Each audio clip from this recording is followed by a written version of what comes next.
She. By H. Rider Haggard. Introduction. In giving to the world the record of what, looked at as an adventure only, is I suppose one of the most wonderful and mysterious experiences ever undergone by mortal men. I feel it incumbent on me to explain what my exact connection with it is. And so I may as well say at once that I am not the narrator but only the editor of this extraordinary history, and then go on to tell how it found its way into my hands.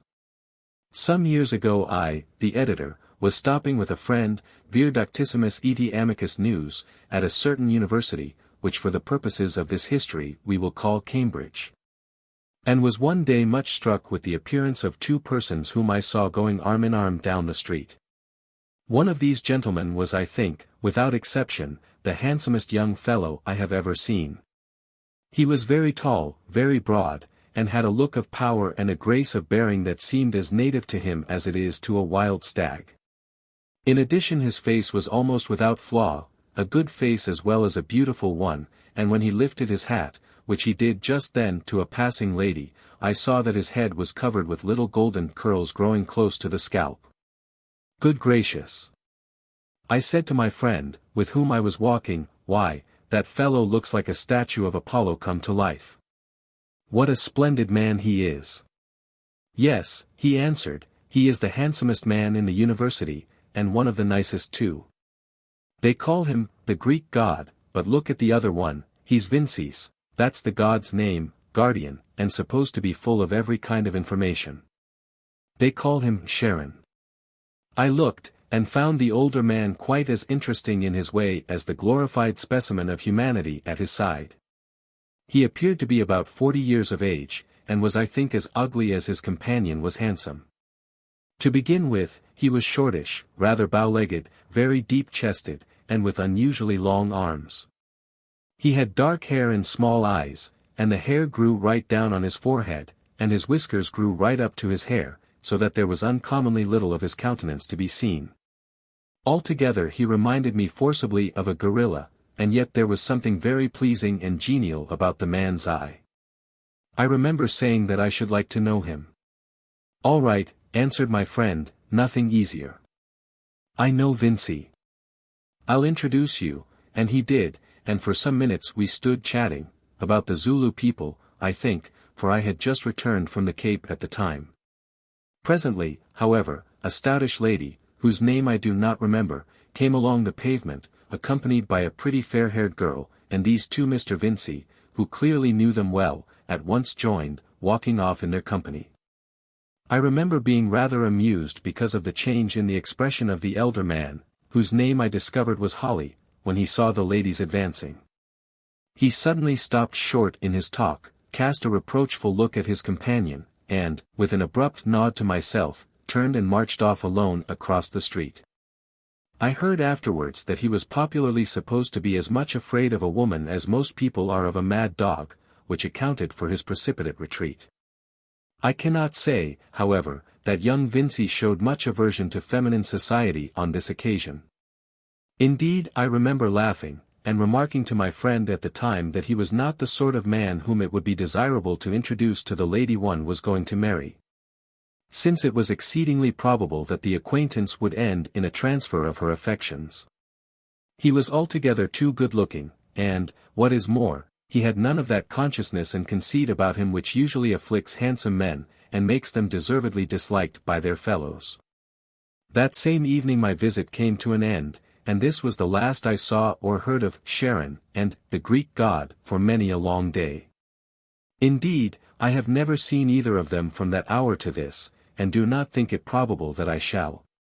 But a month ago I received a letter and 2 packets, one of manuscript, and on opening the first found that it was signed by Horace Holly, a name that at the moment was not familiar to me. It ran as follows. College, Cambridge, May 1st, 18. My dear sir, you will be surprised, considering the very slight nature of our acquaintance, to get a letter from me. Indeed, I think I had better begin by reminding you that we once met, now some 5 years ago, when I and my ward Leo Vincey were introduced to you in the street at Cambridge. To be brief and come to my business. I have recently read with much interest a book of yours describing a Central African adventure. I take it that this book is partly true, and partly an effort of the imagination. However this may be, it has given me an idea. It happens, how you will see in the accompanying manuscript, which together with the scarab, the royal son of the sun, and the original sherd, I am sending to you by hand, that my ward, or rather my adopted son Leo Vincey and myself have recently passed through a real African adventure, of a nature so much more marvelous than the one which you describe, that to tell the truth I am almost ashamed to submit it to you lest you should disbelieve my tale. You will see it stated in this manuscript that I, or rather we, had made up our minds not to make this history public during our joint lives. Nor should we alter our determination were it not for a circumstance which has recently arisen. We are for reasons that, after perusing this manuscript, you may be able to guess, going away again this time to Central Asia where, if anywhere upon this earth, wisdom is to be found, and we anticipate that our sojourn there will be a long one. Possibly we shall not return. Under these altered conditions it has become a question whether we are justified in withholding from the world an account of a phenomenon which we believe to be of unparalleled interest, merely because our private life is involved, or because we are afraid of ridicule and doubt being cast upon our statements. I hold one view about this matter, and Leo holds another, and finally, after much discussion, we have come to a compromise, namely, to send the history to you, giving you full leave to publish it if you think fit. The only stipulation being that you shall disguise our real names, and as much concerning our personal identity as is consistent with the maintenance of the bona fides of the narrative. And now what am I to say further? I really do not know beyond once more repeating that everything is described in the accompanying manuscript exactly as it happened. As regards she herself I have nothing to add. Day by day we gave greater occasion to regret that we did not better avail ourselves of our opportunities to obtain more information from that marvelous woman. Who was she? How did she first come to the caves of Kôr, and what was her real religion? We never ascertained, and now, alas, we never shall, at least not yet. These and many other questions arise in my mind, but what is the good of asking them now? Will you undertake the task? We give you complete freedom, and as a reward you will, we believe, have the credit of presenting to the world the most wonderful history, as distinguished from romance, that its records can show. Read the manuscript, which I have copied out fairly for your benefit, and let me know. Believe me, very truly yours, L. Horace Holly. 1. P.S. Of course, if any profit results from the sale of the writing should you care to undertake its publication, you can do what you like with it, but if there is a loss I will leave instructions with my lawyers, Messrs. Jeffrey and Jordan, to meet it. We entrust the sherd, the scarab, and the parchments to your keeping, till such time as we demand them back again. L.H.H. This letter, as may be imagined, astonished me considerably, but when I came to look at the MS, which the pressure of other work prevented me from doing for a fortnight, I was still more astonished, as I think the reader will be also, and at once made up my mind to press on with the matter. I wrote to this effect to Mr. Holly, but a week afterwards received a letter from that gentleman's lawyers, returning my own, with the information that their client and Mr. Leo Vincey had already left this country for Thibet, and they did not at present know their address. Well, that is all I have to say. Of the history itself the reader must judge. I give it him, with the exception of a very few alterations, made with the object of concealing the identity of the actors from the general public, exactly as it came to me. Personally, I have made up my mind to refrain from comments. At first I was inclined to believe that this history of a woman on whom, clothed in the majesty of her almost endless years, the shadow of eternity itself lay like the dark wing of night, was some gigantic allegory of which I could not catch the meaning. Then I thought that it might be a bold attempt to portray the possible results of practical immortality, in forming the substance of a mortal who yet drew her strength from earth, and in whose human bosom passions yet rose and fell and beat as in the undying world around her the winds and the tides rise and fall and beat unceasingly. But as I went on I abandoned that idea also. To me the story seems to bear the stamp of truth upon its face. Its explanation I must leave to others, and with this slight preface, which circumstances make necessary, I introduce the world to Ayesha and the Caves of Kôr. The Editor. P.S. There is on consideration one circumstance that, after a reperusal of this history, struck me with so much force that I cannot resist calling the attention of the reader to it. He will observe that so far as we are made acquainted with him there appears to be nothing in the character of Leo Vincey which in the opinion of most people would have been likely to attract an intellect so powerful as that of Ayesha. He is not even, at any rate to my view, particularly interesting. Indeed, one might imagine that Mr. Holly would under ordinary circumstances have easily outstripped him in the favor of she. Can it be that extremes meet, and that the very excess and splendor of her mind led her by means of some strange physical reaction to worship at the shrine of matter? Was that ancient Callicrates nothing but a splendid animal loved for his hereditary Greek beauty?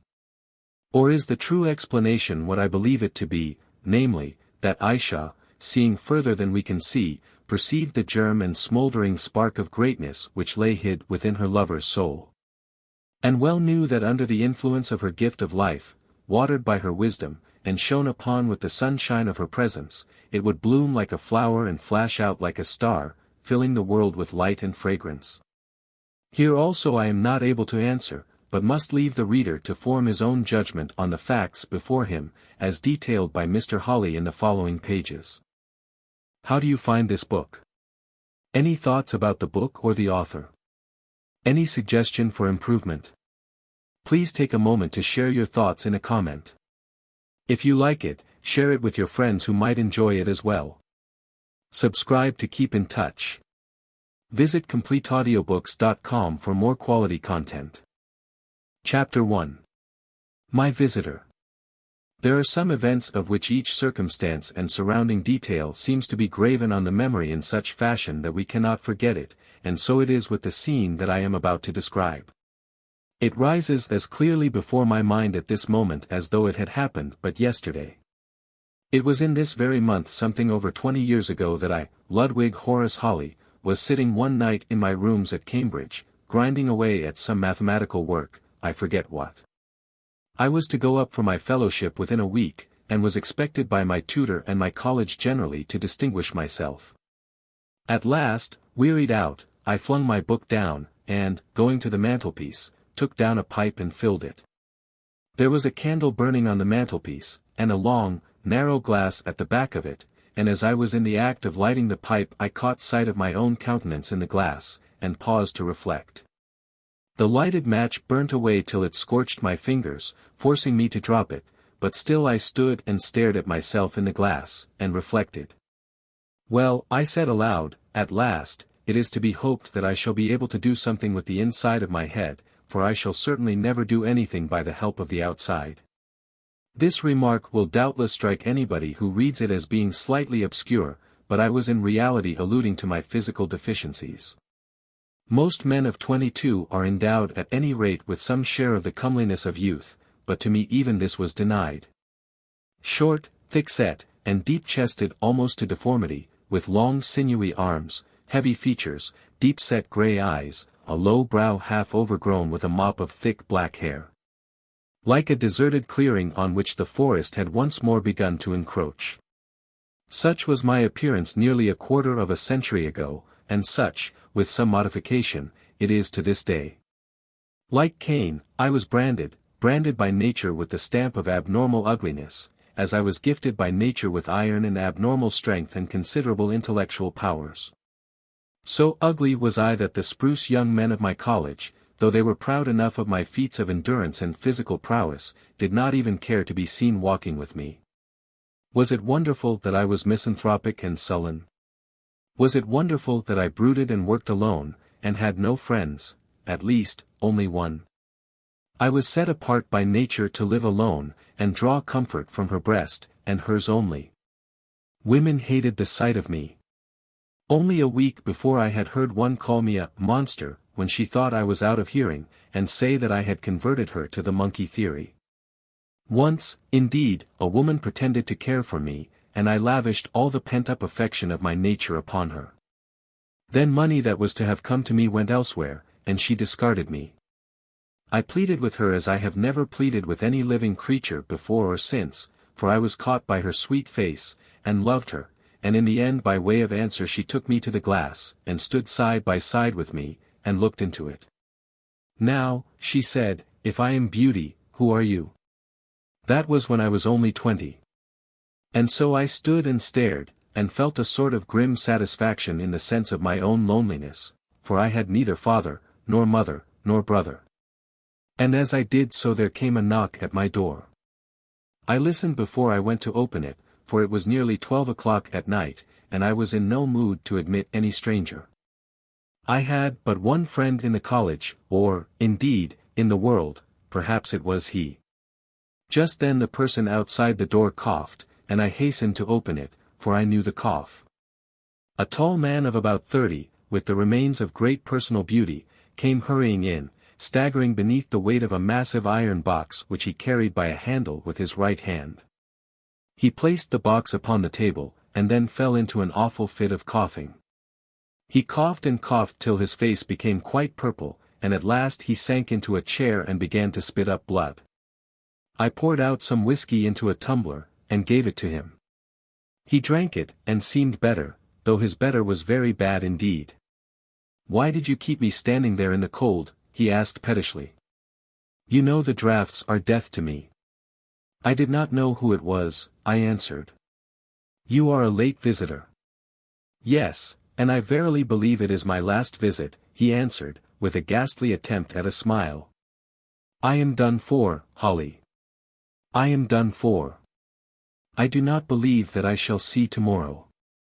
"Nonsense," I said. "Let me go for a doctor." He waved me back imperiously with his hand. "It is sober sense, but I want no doctors. I have studied medicine and I know all about it. No doctors can help me. My last hour has come. For a year past I have only lived by a miracle. Now listen to me as you have never listened to anybody before, for you will not have the opportunity of getting me to repeat my words. We have been friends for 2 years. Now tell me, how much do you know about me? I know that you are rich, and have had a fancy to come to college long after the age that most men leave it. I know that you have been married, and that your wife died. And that you have been the best, indeed almost the only friend I ever had. Did you know that I have a son? No. I have. He is 5 years old. He cost me his mother's life, and I have never been able to bear to look upon his face in consequence. Holly, if you will accept the trust, I am going to leave you that boy's sole guardian." I sprang almost out of my chair. "Me?" I said. "Yes, you. I have not studied you for 2 years for nothing. I have known for some time that I could not last, and since I realized the fact I have been searching for someone to whom I could confide the boy and this," and he tapped the iron box. "You are the man, Holly, for, like a rugged tree, you are hard and sound at core. Listen, the boy will be the only representative of one of the most ancient families in the world, that is, so far as families can be traced. You will laugh at me when I say it, but one day it will be proved to you beyond a doubt, that my 65th or 66th lineal ancestor was an Egyptian priest of Isis, though he was himself of Grecian extraction, and was called Callicrates. 2. His father was one of the Greek mercenaries raised by Haggard, a Mendesian pharaoh of the 29th dynasty, and his grandfather or great-grandfather, I believe, was that very Callicrates mentioned by Herodotus. 3. In or about the year 339 before Christ, just at the time of the final fall of the pharaohs, this Callicrates, the priest, broke his vows of celibacy and fled from Egypt with a princess of royal blood who had fallen in love with him. And was finally wrecked upon the coast of Africa, somewhere, as I believe, in the neighborhood of where Delagoa Bay now is, or rather to the north of it, he and his wife being saved. And all the remainder of their company destroyed in one way or another. Here they endured great hardships, but were at last entertained by the mighty queen of a savage people, a white woman of peculiar loveliness, who, under circumstances which I cannot enter into, but which you will one day learn, if you live. from the contents of the box, finally murdered my ancestor Callicrates.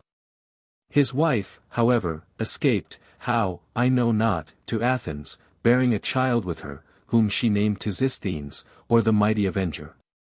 500 years or more afterwards, the family migrated to Rome under circumstances of which no trace remains, and here, probably with the idea of preserving the idea of vengeance which we find set out in the name of Tisisthenes. They appear to have pretty regularly assumed the cognomen of Vindex, or Avenger. Here, too, they remained for another 5 centuries or more, till about 770 AD. When Charlemagne invaded Lombardy, where they were then settled, whereon the head of the family seems to have attached himself to the great emperor, and to have returned with him across the Alps, and finally to have settled in Brittany. 8 generations later his lineal representative crossed to England in the reign of Edward the Confessor, and in the time of William the Conqueror was advanced to great honor and power. From that time to the present day I can trace my descent without a break. Not that the Vinceys, for that was the final corruption of the name after its bearers took root in English soil, have been particularly distinguished, they never came much to the fore. Sometimes they were soldiers, sometimes merchants, but on the whole they have preserved a dead level of respectability, and a still deader level of mediocrity. From the time of Charles II. Till the beginning of the present century they were merchants. About 1790 my grandfather made a considerable fortune out of brewing, and retired. In 1821 he died, and my father succeeded him, and dissipated most of the money. 10 years ago he died also, leaving me a net income of about 2,000 a year. Then it was that I undertook an expedition in connection with that, and he pointed to the iron chest, which ended disastrously enough. On my way back I traveled in the south of Europe, and finally reached Athens. There I met my beloved wife, who might well also have been called the Beautiful, like my old Greek ancestor. There I married her, and there, a year afterwards, when my boy was born, she died. He paused a while, his head sunk upon his hand, and then continued. My marriage had diverted me from a project which I cannot enter into now. I have no time, Holly, I have no time. One day, if you accept my trust, you will learn all about it. After my wife's death I turned my mind to it again. But first it was necessary, or, at least, I conceived that it was necessary, that I should attain to a perfect knowledge of Eastern dialects, especially Arabic. It was to facilitate my studies that I came here. Very soon, however, my disease developed itself, and now there is an end of me. And as though to emphasize his words he burst into another terrible fit of coughing. I gave him some more whiskey, and after resting he went on. I have never seen my boy, Leo, since he was a tiny baby. I never could bear to see him, but they tell me that he is a quick and handsome child. In this envelope, and he produced a letter from his pocket addressed to myself, I have jotted down the course I wish followed in the boy's education. It is a somewhat peculiar one. At any rate, I could not entrust it to a stranger. Once more, will you undertake it? I must first know what I am to undertake, I answered.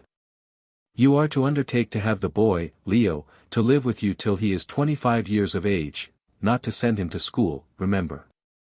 On his 25th birthday your guardianship will end, and you will then, with the keys that I give you now, and he placed them on the table, open the iron box, and let him see and read the contents. And say whether or no he is willing to undertake the quest. There is no obligation on him to do so. Now, as regards terms.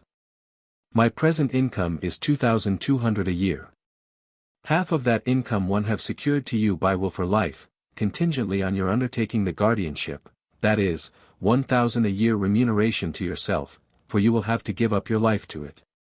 And 100 a year to pay for the board of the boy. The rest is to accumulate till Leo is 25, so that there may be a sum in hand should he wish to undertake the quest of which I spoke. And suppose I were to die? I asked. Then the boy must become a ward of chancery and take his chance. Only be careful that the iron chest is passed on to him by your will. Listen, Holly, don't refuse me. Believe me, this is to your advantage. You are not fit to mix with the world, it would only embitter you. In a few weeks you will become a fellow of your college, and the income that you will derive from that combined with what I have left you will enable you to live a life of learned leisure, alternated with the sport of which you are so fond. Such as will exactly suit you. He paused and looked at me anxiously, but I still hesitated. The charge seemed so very strange. For my sake, Holly. We have been good friends, and I have no time to make other arrangements. Very well, I said, I will do it, provided there is nothing in this paper to make me change my mind, and I touched the envelope he had put upon the table by the keys. Thank you, Holly, thank you. There is nothing at all. Swear to me by God that you will be a father to the boy, and follow my directions to the letter. I swear it, I answered solemnly. Very well, remember that perhaps one day I shall ask for the account of your oath, for though I am dead and forgotten, yet I shall live. There is no such thing as death, Holly, only a change, and, as you may perhaps learn in time to come, I believe that even that change could under certain circumstances be indefinitely postponed. And again he broke into one of his dreadful fits of coughing. There, he said, I must go, you have the chest, and my will be found among my papers, under the authority of which the child will be handed over to you. You will be well paid, Holly, and I know that you are honest, but if you betray my trust, by heaven, I will haunt you. I said nothing, being, indeed, too bewildered to speak. He held up the candle, and looked at his own face in the glass. It had been a beautiful face, but disease had wrecked it. Food for the worms, he said. Curious to think that in a few hours I shall be stiff and cold, the journey done, the little game played out. Ah me, Holly. Life is not worth the trouble of life, except when one is in love, at least, mine has not been, but the boy Leo's may be if he has the courage and the faith. Goodbye, my friend. And with a sudden access of tenderness he flung his arm about me and kissed me on the forehead, and then turned to go. Look here, Vincey, I said, if you are as ill as you think, you had better let me fetch a doctor. No, no, he said earnestly. Promise me that you won't. I am going to die, and, like a poisoned rat, I wish to die alone. I don't believe that you are going to do anything of the sort, I answered. He smiled, and, with the word remember on his lips, was gone. As for myself, I sat down and rubbed my eyes, wondering if I had been asleep. As this supposition would not bear investigation, I gave it up and began to think that Vincey must have been drinking. I knew that he was, and had been, very ill, but still it seemed impossible that he could be in such a condition as to be able to know for certain that he would not outlive the night. Had he been so near dissolution, surely he would scarcely have been able to walk, and carry a heavy iron box with him. The whole story, on reflection, seemed to me utterly incredible, for I was not then old enough to be aware how many things happen in this world that the common sense of the average man would set down as so improbable as to be absolutely impossible. This is a fact that I have only recently mastered. Was it likely that a man would have a son 5 years of age whom he had never seen since he was a tiny infant? No. Was it likely that he could foretell his own death so accurately? No. Was it likely that he could trace his pedigree for more than 3 centuries before Christ, or that he would suddenly confide the absolute guardianship of his child, and leave half his fortune, to a college friend? Most certainly not. Clearly Vincey was either drunk or mad. That being so, what did it mean? And what was in the sealed iron chest? The whole thing baffled and puzzled me to such an extent that at last I could stand it no longer, and determined to sleep over it. So I jumped up, and having put the keys and the letter that Vincey had left away into my dispatch box, and stowed the iron chest in a large portmanteau, I turned in, and was soon fast asleep. As it seemed to me, I had only been asleep for a few minutes when I was awakened by somebody calling me. I sat up and rubbed my eyes. It was broad daylight, 8 o'clock, in fact. Why, what is the matter with you, John? I asked of the gyp who waited on Vincey and myself. You look as though you had seen a ghost. Yes, sir, and so I have, he answered, leastways I've seen a corpse, which is worse. I've been in to call Mr. Vincey, as usual, and there he lies stark and dead. Chapter 2. The years roll by. As might be expected, poor Vincey's sudden death created a great stir in the college, but, as he was known to be very ill, and a satisfactory doctor's certificate was forthcoming, there was no inquest. They were not so particular about inquests in those days as they are now, indeed, they were generally disliked, because of the scandal. Under all these circumstances, being asked no questions, I did not feel called upon to volunteer any information about our interview on the night of Vincey's decease, beyond saying that he had come into my rooms to see me, as he often did. On the day of the funeral a lawyer came down from London and followed my poor friend's remains to the grave, and then went back with his papers and effects, except, of course, the iron chest which had been left in my keeping. For a week after this I heard no more of the matter, and, indeed, my attention was amply occupied in other ways, for I was up for my fellowship, a fact that had prevented me from attending the funeral or seeing the lawyer. At last, however, the examination was over, and I came back to my rooms and sank into an easy chair with a happy consciousness that I had got through it very fairly. Soon, however, my thoughts, relieved of the pressure that had crushed them into a single groove during the last few days, turned to the events of the night of poor Vincey's death, and again I asked myself what it all meant. And wondered if I should hear anything more of the matter, and if I did not, what it would be my duty to do with the curious iron chest. I sat there and thought till I began to grow quite disturbed over the whole occurrence, the mysterious midnight visit, the prophecy of death so shortly to be fulfilled, the solemn oath that I had taken, and which Vincey had called on me to answer to in another world than this. Had the man committed suicide? It looked like it. And what was the quest of which he spoke? The circumstances were uncanny, so much so that, though I am by no means nervous, or apt to be alarmed at anything that may seem to cross the bounds of the natural, I grew afraid, and began to wish I had nothing to do with them. How much more do I wish it now, over 20 years afterwards? As I sat and thought, there came a knock at the door, and a letter, in a big blue envelope, was brought in to me. I saw at a glance that it was a lawyer's letter, and an instinct told me that it was connected with my trust. The letter, which I still have, runs thus. Sir, our client, the late M.L. Vincey, Esq., who died on the 9th instant in, College, Cambridge, has left behind him a will, of which you will please find copy enclosed and of which we are the executors. Under this will you will perceive that you take a life interest in about half of the late Mr. Vincey's property, now invested in consols, subject to your acceptance of the guardianship of his only son, Leo Vincey, at present an infant, aged 5. Had we not ourselves drawn up the document in question in obedience to Mr. Vincey's clear and precise instructions, both personal and written, and had he not then assured us that he had very good reasons for what he was doing, we are bound to tell you that its provisions seem to us of so unusual a nature, that we should have bound to call the attention of the Court of Chancery to them, in order that such steps might be taken as seemed desirable to it, either by contesting the capacity of the testator or otherwise, to safeguard the interests of the infant.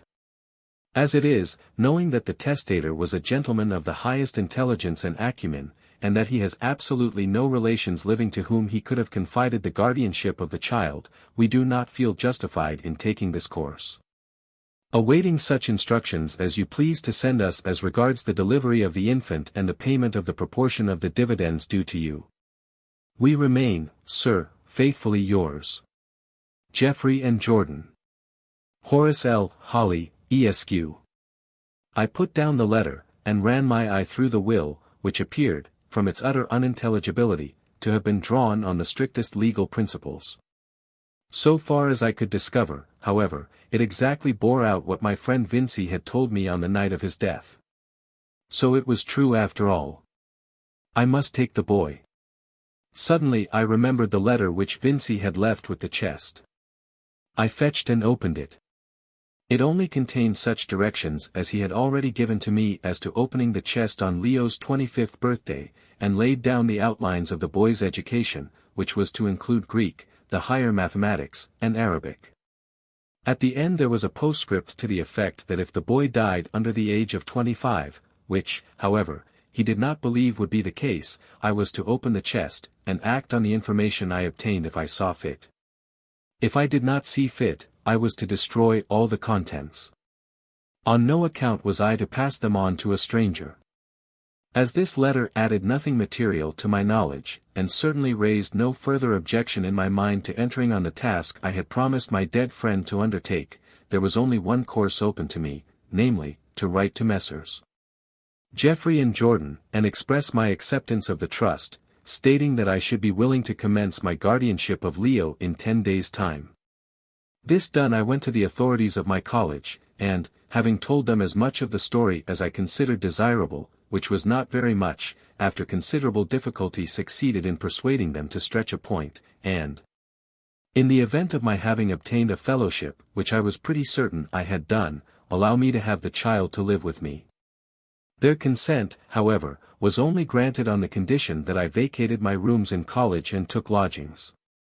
This I did, and with some difficulty succeeded in obtaining very good apartments quite close to the college gates. The next thing was to find a nurse. And on this point I came to a determination. I would have no woman to lord it over me about the child, and steal his affections from me. The boy was old enough to do without female assistance, so I set to work to hunt up a suitable male attendant. With some difficulty I succeeded in hiring a most respectable round-faced young man, who had been a helper in a hunting stable, but who said that he was one of a family of 17 and well accustomed to the ways of children, and professed himself quite willing to undertake the charge of Master Leo when he arrived. Then, having taken the iron box to town, and with my own hands deposited it at my banker's, I bought some books upon the health and management of children and read them, first to myself, and then aloud to Job, that was the young man's name, and waited. At length the child arrived in the charge of an elderly person, who wept bitterly at parting with him, and a beautiful boy he was. Indeed, I do not think that I ever saw such a perfect child before or since. His eyes were grey, his forehead was broad, and his face, even at that early age, clean-cut as a cameo, without being pinched or thin.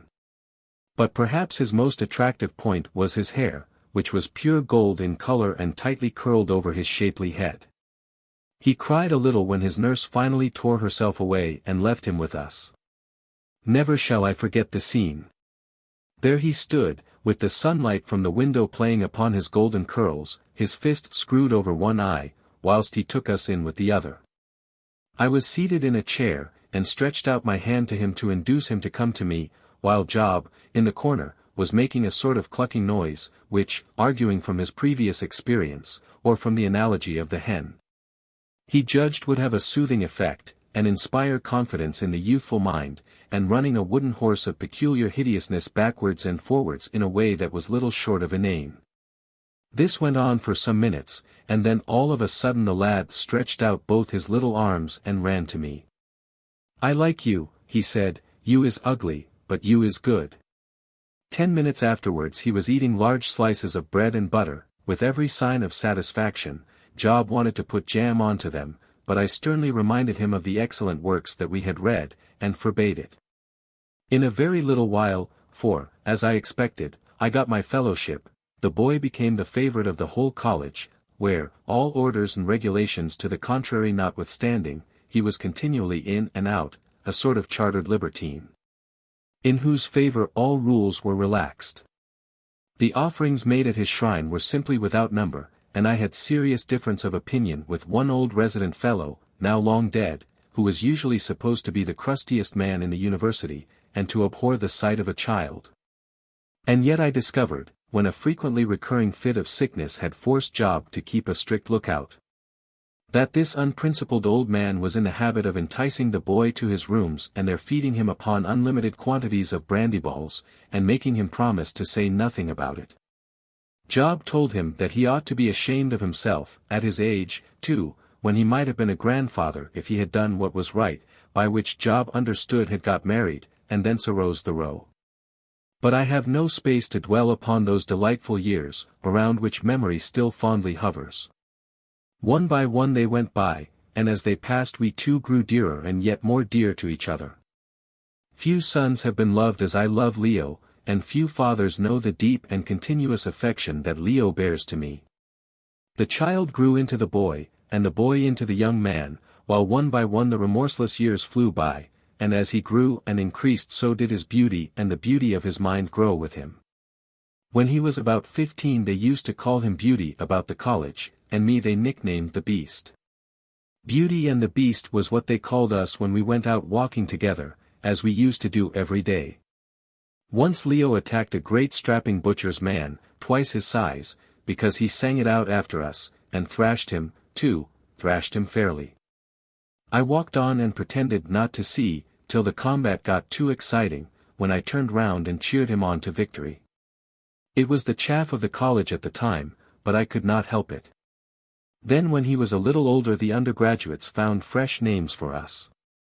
They called me Sharon, and Leo the Greek god. I will pass over my own appellation with the humble remark that I was never handsome, and did not grow more so as I grew older. As for his, there was no doubt about its fitness. Leo at 21 might have stood for a statue of the youthful Apollo. I never saw anybody to touch him in looks, or anybody so absolutely unconscious of them.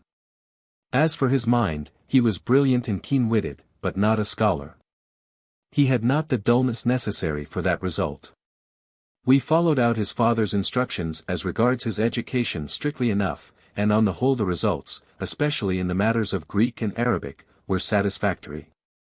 I learnt the latter language in order to help to teach it to him, but after 5 years of it he knew it as well as I did, almost as well as the professor who instructed us both. I always was a great sportsman, it is my one passion, and every autumn we went away somewhere shooting or fishing, sometimes to Scotland, sometimes to Norway, once even to Russia. I am a good shot, but even in this he learnt to excel me.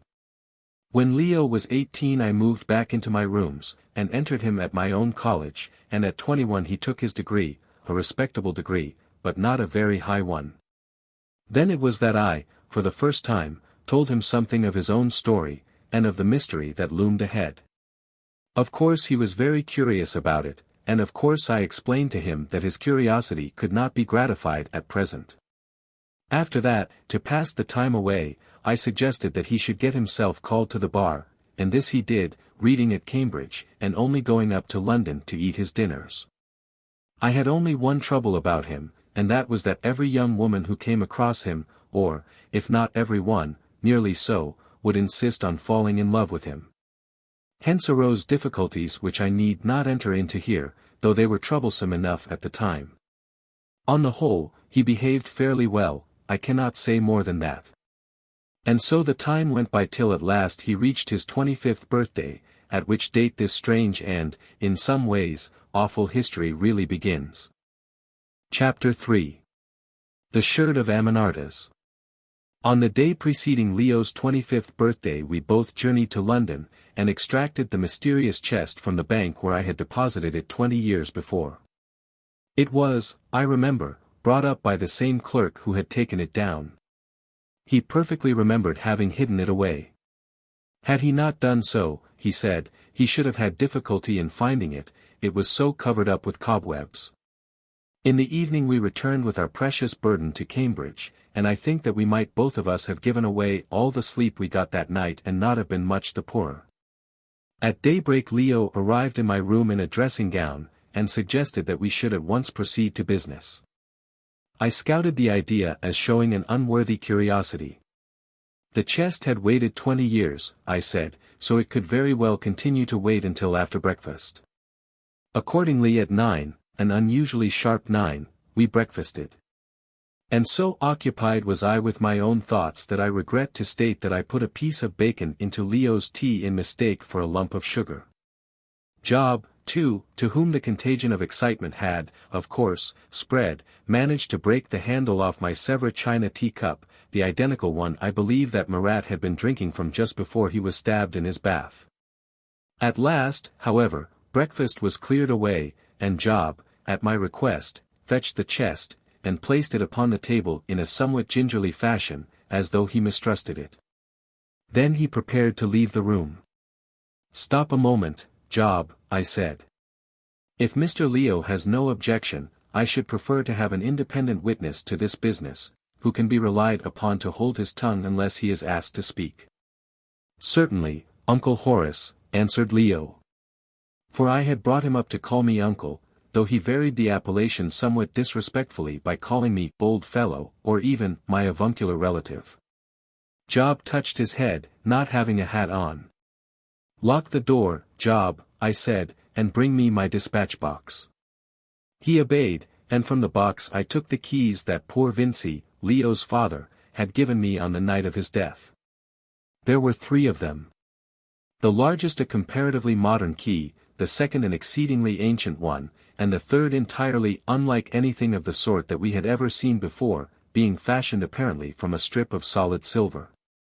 With a bar placed across to serve as a handle, and leaving some nicks cut in the edge of the bar. It was more like a model of an antediluvian railway key than anything else. Now are you both ready? I said, as people do when they are going to fire a mine. There was no answer, so I took the big key, rubbed some salad oil into the wards, and after 1 or 2 bad shots, for my hands were shaking, managed to fit it, and shoot the lock. Leo bent over and caught the massive lid in both his hands, and with an effort, for the hinges had rusted, forced it back. Its removal revealed another case covered with dust. This we extracted from the iron chest without any difficulty, and removed the accumulated filth of years from it with a clothes brush. It was, or appeared to be, of ebony, or some such close-grained black wood, and was bound in every direction with flat bands of iron. Its antiquity must have been extreme, for the dense heavy wood was in parts actually commencing to crumble from age. Now for it, I said, inserting the second key. Job and Leo bent forward in breathless silence. The key turned, and I flung back the lid, and uttered an exclamation, and no wonder, for inside the ebony case was a magnificent silver casket, about 12 inches square by 8 high.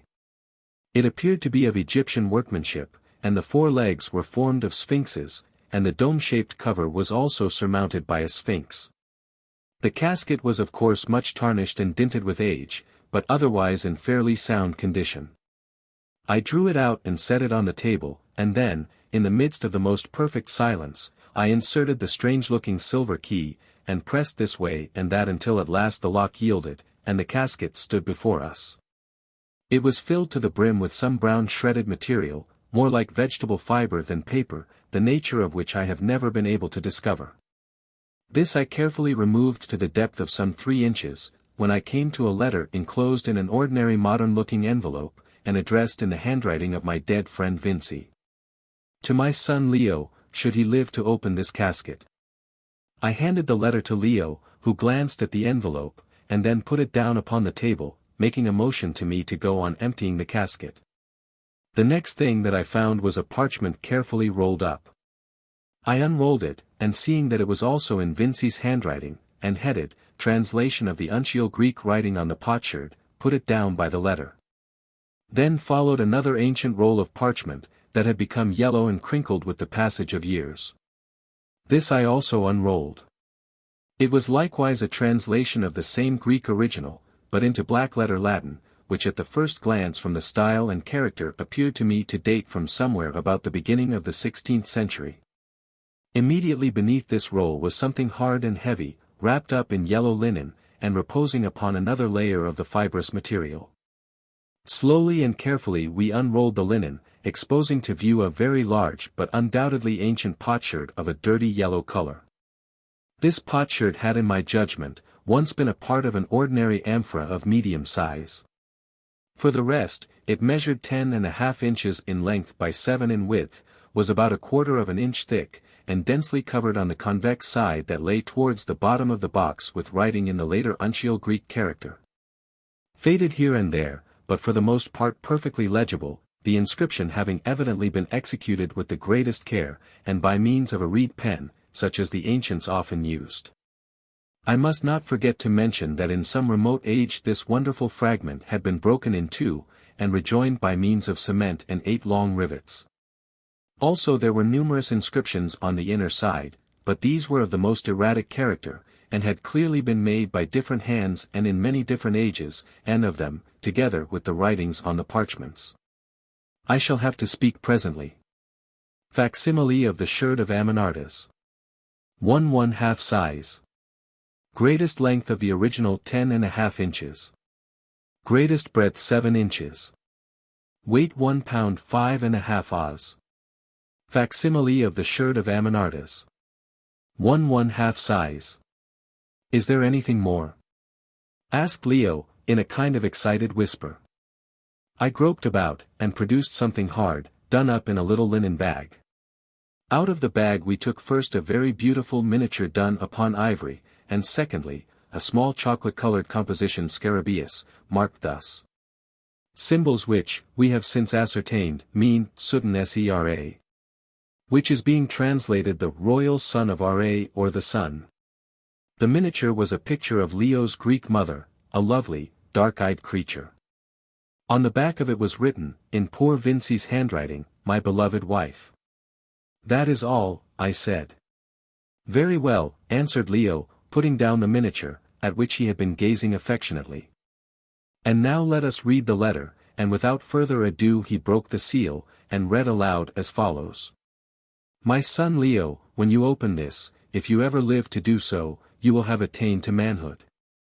And I shall have been long enough dead to be absolutely forgotten by nearly all who knew me. Yet in reading it remember that I have been, and for anything you know may still be, and that in it, through this link of pen and paper, I stretch out my hand to you across the gulf of death, and my voice speaks to you from the silence of the grave. Though I am dead, and no memory of me remains in your mind, yet am I with you in this hour that you read. Since your birth to this day I have scarcely seen your face. Forgive me this. Your life supplanted the life of one whom I loved better than women are often loved, and the bitterness of it endureth yet. Had I lived I should in time have conquered this foolish feeling, but I am not destined to live. My sufferings, physical and mental, are more than I can bear, and when such small arrangements as I have to make for your future well-being are completed it is my intention to put a period to them. May God forgive me if I do wrong. At the best I could not live more than another year. So he killed himself, I exclaimed. I thought so. And now, Leo went on, without replying, enough of myself. What has to be said belongs to you who live, not to me, who am dead, and almost as much forgotten as though I had never been. Holly, my friend, to whom, if you will accept the trust, it is my intention to confide you, will have told you something of the extraordinary antiquity of your race. In the contents of this casket you will find sufficient to prove it. The strange legend that you will find inscribed by your remote ancestress upon the potsherd was communicated to me by my father on his deathbed, and took a strong hold in my imagination. When I was only 19 years of age I determined, as, to his misfortune, did one of our ancestors about the time of Elizabeth, to investigate its truth. Into all that befell me I cannot enter now. But this I saw with my own eyes. On the coast of Africa, in a hitherto unexplored region, some distance to the north of where the Zambesi falls into the sea, there is a headland, at the extremity of which a peak towers up, shaped like the head of a Negro. Similar to that of which the writing speaks. I landed there, and learnt from a wandering native, who had been cast out by his people because of some crime which he had committed, that far inland are great mountains, shaped like cups, and caves surrounded by measureless swamps. I learnt also that the people there speak a dialect of Arabic, and are ruled over by a beautiful white woman who is seldom seen by them, but who is reported to have power over all things living and dead. 2 days after I had ascertained this the man died of fever contracted in crossing the swamps, and I was forced by want of provisions and by symptoms of an illness which afterwards prostrated me to take to my dhow again. Of the adventures that befell me after this I need not now speak. I was wrecked upon the coast of Madagascar, and rescued some months afterwards by an English ship that brought me to Aden, whence I started for England, intending to prosecute my search as soon as I had made sufficient preparations. On my way I stopped in Greece, and there, for omnia vincit amor, I met your beloved mother, and married her, and there you were born and she died. Then it was that my last illness seized me, and I returned hither to die. But still I hoped against hope, and set myself to work to learn Arabic, with the intention, should I ever get better, of returning to the coast of Africa, and solving the mystery of which the tradition has lived so many centuries in our family. But I have not got better, and, so far as I am concerned, the story is at an end. For you, however, my son, it is not at an end, and to you I hand on these the results of my labor, together with the hereditary proofs of its origin. It is my intention to provide that they shall not be put into your hands until you have reached an age when you will be able to judge for yourself whether or no you will choose to investigate what, if it is true, must be the greatest mystery in the world, or to put it by as an idle fable, originating in the first place in a woman's disordered brain. I do not believe that it is a fable. I believe that if it can only be rediscovered there is a spot where the vital forces of the world visibly exist. Life exists, why therefore should not the means of preserving it indefinitely exist also? But I have no wish to prejudice your mind about the matter. Read and judge for yourself. If you are inclined to undertake the search, I have so provided that you will not lack for means. If, on the other hand, you are satisfied that the whole thing is a chimera, then, I adjure you, destroy the potsherd and the writings, and let a cause of troubling be removed from our race forever. Perhaps that will be wisest. The unknown is generally taken to be terrible, not as the proverb would infer, from the inherent superstition of man, but because it so often is terrible. He who would tamper with the vast and secret forces that animate the world may well fall a victim to them.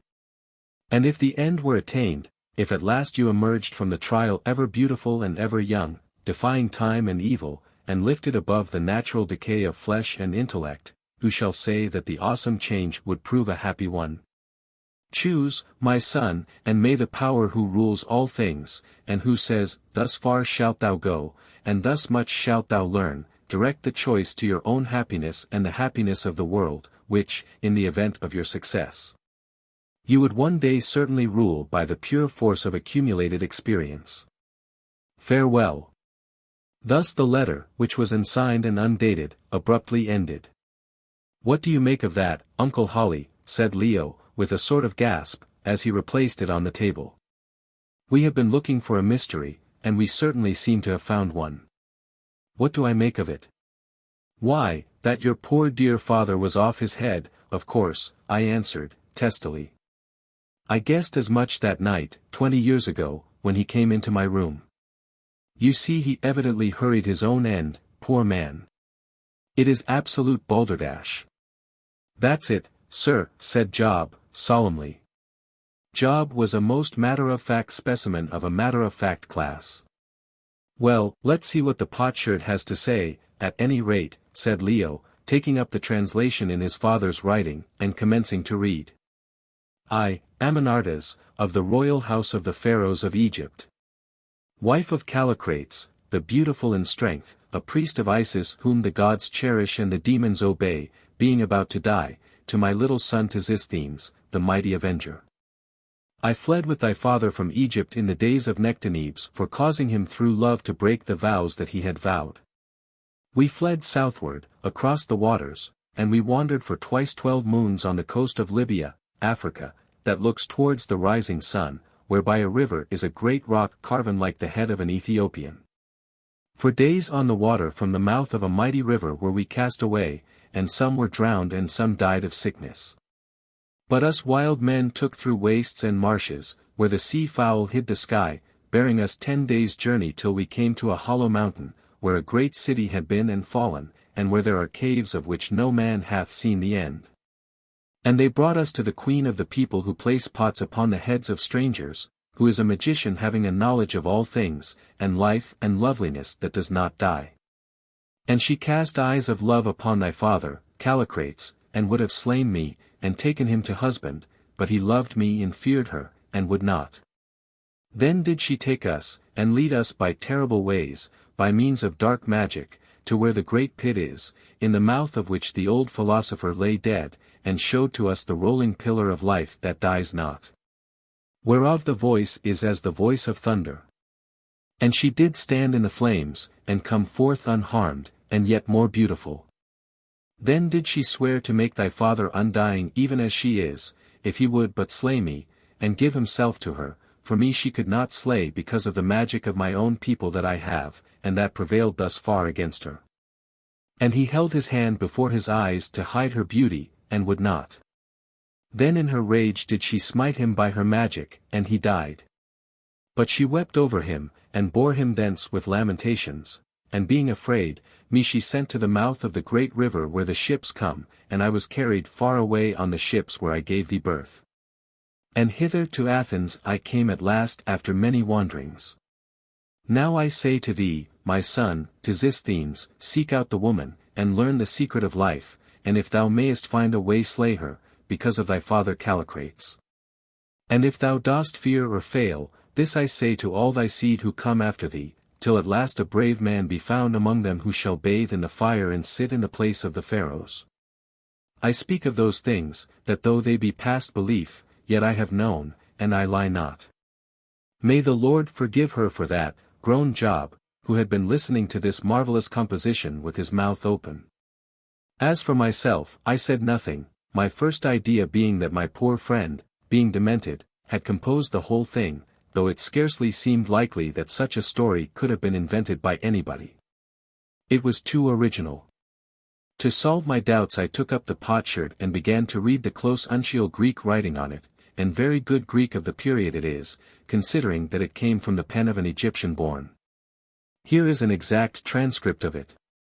Alpha mu epsilon nu alpha rho tau alpha sigma tau omicron upsilon beta alpha sigma iota lambda iota kappa omicron upsilon gamma epsilon nu omicron upsilon sigma tau omicron upsilon alpha iota gamma upsilon pi tau iota omicron upsilon eta tau omicron upsilon kappa alpha lambda lambda iota mu epsilon nu theta epsilon omicron iota tau rho epsilon phi omicron upsilon sigma iota tau alpha delta epsilon delta alpha iota mu omicron nu iota alpha upsilon pi omicron tau alpha sigma sigma epsilon tau alpha iota eta delta eta tau epsilon lambda epsilon upsilon tau omega sig. Iota sigma tau epsilon lambda epsilon iota tau alpha delta epsilon sigma upsilon nu epsilon phi upsilon gamma omicron nu gamma alpha rho pi omicron tau epsilon kappa tau eta sigma alpha iota gamma upsilon pi tau iota alpha sigma epsilon pi iota nu epsilon kappa tau alpha nu ep sigma delta iota alpha tau omicron nu epsilon rho omega tau alpha tau omicron nu epsilon mu omicron nu epsilon pi iota omicron rho kappa eta sigma alpha nu tau omicron sigma phi upsilon gamma omicron nu tau epsilon sigma delta epsilon pi rho omicron sigma nu omicron tau omicron nu delta io.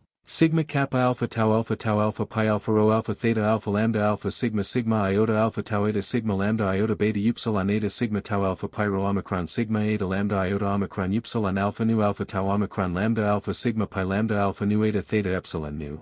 Tau iota sigma mu epsilon gamma alpha lambda eta gamma lambda upsilon pi tau omicron mu omicron iota omega mu alpha iota theta iota omicron pi omicron sigma kappa epsilon phi alpha lambda eta sigma epsilon iota tau alpha eta mu epsilon rho alpha sigma delta alpha pi alpha lambda omicron epsilon kappa pi epsilon sigma omicron nu tau epsilon sigma omicron iota mu epsilon nu kappa alpha tau epsilon pi omicron nu tau iota sigma theta eta mu epsilon nu omicron iota delta epsilon nu omicron sigma omega iota alpha pi epsilon theta alpha nu omi. Theta rho omega pi omega nu epsilon phi epsilon rho omicron mu epsilon theta alpha delta iota alpha epsilon lambda epsilon omega nu tau epsilon kappa alpha iota tau epsilon nu alpha gamma epsilon omega nu epsilon nu theta alpha pi epsilon rho pi tau eta nu omega nu pi lambda eta theta omicron rho alpha nu omicron nu eta mu epsilon rho alpha sigma iota epsilon omega sigma eta lambda theta omicron mu epsilon nu epsilon iota sigma kappa omicron iota lambda omicron nu tau iota omicron rho omicron sigma epsilon nu theta alpha pi omicron tau epsilon mu epsilon gamma alpha lambda eta. Epsilon iota rho omicron nu alpha eta gamma omicron nu delta epsilon omega sigma beta alpha sigma iota lambda epsilon iota alpha nu tau eta nu tau omega nu xi epsilon nu omicron upsilon sigma chi upsilon tau rho alpha iota sigma tau epsilon phi alpha nu omicron upsilon nu chi rho eta tau omicron epsilon pi iota sigma tau eta mu eta delta epsilon pi alpha nu tau omega nu kappa alpha iota delta eta kappa alpha lambda omicron sigma kappa alpha iota rho omega mu eta nu alpha gamma eta rho omega sigma eta nu eta delta epsilon kappa alpha I. Omicron upsilon pi alpha tau rho omicron sigma epsilon rho alpha sigma theta epsilon iota sigma alpha tau omicron nu epsilon nu pi rho omega tau omicron nu sigma upsilon nu omicron iota kappa epsilon iota nu epsilon beta omicron upsilon lambda epsilon tau omicron epsilon mu epsilon del. Epsilon pi epsilon iota theta epsilon nu epsilon mu epsilon gamma alpha rho upsilon pi epsilon rho epsilon phi iota lambda epsilon iota kappa alpha iota tau eta nu xi epsilon nu eta nu epsilon phi omicron beta epsilon iota tau omicron alpha pi eta gamma epsilon nu eta mu al upsilon sigma sigma phi alpha lambda epsilon rho alpha sigma epsilon nu theta alpha tau omicron beta alpha rho alpha theta rho omicron nu tau omicron mu epsilon gamma alpha omicron upsilon kappa alpha tau alpha sigma tau omicron mu alpha epsilon kappa epsilon iota tau omicron gamma epsilon alpha phi iota kappa omicron mu epsilon nu omicron iota sigma delta epsilon iota xi epsilon phi omega sigma tau omicron upsilon beta iota omicron epsilon theta upsilon omicron iota omicron nu kappa iota omicron nu alpha epsilon lambda iota sigma r rho omicron nu tau eta sigma epsilon iota tau alpha delta iota alpha pi upsilon rho omicron sigma beta epsilon beta eta kappa upsilon iota alpha beta lambda alpha beta eta sigma kappa alpha iota epsilon tau iota kappa alpha lambda iota omega nu alpha upsilon tau eta epsilon tau omega nu omega mu omicron sigma epsilon kappa alpha iota tau omicron nu sigma omicron nu pi alpha tau epsilon rho alpha theta alpha nu alpha tau omicron nu alpha pi omicron delta epsilon iota xi epsilon iota nu epsilon iota sigma upsilon nu omicron iota kappa epsilon iota nu lambda epsilon iota nu omicron upsilon gamma alpha rho omicron upsilon nu alpha upsilon tau eta alpha nu epsilon lambda epsilon iota nu iota sigma k upsilon epsilon nu upsilon pi omicron tau omega nu eta mu epsilon delta alpha pi omega nu eta nu kappa alpha iota alpha upsilon tau iota mu alpha lambda omicron nu eta theta epsilon lambda epsilon tau omega chi epsilon iota rho epsilon tau omega nu omicron mu alpha tau omega nu pi rho omicron iota sigma chi omega nu iota nu alpha delta eta tau omicron tau eta sigma gamma upsilon nu alpha iota kappa omicron iota tau alpha omicron rho gamma iota sigma theta epsilon iota sigma alpha kappa alpha tau epsilon gamma omicron eta tau epsilon upsilon sigma epsilon nu alpha upsilon tau omicron nu alpha pi omicron lambda omicron mu epsilon nu omicron nu mu epsilon nu tau omicron iota kappa epsilon iota theta epsilon nu alpha pi eta nu epsilon gamma kappa epsilon nu epsilon mu epsilon delta epsilon phi omicron beta omega iota alpha phi eta kappa epsilon nu epsilon iota sigma sigma tau omicron mu alpha tau omicron upsilon mu epsilon gamma alpha lambda omicron upsilon pi o rho omega delta epsilon nu alpha upsilon sigma iota nu epsilon phi omega nu pi epsilon rho pi lambda epsilon omicron upsilon sigma alpha epsilon tau epsilon kappa omicron nu sigma epsilon alpha pi omicron pi lambda epsilon upsilon sigma alpha mu omicron lambda iota sigma alpha gamma omicron mu eta nu sigma upsilon delta epsilon omega tau iota sigma theta epsilon nu epsilon sigma omega nu epsilon pi iota sigma tau epsilon lambda omega mu eta omicron lambda iota gamma omega rho epsilon iota delta epsilon iota gamma alpha rho tau eta omega sigma tau omicron upsilon beta iota omicron upsilon mu upsilon sigma tau eta rho iota omicron nu epsilon upsilon rho eta sigma kappa alpha nu alpha iota rho epsilon iota nu eta nu pi omicron upsilon pi alpha rho alpha sigma chi eta delta iota al kappa rho alpha tau eta nu epsilon iota delta epsilon phi omicron beta omicron upsilon mu epsilon nu omicron sigma eta delta iota alpha lambda omicron tau iota alpha upsilon tau omicron sigma lambda epsilon iota pi epsilon iota tau omicron upsilon epsilon rho gamma omicron upsilon tau omicron epsilon pi iota sigma tau epsilon lambda omega sigma pi omicron tau epsilon alpha gamma alpha theta omicron sigma tau iota sigma gamma epsilon nu omicron mu epsilon nu omicron sigma tau omega pi upsilon rho iota lambda omicron upsilon sigma alpha epsilon iota alpha epsilon chi omega nu beta alpha sigma iota lambda epsilon upsilon sigma alpha iota tau omega nu alpha nu theta rho omega pi omega nu alpha pi iota sigma tau alpha mu epsilon nu delta eta tau alpha tau omicron iota alpha upsilon tau alpha lambda epsilon gamma omega omeo upsilon kappa epsilon psi epsilon upsilon sigma alpha mu eta nu. The general convenience in reading. I have here accurately transcribed this inscription into the cursive character.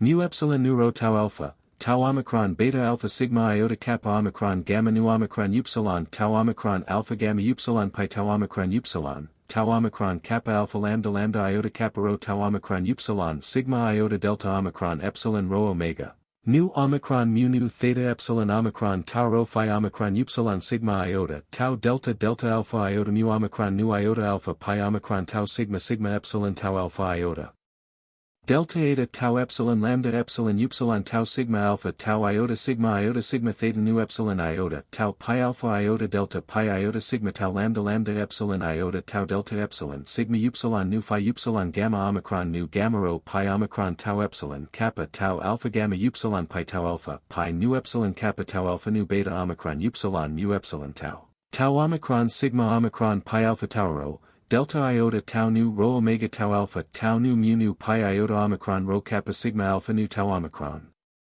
Phi upsilon gamma nu tau epsilon delta pi rho nu tau omicron nu delta iota alpha pi nu tau iota omicron iota kappa delta mu nu alpha kappa tau pi alpha rho alpha theta alpha lambda sigma iota alpha tau alpha iota beta eta tau pi rho lambda omicron upsilon nu alpha tau omicron lambda pi lambda alpha nu eta theta nu tau epsilon. Nu theta alpha pi epsilon rho pi tau rho alpha tau iota mu epsilon lambda eta, gamma lambda upsilon pi tau nu mu omicron omega mu alpha theta omicron pi omicron kappa epsilon phi alpha lambda, epsilon tau alpha mu rho alpha delta pi sigma tau mu alpha tau omicron pi omicron tau alpha mu omicron mu epsilon gamma lambda omicron upsilon kappa pi epsilon sigma nu tau epsilon.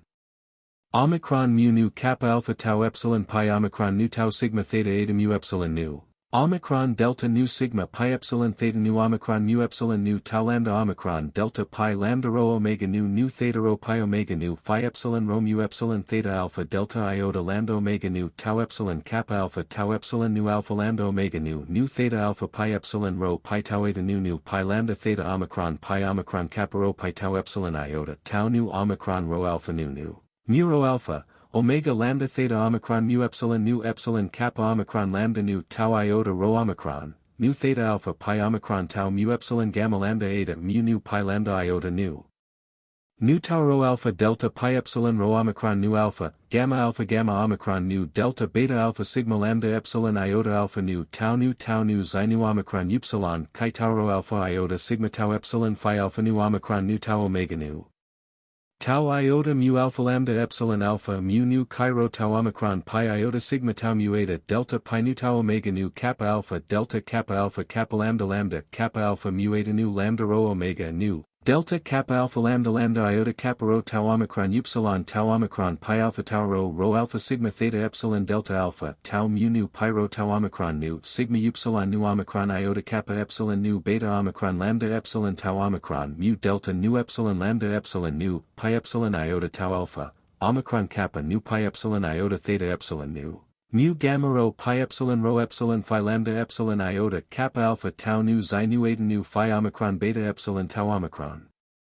Pi gamma epsilon nu mu pi mu alpha gamma epsilon alpha kappa alpha theta delta omicron sigma phi alpha lambda epsilon rho nu theta alpha tau beta rho alpha theta rho omicron nu tau mu gamma alpha omicron kappa alpha tau sigma tau mu alpha kappa epsilon iota tau omicron gamma rho omega nu phi iota lambda sigma omicron phi omicron tau epsilon theta nu epsilon phi iota kappa omicron mu nu omicron iota delta epsilon iota xi epsilon phi tau omicron beta omicron upsilon epsilon theta omicron nu kappa omicron nu alpha lambda iota sigma mu epsilon nu omicron nu phi nu eta nu tau alpha kappa alpha theta pi epsilon rho beta rho omicron nu tau epsilon tau alpha delta iota pi upsilon rho beta epsilon beta eta kappa upsilon alpha beta kappa alpha tau iota kappa alpha lambda omega nu alpha tau alpha upsilon tau xi epsilon phi nu eta kappa delta tau omicron tau omega nu mu omicron sigma epsilon kappa alpha tau nu sigma nu pi alpha tau rho alpha theta nu alpha tau omicron nu pi omicron delta epsilon xi epsilon iota nu epsilon sigma upsilon nu omicron iota kappa epsilon nu omicron beta omicron lambda omicron iota tau omicron mu delta epsilon nu epsilon lambda epsilon nu omicron gamma rho omicron nu alpha tau nu epsilon lambda epsilon nu sigma chi upsilon epsilon nu pi tau nu mu epsilon delta alpha pi nu kappa alpha tau chi omega mu alpha gamma epsilon alpha delta omicron delta nu tau iota mu lambda omicron nu theta epsilon lambda epsilon tau chi epsilon rho epsilon tau nu mu tau omega nu pi rho omicron sigma chi omega nu alpha delta tau gamma upsilon nu alpha iota kappa lambda omicron mu rho eta pi epsilon iota tau alpha rho gamma iota sigma theta epsilon sigma alpha tau epsilon gamma omicron tau epsilon upsilon sigma epsilon mu nu alpha tau nu pi omicron lambda mu epsilon nu omicron nu mu nu tau omicron iota kappa lambda omicron upsilon sigma alpha delta upsilon rho mu nu eta kappa epsilon theta epsilon nu pi nu epsilon gamma kappa epsilon nu mu delta phi beta phi kappa epsilon nu epsilon sigma tau mu alpha tau omicron mu epsilon gamma lambda omicron upsilon pi omicron tau alpha mu omicron tau omicron nu alpha upsilon sigma iota pi rho omicron upsilon pi delta delta omega delta nu alpha upsilon sigma nu phi nu pi epsilon rho pi lambda omicron upsilon sigma alpha tau epsilon kappa nu sigma epsilon pi omicron pi lambda epsilon sigma alpha mu lambda iota pi omicron tau delta epsilon rho omicron theta eta nu zeta epsilon kappa alpha tau eta alpha gamma nu sigma delta tau iota sigma theta epsilon nu pi iota sigma tau lambda omega mu lambda iota gamma rho epsilon iota delta epsilon gamma rho tau nu gamma upsilon nu alpha kappa alpha nu alpha zeta eta tau epsilon nu pi omega tau beta omicron upsilon mu upsilon sigma tau rho iota omicron nu epsilon rho kappa alpha nu alpha iota rho epsilon nu pi omicron upsilon pi alpha rho alpha sigma chi delta iota tau nu pi alpha tau rho alpha kappa alpha lambda iota kappa rho tau omicron upsilon epsilon delta phi omicron beta omicron mu epsilon nu omicron delta iota lambda omicron tau iota alpha tau lambda epsilon pi epsilon iota tau omicron rho gamma omicron upsilon pi sigma iota tau omicron sigma tau epsilon rho omicron nu alpha tau omicron pi iota sigma tau lambda omega pi omicron tau gamma alpha theta tau iota gamma epsilon nu omicron tau pi upsilon rho lambda omicron sigma theta alpha iota tau omicron lambda mu sigma epsilon iota kappa alpha tau rho iota sigma tau epsilon alpha chi omega nu beta alpha sigma iota lambda epsilon sigma alpha iota tau nu theta rho pi omega nu pi iota sigma tau alpha mu nu delta tau omicron iota alpha tau alpha lambda gamma omega mu omega delta alpha tau gamma nu omega kappa alpha omicron kappa psi epsilon upsilon sigma mu eta nu. The English translation was, as I discovered on further investigation, and as the reader may easily see by comparison, both accurate and elegant. Besides the uncial writing on the convex side of the sherd at the top, painted in dull red, on what had once been the lip of the amphora, was the cartouche already mentioned as being on the scarabaeus, which we had also found in the casket. The hieroglyphics or symbols, however, were reversed, just as though they had been pressed on wax. Whether this was the cartouche of the original Callicrates 5 or of some prince or pharaoh from whom his wife Amenartas was descended, I am not sure, nor can I tell if it was drawn upon the sherd at the same time that the uncial Greek was inscribed, or copied on more recently from the scarab by some other member of the family. Nor was this all. At the foot of the writing, painted in the same dull red, was the faint outline of a somewhat rude drawing of the head and shoulders of a sphinx wearing 2 feathers, symbols of majesty, which, though common enough upon the effigies of sacred bulls and gods, I have never before met with on a sphinx. Also on the right-hand side of this surface of the sherd, painted obliquely in red on the space not covered by the uncial characters, and signed in blue paint, was the following quaint inscription. In earth and ski and sea, strange things there be. Hoc facet. Leo Vincey. Perfectly bewildered, I turned the relic over. It was covered from top to bottom with notes and signatures in Greek, Latin, and English. The first in uncial Greek was by Tisisthenes, the son to whom the writing was addressed. It was, I could not go. Tisisthenes to his son, Callicrates. Here it is in facsimile with its cursive equivalent. Omicron upsilon kappa alpha nu delta upsilon nu alpha iota mu eta nu pi omicron rho epsilon theta alpha iota tau iota theta epsilon nu eta kappa alpha lambda iota kappa rho alpha tau epsilon iota tau omega iota pi alpha iota delta iota. Omicron kappa nu delta upsilon nu alpha mu eta nu pi omicron rho epsilon sigma theta alpha iota. Tau iota sigma theta nu eta kappa alpha lambda iota kappa rho tau epsilon iota tau pi alpha iota delta. This Callicrates, probably, in the Greek fashion, so named after his grandfather, evidently made some attempt to start on the quest, for his entry written in very faint and almost illegible uncial is, I ceased from my going. The gods being against me. Callicrates to his son. Here it is also. Tau omega nu theta epsilon omega nu alpha nu tau iota sigma tau alpha nu tau omega nu epsilon pi alpha upsilon sigma alpha mu eta nu tau eta sigma pi omicron rho epsilon iota alpha sigma alpha lambda lambda iota kappa rho alpha tau eta sigma tau omega iota pi alpha iota delta iota. Tau nu theta epsilon nu tau iota sigma tau nu tau omega nu pi alpha upsilon sigma mu eta nu tau pi omicron rho epsilon alpha. Kappa alpha lambda lambda iota kappa rho tau eta tau pi alpha iota delta. Between these two ancient writings, the second of which was inscribed upside down and was so faint and worn that, had it not been for the transcript of it executed by Vincey, I should scarcely have been able to read it, since, owing to its having been written on that portion of the tile which had, in the course of ages, undergone the most handling, it was nearly rubbed out, was the bold, modern-looking signature of one Lionel Vincey, Etate Sua 17. Which was written thereon, I think, by Leo's grandfather. To the right of this were the initials, J. B. V. And below came a variety of Greek signatures, in uncial and cursive character, and what appeared to be some carelessly executed repetitions of the sentence tau pi alpha iota delta, to my son. Showing that the relic was religiously passed on from generation to generation. The next legible thing after the Greek signatures was the word Romi, AUC, showing that the family had now migrated to Rome. Unfortunately, however, with the exception of its termination, Evi, the date of their settlement there is forever lost, for just where it had been placed a piece of the potsherd is broken away. Then followed 12 Latin signatures, jotted about here and there, wherever there was a space upon the tile suitable to their inscription.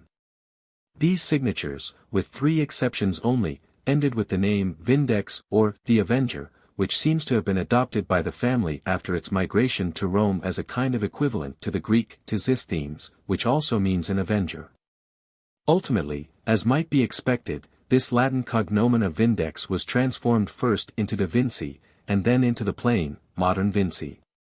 It is very curious to observe how the idea of revenge, inspired by an Egyptian who lived before the time of Christ, is thus, as it were, embalmed in an English family name. A few of the Roman names inscribed upon the sherd I have actually since found mentioned in history and other records. They were, if I remember right, Msivs, Vindex Sex, Verivs Marvels C. Fidivs, C. F. Vindex, and Liberia Pompeiana, Konivks, Macrini, Vindicis. This last being, of course, the name of a Roman lady. The following list, however, comprises all the Latin names upon the sherd. C. Caecilius Vindex, M. Aemilius Vindex, Sex, Verivs, Marvels, Q. Sosivs Prisc Senecio Vindex, L. Valorivs Commonivs Vindex, Sex, Otasilivs, M. F. L. Ativs, Vindex, Msivs Vindex, C. Fidivs, C. F.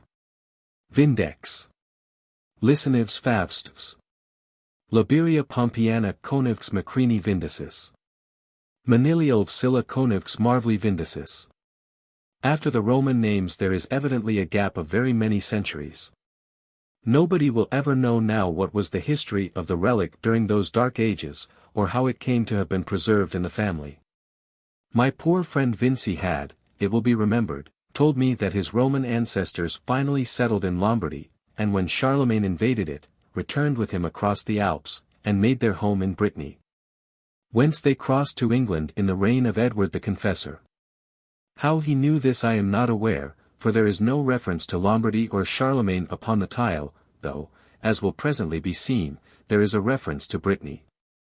To continue, the next entries on the sherd, if I may except a long splash either of blood or red coloring matter of some sort, consist of 2 crosses drawn in red pigment, and probably representing crusaders' swords, and a rather neat monogram, D. V, in scarlet and blue, perhaps executed by that same Dorothea Vincey who wrote, or rather painted, the doggerel couplet.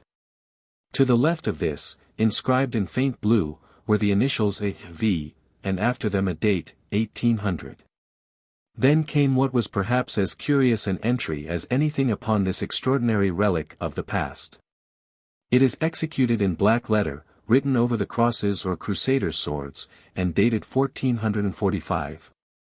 As the best plan will be to allow it to speak for itself, I here give the black letter facsimile, together with the original Latin without the contractions, from which it will be seen that the writer was a fair medieval Latinist. Also we discovered what is still more curious, an English version of the black letter Latin. This, also written in black letter, we found inscribed on a second parchment that was in the coffer. Apparently somewhat older in date than that on which was inscribed the medieval Latin translation of the uncial Greek of which I shall speak presently. This I also give in full. Facsimile of black letter inscription on the Sherd of Amenartas. Ista reliquiae est vald mysticu et mirificu opus qd Myers me ex armorica ss Britannia meor seccu covihiba t et qdm scs cleric sse per puri meo in manu fairbat qd peitis ilv destruit. Affirma sqd esset ab ipso sathana coflata prestigiosa et diabolica arte curi peter mevs cofregit ilv id vas pites qsqdm ego jos devicido salvas servavi et adaptavi sicut ap perit di Louis pr post fest beat Marie Vir, g. Annie gremcccccxlv. Expanded version of the above black letter inscription. Ista reliquia est vald mysticum et mirificum opus, quat majors me ex armorica, silicet Britannia minor, secum conviabant. Edi quidem sanctus clericus semper patri meo in manu fairbat quat penitus illa destruit, affirmans quat esset ab ipso sathana conflatum prestigiosa et diabolica arte, quer pater meus confregit illit in duas partes. Quas cadem ego Johannes de Vincido salvas servavi et adaptavi sicut apparit die lune proximo post festum beat Marie Virginis Annie gradi mcccccxlv. Facsimile of the Old English black letter translation of the above Latin inscription from the Sherd of Amenartas found inscribed upon a parchment. These relic ys a right mystical work and a marvelous yche mine onsiters aforetime dyd convey hider wy from armorike whys to scene Britain y less and a certain holy clerk should always bear my fader on hand y he ought. Utterly for to frush y same affirmage yt was formed and conflated off Sathanas hy himself by arte magike and divelish wherefore my fader dyd take y same and to brast yn twain but first John de Vincey dyd save whole y twa pites thereof and to pieced y to gitter again so as ye se on y, s, a day Monday next following after y feast of Saint Mary y blessed Virgin y year of salvation 1405 and 40. Modernized version of the above black letter translation. These relic ys a right mystical work and a marvelous. Ye yche mine onsiters aforetime dyd convey hider with them from armorike which ys to scene Britain ye less and a certain holy clerk should always bear my fader on hand that he ought utterly for to frush ye same. Affirmage that yt was formed and conflated of Sathanas hy himself by arte magike and divelish wherefore my fader dyd take ye same and tobrast yn twain, but I, John de Vincey. Dyd save whole ye twa parties thereof and to pieced them together again so as ye se, on this day Monday next following after ye feast of Saint Mary ye blessed Virgin yn ye year of salvation 1405 and 40. The next and, save one, last entry was Elizabethan, and dated 1564. A most strange history, and one that did cost my father his life. For in seeking for the place upon the east coast of Africa, his pinnace was sunk by a Portuguese galleon off Lorenzo Marquez, and he himself perished. John Vincey. Then came the last entry, apparently, to judge by the style of writing, made by some representative of the family in the middle of the 18th century. It was a misquotation of the well-known lines in Hamlet, and ran thus, "There are more things in heaven and earth than are dreamt of in your philosophy, Horatio." 6. And now there remained but one more document to be examined, namely, the ancient black letter transcription into medieval Latin of the uncial inscription on the Sherd. As will be seen, this translation was executed and subscribed in the year 1495, by a certain learned man, Edmundus de Prato, Edmund Pratt, by name, licentiate in canon law, of Exeter College, Oxford, who had actually been a pupil of Grocyn, the first scholar who taught Greek in England. 7. No doubt, on the fame of this new learning reaching his ears, the Vincey of the day, perhaps that same John de Vincey who years before had saved the relic from destruction and made the black-letter entry on the shirt in 1445, hurried off to Oxford to see if perchance it might avail to dissolve the secret of the mysterious inscription. Nor was he disappointed, for the learned Edmundus was equal to the task. Indeed, his rendering is so excellent an example of medieval learning and Latinity that, even at the risk of sating the learned reader with too many antiquities, I have made up my mind to give it in facsimile, together with an expanded version for the benefit of those who find the contractions troublesome. The translation has several peculiarities on which this is not the place to dwell, but I would in passing call the attention of scholars to the passage, Duxerunt autem nos ad reginam advenusle saniscorinentium, which strikes me as a delightful rendering of the original, gamma alpha gamma omicron nu delta beta alpha sigma lambda epsilon iota alpha nu tau xi nu omicron upsilon chi tau rho alpha iota sigma tau epsilon phi alpha nu omicron nu tau omega nu. Medieval black-letter Latin translation of the Uncial. Inscription on the Sherd of Amenartas. Amenartas e gen reg. Egyptii uxer calicratus sacerdot isidus qua de fovti demonia at duti filial soatisistini ia maribuda edamat a fugi quota ex Egypto regnatii nectanibo cu pater tua, pepter mea more pejorato. Fugites aut vsus nota trans mare et exiage mes pr lit ora libi vsus oriti erant ubi est petra cata mgna sculpta instar Ethiop capit. Dane dies theage abost flum mni iecti pitim submersi summus pitim morbo mortui sum, in fine aut a fair hoibs portabmer pr palliditi veda. Ubi aviu emptitudo celu obubrat dies ex. Donec advenim ad cavu cata monti, ubi olim mgna herbs erat, cavern quac imesi, duxerati aut nos ad regina advenas lasaniscoratiu que magic utbat id peritia omniu rariti salt pulchrititi vigor isesible erat. Hecem no patra tuae amore piculsa p mu cuta ei connubiu mici mort parabat. Postia vro recusatii calicrate amore me et timor regina fecto nos pr magica abduxit pr vias horrible ubi est putius alpi fudas, cuius iuxta additu iasbat senior philosophy cadaver, edi ad vietib emostravit flamme vita recta. Istar colum voludites, voces emittii qsi tenitris, tu cpr ignii pedinacio expers trasit eti ia ipsa sisi formosier visa est. Quib fact urivit esse pater tu quac immortal ostsura esse me prius oxiza regine cotaburnium malit, nec eni ipsa me oxidir valuit, pepter nostratu mgica cuius ego met pitem habeo.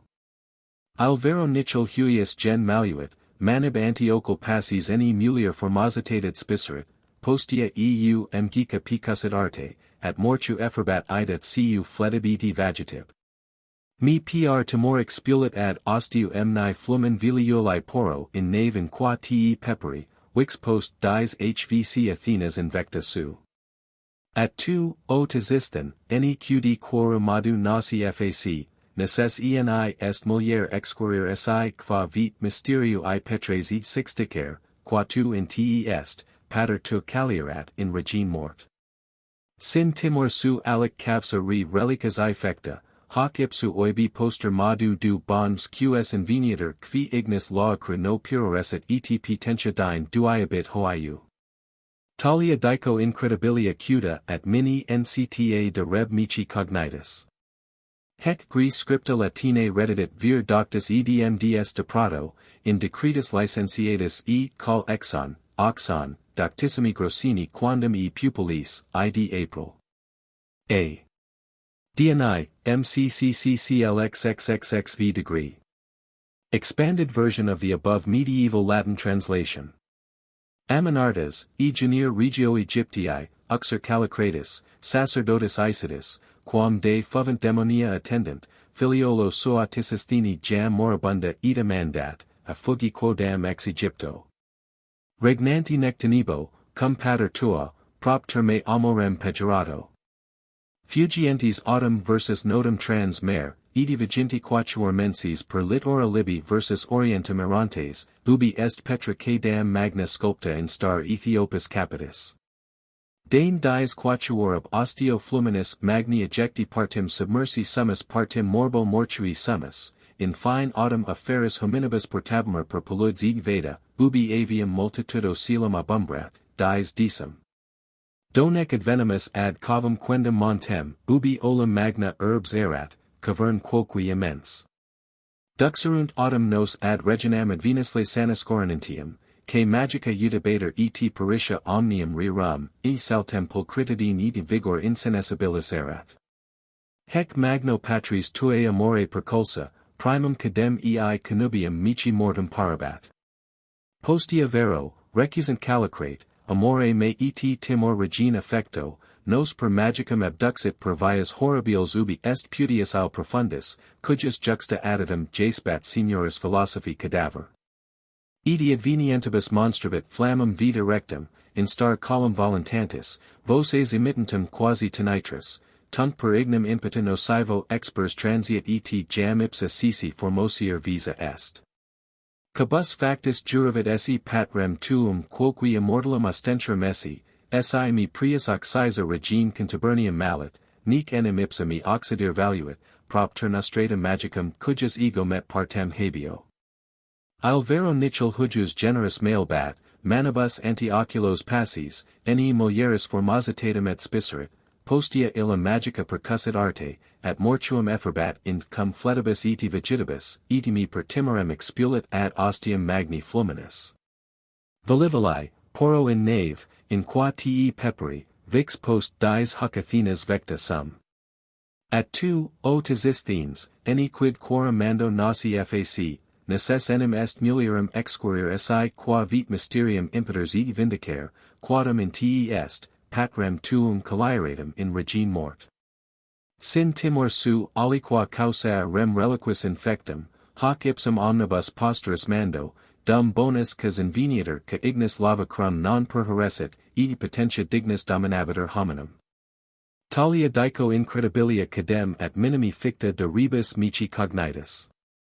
Hec gris scripta Latinae reddit vir doctus Edmundus de Prato, in discretus licentiatus, e collegio exoniensi oxoniensi doctissimi grossini quandam e pupilis, edibus aprilis anno domini mccccclxxxxv degree.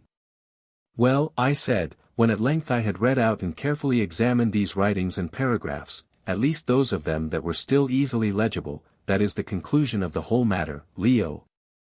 And now you can form your own opinion on it. I have already formed mine.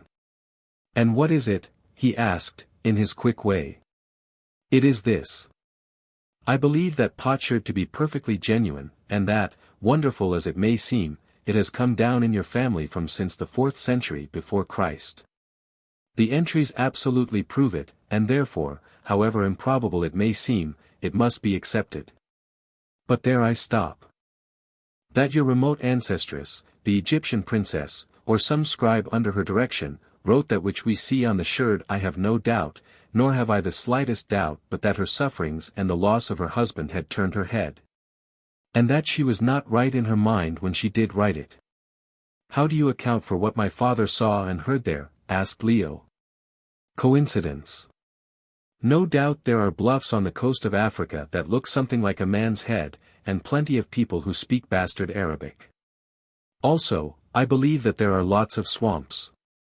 Another thing is, Leo, and I am sorry to say it, but I do not believe that your poor father was quite right when he wrote that letter.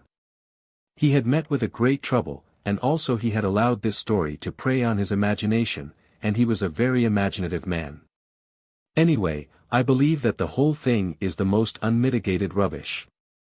I know that there are curious things and forces in nature which we rarely meet with, and, when we do meet them, cannot understand. But until I see it with my own eyes, which I am not likely to, I never will believe that there is any means of avoiding death, even for a time, or that there is or was a white sorceress living in the heart of an African swamp. It is bosh, my boy, all bosh. What do you say, Job? I say, sir, that it is a lie, and, if it is true, I hope Mr. Leo won't meddle with no such things, for no good can't come of it. Perhaps you are both right, said Leo, very quietly. I express no opinion. But I say this. I am going to set the matter at rest once and for all, and if you won't come with me I will go by myself. I looked at the young man, and saw that he meant what he said. When Leo means what he says he always puts on a curious look about the mouth. It has been a trick of his from a child. Now, as a matter of fact, I had no intention of allowing Leo to go anywhere by himself, for my own sake, if not for his. I was far too attached to him for that. I am not a man of many ties or affections. Circumstances have been against me in this respect, and men and women shrink from me, or at least, I fancy that they do, which comes to the same thing, thinking, perhaps, that my somewhat forbidding exterior is a key to my character. Rather than endure this, I have, to a great extent, secluded myself from the world, and cut myself off from those opportunities which with most men result in the formation of relations more or less intimate. Therefore Leo was all the world to me, brother, child, and friend, and until he wearied of me, where he went there I should go too. But, of course, it would not do to let him see how great a hold he had over me.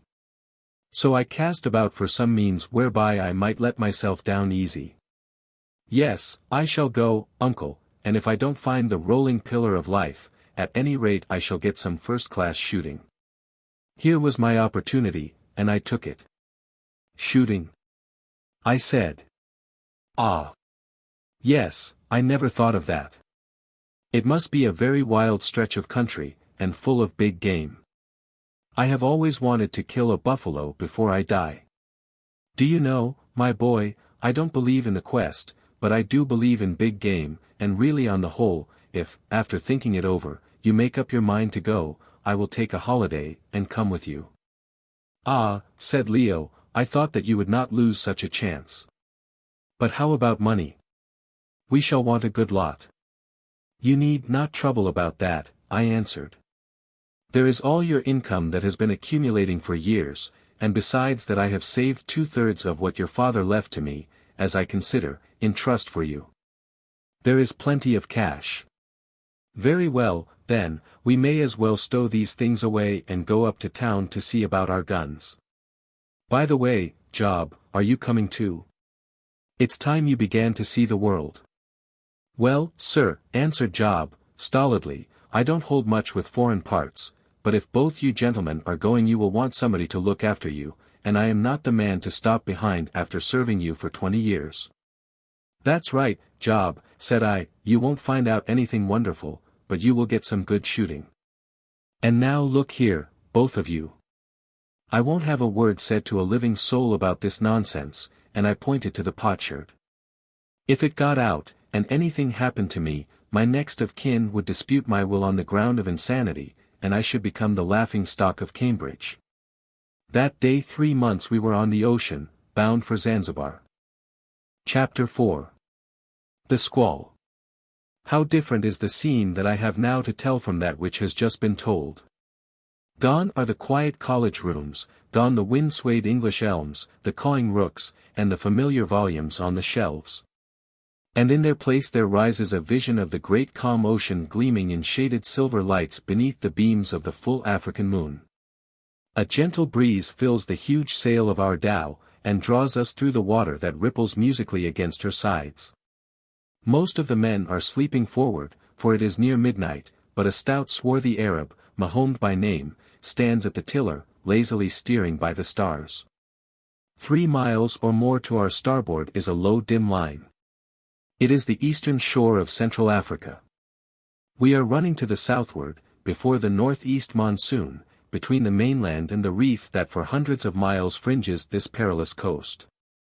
The night is quiet, so quiet that a whisper can be heard fore and aft the dhow, so quiet that a faint booming sound rolls across the water to us from the distant land. The Arab at the tiller holds up his hand, and says one word, Simba, lion. We all sit up and listen. Then it comes again, a slow, majestic sound, that thrills us to the marrow. Tomorrow by 10 o'clock, I say, we ought, if the captain is not out in his reckoning, which I think very probable, to make this mysterious rock with a man's head, and begin our shooting. And begin our search for the ruined city in the fire of life, corrected Leo, taking his pipe from his mouth, and laughing a little. Nonsense. I answered. You were airing your Arabic with that man at the tiller this afternoon. What did he tell you? He has been trading, slave trading, probably, up and down these latitudes for half of his iniquitous life, and once landed on this very man rock. Did he ever hear anything of the ruined city or the caves? No, answered Leo. He says that the country is all swamp behind, and full of snakes, especially pythons, and game, and that no man lives there. But then there is a belt of swamp all along the East African coast, so that does not go for much. Yes, I said, it does, it goes for malaria. You see what sort of an opinion these gentry have of the country. Not one of them will go with us. They think that we are mad, and upon my word I believe that they are right. If ever we see old England again I shall be astonished. However, it does not greatly matter to me at my age, but I am anxious for you, Leo, and for Job. It's a tomfool's business, my boy. All right, Uncle Horace. So far as I am concerned, I am willing to take my chance. Look. What is that cloud? And he pointed to a dark blotch upon the starry sky, some miles astern of us. Go and ask the man at the tiller, I said. He rose, stretched his arms, and went. Presently he returned. He says it is a squall, but it will pass far on one side of us.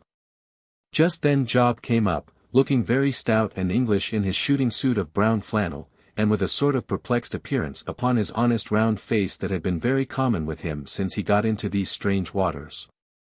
Please, sir, he said, touching his sun hat, which was stuck on to the back of his head in a somewhat ludicrous fashion, as we have got all those guns and things in the whaleboat astern, to say nothing of the provisions in the lockers.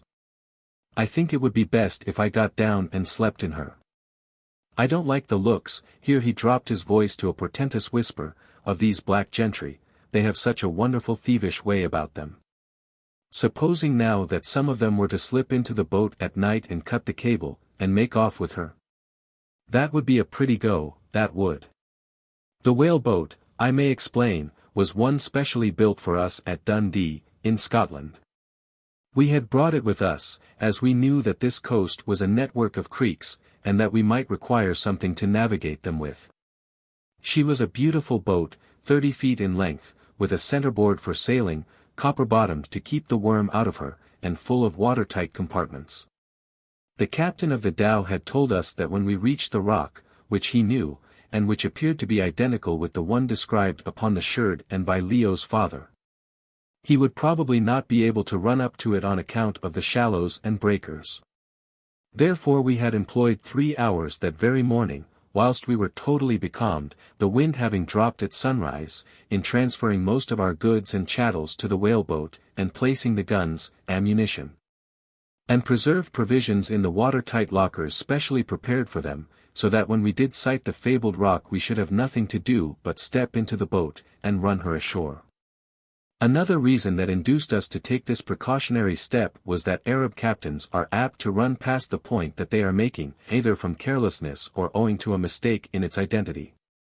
Now, as sailors know, it is quite impossible for a dhow which is only rigged to run before the monsoon to beat back against it. Therefore we got our boat ready to row for the rock at any moment. Well, Job, I said, perhaps it would be as well. There are lots of blankets there, only be careful to keep out of the moon, or it may turn your head or blind you. Lord, sir. I don't think it would much matter if it did. It is that turned already with the sight of these blackamoors and their filthy, thieving ways.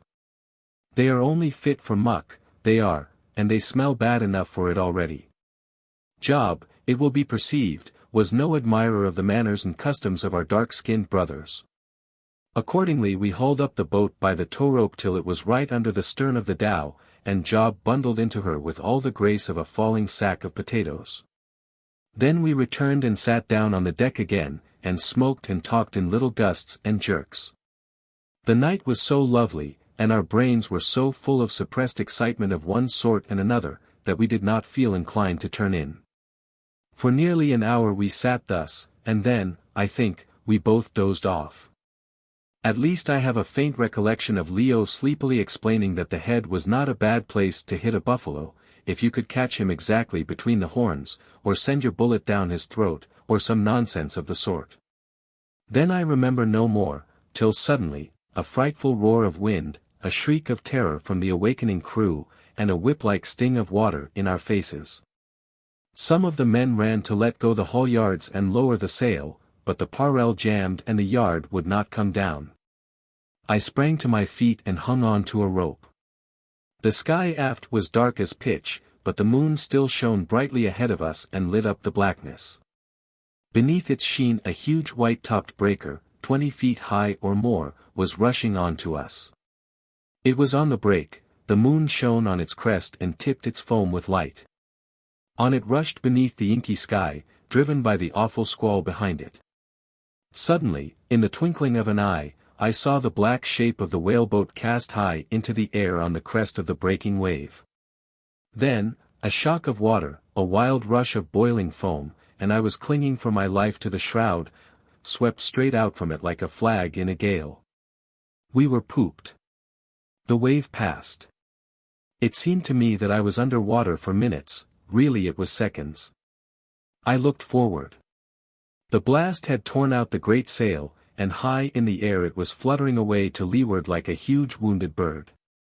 Then for a moment there was comparative calm, and in it I heard Job's voice yelling wildly, "Come here to the boat." Bewildered and half-drowned as I was, I had the sense to rush aft. I felt the dhow sinking under me, she was full of water. Under her counter the whaleboat was tossing furiously, and I saw the Arab Mahomed, who had been steering, leap into her. I gave one desperate pull at the tow rope to bring the boat alongside. Wildly I sprang also, Job caught me by the arm and I rolled into the bottom of the boat. Down went the dhow bodily, and as she did so Mahomed drew his curved knife and severed the fibre rope by which we were fast to her, and in another second we were driving before the storm over the place where the dhow had been. Great God! I shrieked, "Where is Leo? Leo! Leo! He's gone, sir, God help him," roared Job into my ear, and such was the fury of the squall that his voice sounded like a whisper. I wrung my hands in agony. Leo was drowned, and I was left alive to mourn him. "Look out," yelled Job, "here comes another." I turned, a second huge wave was overtaking us. I half hoped that it would drown me. With a curious fascination I watched its awful advent. The moon was nearly hidden now by the wreaths of the rushing storm, but a little light still caught the crest of the devouring breaker. There was something dark on it, a piece of wreckage. It was on us now, and the boat was nearly full of water. But she was built in airtight compartments, heaven bless the man who invented them, and lifted up through it like a swan. Through the foam and turmoil I saw the black thing on the wave hurrying right at me. I put out my right arm to ward it from me, and my hand closed on another arm, the wrist of which my fingers gripped like a vice. I am a very strong man, and had something to hold to, but my arm was nearly torn from its socket by the strain and weight of the floating body. Had the rush lasted another 2 seconds I might either have let go or gone with it. But it passed, leaving us up to our knees in water. "Bail out! Bail out!" shouted Job, suiting the action to the word. But I could not bail just then, for as the moon went out and left us in total darkness, one faint, flying ray of light lit upon the face of the man I had gripped, who was now half lying, half floating in the bottom of the boat. It was Leo. Leo brought back by the wave, back, dead or alive, from the very jaws of death. "Bail out! Bail out!" yelled Job, "or we shall founder." I seized a large tin bowl with a handle to it, which was fixed under one of the seats, and the three of us bailed away for dear life. The furious tempest drove over and round us, flinging the boat this way and that, the wind and the storm wreaths and the sheets of stinging spray blinded and bewildered us. But through it all we worked like demons with the wild exhilaration of despair, for even despair can exhilarate. 1 minute. 3 minutes. 6 minutes. The boat began to lighten, and no fresh wave swamped us. 5 minutes more, and she was fairly clear. Then, suddenly, above the awful shriekings of the hurricane came a duller, deeper roar. Great heavens! It was the voice of breakers. At that moment the moon began to shine forth again, this time behind the path of the squall. Out far across the torn bosom of the ocean shot the ragged arrows of her light, and there, half a mile ahead of us, was a white line of foam, then a little space of open-mouthed blackness, and then another line of white. It was the breakers, and their roar grew clearer and yet more clear as we sped down upon them like a swallow. There they were, boiling up in snowy spouts of spray, smiting and gnashing together like the gleaming teeth of hell. "Take the tiller, Mahomed!" I roared in Arabic. "We must try and shoot them." At the same moment I seized an oar, and got it out, motioning to Job to do likewise. Mahomed clambered aft, and got hold of the tiller, and with some difficulty Job, who had sometimes pulled a tub upon the homely cam, got out his oar. In another minute the boat's head was straight on to the ever-nearing foam, towards which she plunged and tore with the speed of a racehorse. Just in front of us the first line of breakers seemed a little thinner than to the right or left, there was a cap of rather deeper water. I turned and pointed to it. "Steer for your life, Mahomed!" I yelled. He was a skillful steersman, and well acquainted with the dangers of this most perilous coast, and I saw him grip the tiller, bend his heavy frame forward, and stare at the foaming terror till his big round eyes looked as though they would start out of his head. The send of the sea was driving the boat's head round to starboard. If we struck the line of breakers 50 yards to starboard of the gap we must sink. It was a great field of twisting, spouting waves. Mahomed planted his foot against the seat before him, and, glancing at him, I saw his brown toes spread out like a hand with the weight he put upon them as he took the strain of the tiller. She came round a bit, but not enough. I roared to Job to back water, whilst I dragged and laboured at my oar. She answered now, and none too soon. Heavens, we were in them. And then followed a couple of minutes of heartbreaking excitement such as I cannot hope to describe. All that I remember is a shrieking sea of foam, out of which the billows rose here, there, and everywhere like avenging ghosts from their ocean grave. Once we were turned right round, but either by chance, or through Mahomed's skillful steering, the boat's head came straight again before a breaker filled us. One more, a monster. We were through it or over it, more through than over, and then, with a wild yell of exultation from the Arab, we shot out into the comparative smooth water of the mouth of sea between the teeth-like lines of gnashing waves.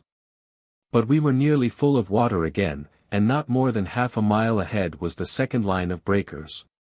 Again we set to and bailed furiously. Fortunately the storm had now quite gone by, and the moon shone brightly, revealing a rocky headland running half a mile or more out into the sea, of which this second line of breakers appeared to be a continuation. At any rate, they boiled around its foot. Probably the ridge that formed the headland ran out into the ocean, only at a lower level, and made the reef also. This headland was terminated by a curious peak that seemed not to be more than a mile away from us. Just as we got the boat pretty clear for the second time, Leo, to my immense relief, opened his eyes and remarked that the clothes had tumbled off the bed, and that he supposed it was time to get up for chapel. I told him to shut his eyes and keep quiet, which he did without in the slightest degree realizing the position. As for myself, his reference to chapel made me reflect, with a sort of sick longing, on my comfortable rooms at Cambridge. Why had I been such a fool as to leave them? This is a reflection that has several times recurred to me since, and with an ever-increasing force. But now again we were drifting down on the breakers, though with lessened speed, for the wind had fallen, and only the current or the tide, it afterwards turned out to be the tide, was driving us. Another minute, and with a sort of howl to Allah from the Arab, a pious ejaculation from myself, and something that was not pious from Job, we were in them. And then the whole scene, down to our final escape, repeated itself, only not quite so violently. Mahome's skillful steering and the airtight compartments saved our lives. In 5 minutes we were through, and drifting, for we were too exhausted to do anything to help ourselves except keep her head straight, with the most startling rapidity round the headland which I have described. Round we went with the tide, until we got well under the lee of the point, and then suddenly the speed slackened, we ceased to make way, and finally appeared to be in dead water. The storm had entirely passed, leaving a clean-washed sky behind it. The headland intercepted the heavy sea that had been occasioned by the squall, and the tide, which had been running so fiercely up the river, for we were now in the mouth of a river, was sluggish before it turned, so we floated quietly. And before the moon went down managed to bail out the boat thoroughly and get her a little ship-shape. Leo was sleeping profoundly, and on the whole I thought it wise not to wake him. It was true he was sleeping in wet clothes, but the night was now so warm that I thought, and so did Job, that they were not likely to injure a man of his unusually vigorous constitution. Besides, we had no dry ones at hand. Presently the moon went down, and left us floating on the waters, now only heaving like some troubled woman's breast, with leisure to reflect upon all that we had gone through and all that we had escaped.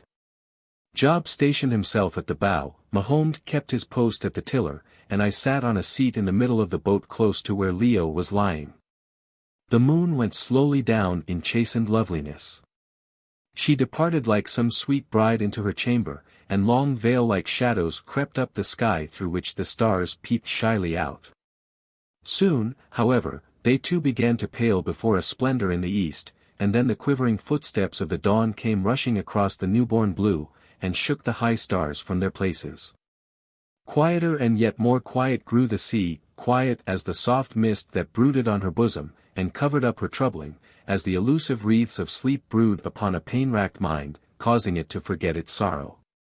From the east to the west sped the angels of the dawn, from sea to sea, from mountain-top to mountain-top, scattering light with both their hands. On they sped out of the darkness, perfect, glorious, like spirits of the just breaking from the tomb. On, over the quiet sea, over the low coastline, and the swamps beyond, and the mountains above them, over those who slept in peace and those who woke in sorrow, over the evil and the good, over the living and the dead. Over the wide world and all that breathes or has breath thereon. It was a wonderfully beautiful sight, and yet sad, perhaps, from the very excess of its beauty. The arising sun, the setting sun. There we have the symbol and the type of humanity, and all things with which humanity has to do. The symbol and the type, yes, and the earthly beginning, and the end also. And on that morning this came home to me with a peculiar force. The sun that rose today for us had set last night for 18 of our fellow voyagers, had set everlastingly for 18 whom we knew. The Tao had gone down with them, they were tossing about among the rocks and seaweed, so much human drift on the great ocean of death. And we four were saved. But one day a sunrise will come when we shall be among those who are lost, and then others will watch those glorious rays, and grow sad in the midst of beauty, and dream of death in the full glow of a rising life. For this is the lot of man. Chapter 5.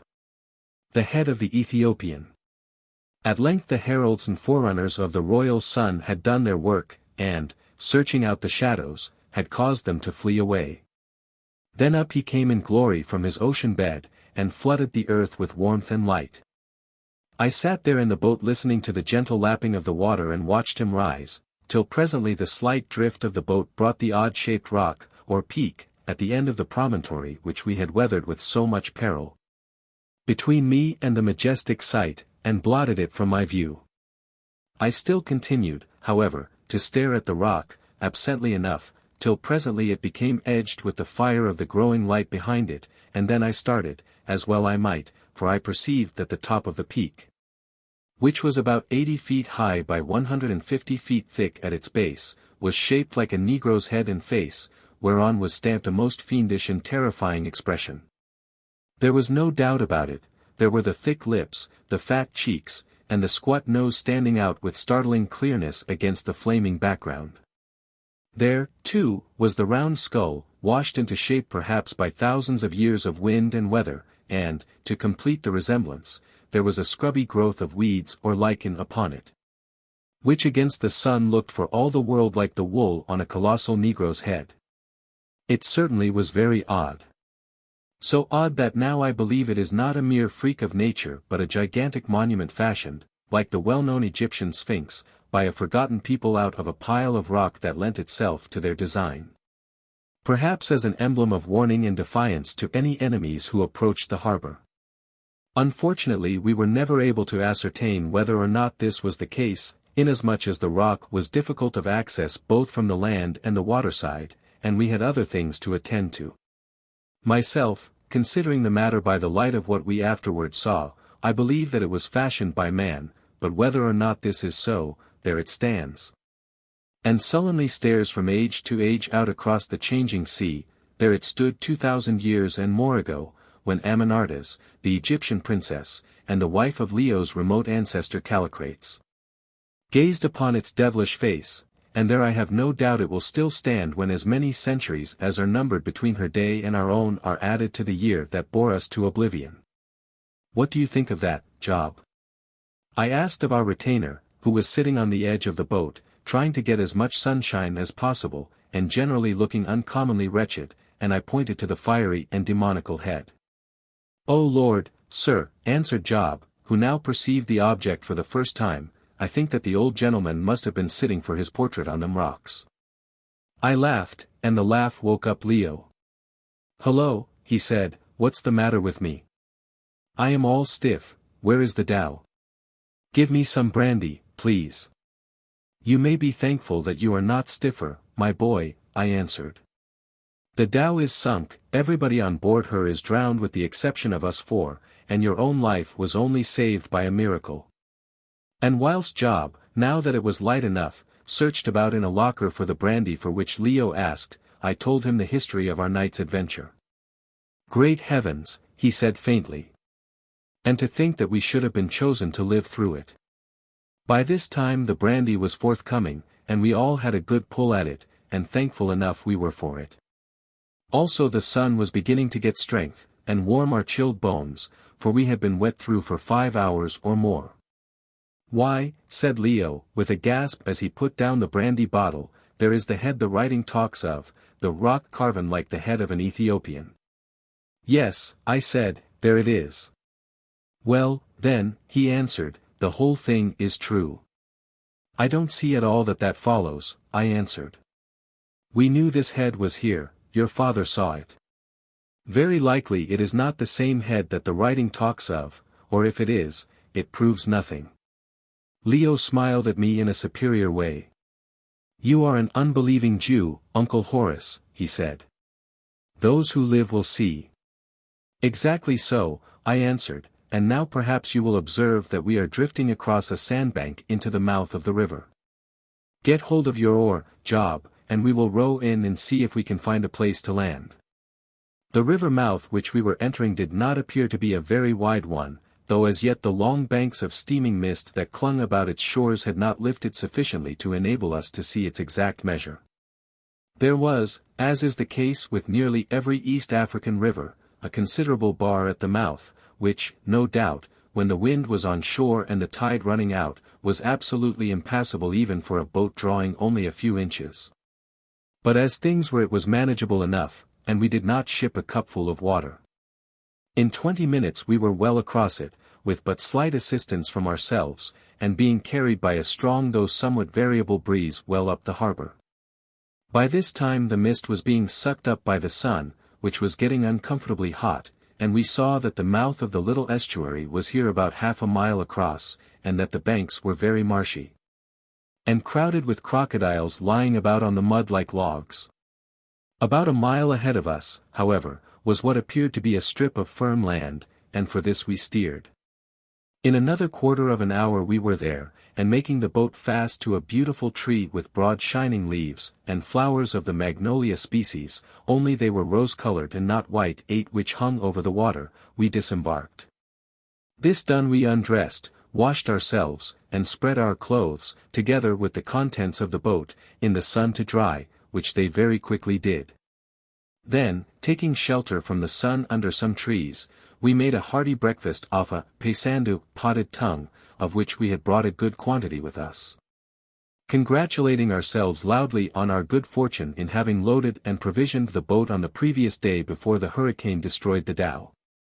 By the time that we had finished our meal our clothes were quite dry, and we hastened to get into them, feeling not a little refreshed. Indeed, with the exception of weariness and a few bruises, none of us were the worse for the terrifying adventure which had been fatal to all our companions. Leo, it is true, had been half drowned, but that is no great matter to a vigorous young athlete of 25. After breakfast we started to look about us. We were on a strip of dry land about 200 yards broad by 500 long, bordered on one side by the river, and on the other 3 by endless desolate swamps, that stretched as far as the eye could reach.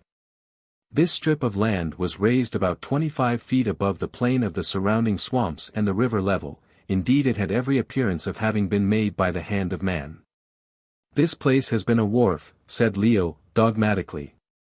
"Nonsense," I answered. "Who would be stupid enough to build a wharf in the middle of these dreadful marshes in a country inhabited by savages, that is, if it is inhabited at all? Perhaps it was not always marsh, and perhaps the people were not always savage," he said drily, looking down the steep bank, for we were standing by the river.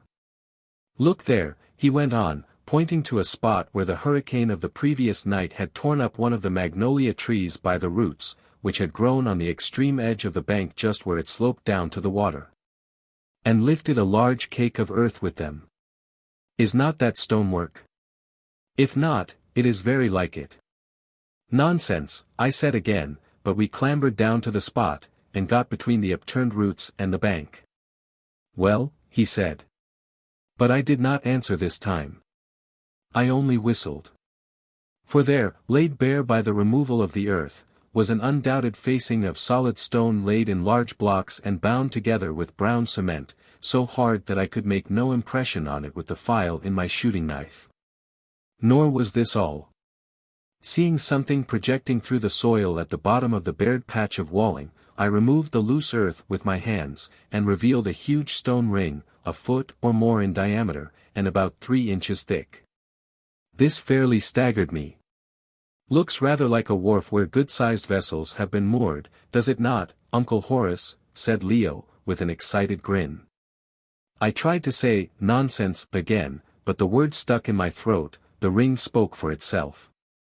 In some past age vessels had been moored there, and this stone wall was undoubtedly the remnant of a solidly constructed wharf.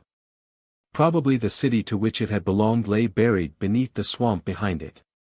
"Begins to look as though there were something in the story after all, Uncle Horace," said the exultant Leo, and reflecting on the mysterious Negro's head and the equally mysterious stonework, I made no direct reply.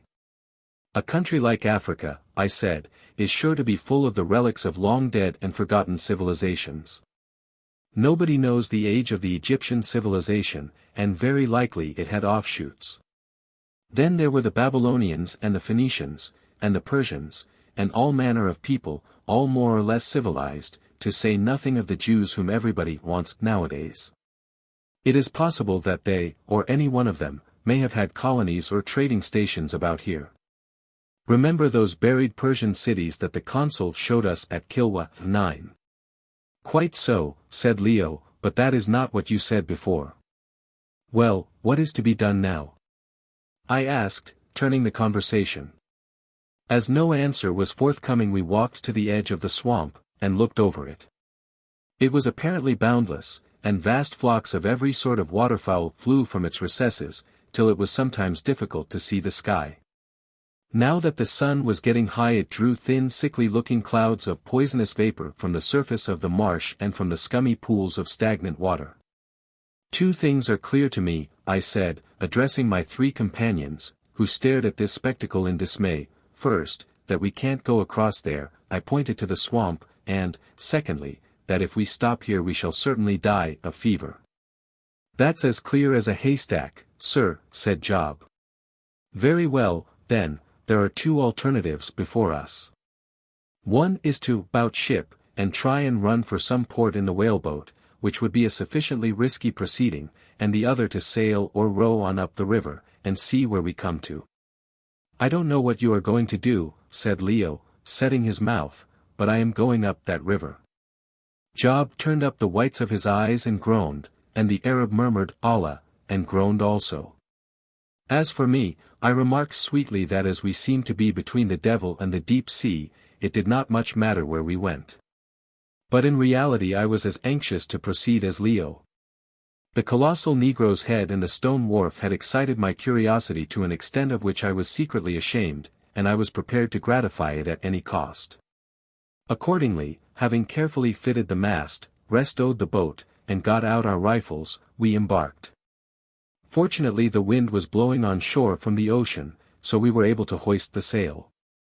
Indeed, we afterwards found out that as a general rule the wind set on shore from daybreak for some hours, and off shore again at sunset, and the explanation that I offer of this is that when the earth is cooled by the dew and the night the hot air rises, and the draught rushes in from the sea till the sun has once more heated it through. At least that appeared to be the rule here. Taking advantage of this favoring wind, we sailed merrily up the river for 3 or 4 hours. Once we came across a school of hippopotami, which rose, and bellowed dreadfully at us within 10 or a dozen fathoms of the boat, much to Job's alarm, and, I will confess, to my own. These were the first hippopotami that we had ever seen, and, to judge by their insatiable curiosity, I should judge that we were the first white men that they had ever seen. Upon my word, I once or twice thought that they were coming into the boat to gratify it. Leo wanted to fire at them, but I dissuaded him, fearing the consequences. Also, we saw hundreds of crocodiles basking on the muddy banks, and thousands upon thousands of waterfowl. Some of these we shot, and among them was a wild goose, which, in addition to the sharp curved spurs on its wings, had a spur about 3/4 of an inch long growing from the skull just between the eyes. We never shot another like it, so I do not know if it was a sport or a distinct species. In the latter case this incident may interest naturalists. Job named it the unicorn goose. About midday the sun grew intensely hot, and the stench drawn up by it from the marshes which the river drains was something too awful, and caused us instantly to swallow precautionary doses of quinine. Shortly afterwards the breeze died away altogether, and as rowing our heavy boat against stream in the heat was out of the question. We were thankful enough to get under the shade of a group of trees, a species of willow, that grew by the edge of the river, and lie there and gasp till at length the approach of sunset put a period to our miseries. Seeing what appeared to be an open space of water straight ahead of us, we determined to row there before settling what to do for the night.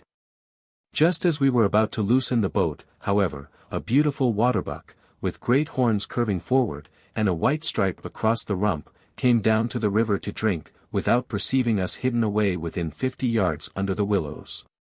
Leo was the first to catch sight of it, and, being an ardent sportsman, thirsting for the blood of big game, about which he had been dreaming for months, he instantly stiffened all over, and pointed like a setter dog. Seeing what was the matter, I handed him his express rifle, at the same time taking my own. "Now then," I whispered, "mind you don't miss." "Miss," he whispered back contemptuously, "I could not miss it if I tried." He lifted the rifle, and the roan-colored buck, having drunk his fill, raised his head and looked out across the river. He was standing right against the sunset sky on a little eminence, or ridge of ground, which ran across the swamp, evidently a favorite path for game, and there was something very beautiful about him.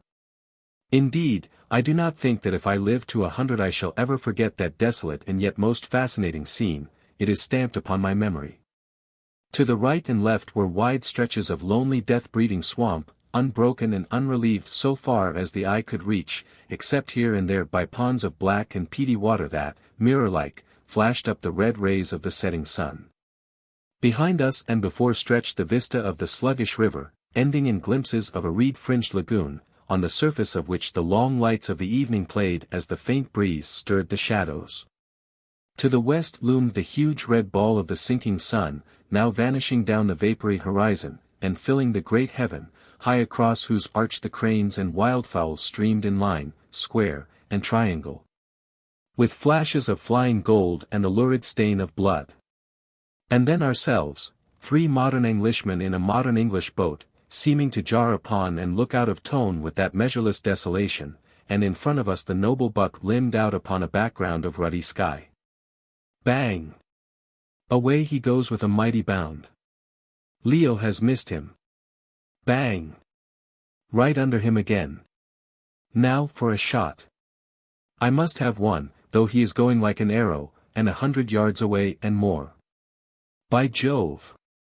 Over and over and over. Well, I think I've wiped your eye there, Master Leo, I say, struggling against the ungenerous exultation that in such a supreme moment of one's existence will rise in the best-mannered sportsman's breast. Confound you, yes, growled Leo. And then, with that quick smile that is one of his charms lighting up his handsome face like a ray of light, I beg your pardon, old fellow. I congratulate you, it was a lovely shot, and mine were vile. We got out of the boat and ran to the buck, which was shot through the spine and stone dead.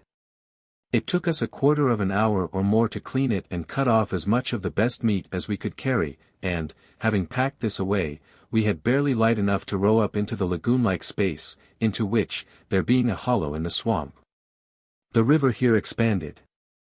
Just as the light vanished we cast anchor about 30 fathoms from the edge of the lake. We did not dare to go ashore, not knowing if we should find dry ground to camp on, and greatly fearing the poisonous exhalations from the marsh, from which we thought we should be freer on the water.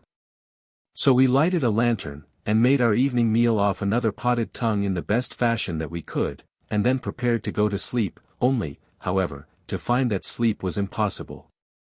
For, whether they were attracted by the lantern, or by the unaccustomed smell of a white man for which they had been waiting for the last 1,000 years or so, I know not. But certainly we were presently attacked by tens of thousands of the most bloodthirsty, pertinacious, and huge mosquitoes that I ever saw or read of. In clouds they came, and pinged and buzzed and bit till we were nearly mad. Tobacco smoke only seemed to stir them into a merrier and more active life, till at length we were driven to covering ourselves with blankets, head and all, and sitting to slowly stew and continually scratch and swear beneath them. And as we sat, suddenly rolling out like thunder through the silence came the deep roar of a lion, and then of a second lion, moving among the reeds within 60 yards of us. I say, said Leo, sticking his head out from under his blanket, lucky we ain't on the bank, avuncular. Leo sometimes addressed me in this disrespectful way. Curse it. A mosquito has bitten me on the nose, and the head vanished again. Shortly after this the moon came up, and notwithstanding every variety of roar that echoed over the water to us from the lions on the banks, we began, thinking ourselves perfectly secure, to gradually doze off. I do not quite know what it was that made me poke my head out of the friendly shelter of the blanket, perhaps because I found that the mosquitoes were biting right through it. Anyhow, as I did so I heard Job whisper, in a frightened voice. Oh, my stars, look there. Instantly we all of us looked, and this was what we saw in the moonlight. Near the shore were 2 wide and ever-widening circles of concentric rings rippling away across the surface of the water, and in the heart and center of the circles were 2 dark moving objects. What is it? Asked I. It is those damned lions, sir, answered Job, in a tone which was an odd mixture of a sense of personal injury, habitual respect, and acknowledged fear, and they are swimming here to heat us, he added, nervously picking up an H in his agitation. I looked again, there was no doubt about it, I could catch the glare of their ferocious eyes. Attracted either by the smell of the newly killed waterbuck meat or of ourselves, the hungry beasts were actually storming our position. Leo already had his rifle in his hand. I called to him to wait till they were nearer, and meanwhile grabbed my own.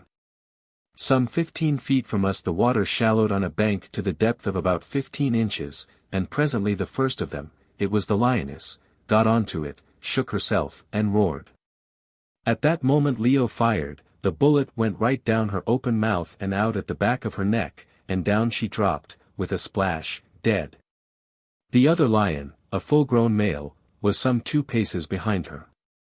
At this second he got his forepaws onto the bank, when a strange thing happened.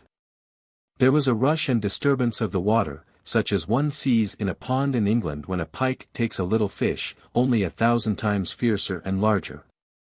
And suddenly the lion gave a most terrific snarling roar and sprang forward onto the bank, dragging something black with him. "Allah!" shouted Mahomed, "a crocodile has got him by the leg," and sure enough he had. We could see the long snout with its gleaming lines of teeth and the reptile body behind it. And then followed an extraordinary scene indeed. The lion managed to get well onto the bank, the crocodile half standing and half swimming, still nipping his hind leg. He roared till the air quivered with the sound, and then, with a savage, shrieking snarl, turned round and clawed hold of the crocodile's head. The crocodile shifted his grip, having, as we afterwards discovered, had one of his eyes torn out, and slightly turned over. Instantly the lion got him by the throat and held on, and then over and over they rolled upon the bank struggling hideously. It was impossible to follow their movements, but when next we got a clear view the tables had turned, for the crocodile, whose head seemed to be a mass of gore, had got the lion's body in his iron jaws just above the hips, and was squeezing him and shaking him to and fro. For his part, the tortured brute, roaring in agony, was clawing and biting madly at his enemy's scaly head, and fixing his great hind claws in the crocodile's, comparatively speaking, soft throat, ripping it open as one would rip a glove. Then, all of a sudden, the end came. The lion's head fell forward on the crocodile's back, and with an awful groan he died, and the crocodile, after standing for a minute motionless, slowly rolled over onto his side, his jaws still fixed across the carcass of the lion, which, we afterwards found, he had bitten almost in halves. This duel to the death was a wonderful and a shocking sight, and one that I suppose few men have seen, and thus it ended. When it was all over, leaving Mahomed to keep a lookout, we managed to spend the rest of the night as quietly as the mosquitoes would allow. Chapter 6. An Early Christian Ceremony. Next morning, at the earliest light of dawn, we rose, performed such ablutions as circumstances would allow, and generally made ready to start. I am bound to say that when there was sufficient light to enable us to see each other's faces I, for one, burst out into a roar of laughter. Job's fat and comfortable countenance was swollen out to nearly twice its natural size from mosquito bites, and Leo's condition was not much better. Indeed, of the 3 I had come off much the best, probably owing to the toughness of my dark skin, and to the fact that a good deal of it was covered by hair. For since we had started from England I had allowed my naturally luxuriant beard to grow at its own sweet will. But the other 2 were, comparatively speaking, clean-shaved, which of course gave the enemy a larger extent of open country to operate on, though in Mahomed's case the mosquitoes, recognizing the taste of a true believer, would not touch him at any price. How often, I wonder, during the next week or so did we wish that we were flavored like an Arab. By the time that we had done laughing as heartily as our swollen lips would allow, it was daylight, and the morning breeze was coming up from the sea, cutting lanes through the dense marsh mists, and here and there rolling them before it in great balls of fleecy vapor. So we set our sail, and having first taken a look at the 2 dead lions and the alligator, which we were of course unable to skin, being destitute of means of curing the pelts, we started, and, sailing through the lagoon, followed the course of the river on the farther side. At midday, when the breeze dropped, we were fortunate enough to find a convenient piece of dry land on which to camp and light a fire, and here we cooked 2 wild ducks and some of the waterbuck's flesh, not in a very appetizing way, it is true, but still sufficiently. The rest of the buck's flesh we cut into strips and hung in the sun to dry into biltong, as, I believe, the South African Dutch call flesh thus prepared. On this welcome patch of dry land we stopped till the following dawn, and, as before, spent the night in warfare with the mosquitoes, but without other troubles. The next day or 2 passed in similar fashion, and without noticeable adventures, except that we shot a specimen of a peculiarly graceful hornless buck, and saw many varieties of water lily in full bloom, some of them blue and of exquisite beauty. though few of the flowers were perfect, owing to the prevalence of a white water maggot with a green head that fed upon them. It was on the 5th day of our journey, when we had travelled, so far as we could reckon, about 135 to 140 miles westwards from the coast, that the first event of any real importance occurred. On that morning the usual wind failed us about 11 o'clock, and after pulling a little way we were forced to halt, more or less exhausted, at what appeared to be the junction of our stream with another of a uniform width of about 50 feet. Some trees grew near at hand. The only trees in all this country were along the banks of the river, and under these we rested, and then, the land being fairly dry just here, walked a little way along the edge of the river to prospect and shoot a few waterfowl for food. Before we had gone 50 yards we perceived that all hopes of getting further up the stream in the whaleboat were at an end, for not 200 yards above where we had stopped were a succession of shallows and mud banks, with not 6 inches of water over them. It was a watery cul-de-sac.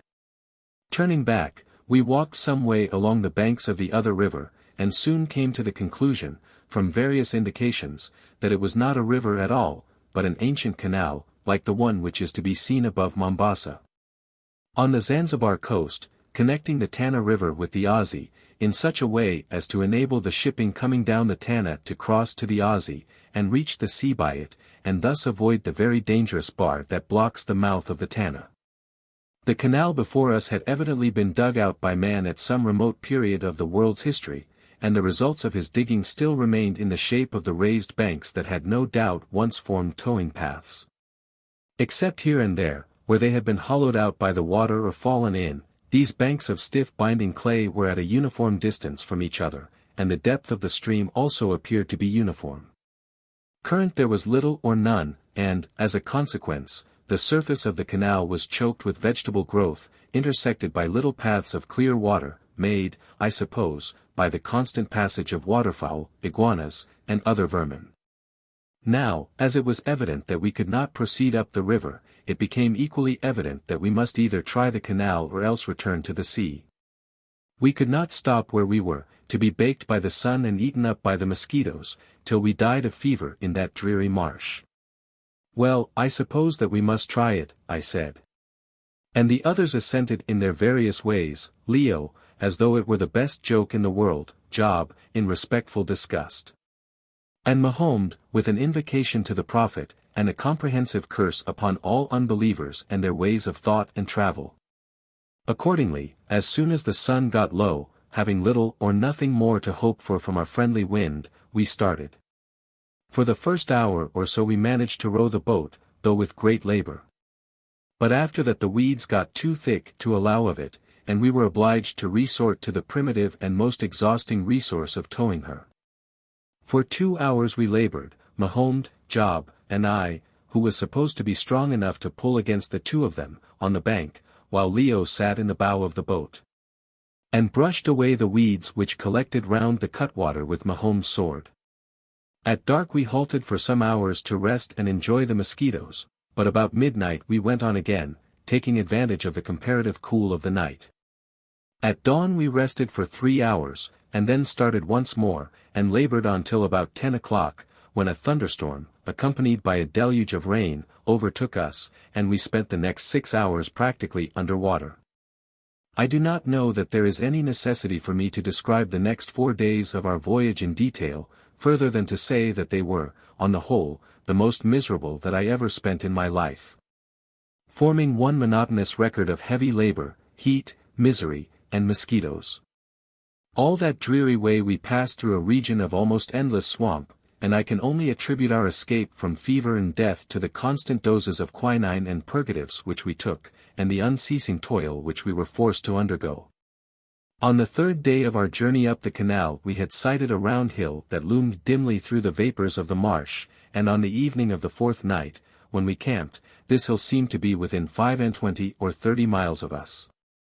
We were by now utterly exhausted, and felt as though our blistered hands could not pull the boat a yard farther, and that the best thing that we could do would be to lie down and die in that dreadful wilderness of swamp. It was an awful position, and one in which I trust no other white man will ever be placed. And as I threw myself down in the boat to sleep the sleep of utter exhaustion, I bitterly cursed my folly in ever having been a party to such a mad undertaking, which could, I saw, only end in our death in this ghastly land. I thought, I remember, as I slowly sank into a doze, of what the appearance of the boat and her unhappy crew would be in 2 or 3 months' time from that night. There she would lie, with gaping seams and half filled with foetid water, which, when the mist-laden wind stirred her, would wash backwards and forwards through our mouldering bones, and that would be the end of her. And of those in her who would follow after myths and seek out the secrets of nature. Already I seemed to hear the water rippling against the desiccated bones and rattling them together, rolling my skull against Mahomes, and his against mine, till at last Mahomes stood straight up upon its vertebrae. And glared at me through its empty eye-holes, and cursed me with its grinning jaws, because I, a dog of a Christian, disturbed the last sleep of a true believer. I opened my eyes, and shuddered at the horrid dream, and then shuddered again at something that was not a dream, for 2 great eyes were gleaming down at me through the misty darkness. I struggled up, and in my terror and confusion shrieked, and shrieked again, so that the others sprang up too, reeling, and drunken with sleep and fear. And then all of a sudden there was a flash of cold steel, and a great spear was held against my throat, and behind it other spears gleamed cruelly. "Peace," said a voice, speaking in Arabic, or rather in some dialect into which Arabic entered very largely. "Who are ye who come hither swimming on the water? Speak or ye die," and the steel pressed sharply against my throat, sending a cold chill through me. "We are travelers, and have come hither by chance," I answered in my best Arabic, which appeared to be understood, for the man turned his head, and, addressing a tall form that towered up in the background, said, "Father, shall we slay?" "What is the color of the men?" said a deep voice in answer. "White is their color." "Slay not," was the reply. "For sons since was the word brought to me from she who must be obeyed, white men come, if white men come, slay them not. Let them be brought to the house of she who must be obeyed. Bring forth the men, and let that which they have with them be brought forth also." "Come," said the man, half leading and half dragging me from the boat, and as he did so I perceived other men doing the same kind office to my companions. On the bank were gathered a company of some 50 men. In that light all I could make out was that they were armed with huge spears, were very tall, and strongly built, comparatively light in color, and nude, save for a leopard skin tied round the middle. Presently Leo and Job were bundled out and placed beside me. "What on earth is up?" said Leo, rubbing his eyes. "Oh, Lord! Sir, here's a rum go," ejaculated Job. And just at that moment a disturbance ensued, and Mahomed came tumbling between us, followed by a shadowy form with an uplifted spear. "Allah! Allah!" howled Mahomed, feeling that he had little to hope from man. "Protect me! Protect me!" "Father, it is a black one," said a voice. "What said she who must be obeyed about the black one?" "She said naught, but slay him not. Come hither, my son." The man advanced, and the tall shadowy form bent forward and whispered something. "Yes, yes," said the other, and chuckled in a rather blood-curdling tone. "Are the 3 white men there?" asked the form. "Yes, they are there." "Then bring up that which is made ready for them, and let the men take all that can be brought from the thing which floats." Hardly had he spoken when men came running up, carrying on their shoulders neither more nor less than palanquins, 4 bearers and 2 spare men to a palanquin, and in these it was promptly indicated we were expected to stow ourselves. "Well," said Leo, "it is a blessing to find anybody to carry us after having to carry ourselves so long." Leo always takes a cheerful view of things. There being no help for it, after seeing the others into theirs I tumbled into my own litter, and very comfortable I found it.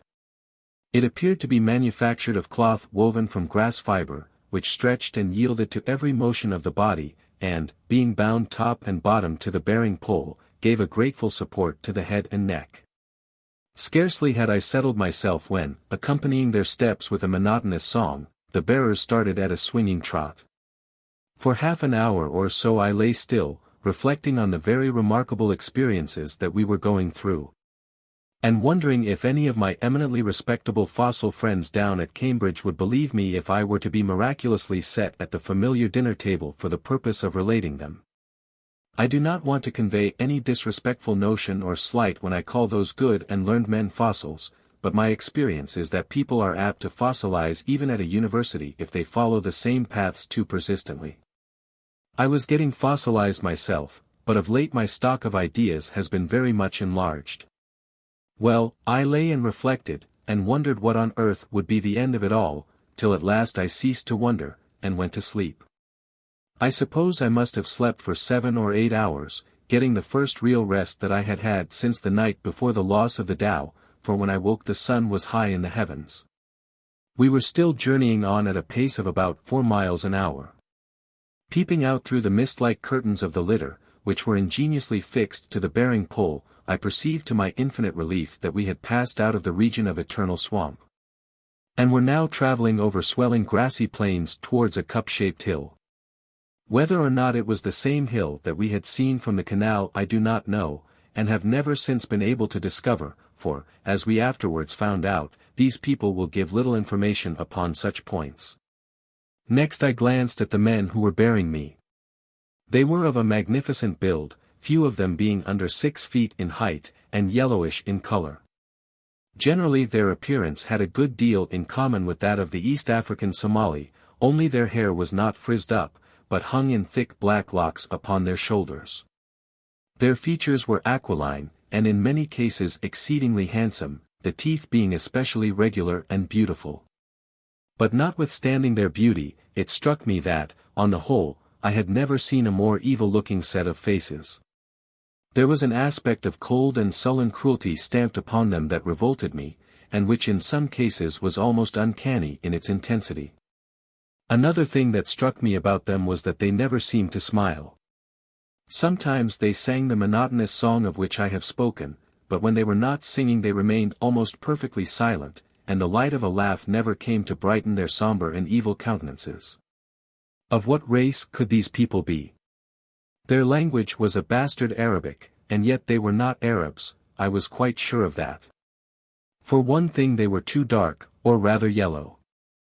I could not say why, but I know that their appearance filled me with a sick fear of which I felt ashamed. While I was still wondering another litter came up alongside of mine. In it, for the curtains were drawn, sat an old man, clothed in a whitish robe, made apparently from coarse linen, that hung loosely about him, who, I at once jumped to the conclusion, was the shadowy figure that had stood on the bank and been addressed as Father. He was a wonderful-looking old man, with a snowy beard, so long that the ends of it hung over the sides of the litter, and he had a hooked nose, above which flashed out a pair of eyes as keen as a snake's, while his whole countenance was instinct with a look of wise and sardonic humor impossible to describe on paper. "Art thou awake, stranger?" he said in a deep and low voice. "Surely, my father," I answered courteously, feeling certain that I should do well to conciliate this ancient mammon of unrighteousness. He stroked his beautiful white beard, and smiled faintly. "From whatever country thou camest," he said, "and by the way it must be from one where somewhat of our language is known, they teach their children courtesy there, my stranger son. And now wherefore comest thou unto this land, which scarce an alien foot has pressed from the time that man knoweth? Art thou and those with thee weary of life?" "We came to find new things," I answered boldly. "We are tired of the old things. We have come up out of the sea to know that which is unknown. We are of a brave race who fear not death, my very much respected father, that is, if we can get a little information before we die." "Humph," said the old gentleman, "that may be true. It is rash to contradict, otherwise I should say that thou wast lying, my son. However, I dare to say that she who must be obeyed will meet thy wishes in the matter." "Who is she who must be obeyed?" I asked, curiously. The old man glanced at the bearers, and then answered, with a little smile that somehow sent my blood to my heart. "Surely, my stranger son, thou wilt learn soon enough, if it be her pleasure to see thee at all in the flesh." "In the flesh?" I answered. "What may my father wish to convey?" But the old man only laughed a dreadful laugh, and made no reply. "What is the name of my father's people?" I asked. "The name of my people is Haggard, the people of the rocks." "And if a son might ask, what is the name of my father?" "My name is Bilali." "And whither go we, my father?" "That shalt thou see," and at a sign from him his bearers started forward at a run till they reached the litter in which Job was reposing, with one leg hanging over the side. Apparently, however, he could not make much out of Job, for presently I saw his bearers trot forward to Leo's litter. And after that, as nothing fresh occurred, I yielded to the pleasant swaying motion of the litter, and went to sleep again. I was dreadfully tired. When I woke I found that we were passing through a rocky defile of a lava formation with precipitous sides, in which grew many beautiful trees and flowering shrubs. Presently this defile took a turn, and a lovely sight unfolded itself to my eyes. Before us was a vast cup of green from 4 to 6 miles in extent, in the shape of a Roman amphitheatre. The sides of this great cup were rocky, and clothed with bush, but the centre was of the richest meadow land, studded with single trees of magnificent growth, and watered by meandering brooks. On this rich plain grazed herds of goats and cattle, but I saw no sheep. At first I could not imagine what this strange spot could be, but presently it flashed upon me that it must represent the crater of some long-extinct volcano which had afterwards been a lake, and was ultimately drained in some unexplained way. And here I may state that from my subsequent experience of this and a much larger, but otherwise similar spot, which I shall have occasion to describe by and by, I have every reason to believe that this conclusion was correct. What puzzled me, however, was, that although there were people moving about herding the goats and cattle, I saw no signs of any human habitation. Where did they all live? I wondered. My curiosity was soon destined to be gratified. Turning to the left the string of litters followed the cliffy sides of the crater for a distance of about half a mile, or perhaps a little less, and then halted.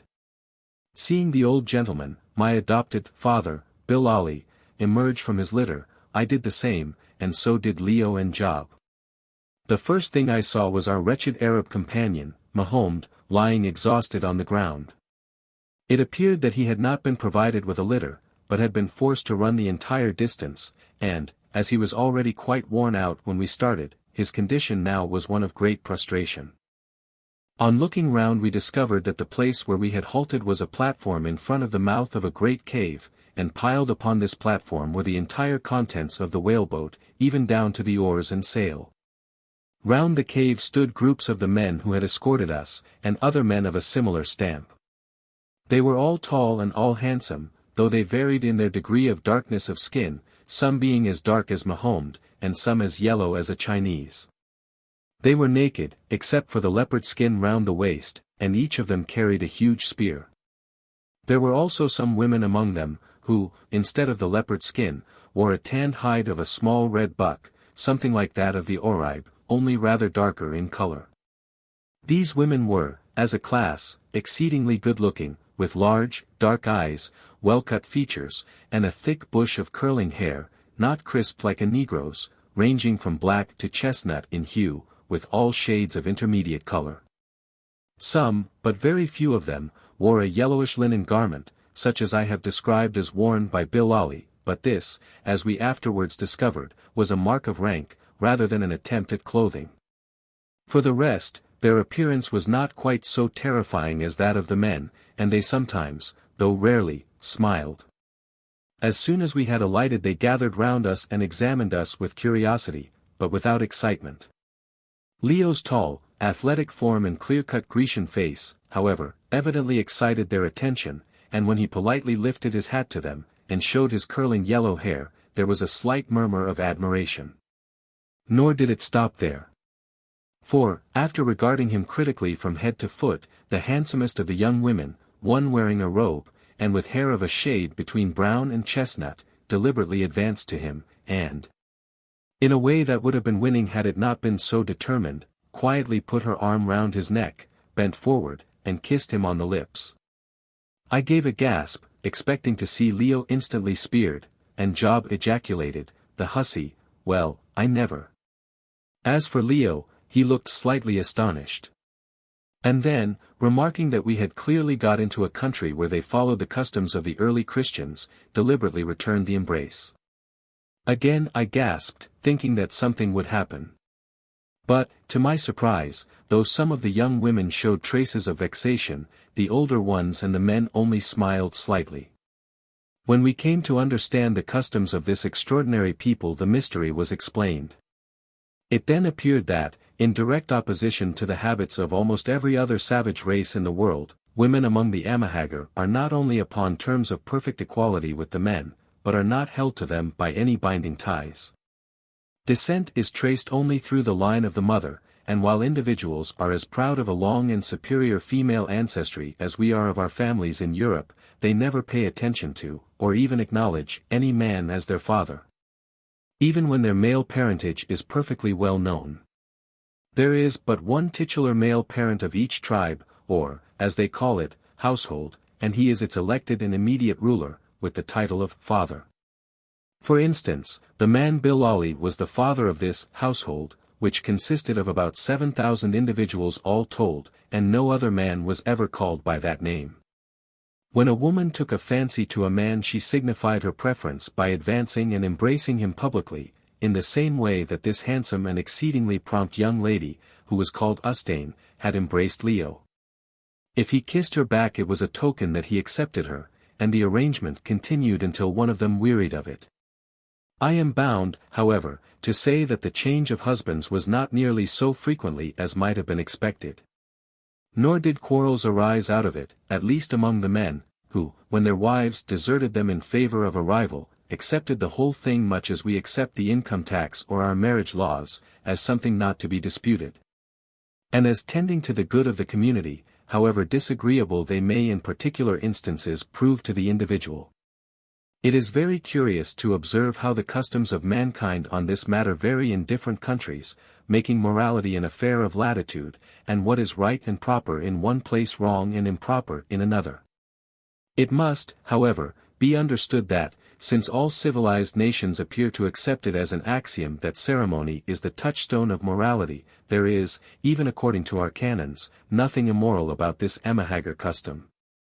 Seeing that the interchange of the embrace answers to our ceremony of marriage, which, as we know, justifies most things. Chapter 7. Ustane sings.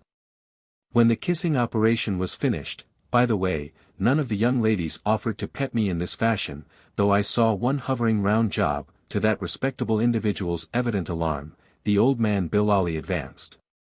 And graciously waved us into the cave, whither we went, followed by Ustane, who did not seem inclined to take the hints I gave her that we liked privacy.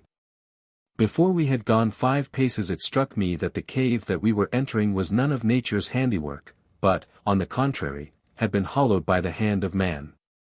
So far as we could judge, it appeared to be about 100 feet in length by 50 wide, and very lofty, resembling a cathedral aisle more than anything else. From this main aisle opened passages at a distance of every 12 or 15 feet, leading, I supposed, to smaller chambers. About 50 feet from the entrance of the cave, just where the light began to get dim, a fire was burning, which threw huge shadows upon the gloomy walls around. Here Bilali halted, and asked us to be seated, saying that the people would bring us food, and accordingly we squatted ourselves down upon the rugs of skins which were spread for us, and waited. Presently the food, consisting of goat's flesh boiled, fresh milk in an earthenware pot, and boiled cobs of Indian corn, was brought by young girls. We were almost starving, and I do not think that I ever in my life before ate with such satisfaction. Indeed, before we had finished we literally ate up everything that was set before us. When we had done, our somewhat saturnine host, Bilali, who had been watching us in perfect silence, rose and addressed us. He said that it was a wonderful thing that had happened. No man had ever known or heard of white strangers arriving in the country of the people of the rocks. Sometimes, though rarely, black men had come here, and from them they had heard of the existence of men much whiter than themselves, who sailed on the sea in ships, but for the arrival of such there was no precedent. We had, however, been seen dragging the boat up the canal, and he told us frankly that he had at once given orders for our destruction, seeing that it was unlawful for any stranger to enter here, when a message had come from she who must be obeyed, saying that our lives were to be spared, and that we were to be brought hither. Pardon me, my father, I interrupted at this point, but if, as I understand, she who must be obeyed lives yet farther off, how could she have known of our approach? Bilali turned, and seeing that we were alone, for the young lady, Ustane, had withdrawn when he had begun to speak, said, with a curious little laugh. Are there none in your land who can see without eyes and hear without ears? Ask no questions. She knew. I shrugged my shoulders at this, and he proceeded to say that no further instructions had been received on the subject of our disposal, and this being so he was about to start to interview she who must be obeyed, generally spoken of, for the sake of brevity, as Haya, or she simply, who he gave us to understand was the queen of the Haggard, and learn her wishes. I asked him how long he proposed to be away, and he said that by traveling hard he might be back on the 5th day, but there were many miles of marsh to cross before he came to where she was. He then said that every arrangement would be made for our comfort during his absence, and that, as he personally had taken a fancy to us, he sincerely trusted that the answer he should bring from she would be one favorable to the continuation of our existence, but at the same time he did not wish to conceal from us that he thought this doubtful. As every stranger who had ever come into the country during his grandmother's life, his mother's life, and his own life, had been put to death without mercy, and in a way he would not harrow our feelings by describing. And this had been done by the order of she herself, at least he supposed that it was by her order. At any rate, she never interfered to save them. Why, I said, but how can that be? You are an old man, and the time you talk of must reach back 3 men's lives. How therefore could she have ordered the death of anybody at the beginning of the life of your grandmother, seeing that herself she would not have been born? Again he smiled, that same faint, peculiar smile, and with a deep bow departed, without making any answer, nor did we see him again for 5 days. When he had gone we discussed the situation, which filled me with alarm. I did not at all like the accounts of this mysterious queen, she who must be obeyed, or more shortly she, who apparently ordered the execution of any unfortunate stranger in a fashion so unmerciful. Leo, too, was depressed about it, but consoled himself by triumphantly pointing out that this she was undoubtedly the person referred to in the writing on the potsherd and in his father's letter. In proof of which he advanced Bilali's allusions to her age and power. I was by this time too overwhelmed with the whole course of events that I had not even the heart left to dispute a proposition so absurd, so I suggested that we should try to go out and get a bath, of which we all stood sadly in need. Accordingly, having indicated our wish to a middle-aged individual of an unusually saturnine cast of countenance, even among this saturnine people, who appeared to be deputed to look after us now that the father of the hamlet had departed, we started in a body, having first lit our pipes. Outside the cave we found quite a crowd of people evidently watching for our appearance, but when they saw us come out smoking they vanished this way and that, calling out that we were great magicians. Indeed, nothing about us created so great a sensation as our tobacco smoke, not even our firearms. 10 after this we succeeded in reaching a stream that had its source in a strong ground spring, and taking our bath in peace, though some of the women, not excepting Ustane, showed a decided inclination to follow us even there. By the time that we had finished this most refreshing bath the sun was setting, indeed, when we got back to the big cave it had already set. The cave itself was full of people gathered round fires, for several more had now been lighted, and eating their evening meal by their lurid light, and by that of various lamps which were set about or hung upon the walls. These lamps were of a rude manufacture of baked earthenware, and of all shapes, some of them graceful enough. The larger ones were formed of big red earthenware pots, filled with clarified melted fat, and having a reed wick stuck through a wooden disc which filled the top of the pot. This sort of lamp required the most constant attention to prevent its going out whenever the wick burnt down, as there were no means of turning it up. The smaller hand lamps, however, which were also made of baked clay, were fitted with wicks manufactured from the pith of a palm tree, or sometimes from the stem of a very handsome variety of fern.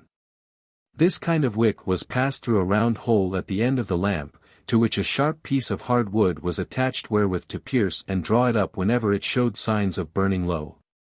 For a while we sat down and watched this grim people eating their evening meal in silence as grim as themselves, till at length, getting tired of contemplating them and the huge moving shadows on the rocky walls, I suggested to our new keeper that we should like to go to bed. Without a word he rose, and, taking me politely by the hand, advanced with a lamp to one of the small passages that I had noticed opening out of the central cave. This we followed for about 5 paces, when it suddenly widened out into a small chamber, about 8 feet square, and hewn out of the living rock. On one side of this chamber was a stone slab, about 3 feet from the ground, and running its entire length like a bunk in a cabin, and on this slab he intimated that I was to sleep. There was no window or air hole to the chamber, and no furniture. And, on looking at it more closely, I came to the disturbing conclusion, in which, as I afterwards discovered, I was quite right, that it had originally served for a sepulchre for the dead rather than a sleeping place for the living. The slab being designed to receive the corpse of the departed. The thought made me shudder in spite of myself, but, seeing that I must sleep somewhere, I got over the feeling as best I might and returned to the cavern to get my blanket, which had been brought up from the boat with the other things. There I met Job, who, having been inducted to a similar apartment, had flatly declined to stop in it, saying that the look of the place gave him the horrors, and that he might as well be dead and buried in his grandfather's brick grave at once. And expressed his determination of sleeping with me if I would allow him. This, of course, I was only too glad to do. The night passed very comfortably on the whole. I say on the whole, for personally I went through a most horrible nightmare of being buried alive, induced, no doubt, by the sepulchral nature of my surroundings. At dawn we were aroused by a loud trumpeting sound, produced, as we afterwards discovered, by a young amahagger blowing through a hole bored in its side into a hollowed elephant tusk, which was kept for the purpose. Taking the hint, we got up and went down to the stream to wash, after which the morning meal was served.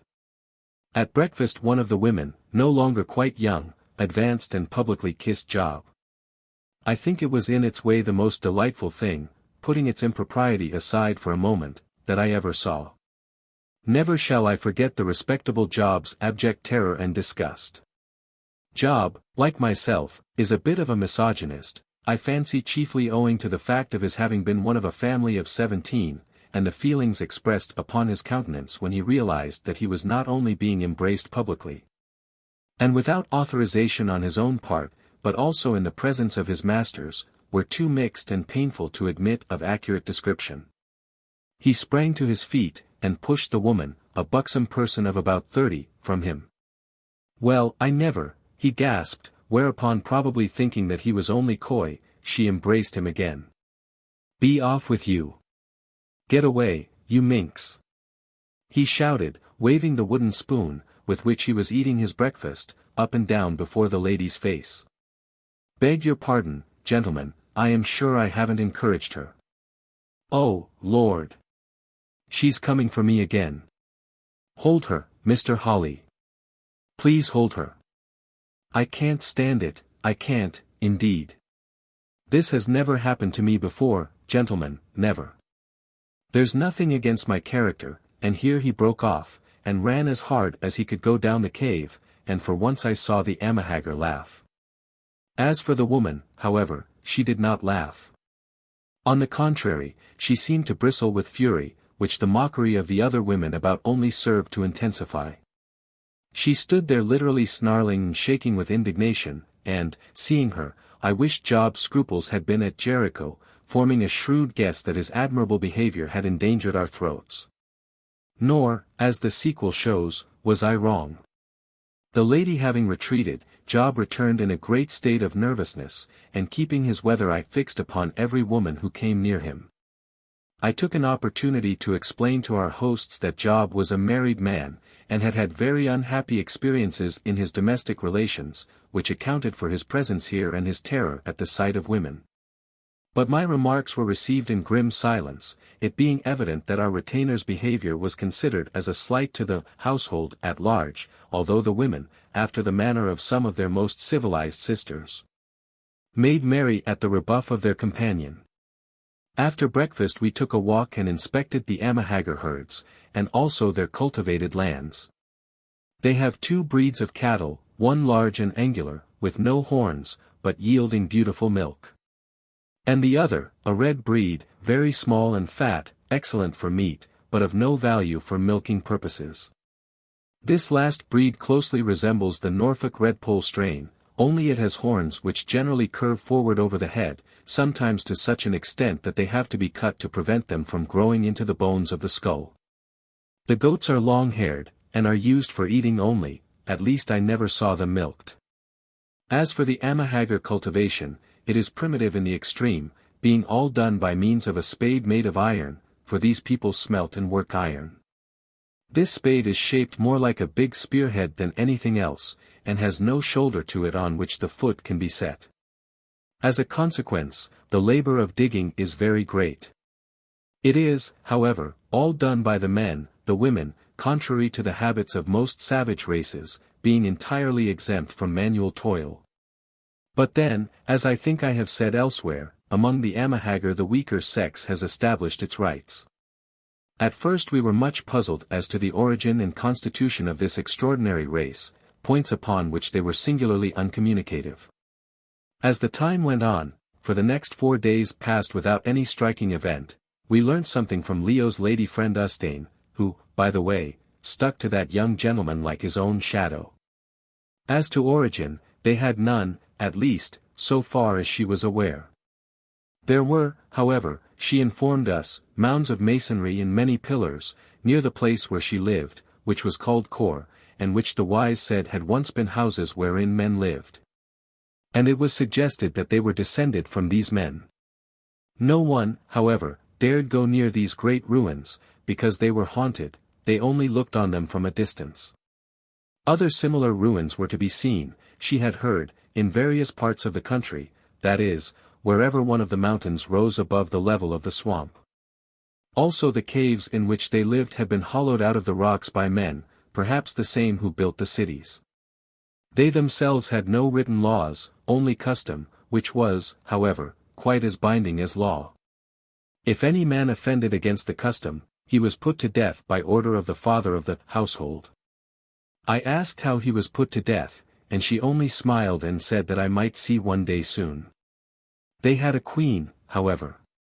She was their queen, but she was very rarely seen, perhaps once in 2 or 3 years, when she came forth to pass sentence on some offenders, and when seen was muffled up in a big cloak, so that nobody could look upon her face. Those who waited upon her were deaf and dumb, and therefore could tell no tales, but it was reported that she was lovely as no other woman was lovely, or ever had been. It was rumored also that she was immortal, and had power over all things, but she, Ustane, could say nothing of all that. What she believed was that the queen chose a husband from time to time, and as soon as a female child was born, this husband, who was never again seen, was put to death. Then the female child grew up and took the place of the queen when its mother died, and had been buried in the great caves. But of these matters none could speak with certainty. Only she was obeyed throughout the length and breadth of the land, and to question her command was instant death. She kept a guard, but had no regular army, and to disobey her was to die. I asked what size the land was, and how many people lived in it. She answered that there were 10 households, like this that she knew of, including the big household, where the queen was, that all the households lived in caves, in places resembling this stretch of raised country, dotted about in a vast extent of swamp, which was only to be threaded by secret paths. Often the households made war on each other until she sent word that it was to stop, and then they instantly ceased. That and the fever which they caught in crossing the swamps prevented their numbers from increasing too much. They had no connection with any other race, indeed none lived near them, or were able to thread the vast swamps. Once an army from the direction of the great river, presumably the Zambesi, had attempted to attack them, but they got lost in the marshes, and at night, seeing the great balls of fire that move about there, tried to come to them, thinking that they marked the enemy camp, and half of them were drowned.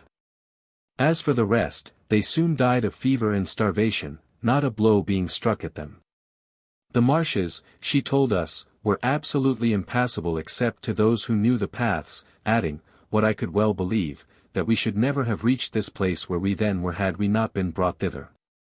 These and many other things we learnt from Ustane during the 4 days' pause before our real adventures began, and, as may be imagined, they gave us considerable cause for thought. The whole thing was exceedingly remarkable, almost incredibly so, indeed, and the oddest part of it was that so far it did more or less correspond to the ancient writing on the sherd. And now it appeared that there was a mysterious queen clothed by rumor with dread and wonderful attributes, and commonly known by the impersonal, but, to my mind, rather awesome title of she. Altogether, I could not make it out, nor could Leo, though of course he was exceedingly triumphant over me because I had persistently mocked at the whole thing. As for Job, he had long since abandoned any attempt to call his reason his own, and left it to drift upon the sea of circumstance. Mahomed, the Arab, who was, by the way, treated civilly indeed, but with chilling contempt, by the Haggard, was, I discovered, in a great fright, though I could not quite make out what he was frightened about. He would sit crouched up in a corner of the cave all day long, calling upon Allah and the Prophet to protect him. When I pressed him about it, he said that he was afraid because these people were not men or women at all, but devils, and that this was an enchanted land, and, upon my word, once or twice since then I have been inclined to agree with him. And so the time went on, till the night of the 4th day after Bilali had left, when something happened. We 3 in Ustane were sitting round a fire in the cave just before bedtime, when suddenly the woman, who had been brooding in silence, rose, and laid her hand upon Leo's golden curls, and addressed him. Even now, when I shut my eyes, I can see her proud, imperial form, clothed alternately in dense shadow and the red flickering of the fire, as she stood, the wild center of as weird a scene as I ever witnessed. And delivered herself of the burden of her thoughts and forebodings in a kind of rhythmical speech that ran something as follows. Thou art my chosen, I have waited for thee from the beginning. Thou art very beautiful. Who hath hair like unto thee, or skin so white? Who hath so strong an arm, who is so much a man? Thine eyes are the sky, and the light in them is the stars. Thou art perfect and of a happy face, and my heart turned itself towards thee. When mine eyes fell upon thee I did desire thee. Then did I take thee to me, O, thou beloved, and hold thee fast, lest harm should come unto thee. I did cover thine head with mine hair, lest the sun should strike it. And altogether was I thine, and thou wast altogether mine. And so it went for a little space, till time was in labor with an evil day. And then what befell on that day? Alas! My beloved, I know not. But I saw thee no more, I was lost in the blackness. And she who is stronger did take thee, she who is fairer than Ustane. Yet didst thou turn and call upon me, and let thine eyes wander in the darkness. But, nevertheless, she prevailed by beauty, and led thee down horrible places. And then, then my beloved. Here this extraordinary woman broke off her speech, or chant, which was so much musical gibberish to us, for all that we understood of what she was talking about, and seemed to fix her flashing eyes upon the deep shadow before her. Then in a moment they acquired a vacant, terrified stare, as though they were striving to realize some half-seen horror. She lifted her hand from Leo's head, and pointed into the darkness. We all looked, and could see nothing. But she saw something, or thought she did, and something evidently that affected even her iron nerves, for, without another sound, down she fell senseless between us. Leo, who was growing really attached to this remarkable young person, was in a great state of alarm and distress, and I, to be perfectly candid, was in a condition not far removed from superstitious fear. The whole scene was an uncanny one. Presently, however, she recovered, and sat up with an extraordinary convulsive shudder. What didst thou mean, Ustane? Asked Leo, who, thanks to years of tuition, spoke Arabic very prettily. Nay, my chosen, she answered, with a little forced laugh. I did but sing unto thee after the fashion of my people. Surely, I meant nothing. How could I speak of that which is not yet? And what didst thou see, Ustane? I asked, looking her sharply in the face. Nay, she answered again, I saw naught. Ask me not what I saw. Why should I fright ye? And then, turning to Leo with a look of the most utter tenderness that I ever saw upon the face of a woman, civilized or savage, she took his head between her hands, and kissed him on the forehead as a mother might.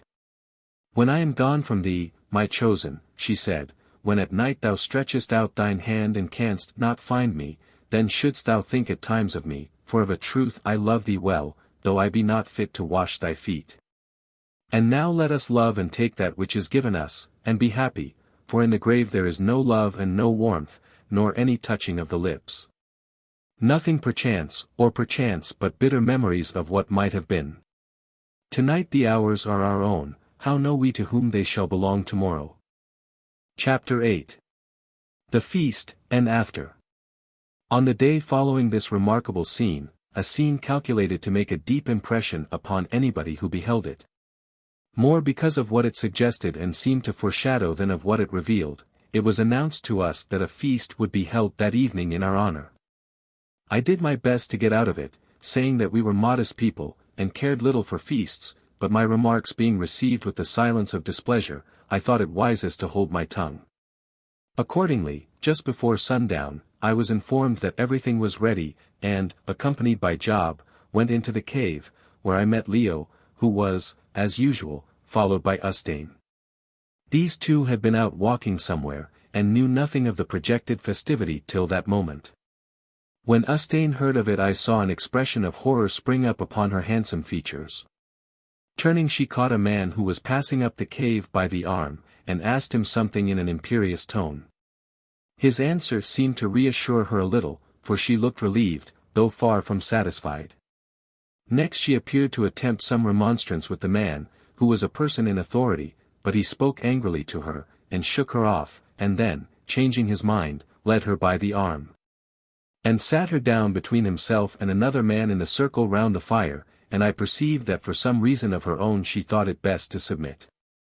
The fire in the cave was an unusually big one that night, and in a large circle round it were gathered about 35 men and 2 women, Ustane and the woman to avoid whom Job had played the role of another scriptural character. The men were sitting in perfect silence, as was their custom, each with his great spear stuck upright behind him, in a socket cut in the rock for that purpose. Only 1 or 2 wore the yellowish linen garment of which I have spoken, the rest had nothing on except the leopard skin about the middle. "What's up now, sir?" said Job, doubtfully. "Bless us and save us, there's that woman again. Now, surely, she can't be after me, seeing that I have given her no encouragement. They give me the creeps, the whole lot of them, and that's a fact. Why look, they have asked Mahome to dine, too. There, that lady of mine is talking to him in as nice and civil a way as possible. Well, I'm glad it isn't me, that's all." We looked up, and sure enough the woman in question had risen, and was escorting the wretched Mahome from his corner, where, overcome by some acute prescience of horror, he had been seated, shivering, and calling on Allah. He appeared unwilling enough to come, if for no other reason perhaps because it was an unaccustomed honor, for hitherto his food had been given to him apart. Anyway I could see that he was in a state of great terror, for his tottering legs would scarcely support his stout, bulky form, and I think it was rather owing to the resources of barbarism behind him, in the shape of a huge Haggard with a proportionately huge spear, than to the seductions of the lady who led him by the hand, that he consented to come at all. Well, I said to the others, I don't at all like the look of things, but I suppose we must face it out. Have you fellows got your revolvers on? Because, if so, you had better see that they are loaded. I have, sir, said Job, tapping his colt, but Mr. Leo has only got his hunting knife, though that is big enough, surely. Feeling that it would not do to wait while the missing weapon was fetched, we advanced boldly, and seated ourselves in a line, with our backs against the side of the cave. As soon as we were seated, an earthenware jar was passed round containing a fermented fluid, of by no means unpleasant taste, though apt to turn upon the stomach, made from crushed grain, not Indian corn, but a small brown grain that grows upon its stem in clusters, not unlike that which in the southern part of Africa is known by the name of Kaffir corn. The vase which contained this liquor was very curious, and as it more or less resembled many hundreds of others in use among the Amahagger, I may as well describe it. These vases are of a very ancient manufacture, and of all sizes. None such can have been made in the country for hundreds, or rather thousands, of years. They are found in the rock tombs, of which I shall give a description in their proper place, and my own belief is that, after the fashion of the Egyptians, with whom the former inhabitants of this country may have had some connection, they were used to receive the viscera of the dead. Leo, however, is of opinion that, as in the case of Etruscan amphorae, they were placed there for the spiritual use of the deceased. They are mostly two-handled, and of all sizes, some being nearly 3 feet in height, and running from that down to as many inches. In shape they vary, but all are exceedingly beautiful and graceful, being made of a very fine black ware, not lustrous, but slightly rough. On this groundwork are inlaid figures much more graceful and lifelike than any others that I have seen on antique vases. Some of these inlaid pictures represent love scenes with a childlike simplicity and freedom of manner which would not commend itself to the taste of the present day. Others again give pictures of maidens dancing, and yet others of hunting scenes. For instance, the very vase from which we were then drinking had on one side a most spirited drawing of men, apparently white in color, attacking a bull elephant with spears, while on the reverse was a picture, not quite so well done, of a hunter shooting an arrow at a running antelope, should say from the look of it either an eland or a kudu. This is a digression at a critical moment, but it is not too long for the occasion itself was very long. With the exception of the periodical passing of the vase, and the movement necessary to throw fuel on to the fire, nothing happened for the best part of a whole hour. Nobody spoke a word. There we all sat in perfect silence, staring at the glare and glow of the large fire, and at the shadows thrown by the flickering earthenware lamps, which, by the way, were not ancient. On the open space between us and the fire lay a large wooden tray, with 4 short handles to it, exactly like a butcher's tray, only not hollowed out. By the side of the tray was a great pair of long-handled iron pincers, and on the other side of the fire was a similar pair. Somehow I did not at all like the appearance of this tray and the accompanying pincers. There I sat and stared at them and at the silent circle of the fierce moody faces of the men, and reflected that it was all very awful, and that we were absolutely in the power of this alarming people, who, to me at any rate, were all the more formidable because their true character was still very much of a mystery to us. They might be better than I thought them, or they might be worse. I feared that they were worse, and I was not wrong. It was a curious sort of a feast, I reflected, in appearance indeed, an entertainment of the Barmecide stamp, for there was absolutely nothing to eat. At last, just as I was beginning to feel as though I were being mesmerized, a move was made. Without the slightest warning, a man from the other side of the circle called out in a loud voice, "Where is the flesh that we shall eat?" Thereon everybody in the circle answered in a deep measured tone, and stretching out the right arm towards the fire as he spoke, "The flesh will come." "Is it a goat?" said the same man. "It is a goat without horns, and more than a goat, and we shall slay it," they answered with one voice, and turning half round they one and all grasped the handles of their spears with the right hand, and then simultaneously let them go. "Is it an ox?" said the man again. "It is an ox without horns, and more than an ox, and we shall slay it," was the answer, and again the spears were grasped, and again let go. Then came a pause, and I noticed, with horror and a rising of the hair, that the woman next to Mahomed began to fondle him, patting his cheeks and calling him by names of endearment while her fierce eyes played up and down his trembling form.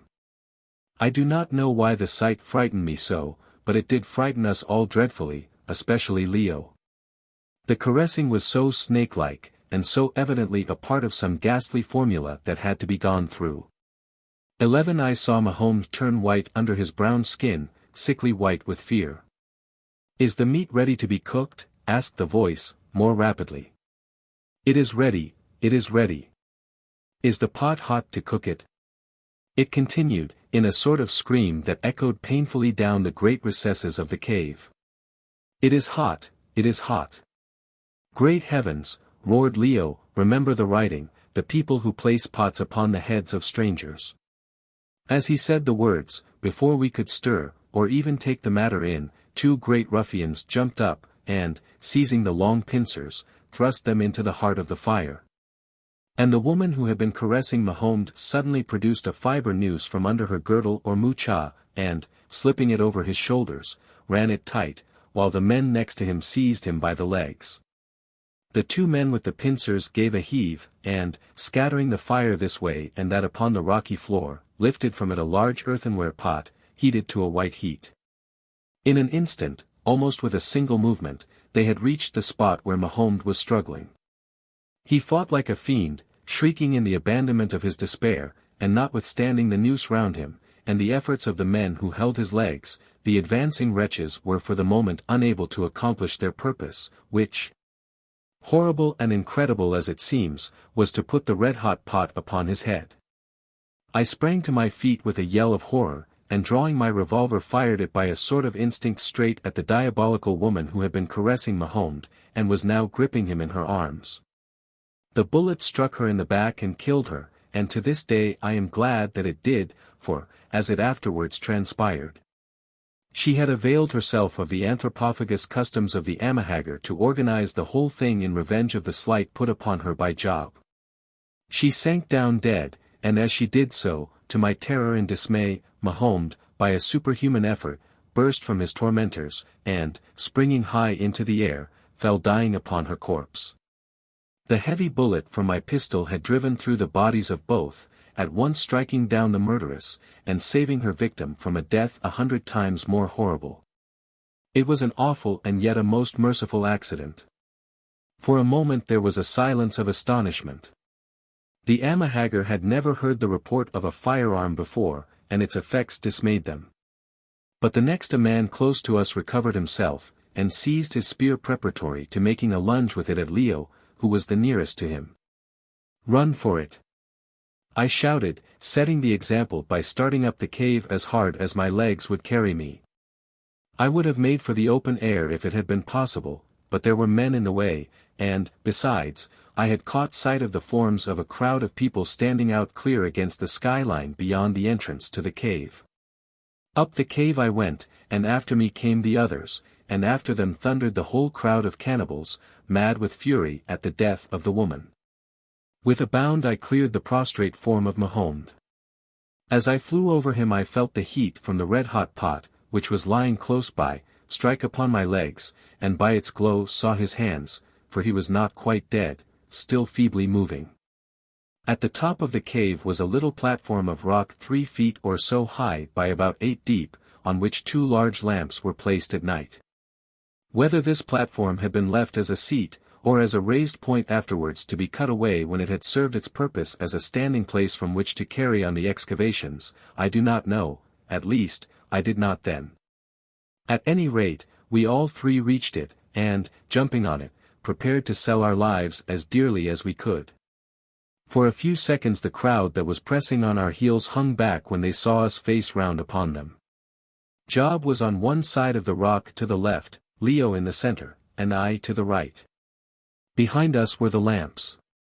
Leo bent forward, and looked down the long lane of shadows, terminating in the fire and lighted lamps, through which the quiet forms of our would-be murderers flitted to and fro with the faint light glinting on their spears. For even their fury was silent as a bulldog's. The only other thing visible was the red-hot pot still glowing angrily in the gloom. There was a curious light in Leo's eyes, and his handsome face was set like a stone. In his right hand was his heavy hunting knife. He shifted its thong a little up his wrist and then put his arm round me and gave me a good hug. "Goodbye, old fellow," he said, "my dear friend, my more than father. We have no chance against those scoundrels. They will finish us in a few minutes, and eat us afterwards, I suppose. Goodbye. I led you into this. I hope you will forgive me. Goodbye, Job. God's will be done, I said, setting my teeth, as I prepared for the end. At that moment, with an exclamation, Job lifted his revolver and fired, and hit a man, not the man he had aimed at. By the way, anything that Job shot at was perfectly safe. On they came with a rush, and I fired two as fast as I could, and checked them. Between us, Job and I, besides the woman, killed or mortally wounded 5 men with our pistols before they were emptied. But we had no time to reload, and they still came on in a way that was almost splendid in its recklessness, seeing that they did not know but that we could go on firing forever. A great fellow bounded up upon the platform, and Leo struck him dead with one blow of his powerful arm, sending the knife right through him. I did the same by another, but Job missed his stroke, and I saw a brawny Amahagger grip him by the middle and whirl him off the rock. The knife not being secured by a thong fell from Job's hand as he did so, and, by a most happy accident for him, lit upon its handle on the rock, just as the body of the Amahagger, who was undermost, struck upon its point and was transfixed upon it. What happened to Job after that I am sure I do not know, but my own impression is that he lay still upon the corpse of his deceased assailant, playing possum as the Americans say. As for myself, I was soon involved in a desperate encounter with 2 ruffians, who, luckily for me, had left their spears behind them. And for the first time in my life the great physical power with which nature has endowed me stood me in good stead. I had hacked at the head of one man with my hunting knife, which was almost as big and heavy as a short sword, with such vigor, that the sharp steel had split his skull down to the eyes. And was held so fast by it that as he suddenly fell sideways the knife was twisted right out of my hand. Then it was that the 2 others sprang upon me. I saw them coming, and got an arm round the waist of each, and down we all fell upon the floor of the cave together, rolling over and over. They were strong men, but I was mad with rage, and that awful lust for slaughter which will creep into the hearts of the most civilized of us when blows are flying, and life and death tremble on the turn. My arms were round the 2 swarthy demons, and I hugged them till I heard their ribs crack and crunch up beneath my grip. They twisted and writhed like snakes, and clawed and battered at me with their fists, but I held on. Lying on my back there, so that their bodies might protect me from spear thrusts from above, I slowly crushed the life out of them, and as I did so, strange as it may seem, I thought of what the amiable head of my college at Cambridge, who is a member of the Peace Society, and my brother fellows would say if by clairvoyance they could see me, of all men, playing such a bloody game. Soon my assailants grew faint, and almost ceased to struggle, their breath had failed them, and they were dying, but still I dared not leave them, for they died very slowly. I knew that if I relaxed my grip they would revive. The other ruffians probably thought, for we were all 3 lying in the shadow of the ledge, that we were all dead together. At any rate they did not interfere with our little tragedy. I turned my head, and as I lay gasping in the throes of that awful struggle I could see that Leo was off the rock now, for the lamplight fell full upon him. He was still on his feet, but in the center of a surging mass of struggling men, who were striving to pull him down as wolves pull down a stag. Up above them towered his beautiful pale face crowned with its bright curls, for Leo is 6 feet 2 high, and I saw that he was fighting with a desperate abandonment and energy that was at once splendid and hideous to behold. He drove his knife through one man, they were so close to and mixed up with him that they could not get at him to kill him with their big spears, and they had no knives or sticks. The man fell, and then somehow the knife was wrenched from his hand, leaving him defenseless, and I thought the end had come. But no. With a desperate effort he broke loose from them, seized the body of the man he had just slain, and lifting it high in the air hurled it right at the mob of his assailants. So that the shock and weight of it swept some 5 or 6 of them to the earth. But in a minute they were all up again, except one, whose skull was smashed, and had once more fastened upon him. And then slowly, and with infinite labor and struggling, the wolves bore the lion down.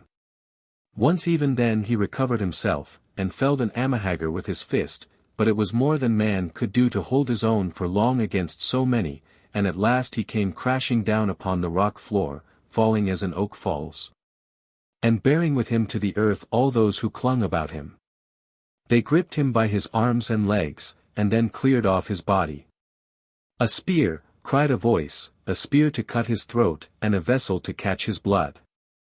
I shut my eyes, for I saw the man coming with a spear, and myself, I could not stir to Leo's help, for I was growing weak, and the 2 men on me were not yet dead, and a deadly sickness overcame me. Then suddenly there was a disturbance, and involuntarily I opened my eyes again, and looked towards the scene of murder. The girl Ustane had thrown herself on Leo's prostrate form, covering his body with her body, and fastening her arms about his neck. They tried to drag her from him, but she twisted her legs round his, and hung on like a bulldog, or rather like a creeper to a tree, and they could not. Then they tried to stab him in the side without hurting her, but somehow she shielded him, and he was only wounded. At last they lost patience. "Drive the spear through the man and the woman together," said a voice, the same voice that had asked the questions at that ghastly feast, "so of a verity shall they be Wednesday." Then I saw the man with the weapon straighten himself for the effort. I saw the cold steel gleam on high, and once more I shut my eyes. As I did so I heard the voice of a man thunder out in tones that rang and echoed down the rocky ways. "Cease!" Then I fainted, and as I did so it flashed through my darkening mind that I was passing down into the last oblivion of death. Chapter 9. A Little Foot. When I opened my eyes again I found myself lying on a skin mat not far from the fire round which we had been gathered for that dreadful feast. Near me lay Leo, still apparently in a swoon, and over him was bending the tall form of the girl Ustane, who was washing a deep spear wound in his side with cold water preparatory to binding it up with linen. Leaning against the wall of the cave behind her was Job, apparently uninjured, but bruised and trembling. On the other side of the fire, tossed about this way and that, as though they had thrown themselves down to sleep in some moment of absolute exhaustion, were the bodies of those whom we had killed in our frightful struggle for life. I counted them, there were 12 besides the woman, and the corpse of poor Mahomed, who had died by my hand, which, the fire-stained pot at its side, was placed at the end of the irregular line. To the left a body of men were engaged in binding the arms of the survivors of the cannibals behind them, and then fastening them 2 and 2. The villains were submitting with a look of sulky indifference upon their faces which accorded ill with the baffled fury that gleamed in their somber eyes. In front of these men, directing the operations, stood no other than our friend Bilali, looking rather tired, but particularly patriarchal with his flowing beard, and as cool and unconcerned as though he were superintending the cutting up of an ox. Presently he turned, and perceiving that I was sitting up advanced to me, and with the utmost courtesy said that he trusted that I felt better. I answered that at present I scarcely knew how I felt, except that I ached all over. Then he bent down and examined Leo's wound. "It is an evil cut," he said, "but the spear has not pierced the entrails. He will recover." "Thanks to thy arrival, my father," I answered. "In another minute we should all have been beyond the reach of recovery, for those devils of thine would have slain us as they would have slain our servant," and I pointed towards Mahomed. The old man ground his teeth, and I saw an extraordinary expression of malignity light up his eyes. "Fear not, my son," he answered. "Vengeance shall be taken on them such as would make the flesh twist upon the bones merely to hear of it. To she shall they go, and her vengeance shall be worthy of her greatness. That man," pointing to Mahomed, "I tell thee that man would have died a merciful death to the death these hyena men shall die. Tell me, I pray of thee, how it came about." In a few words I sketched what had happened. "Ah, so," he answered. "Thou sayest, my son, here there is a custom that if a stranger comes into this country he may be slain by the pot and eaten.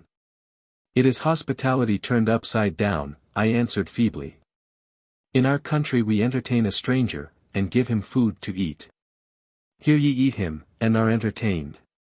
"It is a custom," he answered, with a shrug. "Myself I think it an evil one. But then," he added by an afterthought, I do not like the taste of strangers, especially after they have wandered through the swamps and lived on wildfowl.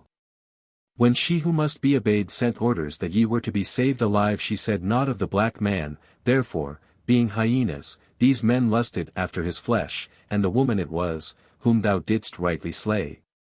Who put it into their evil hearts to hot-pot him. Well, they will have their reward.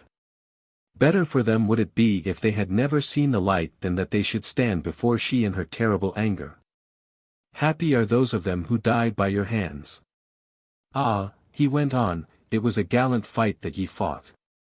Knowest thou that, long-armed old baboon that thou art, thou hast crushed in the ribs of those two who are laid out there as though they were but as the shell on an egg? And the young one, the lion, it was a beautiful stand that he made, one against so many, 3 did he slay outright, and that one there, and he pointed to a body that was still moving a little, will die anon, for his head is cracked across. And others of those who are bound are hurt. It was a gallant fight, and thou and he have made a friend of me by it, for I love to see a well-fought fray. But tell me, my son, the baboon, and now I think of it, thy face, too, is hairy, and altogether like a baboon's. How was it that ye slew those with a hole in them? Ye made a noise, they say, and slew them, they fell down on the faces at the noise. I explained to him as well as I could, but very shortly, for I was terribly wearied, and only persuaded to talk it all through fear of offending one so powerful if I refused to do so, what were the properties of gunpowder. And he instantly suggested that I should illustrate what I said by operating on the person of one of the prisoners. One, he said, never would be counted, and it would not only be very interesting to him, but would give me the opportunity of an installment of revenge. He was greatly astounded when I told him that it was not our custom to avenge ourselves in cold blood, and that we left vengeance to the law and a higher power, of which he knew nothing. I added, however, that when I recovered I would take him out shooting with us, and he should kill an animal for himself, and at this he was as pleased as a child at the promise of a new toy. Just then Leo opened his eyes beneath the stimulus of some brandy, of which we still had a little, that Job had poured down his throat, and our conversation came to an end. After this we managed to get Leo, who was in a very poor way indeed, and only half conscious, safely off to bed, supported by Job and that brave girl Ustane, to whom, had I not been afraid that she might resent it, I would certainly have given a kiss for her splendid behavior in saving my boy's life at the risk of her own. But Ustane was not the sort of young person with whom one would care to take liberties unless one were perfectly certain that they would not be misunderstood, so I repressed my inclinations. Then, bruised and battered, but with a sense of safety in my breast to which I had for some days been a stranger, I crept off to my own little sepulchre. Not forgetting before I laid down in it to thank Providence from the bottom of my heart that it was not a sepulchre indeed, as, save for a merciful combination of events that I can only attribute to its protection, it would certainly have been for me that night. Few men have been nearer their end and yet escaped it than we were on that dreadful day.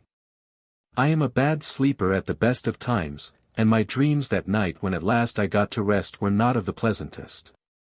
The awful vision of poor Mahone struggling to escape the red-hot pot would haunt them, and then in the background, as it were, a veiled form was always hovering, which, from time to time, seemed to draw the coverings from its body, revealing now the perfect shape of a lovely blooming woman, and now again the white bones of a grinning skeleton, and which, as it veiled and unveiled, uttered the mysterious and apparently meaningless sentence: "That which is alive and hath known death, and that which is dead yet can never die, for in the circle of the spirit life is not and death is not. Yea, all things live for ever, though at times they sleep and are forgotten." The morning came at last, but when it came I found that I was too stiff and sore to rise. About 7 Job arrived, limping terribly, and with his face the color of a rotten apple, and told me that Leo had slept fairly, but was very weak. 2 hours afterwards Bilali, Job called him Billy Goat, to which, indeed, his white beard gave him some resemblance, or more familiarly, Billy, came too, bearing a lamp in his hand, his towering form reaching nearly to the roof of the little chamber. I pretended to be asleep, and through the cracks of my eyelids watched his sardonic but handsome old face. He fixed his hawk-like eyes upon me, and stroked his glorious white beard, which, by the way, would have been worthy 100 a year to any London barber as an advertisement. Ah! I heard him mutter. Bilali had a habit of muttering to himself, he is ugly, ugly as the other is beautiful, a very baboon. It was a good name. But I like the man. Strange now, at my age, that I should like a man. What says the proverb, mistrust all men, and slay him whom thou mistrustest overmuch, and as for women, flee from them, for they are evil, and in the end will destroy thee.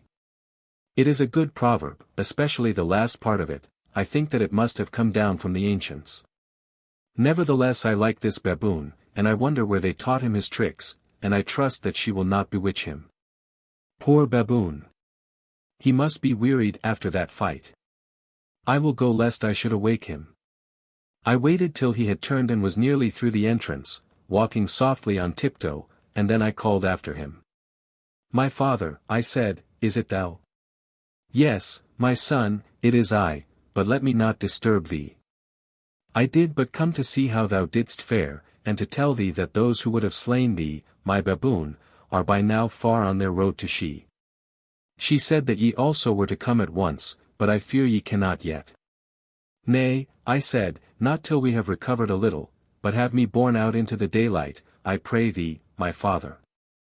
I love not this place. Ah, no, he answered, it hath a sad air. I remember when I was a boy I found the body of a fair woman lying where thou liest now, yes, on that very bench. She was so beautiful that I was wont to creep in hither with a lamp and gaze upon her. Had it not been for her cold hands, almost could I think that she slept and would one day awake, so fair and peaceful was she in her robes of white. White was she, too, and her hair was yellow and lay down her almost to the feet. There are many such still in the tombs at the place where she is, for those who set them there had a way I know not of, whereby to keep their beloved out of the crumbling hand of decay, even when death had slain them. Day by day I came hither, and gazed on her till at last, laugh not at me, stranger, for I was but a silly lad, I learned to love that dead form, that shell which once had held a life that no more is. I would creep up to her and kiss her cold face, and wonder how many men had lived and died since she was, and who had loved her and embraced her in the days that long had passed away. And, my baboon, I think I learned wisdom from that dead one, for of a truth it taught me of the littleness of life, and the length of death, and how all things that are under the sun go down one path, and are forever forgotten. And so I mused, and it seemed to me that wisdom flowed into me from the dead, till one day my mother, a watchful woman, but hasty-minded, seeing I was changed, followed me, and saw the beautiful white one, and feared that I was bewitched, as indeed, I was. So half in dread, and half in anger, she took up the lamp, and standing the dead woman up against the wall even there, set fire to her hair, and she burnt fiercely, even down to the feet, for those who are thus kept burn excellently well. See, my son, there on the roof is yet the smoke of her burning. I looked up doubtfully, and there, sure enough, on the roof of the sepulchre, was a peculiarly unctuous and sooty mark, 3 feet or more across. Doubtless it had in the course of years been rubbed off the sides of the little cave, but on the roof it remained, and there was no mistaking its appearance. She burnt, he went on in a meditative way, even to the feet, but the feet I came back and saved, cutting the burnt bone from them, and hid them under the stone bench there, wrapped up in a piece of linen. Surely, I remember it as though it were but yesterday. Perchance they are there, if none have found them, even to this hour. Of a truth I have not entered this chamber from that time to this very day. Stay, I will look, and, kneeling down, he groped about with his long arm in the recess under the stone bench. Presently his face brightened, and with an exclamation he pulled something forth which was caked in dust, which he shook on to the floor. It was covered with the remains of a rotting rag, which he undid, and revealed to my astonished gaze a beautifully shaped and almost white woman's foot, looking as fresh and firm as though it had but now been placed there. Thou sayest, my son, the baboon, he said, in a sad voice, I spake the truth to thee, for here is yet 1 foot remaining. Take it, my son, and gaze upon it. I took this cold fragment of mortality in my hand and looked at it in the light of the lamp with feelings which I cannot describe, so mixed up were they between astonishment, fear, and fascination. It was light, much lighter I should say than it had been in the living state, and the flesh to all appearance was still flesh, though about it there clung a faintly aromatic odor. For the rest it was not shrunk or shriveled, or even black and unsightly, like the flesh of Egyptian mummies, but plump and fair, and, except where it had been slightly burnt, perfect as on the day of death, a very triumph of embalming. Poor little foot! I set it down upon the stone bench where it had lain for so many thousand years, and wondered whose was the beauty that it had upborne through the pomp and pageantry of a forgotten civilization, first as a merry child's, then as a blushing maid's, and lastly as a perfect woman's. Through what halls of life had its soft step echoed, and in the end, with what courage had it trodden down the dusty ways of death?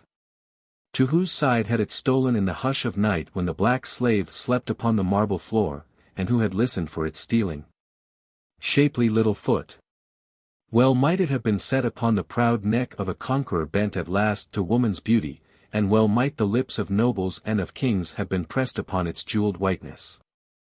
I wrapped up this relic of the past in the remnants of the old linen rag which had evidently formed a portion of its owner's grave clothes, for it was partially burnt, and put it away in my Gladstone bag, a strange combination, I thought. Then with Bilali's help I staggered off to see Leo. I found him dreadfully bruised, worse even than myself, perhaps owing to the excessive whiteness of his skin, and faint and weak with the loss of blood from the flesh wound in his side, but for all that cheerful as a cricket, and asking for some breakfast. Job and Ustane got him on to the bottom, or rather the sacking of a litter, which was removed from its pole for that purpose, and with the aid of old Bilali carried him out into the shade at the mouth of the cave, from which, by the way, every trace of the slaughter of the previous night had now been removed, and there we all breakfasted, and indeed spent that day, and most of the 2 following ones. On the 3rd morning Job and myself were practically recovered. Leo also was so much better that I yielded to Bilali's often expressed entreaty, and agreed to start at once upon our journey to Kôr, which we were told was the name of the place where the mysterious she lived. Though I still feared for its effect upon Leo, and especially lest the motion should cause his wound, which was scarcely skinned over, to break open again. Indeed, had it not been for Bilali's evident anxiety to get off, which led us to suspect that some difficulty or danger might threaten us if we did not comply with it, I would not have consented to go. Chapter 10. Speculations. Within an hour of our finally deciding to start 5 litters were brought up to the door of the cave, each accompanied by 4 regular bearers and 2 spare hands, also a band of about 50 armed Amahagger, who were to form the escort and carry the baggage. 3 of these litters, of course, were for us, and 1 for Bilali, who, I was immensely relieved to hear, was to be our companion, while the 5th I presumed was for the use of Ustane. "Does the lady go with us, my father?" I asked of Bilali, as he stood superintending things in general. He shrugged his shoulders as he answered, "If she wills. In this country the women do what they please. We worship them, and give them their way, because without them the world could not go on, they are the source of life." "Ah," I said, the matter never having struck me quite in that light before. "We worship them," he went on, "up to a point, till at last they get unbearable, which," he added, "they do about every 2nd generation." "And then what do you do?" I asked, with curiosity. "Then," he answered, with a faint smile, "we rise, and kill the old ones as an example to the young ones, and to show them that we are the strongest. My poor wife was killed in that way 3 years ago. It was very sad, but to tell thee the truth, my son, life has been happier since, for my age protects me from the young ones." "In short," I replied, quoting the saying of a great man whose wisdom has not yet lightened the darkness of the Amahagger, "thou hast found thy position one of greater freedom and less responsibility." This phrase puzzled him a little at first from its vagueness, though I think my translation hit off its sense very well, but at last he saw it, and appreciated it. Yes, my baboon," he said, "I see it now, but all the responsibilities are killed, at least some of them are, and that is why there are so few old women about just now. Well, they brought it on themselves. As for this girl, he went on, in a graver tone, I know not what to say. She is a brave girl, and she loves the lion, Leo, thou sawest how she clung to him, and saved his life. Also, she is, according to our custom, wed to him, and has a right to go where he goes, unless, he added significantly, she would say her no, for her word overrides all rights.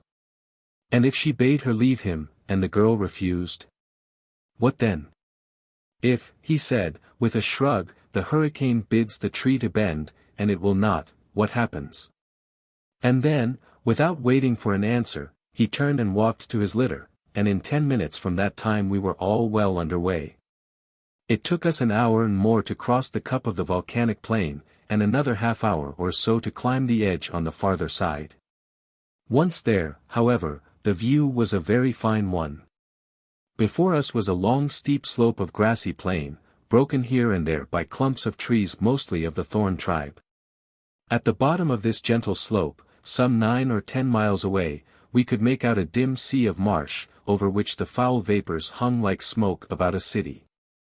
It was easy going for the bearers down the slopes, and by midday we had reached the borders of the dismal swamp. Here we halted to eat our midday meal, and then, following a winding and devious path, plunged into the morass. Presently the path, at any rate to our unaccustomed eyes, grew so faint as to be almost indistinguishable from those made by the aquatic beasts and birds, and it is to this day a mystery to me how our bearers found their way across the marshes. Ahead of the cavalcade marched 2 men with long poles, which they now and again plunged into the ground before them, the reason of this being that the nature of the soil frequently changed from causes with which I am not acquainted. So that places which might be safe enough to cross 1 month would certainly swallow the wayfarer the next. Never did I see a more dreary and depressing scene. Miles on miles of quagmire, varied only by bright green strips of comparatively solid ground, and by deep and sullen pools fringed with tall rushes, in which the bitterns boomed and the frogs croaked incessantly, miles on miles of it without a break, unless the fever fog can be called a break. The only life in this great morass was that of the aquatic birds, and the animals that fed on them, of both of which there were vast numbers. Geese, cranes, ducks, teal, coot, snipe, and plover swarmed all around us, many being of varieties that were quite new to me, and all so tame that one could almost have knocked them over with a stick. Among these birds I especially noticed a very beautiful variety of painted snipe, almost the size of a woodcock, and with a flight more resembling that bird's than an English snipe's. In the pools, too, was a species of small alligator or enormous iguana, I do not know which, that fed, Bill Ollie told me, upon the waterfowl, also large quantities of a hideous black water snake, of which the bite is very dangerous, though not, I gathered, so deadly as a cobra's or a puff adder's. The bullfrogs were also very large, and with voices proportionate to their size, and as for the mosquitoes, the musketeers, as Job called them, they were, if possible, even worse than they had been on the river, and tormented us greatly. Undoubtedly, however, the worst feature of the swamp was the awful smell of rotting vegetation that hung about it, which was at times positively overpowering, and the malarious exhalations that accompanied it, which we were of course obliged to breathe. On we went through it all, till at last the sun sank in sullen splendor just as we reached a spot of rising ground about 2 acres in extent, a little oasis of dry in the midst of the miry wilderness, where Bill Ollie announced that we were to camp. The camping, however, turned out to be a very simple process, and consisted, in fact, in sitting down on the ground round a scanty fire made of dry reeds and some wood that had been brought with us.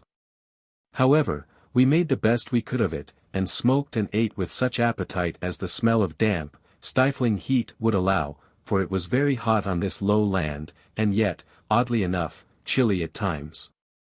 But, however hot it was, we were glad enough to keep near the fire, because we found that the mosquitoes did not like the smoke.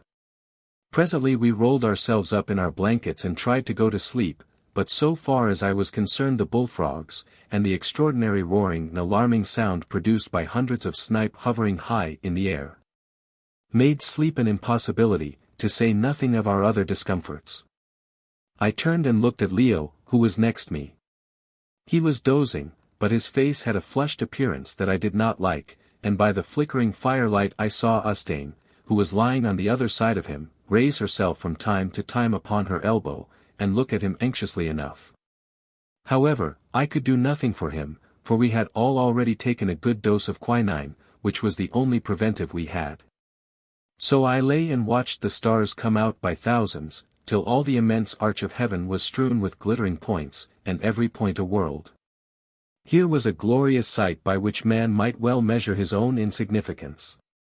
Soon I gave up thinking about it, for the mind wearies easily when it strives to grapple with the infinite, and to trace the footsteps of the Almighty as he strides from sphere to sphere, or deduce his purpose from his works.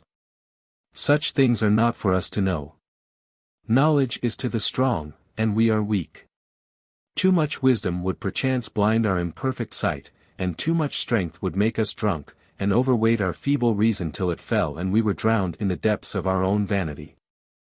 For what is the first result of man's increased knowledge interpreted from nature's book by the persistent effort of his purblind observation? It is not but too often to make him question the existence of his Maker, or indeed of any intelligent purpose beyond his own. The truth is veiled, because we could no more look upon her glory than we can upon the sun. It would destroy us. Full knowledge is not for man as man is here, for his capacities, which he is apt to think so great, are indeed but small. The vessel is soon filled, and, were 1,000th part of the unutterable and silent wisdom that directs the rolling of those shining spheres, and the force which makes them roll, pressed into it, it would be shattered into fragments. Perhaps in some other place and time it may be otherwise, who can tell? Here the lot of man born of the flesh is but to endure midst toil and tribulation, to catch at the bubbles blown by fate, which he calls pleasure, thankful if before they burst they rest a moment in his hand, and when the tragedy is played out, and his hour comes to perish, to pass humbly whither he knows not. Above me, as I lay, shone the eternal stars, and there at my feet the impish marsh-born balls of fire rolled this way and that, vapor-tossed and earth-desiring, and methought that in the two I saw a type and image of what man is. And what perchance man may one day be, if the living force who ordained him and them should so ordain this also. Oh, that it might be ours to rest year by year upon that high level of the heart to which at times we momentarily attain. Oh, that we could shake loose the prisoned pinions of the soul and soar to that superior point, whence, like to some traveler looking out through space from Darien's giddiest peak, we might gaze with spiritual eyes deep into infinity. What would it be to cast off this earthy robe, to have done forever with these earthy thoughts and miserable desires, no longer, like those corpse candles, to be tossed this way and that, by forces beyond our control? Or which, if we can theoretically control them, we are at times driven by the exigencies of our nature to obey.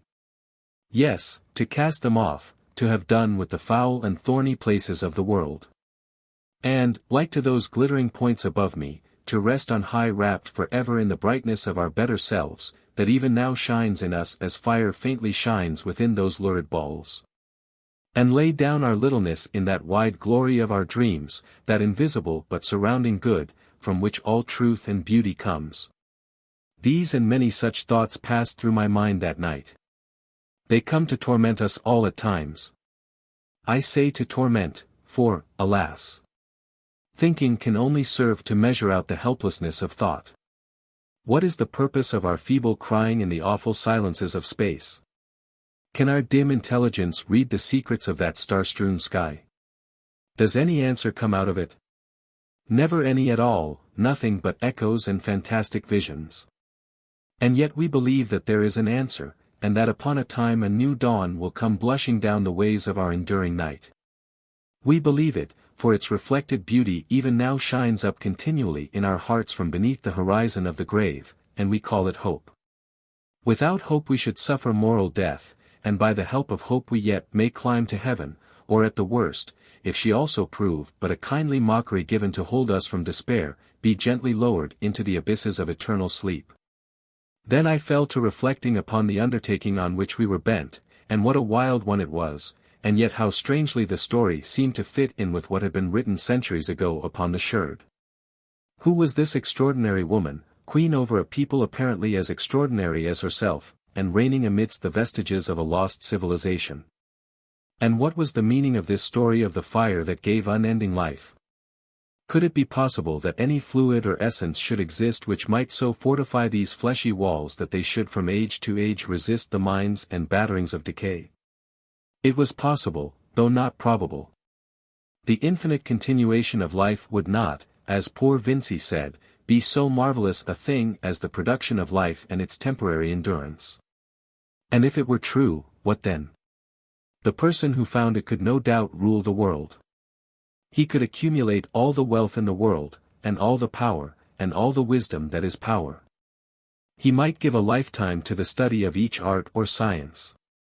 Well, if that were so, and this she were practically immortal, which I did not for one moment believe, how was it that, with all these things at her feet, she preferred to remain in a cave amongst a society of cannibals?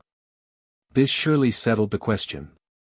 The whole story was monstrous, and only worthy of the superstitious days in which it was written. At any rate I was very sure that I would not attempt to attain unending life. I had had far too many worries and disappointments and secret bitternesses during my 40-odd years of existence to wish that this state of affairs should be continued indefinitely. And yet I suppose that my life has been, comparatively speaking, a happy one. And then, reflecting that at the present moment there was far more likelihood of our earthly careers being cut exceedingly short than of their being unduly prolonged, I at last managed to get to sleep.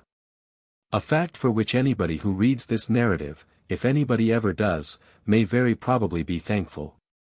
When I woke again it was just dawning, and the guard and bearers were moving about like ghosts through the dense morning mists, getting ready for our start.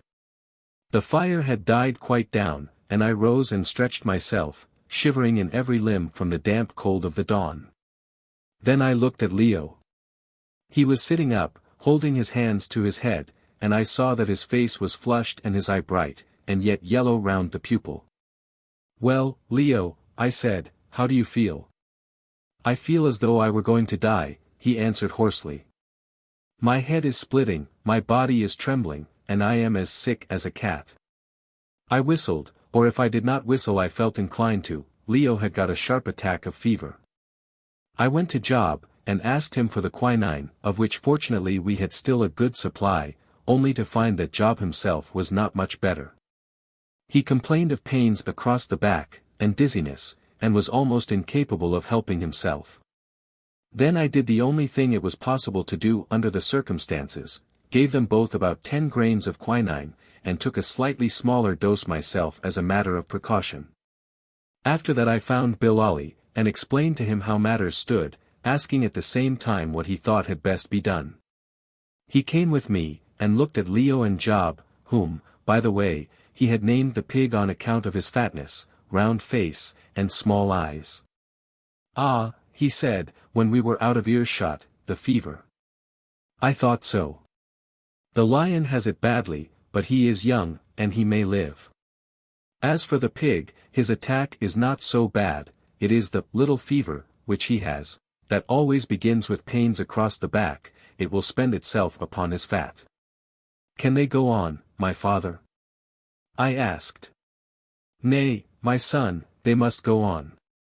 If they stop here they will certainly die, also, they will be better in the litters than on the ground. By tonight, if all goes well, we shall be across the marsh and in good air. Come, let us lift them into the litters and start, for it is very bad to stand still in this morning fog. We can eat our meal as we go." This we accordingly did, and with a heavy heart I once more set out upon our strange journey. For the first 3 hours all went as well as could be expected, and then an accident happened that nearly lost us the pleasure of the company of our venerable friend Bilali, whose litter was leading the cavalcade. We were going through a particularly dangerous stretch of quagmire, in which the bearers sometimes sank up to their knees. Indeed, It was a mystery to me how they contrived to carry the heavy litters at all over such ground as that which we were traversing, though the 2 spare hands, as well as the 4 regular ones, had of course to put their shoulders to the pull. Presently, as we blundered and floundered along, there was a sharp cry, then a storm of exclamations, and, last of all, a most tremendous splash, and the whole caravan halted. I jumped out of my litter and ran forward. About 20 yards ahead was the edge of one of those sullen peaty pools of which I have spoken, the path we were following running along the top of its bank, that, as it happened, was a steep one. Looking towards this pool, to my horror I saw that Bilali's litter was floating on it, and as for Bilali himself, he was nowhere to be seen. To make matters clear I may as well explain at once what had happened. One of Bilali's bearers had unfortunately trodden on a basking snake, which had bitten him in the leg, whereon he had, not unnaturally, let go of the pole, and then, finding that he was tumbling down the bank, grasped at the litter to save himself. The result of this was what might have been expected. The litter was pulled over the edge of the bank, the bearers let go, and the whole thing, including Bilali and the man who had been bitten, rolled into the slimy pool. When I got to the edge of the water neither of them were to be seen. Indeed, the unfortunate bearer never was seen again. Either he struck his head against something, or got wedged in the mud, or possibly the snake bite paralyzed him. At any rate he vanished. But though Bilali was not to be seen, his whereabouts was clear enough from the agitation of the floating litter, in the bearing cloth and curtains of which he was entangled. "He is there. Our father is there," said one of the men, but he did not stir a finger to help him, nor did any of the others. They simply stood and stared at the water. "Out of the way, you brutes!" I shouted in English, and throwing off my hat I took a run and sprang well out into the horrid slimy-looking pool. A couple of strokes took me to where Bilali was struggling beneath the cloth. Somehow, I do not quite know how, I managed to push it free of him, and his venerable head all covered with green slime, like that of a yellowish Bacchus with ivy leaves, emerged upon the surface of the water. The rest was easy, for Bilali was an eminently practical individual, and had the common sense not to grasp hold of me as drowning people often do, so I got him by the arm, and towed him to the bank. Through the mud, out of which we were with difficulty dragged. Such a filthy spectacle as we presented I have never seen before or since, and it will perhaps give some idea of the almost superhuman dignity of Bilali's appearance when I say that, coughing, half-drowned, and covered with mud and green slime as he was, with his beautiful beard coming to a dripping point, like a Chinaman's freshly oiled pigtail, he still looked venerable and imposing. "Ye dogs," he said, addressing the bearers, as soon as he had sufficiently recovered to speak, "ye left me, your father, to drown. Had it not been for this stranger, my son the baboon, assuredly I should have drowned. Well, I will remember it," and he fixed them with his gleaming though slightly watery eye, in a way I saw that they did not like, though they tried to appear sulkily indifferent. "As for thee, my son," the old man went on, turning towards me and grasping my hand, "rest assured that I am thy friend through good and evil. Thou hast saved my life, perchance a day may come when I shall save thine." After that we cleaned ourselves as best we could, fished out the litter, and went on, minus the man who had been drowned. I do not know if it was owing to his being an unpopular character, or from native indifference and selfishness of temperament, but I am bound to say that nobody seemed to grieve much over his sudden and final disappearance, unless, perhaps, it was the men who had to do his share of the work. Chapter 11. The Plain of Kôr. About an hour before sundown we at last, to my unbounded gratitude, emerged from the great belt of marsh on to land that swelled upwards in a succession of rolling waves. Just on the hither side of the crest of the first wave we halted for the night. My first act was to examine Leo's condition. It was, if anything, worse than in the morning, and a new and very distressing feature, vomiting, set in, and continued till dawn. Not one wink of sleep did I get that night, for I passed it in assisting Ustane, who was one of the most gentle and indefatigable nurses I ever saw, to wait upon Leo and Job. However, the air here was warm and genial without being too hot, and there were no mosquitoes to speak of. Also we were above the level of the marsh mist, which lay stretched beneath us like the dim smoke pall over a city, lit up here and there by the wandering globes of fire. Thus it will be seen that we were, speaking comparatively, in clover. By dawn on the following morning Leo was quite light-headed, and fancied that he was divided into halves. I was dreadfully distressed, and began to wonder with a sort of sick fear what the end of the attack would be. Alas! I had heard but too much of how these attacks generally terminate. As I was wondering, Bilali came up and said that we must be getting on, more especially as, in his opinion, if Leo did not reach some spot where he could be quiet, and have proper nursing, within the next 12 hours. His life would only be a matter of a day or two. I could not but agree with him, so we got Leo into the litter, and started on, Ustane walking by his side to keep the flies off him, and see that he did not throw himself out onto the ground. Within half an hour of sunrise we had reached the top of the rise of which I have spoken, and a most beautiful view broke upon our gaze. Beneath us was a rich stretch of country, verdant with grass and lovely with foliage and flowers.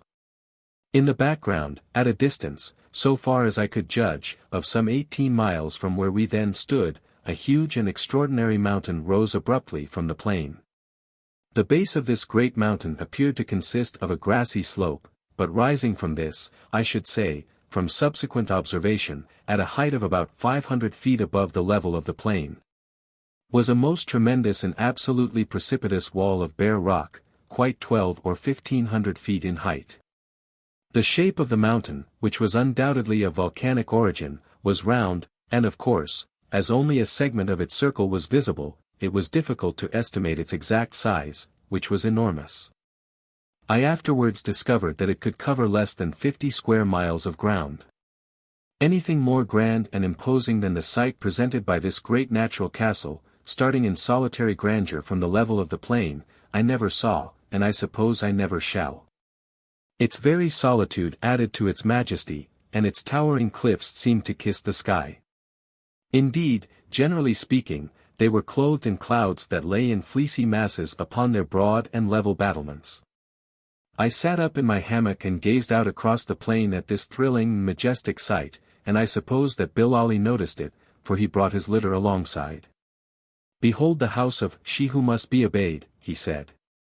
"Had ever a queen such a throne before?" "It is wonderful, my father," I answered. "But how do we enter? Those cliffs look hard to climb." "Thou shalt see, my baboon. Look now at the path below us. What thinkest thou that it is? Thou art a wise man. Come, tell me." I looked, and saw what appeared to be the line of roadway running straight towards the base of the mountain, though it was covered with turf. There were high banks on each side of it, broken here and there, but fairly continuous on the whole, the meaning of which I did not understand. It seemed so very odd that anybody should embank a roadway. "Well, my father," I answered, "I suppose that it is a road, otherwise I should have been inclined to say that it was the bed of a river, or rather," I added, observing the extraordinary directness of the cutting, of a canal. Bilali, who, by the way, was none the worse for his immersion of the day before, nodded his head sagely as he replied. "Thou art right, my son. It is a channel cut out by those who were before us in this place to carry away water. Of this I am sure, within the rocky circle of the mountain whither we journey was once a great lake. But those who were before us, by wonderful arts of which I know not, hewed a path for the water through the solid rock of the mountain, piercing even to the bed of the lake. But first they cut the channel that thou sayest across the plain. Then, when at last the water burst out, it rushed down the channel that had been made to receive it, and crossed this plain till it reached the low land behind the rise, and there, perchance, it made the swamp through which we have come. Then when the lake was drained dry, the people whereof I speak built a mighty city on its bed, whereof naught but ruins and the name of Kôr yet remaineth, and from age to age hewed the caves and passages that thou wilt see." "It may be," I answered, "but if so, how is it that the lake does not fill up again with the rains and the water of the springs?" "Nay, my son, the people were a wise people, and they left it drained to keep it clear." Sayest thou the river to the right? And he pointed to a fair-sized stream that wound away across the plain, some 4 miles from us. That is the drain, and it comes out through the mountain wall where this cutting goes in. At first, perhaps, the water ran down this canal, but afterwards the people turned it, and used the cutting for a road. And is there then no other place where one may enter into the great mountain, I asked, except through that drain?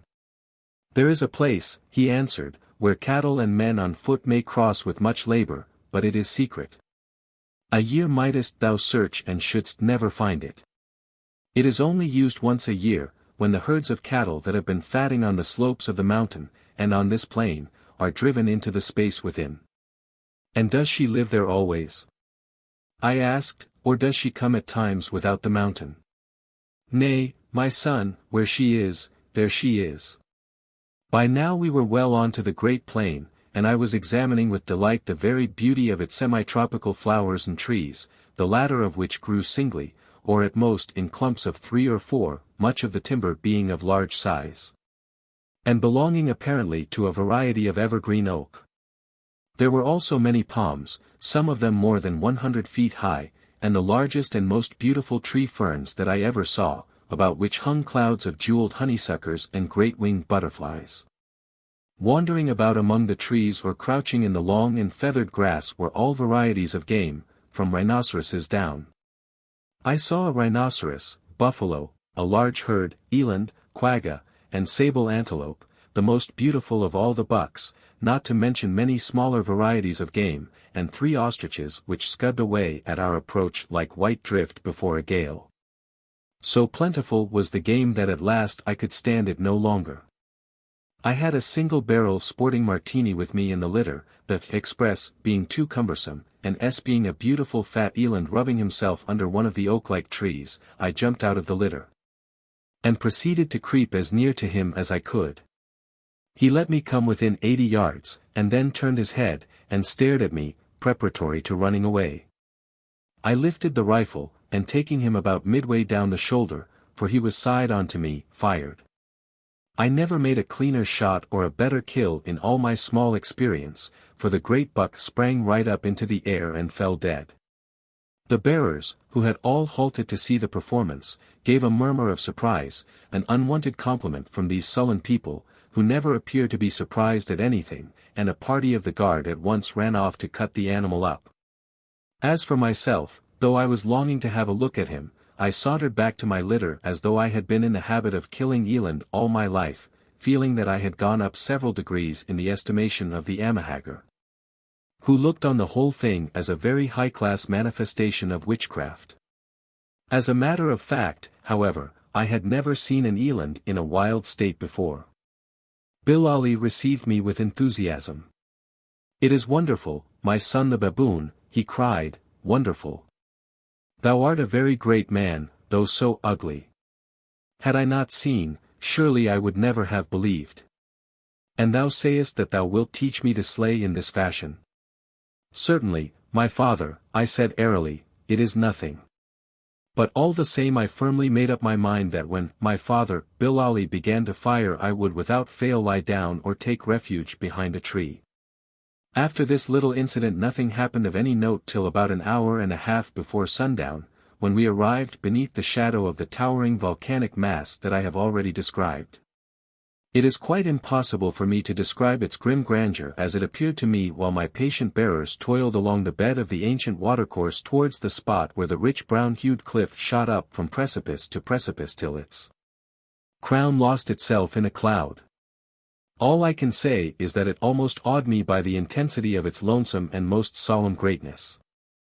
On we went up the bright and sunny slope, till at last the creeping shadows from above swallowed up its brightness, and presently we began to pass through a cutting hewn in the living rock. Deeper and deeper grew this marvelous work, which must, I should say, have employed thousands of men for many years. Indeed, how it was ever executed at all without the aid of blasting powder or dynamite I cannot to this day imagine. It is and must remain one of the mysteries of that wild land. I can only suppose that these cuttings and the vast caves that had been hollowed out of the rocks they pierced were the state undertakings of the people of Kôr, who lived here in the dim lost ages of the world, and, as in the case of the Egyptian monuments, were executed by the forced labor of tens of thousands of captives, carried on through an indefinite number of centuries. But who were the people? At last we reached the face of the precipice itself, and found ourselves looking into the mouth of a dark tunnel that forcibly reminded me of those undertaken by our 19th-century engineers in the construction of railway lines. Out of this tunnel flowed a considerable stream of water. Indeed, though I do not think that I have mentioned it, we had followed this stream, which ultimately developed into the river I have already described as winding away to the right, from the spot where the cutting in the solid rock commenced. Half of this cutting formed a channel for the stream, and half, which was placed on a slightly higher level, 8 feet perhaps, was devoted to the purposes of a roadway. At the termination of the cutting, however, the stream turned off across the plain and followed a channel of its own. At the mouth of the cave the cavalcade was halted, and, while the men employed themselves in lighting some earthenware lamps they had brought with them, Bilali, descending from his litter, informed me politely but firmly that the orders of she were that we were now to be blindfolded, so that we should not learn the secret of the paths through the bowels of the mountains. To this I, of course, assented cheerfully enough, but Job, who was now very much better, notwithstanding the journey, did not like it at all, fancying, I believe, that it was but a preliminary step to being hot-potted. He was, however, a little consoled when I pointed out to him that there were no hot pots at hand, and, so far as I knew, no fire to heat them in. As for poor Leo, after turning restlessly for hours, he had, to my deep thankfulness, at last dropped off into a sleep or stupor, I do not know which, so there was no need to blindfold him. The blindfolding was performed by binding a piece of the yellowish linen whereof those of the Amahagger who condescended to wear anything in particular made their dresses, tightly round the eyes. This linen I afterwards discovered was taken from the tombs, and was not, as I had at first supposed, of native manufacture. The bandage was then knotted at the back of the head, and finally brought down again and the ends bound under the chin to prevent it slipping. Ustane was, by the way, also blindfolded, I do not know why, unless it was from fear that she should impart the secrets of the route to us. This operation performed we started on once more, and soon, by the echoing sound of the footsteps of the bearers and the increased noise of the water caused by reverberation in a confined space, I knew that we were entering into the bowels of the great mountain. It was an eerie sensation, being borne along into the dead heart of the rock we knew not whither, but I was getting used to eerie sensations by this time, and by now was pretty well prepared for anything. So I lay still, and listened to the tramp of the bearers and the rushing of the water, and tried to believe that I was enjoying myself. Presently the men set up the melancholy little chant that I had heard on the first night when we were captured in the whaleboat, and the effect produced by their voices was very curious, and quite indescribable. After a while the air began to get exceedingly thick and heavy, so much so, indeed, that I felt as though I were going to choke, till at length the litter took a sharp turn, then another, and the sound of the running water ceased. After this the air was fresher again, but the turns were continuous, and to me, blindfolded as I was, most bewildering. I tried to keep a map of them in my mind in case it might ever be necessary for us to try and escape by this route, but, needless to say, failed utterly. Another half-hour or so passed, and then suddenly I became aware that we were once more in the open air. I could see the light through my bandage and feel its freshness on my face. A few more minutes and the caravan halted, and I heard Bilali order Ustane to remove her bandage and undo ours. Without waiting for her attentions I got the knot of mine loose, and looked out. As I anticipated, we had passed right through the precipice, and were now on the farther side, and immediately beneath its beetling face. The first thing I noticed was that the cliff is not nearly so high here, not so high I should say by 500 feet, which proved that the bed of the lake, or rather of the vast ancient crater in which we stood, was much above the level of the surrounding plain. For the rest, we found ourselves in a huge rock-surrounded cup, not unlike that of the first place where we had sojourned, only 10 times the size. Indeed, I could only just make out the frowning line of the opposite cliffs. A great portion of the plain thus enclosed by nature was cultivated, and fenced in with walls of stone placed there to keep the cattle and goats, of which there were large herds about, from breaking into the gardens. Here and there rose great grass mounds, and some miles away towards the center I thought that I could see the outline of colossal ruins. I had no time to observe anything more at the moment, for we were instantly surrounded by crowds of Haggard, similar in every particular to those with whom we were already familiar, who, though they spoke little, pressed round us so closely as to obscure the view to a person lying in a hammock. Then all of a sudden a number of armed men arranged in companies, and marshalled by officers who held ivory wands in their hands, came running swiftly towards us, having, so far as I could make out, emerged from the face of the precipice like ants from their burrows. These men as well as their officers were all robed in addition to the usual leopard skin, and, as I gathered, formed the bodyguard of she herself. Their leader advanced to Bilali, saluted him by placing his ivory wand transversely across his forehead, and then asked some question which I could not catch.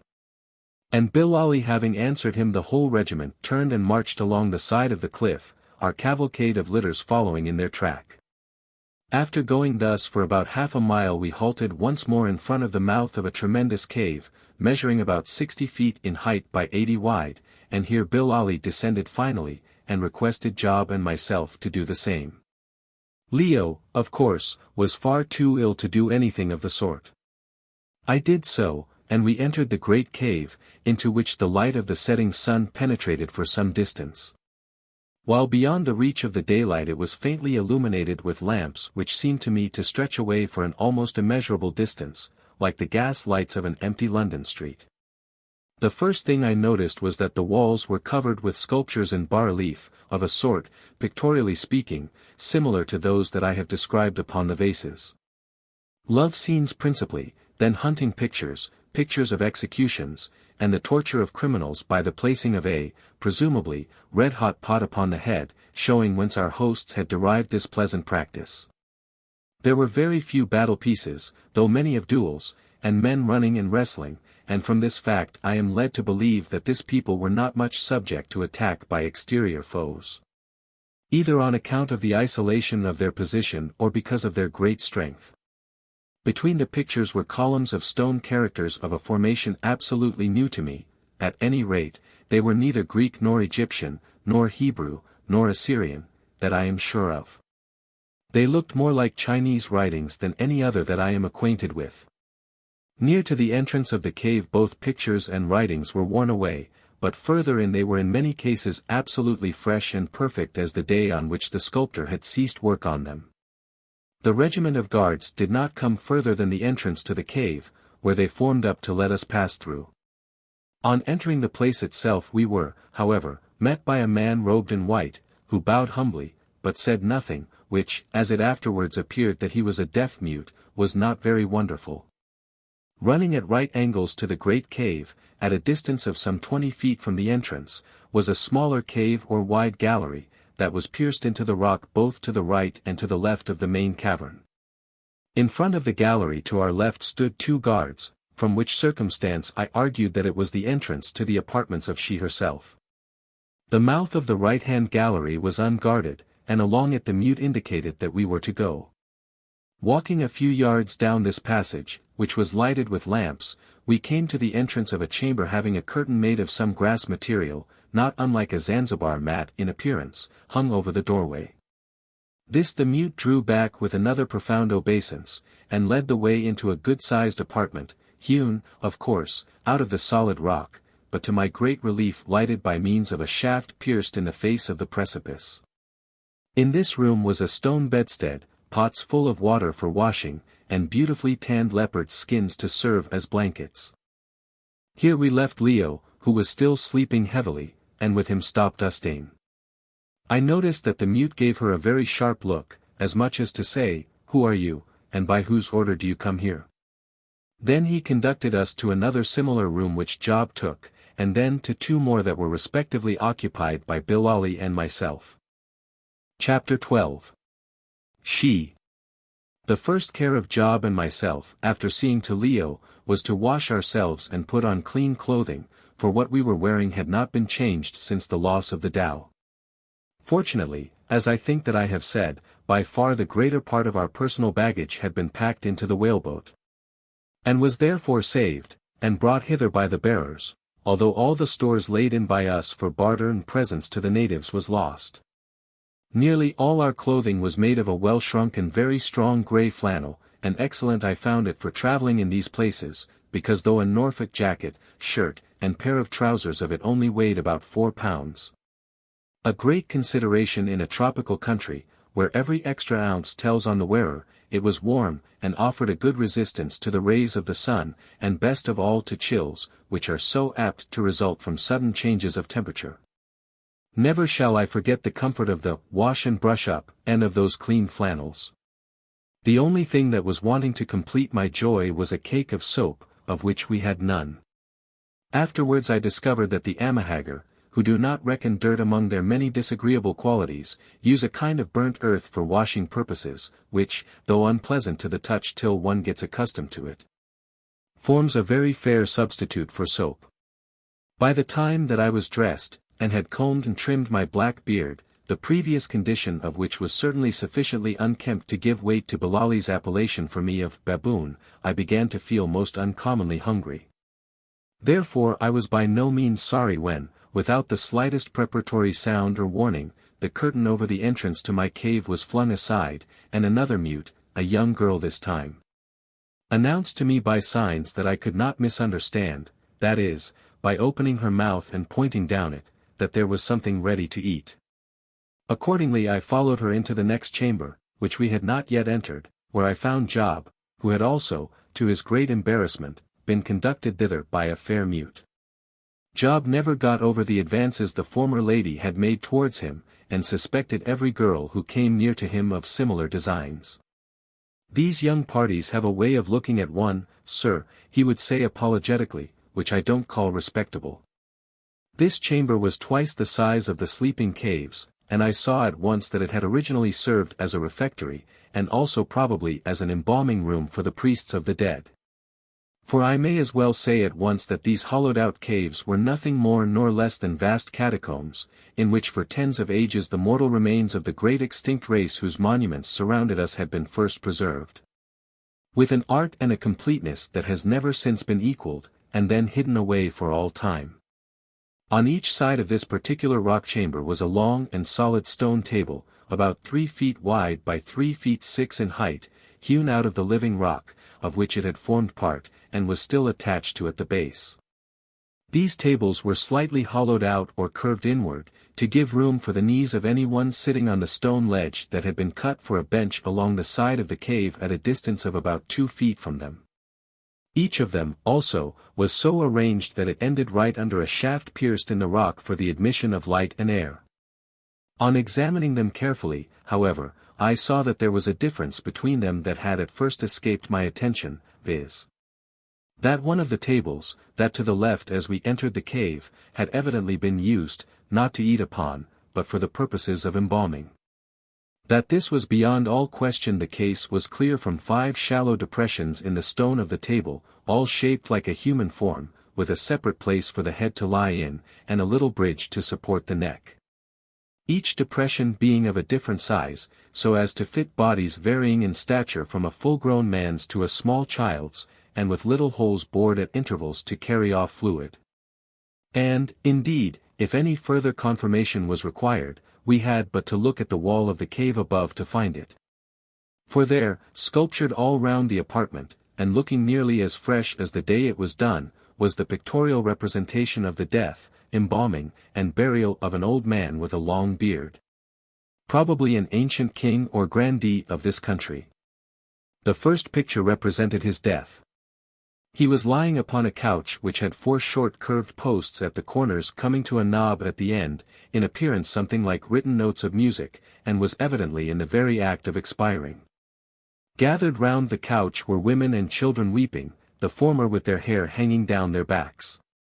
The next scene represented the embalmment of the body, which lay stark upon a table with depressions in it, similar to the one before us. Probably, indeed, it was a picture of the same table.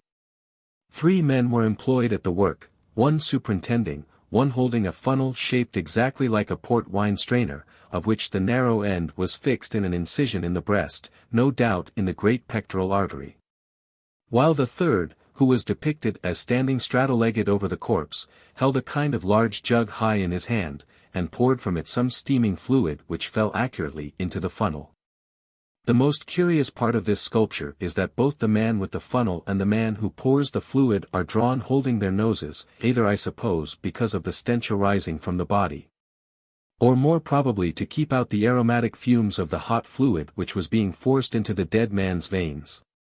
Another curious thing which I am unable to explain is that all 3 men were represented as having a band of linen tied round the face with holes in it for the eyes. The third sculpture was a picture of the burial of the deceased. There he was, stiff and cold, clothed in a linen robe, and laid out on a stone slab such as I had slept upon at our first sojourning place.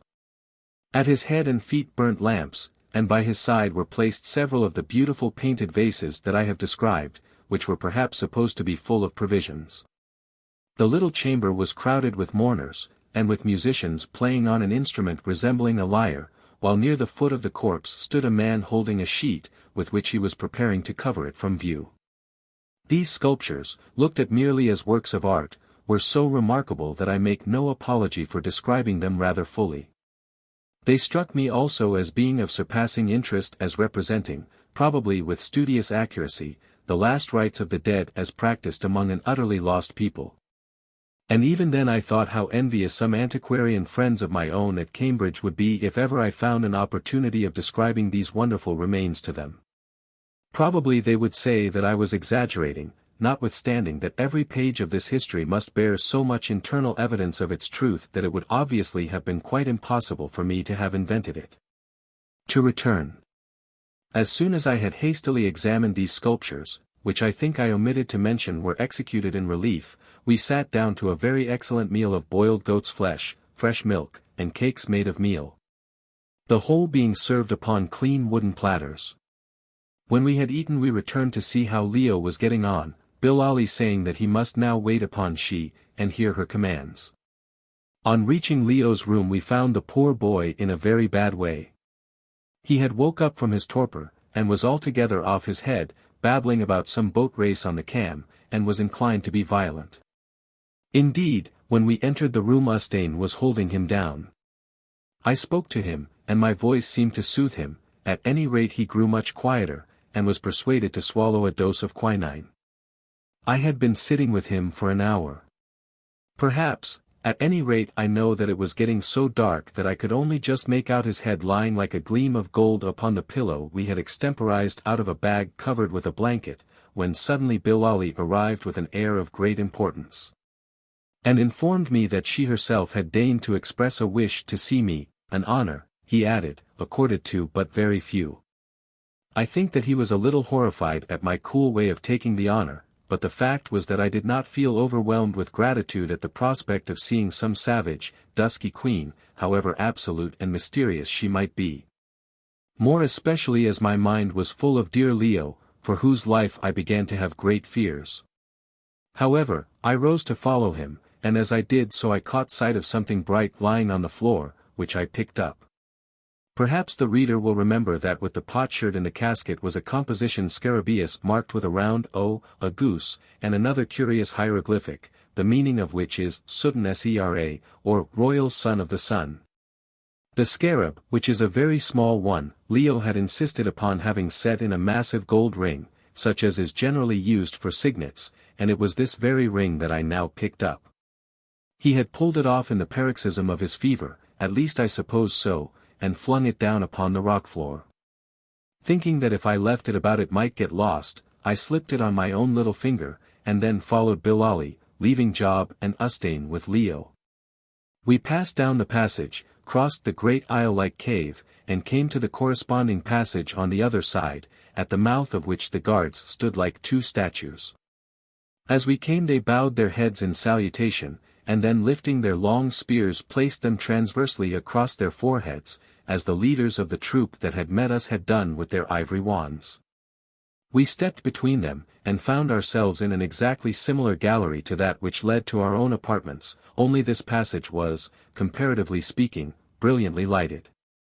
A few paces down it we were met by 4 mutes, 2 men and 2 women, who bowed low and then arranged themselves, the women in front and the men behind of us. And in this order we continued our procession past several doorways hung with curtains resembling those leading to our own quarters, and which I afterwards found opened out into chambers occupied by the mutes who attended on she.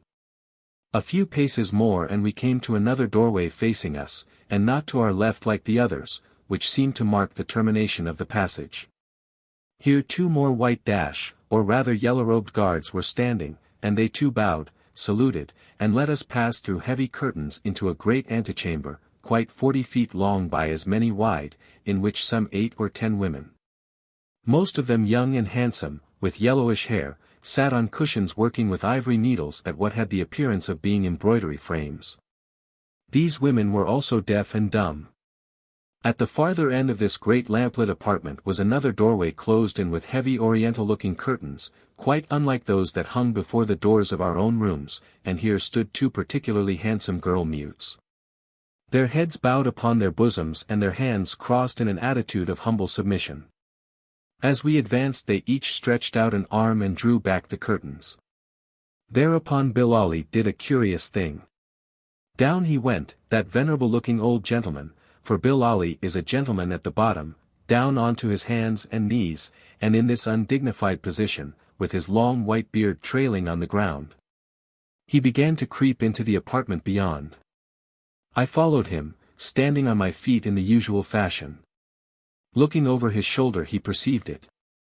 "Down, my son, down, my baboon, down onto thy hands and knees. We enter the presence of she, and, if thou art not humble, of a surety she will blast thee where thou standest." I halted, and felt scared. Indeed, my knees began to give way of their own mere motion, but reflection came to my aid. I was an Englishman, and why, I asked myself, should I creep into the presence of some savage woman as though I were a monkey in fact as well as in name? I would not and could not do it, that is, unless I was absolutely sure that my life or comfort depended upon it. If once I began to creep upon my knees I should always have to do so, and it would be a patent acknowledgment of inferiority. So, fortified by an insular prejudice against kutooing, which has, like most of our so-called prejudices, a good deal of common sense to recommend it, I marched in boldly after Bilali. I found myself in another apartment, considerably smaller than the anteroom, of which the walls were entirely hung with rich-looking curtains of the same make as those over the door, the work, as I subsequently discovered, of the mutes who sat in the antechamber and wove them in strips, which were afterwards sewn together. Also, here and there about the room, were settees of a beautiful black wood of the ebony tribe, inlaid with ivory, and all over the floor were other tapestries, or rather rugs. At the top end of this apartment was what appeared to be a recess, also draped with curtains, through which shone rays of light. There was nobody in the place except ourselves. Painfully and slowly old Bilali crept up the length of the cave, and with the most dignified stride that I could command I followed after him. But I felt that it was more or less of a failure. To begin with, it is not possible to look dignified when you are following in the wake of an old man writhing along on his stomach like a snake, and then, in order to go sufficiently slowly, either I had to keep my legs some seconds in the air at every step, or else to advance with a full stop between each stride, like Mary Queen of Scots going to execution in a play. Bilali was not good at crawling, I suppose his years stood in the way, and our progress up that apartment was a very long affair.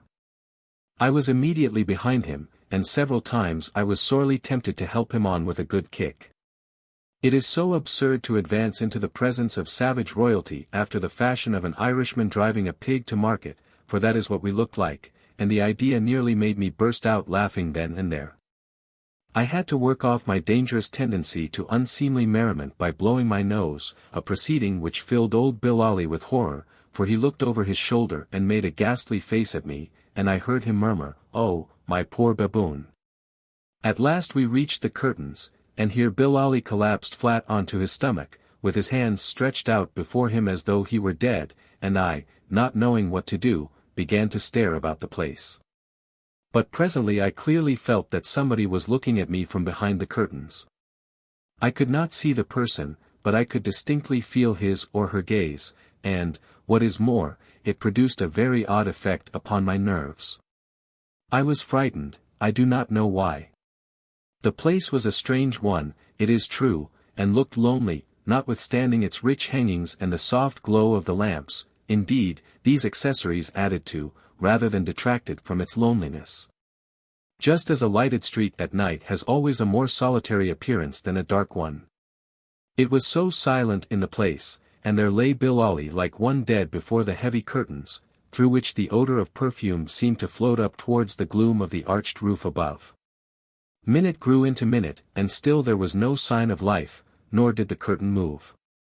But I felt the gaze of the unknown being sinking through and through me, and filling me with a nameless terror, till the perspiration stood in beads upon my brow. At length the curtain began to move. Who could be behind it? Some naked savage queen, a languishing oriental beauty, or a 19th-century young lady, drinking afternoon tea? I had not the slightest idea, and should not have been astonished at seeing any of the three. I was getting beyond astonishment. The curtain agitated itself a little, then suddenly between its folds there appeared a most beautiful white hand, white as snow, and with long tapering fingers, ending in the pinkest nails. The hand grasped the curtain, and drew it aside, and as it did so I heard a voice, I think the softest and yet most silvery voice I ever heard. It reminded me of the murmur of a brook. "Stranger," said the voice in Arabic, but much purer and more classical Arabic than the Haggard talk, "stranger, wherefore art thou so much afraid?" Now I flattered myself that in spite of my inward terrors I had kept a very fair command of my countenance, and was, therefore, a little astonished at this question. Before I had made up my mind how to answer it, however, the curtain was drawn, and a tall figure stood before us. I say a figure, for not only the body, but also the face was wrapped up in soft white, gauzy material in such a way as at first sight to remind me most forcibly of a corpse in its grave clothes. And yet I do not know why it should have given me that idea, seeing that the wrappings were so thin that one could distinctly see the gleam of the pink flesh beneath them. I suppose it was owing to the way in which they were arranged, either accidentally, or more probably by design.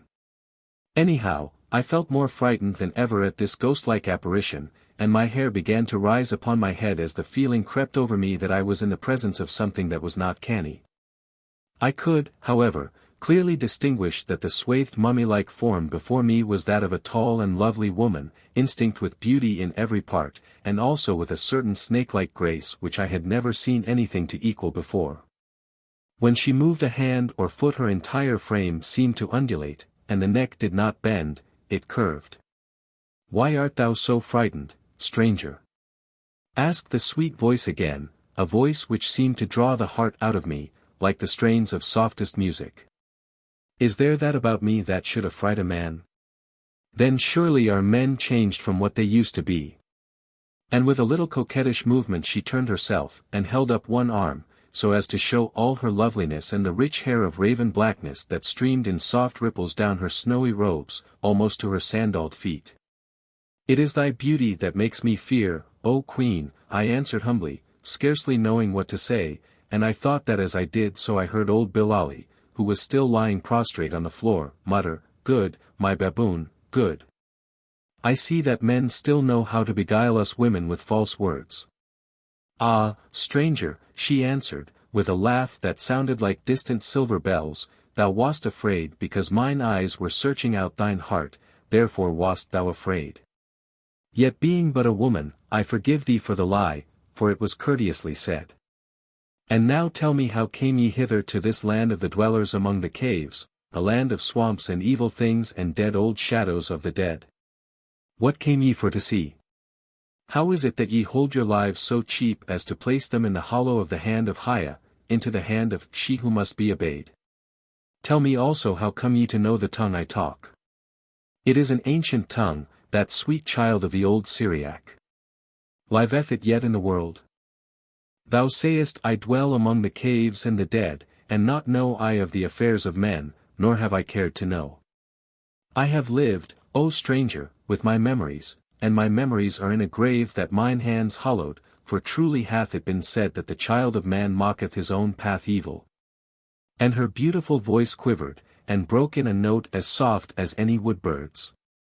Suddenly her eye fell upon the sprawling frame of Bilali, and she seemed to recollect herself. Ah!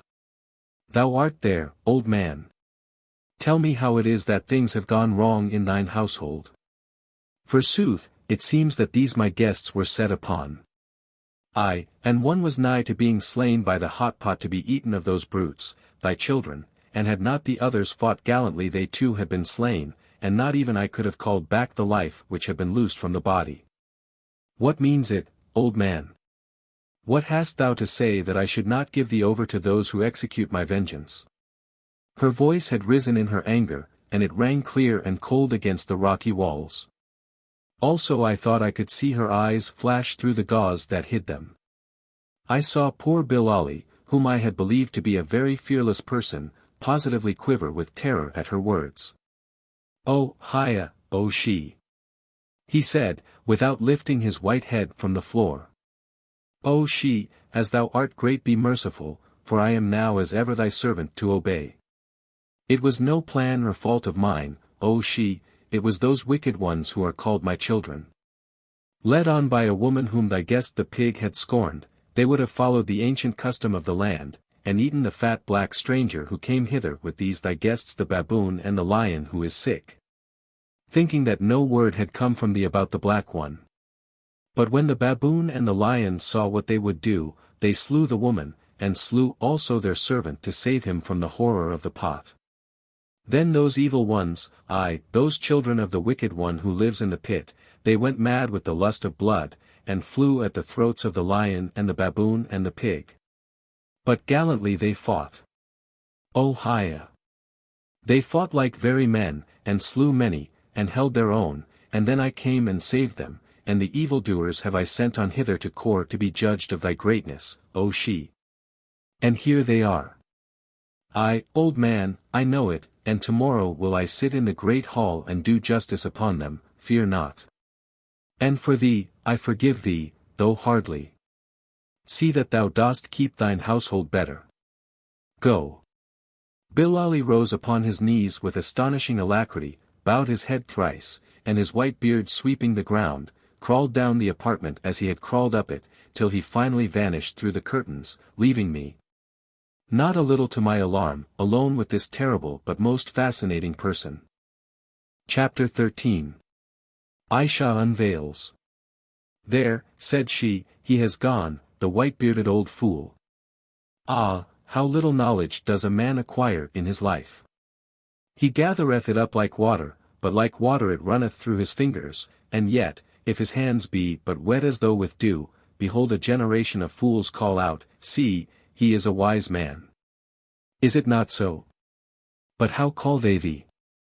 Baboon, he says, and she laughed, but that is the fashion of these savages who lack imagination, and fly to the beasts they resemble for a name. How do they call thee in thine own country, stranger? They call me Holly, O queen, I answered. Holly, she answered, speaking the word with difficulty, and yet with a most charming accent, and what is holly? Holly is a prickly tree, I said. So. Well, thou hast a prickly and yet a tree-like look. Strong art thou, and ugly, but if my wisdom be not at fault, honest at the core, and a staff to lean on. Also one who thinks. But stay, O Holly, stand not there, enter with me and be seated by me. I would not see thee crawl before me like those slaves. I am aweary of their worship and their terror, sometimes when they vex me I could blast them for very sport, and to see the rest turn white, even to the heart. And she held the curtain aside with her ivory hand to let me pass in. I entered, shuddering. This woman was very terrible. Within the curtains was a recess, about 12 feet by 10, and in the recess was a couch and a table whereon stood fruit and sparkling water. By it, at its end, was a vessel like a font cut in carved stone, also full of pure water. The place was softly lit with lamps formed out of the beautiful vessels of which I have spoken, and the air and curtains were laden with a subtle perfume. Perfume too seemed to emanate from the glorious hair and white clinging vestments of she herself. I entered the little room, and there stood uncertain. "Sit," said she, pointing to the couch. "As yet thou hast no cause to fear me. If thou hast cause, thou shalt not fear for long, for I shall slay thee. Therefore let thy heart be light." I sat down on the foot of the couch near to the font-like basin of water, and she sank down softly on to the other end. "Now, Holly," she said, "how comest thou to speak Arabic?" "It is my own dear tongue, for Arabian am I by my birth, even al-Arab Alabama Ariba, an Arab of the Arabs, and of the race of our father Yarab, the son of Cotton, for in that fair and ancient city Ozel was I born, in the province of Yaman the Happy. Yet dost thou not speak it as we used to speak. Thy talk doth lack the music of the sweet tongue of the tribes of Hamyar which I was wont to hear. Some of the words too seem changed, even as among these Amahagger, who have debased and defiled its purity, so that I must speak with them in what is to me another tongue. 12. I have studied it, I answered, for many years. Also the language is spoken in Egypt and elsewhere. So it is still spoken, and there is yet in Egypt? And what pharaoh sits upon the throne? Still one of the spawn of the Persian Achus, or are the Achaemenians gone, for far is it to the days of Achus. The Persians have been gone from Egypt for nigh 2,000 years, and since then the Ptolemies, the Romans, and many others have flourished and held sway upon the Nile, and fallen when their time was ripe, I said, aghast. What canst thou know of the Persian Artaxerxes? She laughed, and made no answer, and again a cold chill went through me. And Greece, she said, is there still a Greece? Ah, I loved the Greeks. Beautiful were they as the day, and clever, but fierce at heart and fickle, notwithstanding. Yes, I said, there is a Greece, and, just now, it is once more a people. Yet the Greeks of today are not what the Greeks of the old time were, and Greece herself is but a mockery of the Greece that was. So. The Hebrews, are they yet at Jerusalem? And does the temple that the wise king built stand, and if so what God do they worship therein? Is their Messiah come, of whom they preached so much and prophesied so loudly, and doth he rule the earth?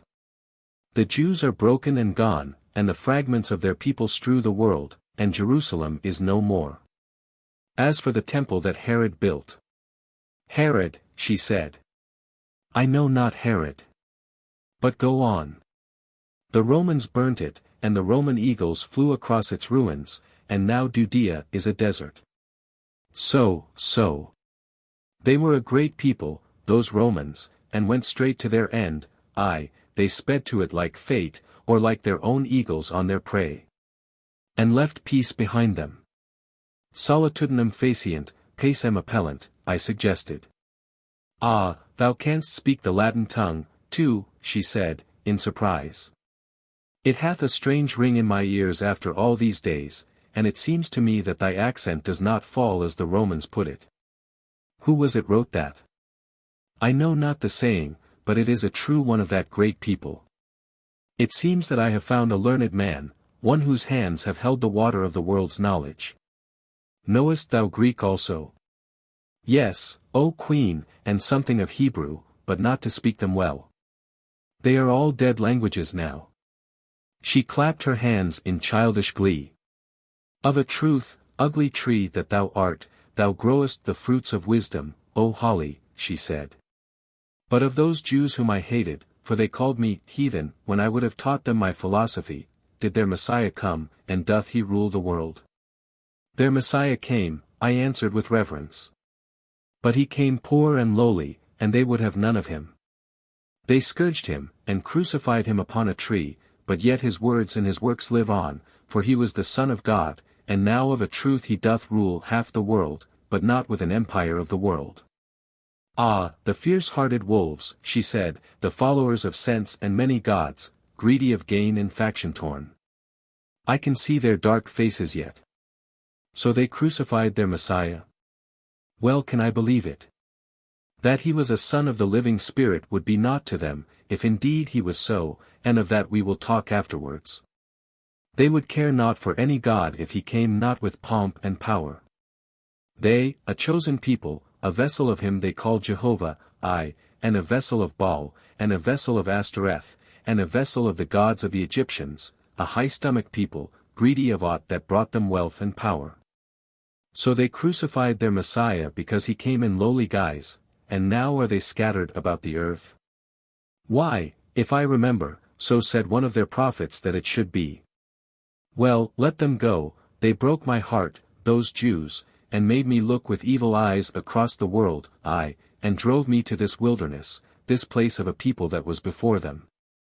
When I would have taught them wisdom in Jerusalem they stoned me, aye, at the gate of the temple those white-bearded hypocrites and rabbis hounded the people on to stone me. See, here is the mark of it to this day. And with a sudden move she pulled up the gauzy wrapping on her rounded arm, and pointed to a little scar that showed red against its milky beauty. I shrank back, horrified. Pardon me, O Queen, I said, but I am bewildered. Nigh upon 2,000 years have rolled across the earth since the Jewish Messiah hung upon his cross at Golgotha. How then canst thou have taught thy philosophy to the Jews before he was? Thou art a woman and no spirit. How can a woman live 2,000 years? Why dost thou befool me, O Queen? She leaned back upon the couch, and once more I felt the hidden eyes playing upon me and searching out my heart. O man! She said at last, speaking very slowly and deliberately, it seems that there are still things upon the earth of which thou knowest not. Dost thou still believe that all things die, even as those very Jews believed? I tell thee that naught dies. There is no such thing as death, though there be a thing called change. See, and she pointed to some sculptures on the rocky wall. 3 times 2,000 years have passed since the last of the great race that hewed those pictures fell before the breath of the pestilence which destroyed them, yet are they not dead. E'en now they live. Perchance their spirits are drawn towards us at this very hour, and she glanced round. Of a surety it sometimes seems to me that my eyes can see them. Yes, but to the world they are dead. Aye, for a time. But even to the world are they born again and again. Aye, yes Ayesha 13, for that, stranger, is my name, I say to thee that I wait now for one I love to be born again, and here I tarry till he finds me, knowing of a surety that hither he will come, and that here, and here only, shall he greet me. Why, dost thou believe that I, who am all-powerful, I, whose loveliness is more than the loveliness of the Grecian Helen, of whom they used to sing, and whose wisdom is wider, far more wide and deep than the wisdom of Solomon the wise, I, who know the secrets of the earth and its riches, and can turn all things to my uses, I, who have even for a while overcome change, that ye call death, why, I say, O stranger, dost thou think that I herd here with barbarians lower than the beasts? I know not, I said humbly. Because I wait for him I love. My life has perchance been evil, I know not, for who can say what is evil and what good? So I fear to die even if I could die, which I cannot until mine hour comes, to go and seek him where he is, for between us there might rise a wall I could not climb, at least, I dread it. Surely easy would it be also to lose the way in seeking in those great spaces wherein the planets wander on forever. But the day will come, it may be when 5,000 more years have passed, and are lost and melted into the vault of time, even as the little clouds melt into the gloom of night, or it may be tomorrow, when he, my love, shall be born again.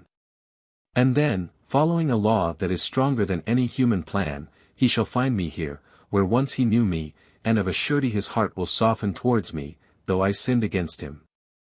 Aye, even though he knew me not again, yet will he love me, if only for my beauty's sake. For a moment I was dumbfounded, and could not answer. The matter was too overpowering for my intellect to grasp. But even so, O Queen, I said at last, even if we men be born again and again, that is not so with thee, if thou speakest truly. Here she looked up sharply, and once more I caught the flash of those hidden eyes. Thou, I went on hurriedly, who hast never died. That is so, she said, and it is so because I have, half by chance and half by learning, solved one of the great secrets of the world. Tell me, stranger, life is, why therefore should not life be lengthened for a while? What are 10 or 20 or 50,000 years in the history of life? Why in 10,000 years scarce will the rain and storms lessen a mountain top by a span in thickness? In 2,000 years these caves have not changed, nothing has changed but the beasts, and man, who is as the beasts. There is naught that is wonderful about the matter, couldst thou but understand. Life is wonderful, but that it should be a little lengthened is not wonderful. Nature hath her animating spirit as well as man, who is nature's child, and he who can find that spirit, and let it breathe upon him, shall live with her life. He shall not live eternally, for nature is not eternal, and she herself must die, even as the nature of the moon hath died. She herself must die, I say, or rather change and sleep till it be time for her to live again. But when shall she die? Not yet, I ween, and while she lives, so shall he who hath all her secret live with her. All I have it not, yet have I some, more perchance than any who were before me. Now, to thee I doubt not that this thing is a great mystery, therefore I will not overcome thee with it now. Another time I will tell thee more if the mood be on me, though perchance I shall never speak thereof again. Dost thou wonder how I knew that ye were coming to this land, and so saved your heads from the hot pot? Aye, O Queen, I answered feebly. Then gaze upon that water, and she pointed to the font-like vessel, and then, bending forward, held her hand over it. I rose and gazed, and instantly the water darkened. Then it cleared, and I saw as distinctly as I ever saw anything in my life. I saw, I say, our boat upon that horrible canal.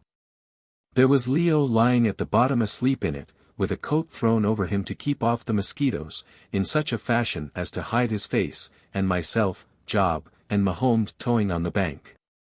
I started back, aghast, and cried out that it was magic, for I recognized the whole scene, it was one which had actually occurred. Nay, nay, O Holly, she answered, it is no magic, that is a fiction of ignorance. There is no such thing as magic, though there is such a thing as a knowledge of the secrets of nature. That water is my glass, in it I see what passes if I will to summon up the pictures, which is not often. Therein I can show thee what thou wilt of the past, if it be anything that hath to do with this country and with what I have known, or anything that thou, the gazer, hast known. Think of a face if thou wilt, and it shall be reflected from thy mind upon the water. I know not all the secret yet, I can read nothing in the future. But it is an old secret, I did not find it. In Arabia and in Egypt the sorcerers knew it centuries gone. So one day I chanced to bethink me of that old canal, some 20 ages since I sailed upon it, and I was minded to look thereon again. So I looked, and there I saw the boat and 3 men walking, and one, whose face I could not see, but a youth of noble form, sleeping in the boat, and so I sent and saved ye. And now farewell.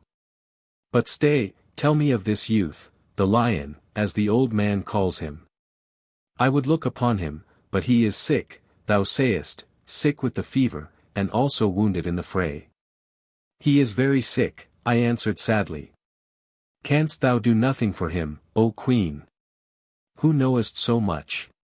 Of a surety I can. I can cure him, but why speakest thou so sadly? Dost thou love the youth? Is he perchance thy son? He is my adopted son, O Queen. Shall he be brought in before thee? Nay. How long hath the fever taken him? This is the 3rd day. Good, then let him lie another day. Then will he perchance throw it off by his own strength, and that is better than that I should cure him, for my medicine is of a sort to shake the life in its very citadel. If, however, by tomorrow night, at that hour when the fever first took him, he doth not begin to mend, then will I come to him and cure him. Stay, who nurses him? Our white servant, him whom Bilali names the pig. Also, and here I spoke with some little hesitation, a woman named Ustane, a very handsome woman of this country, who came and embraced him when she first saw him, and hath stayed by him ever since, as I understand is the fashion of thy people. O Queen! My people! Speak not to me of my people, she answered hastily, these slaves are no people of mine, they are but dogs to do my bidding till the day of my deliverance comes, and, as for their customs, naught have I to do with them. Also, call me not queen, I am weary of flattery and titles, call me Ayesha, the name hath a sweet sound in mine ears, it is an echo from the past. As for this Ustane, I know not. I wonder if it be she against whom I was warned, and whom I in turn did warn. Hath she, stay, I will see, and, bending forward, she passed her hand over the font of water and gazed intently into it. See, she said quietly, is that the woman? I looked into the water, and there, mirrored upon its placid surface, was the silhouette of Ustane's stately face. She was bending forward, with a look of infinite tenderness upon her features, watching something beneath her, and with her chestnut locks falling on to her right shoulder. It is she, I said, in a low voice, for once more I felt much disturbed at this most uncommon sight. She watches Leo asleep. Leo, said Ayesha, in an absent voice, why, that is, lion, in the Latin tongue. The old man hath named happily for once. It is very strange, she went on, speaking to herself, very. So like, but it is not possible. With an impatient gesture she passed her hand over the water once more. It darkened, and the image vanished silently and mysteriously as it had risen, and once more the lamplight, and the lamplight only, shone on the placid surface of that limpid, living mirror. Hast thou aught to ask me before thou goest, O Holly? She said, after a few moments' reflection. It is but a rude life that thou must live here, for these people are savages, and know not the ways of cultivated man. Not that I am troubled thereby, for behold my food, and she pointed to the fruit upon the little table. Naught but fruit doth ever pass my lips, fruit and cakes of flour, and a little water. I have bidden my girls to wait upon thee. They are mutes, thou knowest, deaf are they and dumb, and therefore the safest of servants, save to those who can read their faces and their signs. I bred them so, it hath taken many centuries and much trouble, but at last I have triumphed. Once I succeeded before, but the race was too ugly, so I let it die away, but now, as thou sayest, they are otherwise. Once, too, I reared a race of giants, but after a while nature would no more of it, and it died away. Hast thou aught to ask of me? One thing, O Ayesha, I said boldly, but feeling by no means as bold as I trust one looked. I would gaze upon thy face. She laughed out in her bell-like notes. Bethink thee, Holly, she answered. Bethink thee. It seems that thou knowest the old myths of the gods of Greece.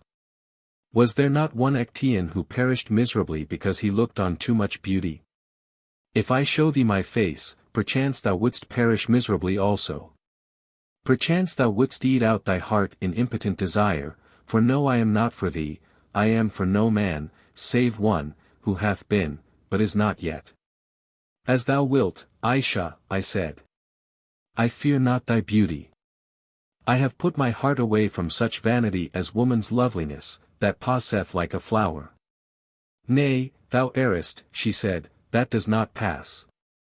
My beauty endures even as I endure, still, if thou wilt, O rash man, have thy will. But blame not me if passion mount thy reason, as the Egyptian breakers used to mount a colt, and guide it whither thou wilt not. Never may the man to whom my beauty has been unveiled put it from his mind, and therefore even with these savages do I go veiled, lest they vex me, and I should slay them. Say, wilt thou see? I will, I answered, my curiosity overpowering me. She lifted her white and rounded arms, never had I seen such arms before, and slowly, very slowly, withdrew some fastening beneath her hair. Then all of a sudden the long, corpse-like wrappings fell from her to the ground, and my eyes travelled up her form, now only robed in a garb of clinging white that did but serve to show its perfect and imperial shape. Instinct with a life that was more than life, and with a certain serpent-like grace that was more than human. On her little feet were sandals, fastened with studs of gold. Then came ankles more perfect than ever sculptor dreamed of. About the waist her white kirtle was fastened by a double-headed snake of solid gold, above which her gracious form swelled up in lines as pure as they were lovely, till the kirtle ended on the snowy argent of her breast, whereon her arms were folded. I gazed above them at her face, and, I do not exaggerate, shrank back blinded and amazed. I have heard of the beauty of celestial beings, now I saw it. Only this beauty, with all its awful loveliness and purity, was evil, at least, at the time, it struck me as evil. How am I to describe it? I cannot, simply I cannot. The man does not live whose pen could convey a sense of what I saw. I might talk of the great changing eyes of deepest, softest black, of the tinted face, of the broad and noble brow, on which the hair grew low, and delicate, straight features. But, beautiful, surpassingly beautiful as they all were, her loveliness did not lie in them. It lay rather, if it can be said to have had any fixed abiding place, in a visible majesty, in an imperial grace, in a godlike stamp of softened power, which shone upon that radiant countenance like a living halo.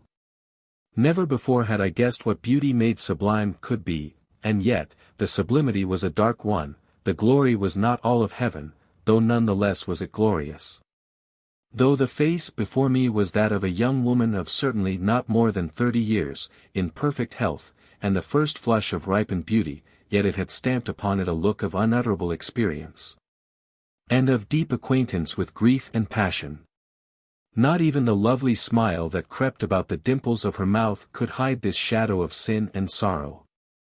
It shone even in the light of the glorious eyes, it was present in the air of majesty, and it seemed to say, "Behold me, lovely as no woman was or is, undying and half divine." Memory haunts me from age to age, and passion leads me by the hand, evil have I done, and from age to age evil I shall do, and sorrow shall I know till my redemption comes. Drawn by some magnetic force which I could not resist, I let my eyes rest upon her shining orbs, and felt a current pass from them to me that bewildered and half blinded me. She laughed, ah, how musically! And nodded her little head at me with an air of sublimated coquetry that would have done credit to a Venus Victrix. "Rash man," she said, "like Actaeon, thou hast had thy will. Be careful lest, like Actaeon, thou too dost perish miserably, torn to pieces by the banhounds of thine own passions. I too, O Holly, am a virgin goddess, not to be moved of any man, save one, and it is not thou. Say, hast thou seen enough?" "I have looked on beauty, and I am blinded," I said hoarsely, lifting my hand to cover up my eyes. "So. What did I tell thee? Beauty is like the lightning, it is lovely, but it destroys, especially trees, O Holly." And again she nodded and laughed. Suddenly she paused, and through my fingers I saw an awful change come over her countenance. Her great eyes suddenly fixed themselves into an expression in which horror seemed to struggle with some tremendous hope arising through the depths of her dark soul. The lovely face grew rigid, and the gracious willowy form seemed to erect itself. "Man," she half whispered, half hissed, throwing back her head like a snake about to strike, "man, whence hadst thou that scarab on thy hand?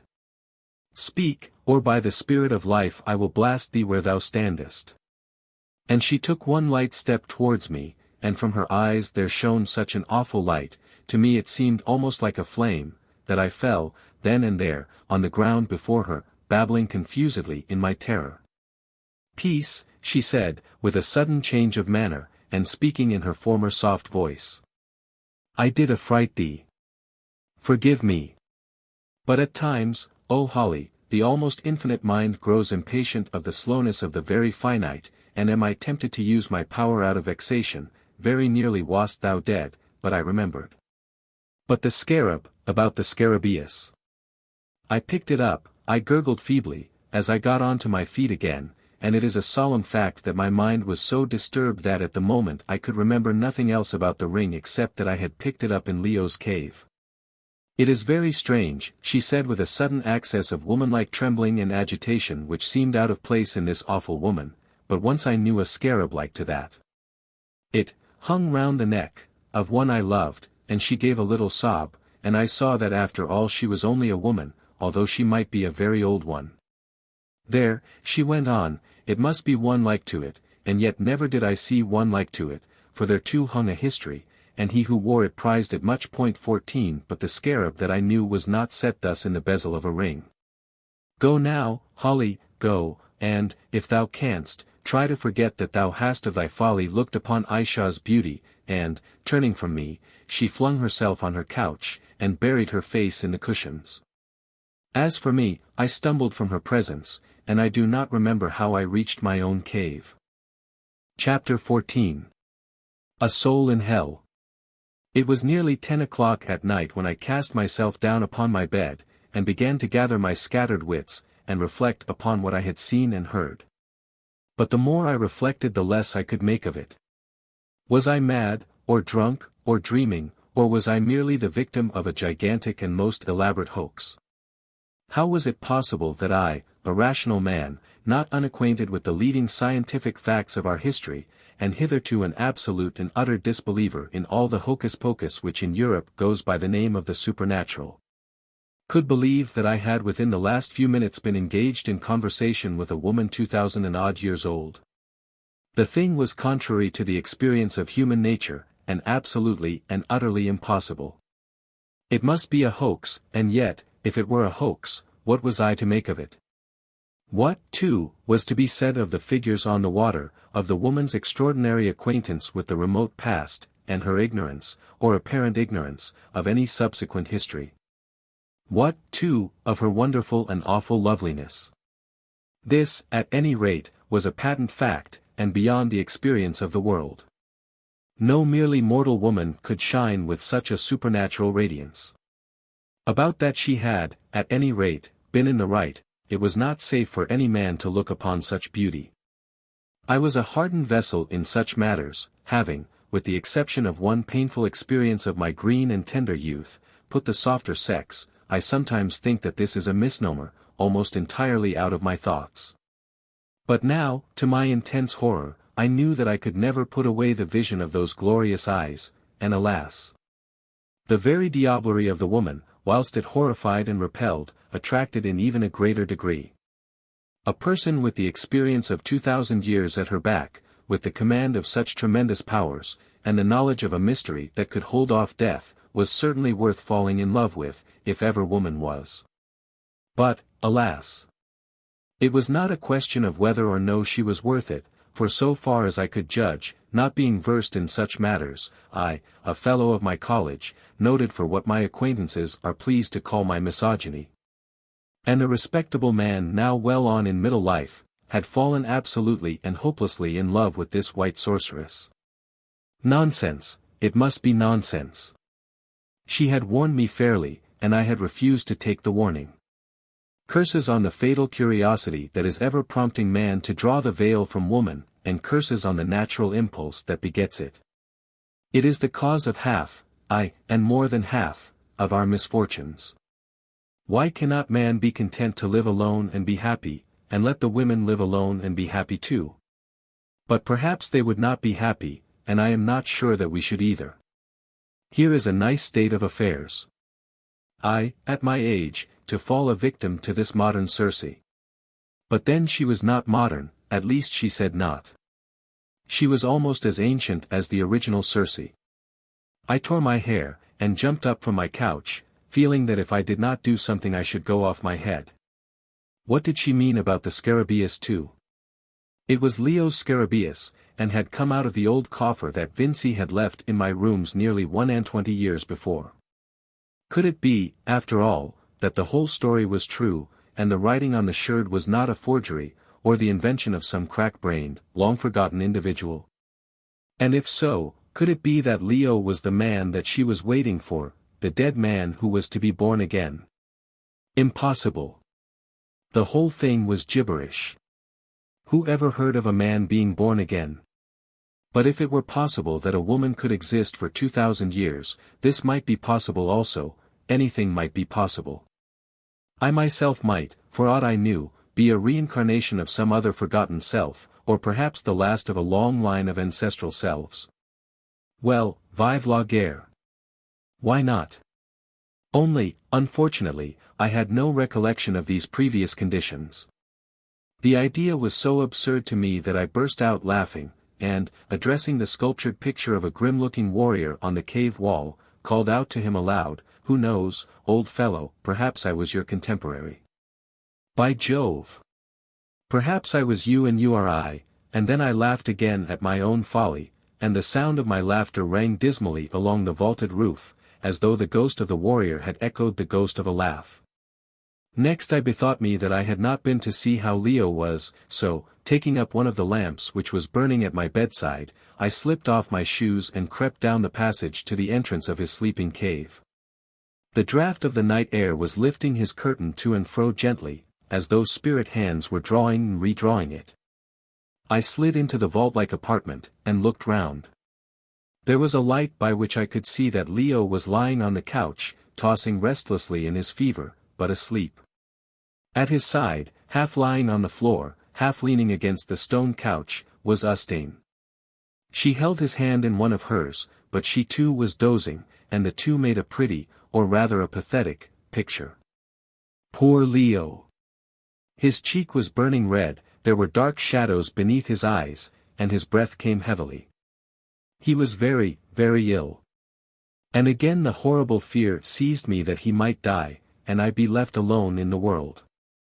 And yet if he lived he would perhaps be my rival with Ayesha. Even if he were not the man, what chance should I, middle-aged and hideous, have against his bright youth and beauty? Well, thank heaven! My sense of right was not dead. She had not killed that yet. And, as I stood there, I prayed to heaven in my heart that my boy, my more than son, might live, even if he proved to be the man. Then I went back as softly as I had come, but still I could not sleep. The sight and thought of dear Leo lying there so ill had but added fuel to the fire of my unrest. My wearied body and overstrained mind awakened all my imagination into preternatural activity. Ideas, visions, almost inspirations, floated before it with startling vividness. Most of them were grotesque enough, some were ghastly, some recalled thoughts and sensations that had for years been buried in the debris of my past life. But, behind and above them all, hovered the shape of that awful woman, and through them gleamed the memory of her entrancing loveliness. Up and down the cave I strode, up and down. Suddenly I observed, what I had not noticed before, that there was a narrow aperture in the rocky wall. I took up the lamp and examined it, the aperture led to a passage. Now, I was still sufficiently sensible to remember that it is not pleasant, in such a situation as ours was, to have passages running into one's bedchamber from no one knows where.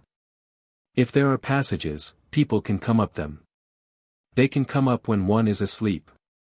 Partly to see where it went to, and partly from a restless desire to be doing something, I followed the passage.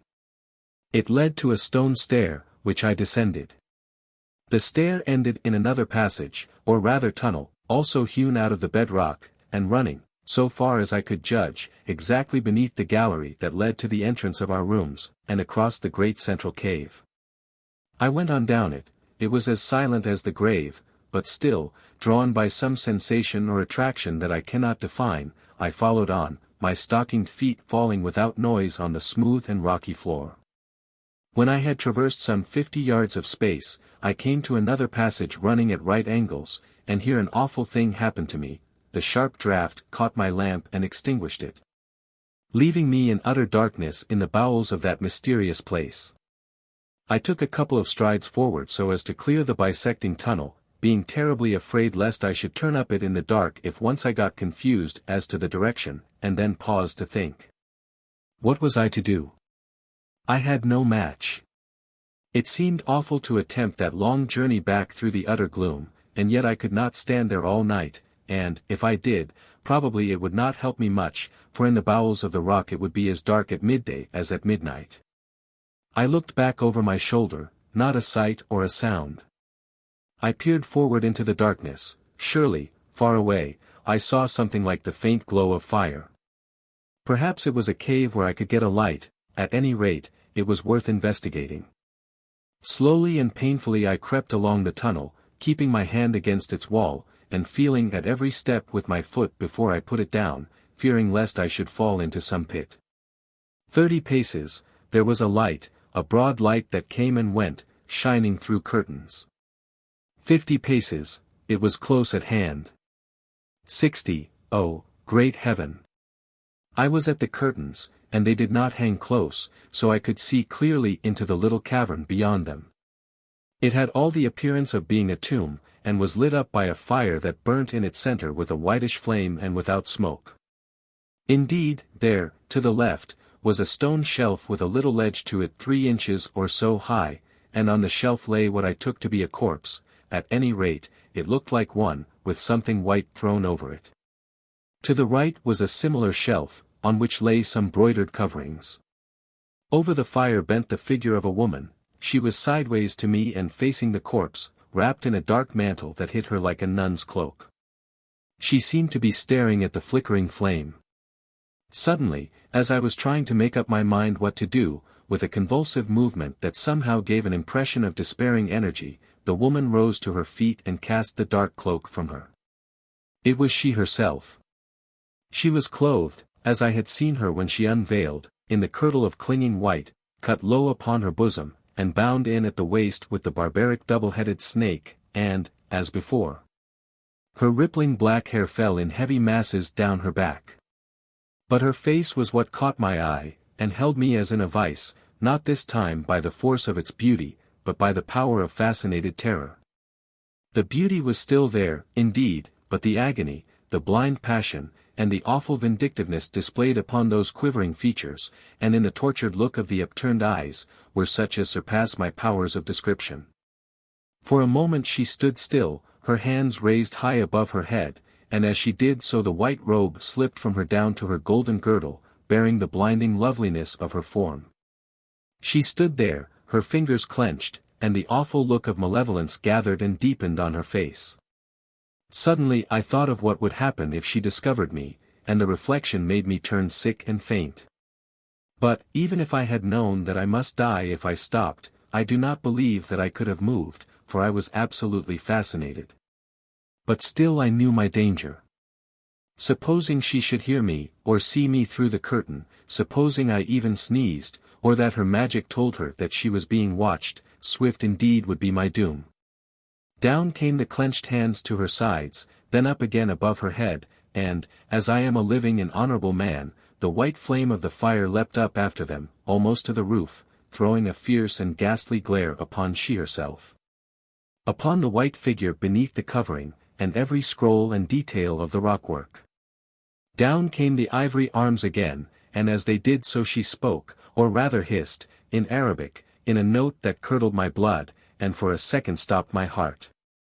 Curse her, may she be everlastingly accursed. The arms fell and the flame sank. Up they went again, and the broad tongue of fire shot up after them, and then again they fell. Curse her memory, accursed be the memory of the Egyptian. Up again, and again down. Curse her, the daughter of the Nile, because of her beauty. Curse her, because her magic hath prevailed against me. Curse her, because she held my beloved from me. And again the flame dwindled and shrank. She put her hands before her eyes, and abandoning the hissing tone, cried aloud. What is the use of cursing? She prevailed, and she is gone. Then she recommenced with an even more frightful energy. Curse her where she is. Let my curses reach her where she is and disturb her rest. Curse her through the starry spaces. Let her shadow be accursed. Let my power find her even there. Let her hear me even there. Let her hide herself in the blackness. Let her go down into the pit of despair, because I shall one day find her. Again the flame fell, and again she covered her eyes with her hands. It is of no use, she wailed, who can reach those who sleep? Not even I can reach them. Then once more she began her unholy rites. Curse her when she shall be born again. Let her be born accursed. Let her be utterly accursed from the hour of her birth until sleep finds her. Yea, then, let her be accursed. For then shall I overtake her with my vengeance, and utterly destroy her. And so on. The flame rose and fell, reflecting itself in her agonized eyes. The hissing sound of her terrible maledictions, and no words of mine can convey how terrible they were, ran round the walls and died away in little echoes. And the fierce light and deep gloom alternated themselves on the white and dreadful form stretched upon that bier of stone. But at length she seemed to wear herself out and cease. She sat herself down upon the rocky floor, shook the dense cloud of her beautiful hair over her face and breast, and began to sob terribly in the torture of a heartrending despair. 2,000 years, she moaned, 2,000 years have I wanted and endured, but though century doth still creep on to century, and time give place to time, the sting of memory hath not lessened, the light of hope doth not shine more bright. Oh! To have lived 2,000 years, with all my passion eating out my heart, and with my sin ever before me. Oh, that for me life cannot bring forgetfulness. Oh, for the weary years that have been and are yet to come, and ever more to come, endless and without end. My love! My love! My love! Why did that stranger bring thee back to me after this sort? For 500 years I have not suffered thus. Oh, if I sinned against thee, have I not wiped away the sin? When wilt thou come back to me who have all, and yet without thee have not? What is there that I can do? What? What? What? And perchance that Egyptian doth abide with thee where thou art, and mock my memory. Oh, why could I not die with thee, I who slew thee? Alas, that I cannot die. Alas! Alas! And she flung herself prone upon the ground, and sobbed and wept till I thought her heart must burst. Suddenly she ceased, raised herself to her feet, rearranged her robe, and, tossing back her long locks impatiently, swept across to where the figure lay upon the stone. "O Callicrates," she cried, and I trembled at the name, "I must look upon thy face again, though it be agony. It is a generation since I looked upon thee whom I slew with mine own hand," and with trembling fingers she seized the corner of the sheet-like wrapping that covered the form upon the stone bier, and then paused. When she spoke again, it was in a kind of odd whisper, as though her idea were terrible even to herself. "Shall I raise thee," she said, apparently addressing the corpse, "so that thou standest there before me, as of old?" "I can do it," and she held out her hands over the sheeted dead, while her whole frame became rigid and terrible to see, and her eyes grew fixed and dull. I shrank in horror behind the curtain, my hair stood up upon my head, and, whether it was my imagination or a fact I am unable to say, but I thought that the quiet form beneath the covering began to quiver, and the winding sheet to lift as though it lay on the breast of one who slept. Suddenly she withdrew her hands, and the motion of the corpse seemed to me to cease. "To what purpose?" she said gloomily. "Of what good is it to recall the semblance of life when I cannot recall the spirit? Even if thou stoodest before me thou wouldst not know me, and couldst but do what I bid thee. The life in thee would be my life, and not thy life, Callicrates." For a moment she stood there brooding, and then cast herself down on her knees beside the form, and began to press her lips against the sheet, and weep. There was something so horrible about the sight of this awe-inspiring woman letting loose her passion on the dead, so much more horrible even than anything that had gone before, that I could no longer bear to look at it, and, turning, began to creep, shaking as I was in every limb, slowly along the pitch-dark passage, feeling in my trembling heart that I had seen a vision of a soul in hell. On I stumbled, I scarcely know how. Twice I fell, once I turned up the bisecting passage, but fortunately found out my mistake in time. For 20 minutes or more I crept along, till at last it occurred to me that I must have passed the little stair by which I had descended. So, utterly exhausted, and nearly frightened to death, I sank down at length there on the stone flooring, and sank into oblivion. When I came to I noticed a faint ray of light in the passage just behind me. I crept to it, and found it was the little stair down which the weak dawn was stealing. Passing up it, I gained my chamber in safety, and, flinging myself on the couch, was soon lost in slumber or rather stupor. Chapter 15. Ayesha gives judgment. The next thing that I remember was opening my eyes and perceiving the form of Job, who had now practically recovered from his attack of fever. He was standing in the ray of light that pierced into the cave from the outer air, shaking out my clothes as a makeshift for brushing them, which he could not do because there was no brush. And then folding them up neatly and laying them on the foot of the stone couch. This done, he got my traveling dressing case out of the Gladstone bag, and opened it ready for my use. First he stood it on the foot of the couch also, then, being afraid, I suppose, that I should kick it off, he placed it on a leopard skin on the floor, and stood back a step or two to observe the effect. It was not satisfactory, so he shut up the bag, turned it on end, and, having rested it against the foot of the couch, placed the dressing case on it. Next he looked at the pots full of water, which constituted our washing apparatus. Ah! I heard him murmur, no hot water in this beastly place. I suppose these poor creatures only use it to boil each other in, and he sighed deeply. What is the matter, Job? I said. Beg pardon, sir, he said, touching his hair. I thought you were asleep, sir, and I am sure you seem as though you want it. One might think from the look of you that you had been having a night of it. I only groaned by way of answer. I had, indeed, been having a night of it, such as I hope never to have again. How is Mr. Leo, Job? Much the same, sir. If he don't soon mend, he'll end, sir, and that's all about it. Though I must say that their savage, Ustane, do her best for him, almost like a baptized Christian. She is always hanging round and looking after him, and if I ventures to interfere it's awful to see her. Her hair seems to stand on end, and she curses and swears away in her heathen talk, at least I fancy she must be cursing, from the look of her. And what do you do then? I make her a polite bow, and I say, young woman, your position is one that I don't quite understand, and can't recognize. Let me tell you that I has a duty to perform to my master as is incapacitated by illness, and that I am going to perform it until I am incapacitated too, but she don't take no heed, not she, only curses and swears away worse than ever.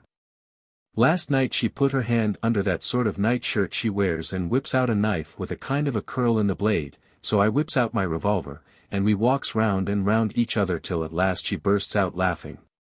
It isn't nice treatment for a Christian man to have to put up with from a savage, however handsome she may be.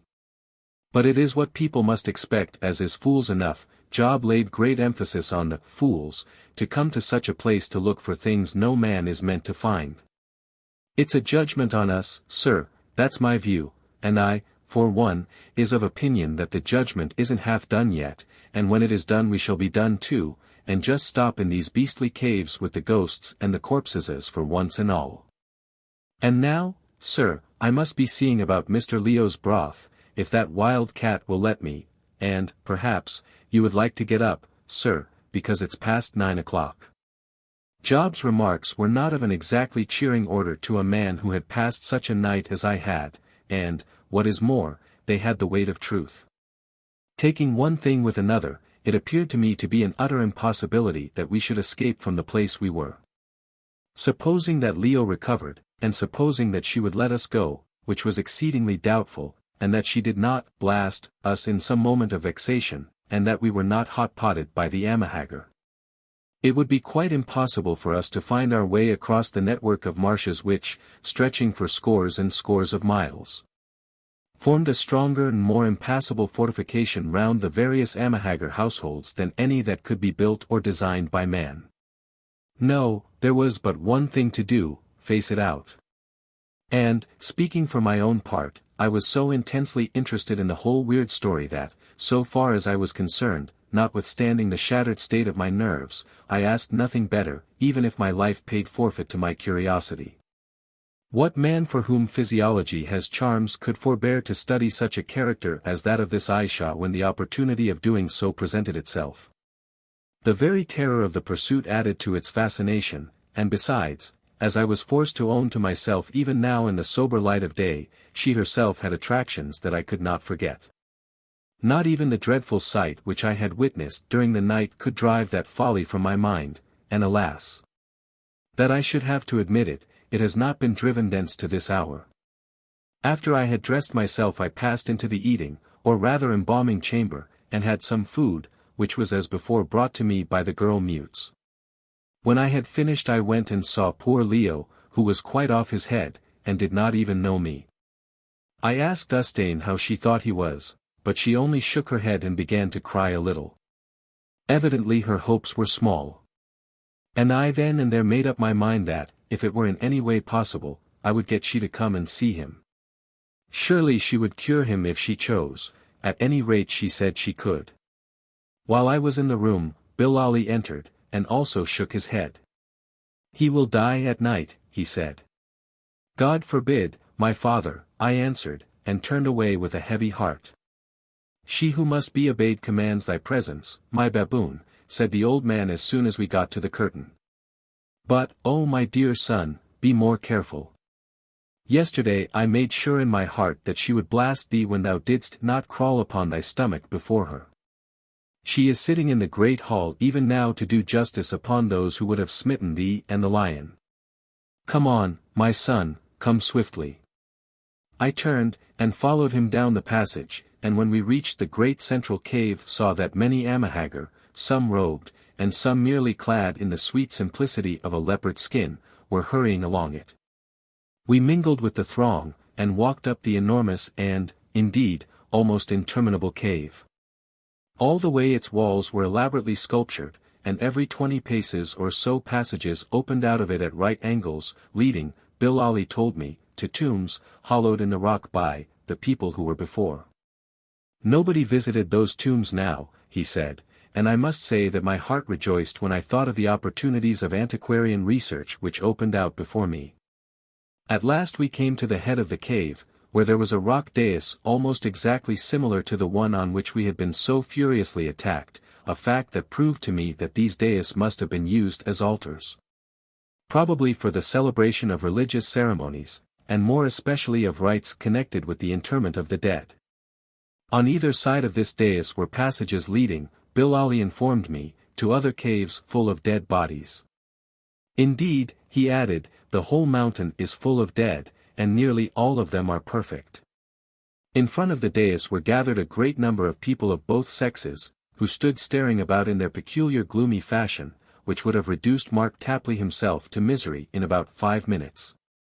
On the dais was a rude chair of black wood inlaid with ivory, having a seat made of grass fiber, and a footstool formed of a wooden slab attached to the framework of the chair. Suddenly there was a cry of "Hiya! Hiya! She! She!" And thereupon the entire crowd of spectators instantly precipitated itself upon the ground, and lay still as though it were individually and collectively stricken dead, leaving me standing there like some solitary survivor of a massacre. As it did so a long string of guards began to defile from a passage to the left, and ranged themselves on either side of the dais. Then followed about a score of male mutes, then as many women mutes bearing lamps, and then a tall white figure, swathed from head to foot, in whom I recognized she herself. She mounted the dais and sat down upon the chair, and spoke to me in Greek, I suppose because she did not wish those present to understand what she said. "Come hither, O Holly," she said, "and sit thou at my feet, and see me do justice on those who would have slain thee. Forgive me if my Greek doth halt like a lame man. It is so long since I have heard the sound of it that my tongue is stiff, and will not bend rightly to the words." I bowed, and, mounting the dais, sat down at her feet. "How hast thou slept, my Holly?" she asked. "I slept not well, O Ayesha." I answered with perfect truth, and with an inward fear that perhaps she knew how I had passed the heart of the night. "So," she said, with a little laugh, "I, too, have not slept well. Last night I had dreams, and methinks that thou didst call them to me, O Holly." "Of what didst thou dream, Ayesha?" I asked indifferently. "I dreamed," she answered quickly, "of one I hate and one I love, and then, as though to turn the conversation, she addressed the captain of her guard in Arabic, "Let the men be brought before me." The captain bowed low, for the guard and her attendants did not prostrate themselves, but had remained standing, and departed with his underlings down a passage to the right. Then came a silence. She leaned her swathed head upon her hand and appeared to be lost in thought, while the multitude before her continued to grovel upon their stomachs, only screwing their heads round a little so as to get a view of us with one eye. It seemed that their queen so rarely appeared in public that they were willing to undergo this inconvenience, and even graver risks, to have the opportunity of looking on her, or rather on her garments. For no living man there except myself had ever seen her face. At last we caught sight of the waving of lights, and heard the tramp of men coming along the passage, and in filed the guard, and with them the survivors of our would-be murderers, to the number of 20 or more, on whose countenances a natural expression of sullenness struggled with the terror that evidently filled their savage hearts. They were ranged in front of the dais, and would have cast themselves down on the floor of the cave like the spectators, but she stopped them. "Nay," she said in her softest voice, "stand, I pray you stand. Perchance the time will soon be when ye shall grow weary of being stretched out," and she laughed melodiously. I saw a cringe of terror run along the rank of the doomed wretches, and, wicked villains as they were, I felt sorry for them. Some minutes, perhaps 2 or 3, passed before anything fresh occurred, during which she appeared from the movement of her head, for, of course, we could not see her eyes, to be slowly and carefully examining each delinquent. At last she spoke, addressing herself to me in a quiet and deliberate tone. "Dost thou, O my guest, recognize these men?" "Aye, O Queen, nearly all of them," I said, and I saw them glower at me as I said it. "Then tell to me, and this great company, the tale whereof I have heard." Thus adjured, I, in as few words as I could, related the history of the cannibal feast, and of the attempted torture of our poor servant. The narrative was received in perfect silence, both by the accused and by the audience, and also by she herself. When I had done, Ayesha called upon Bilali by name, and, lifting his head from the ground, but without rising, the old man confirmed my story. No further evidence was taken. "Ye have heard," said she at length, in a cold, clear voice, very different from her usual tones, indeed. It was one of the most remarkable things about this extraordinary creature that her voice had the power of suiting itself in a wonderful manner to the mood of the moment. "What have ye to say, ye rebellious children, why vengeance should not be done upon you?" For some time there was no answer, but at last one of the men, a fine, broad-chested fellow, well on in middle life, with deep graven features and an eye like a hawk's, spoke. And said that the orders that they had received were not to harm the white men. Nothing was said of their black servant, so, egged on thereto by a woman who was now dead, they proceeded to try to hotpot him after the ancient and honorable custom of their country, with a view of eating him in due course. As for their sudden attack upon ourselves, it was made in an access of sudden fury, and they deeply regretted it. He ended by humbly praying that they might be banished into the swamps, to live and die as it might chance. But I saw it written on his face that he had but little hope of mercy.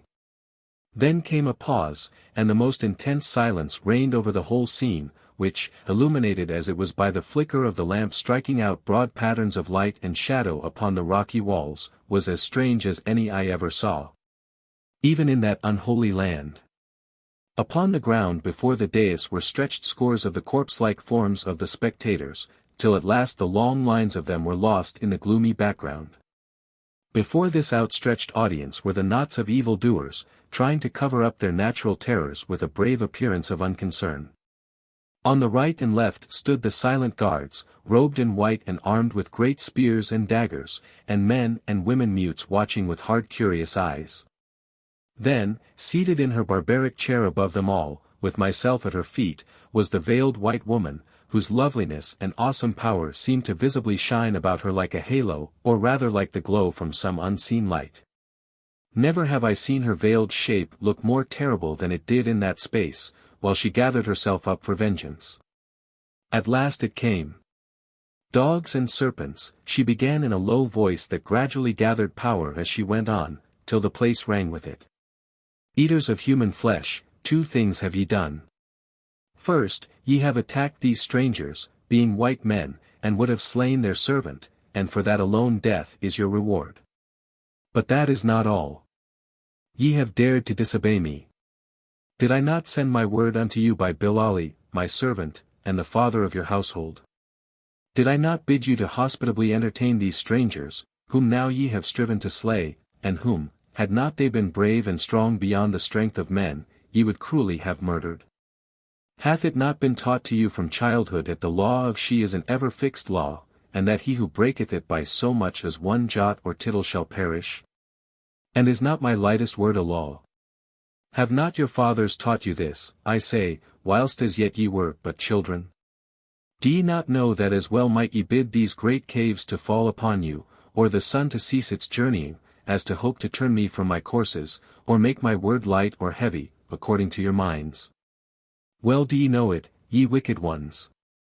But ye are all evil, evil to the core, the wickedness bubbles up in you like a fountain in the springtime. Were it not for me, generations since had ye ceased to be, for of your own evil way had ye destroyed each other. And now, because ye have done this thing, because ye have striven to put these men, my guests, to death, and yet more because ye have dared to disobey my word, this is the doom that I doom you to. That ye be taken to the cave of torture, 15 and given over to the tormentors, and that on the going down of tomorrow's sun those of you who yet remain alive be slain, even as ye would have slain the servant of this my guest. She ceased, and a faint murmur of horror ran round the cave. As for the victims, as soon as they realized the full hideousness of their doom, their stoicism forsook them, and they flung themselves down upon the ground, and wept and implored for mercy in a way that was dreadful to behold. I, too, turned to Ayesha, and begged her to spare them, or at least to mete out their fate in some less awful way. But she was hard as adamant about it. My Holly, she said, again speaking in Greek, which, to tell the truth, although I have always been considered a better scholar of the language than most men, I found it rather difficult to follow. Chiefly because of the change in the fall of the accent. Ayesha, of course, talked with the accent of her contemporaries, whereas we have only tradition and the modern accent to guide us as to the exact pronunciation. My Holly, it cannot be. Were I to show mercy to those wolves, your lives would not be safe among this people for a day. Thou knowest them not. They are tigers to lap blood, and even now they hunger for your lives. How thinkest thou that I rule this people?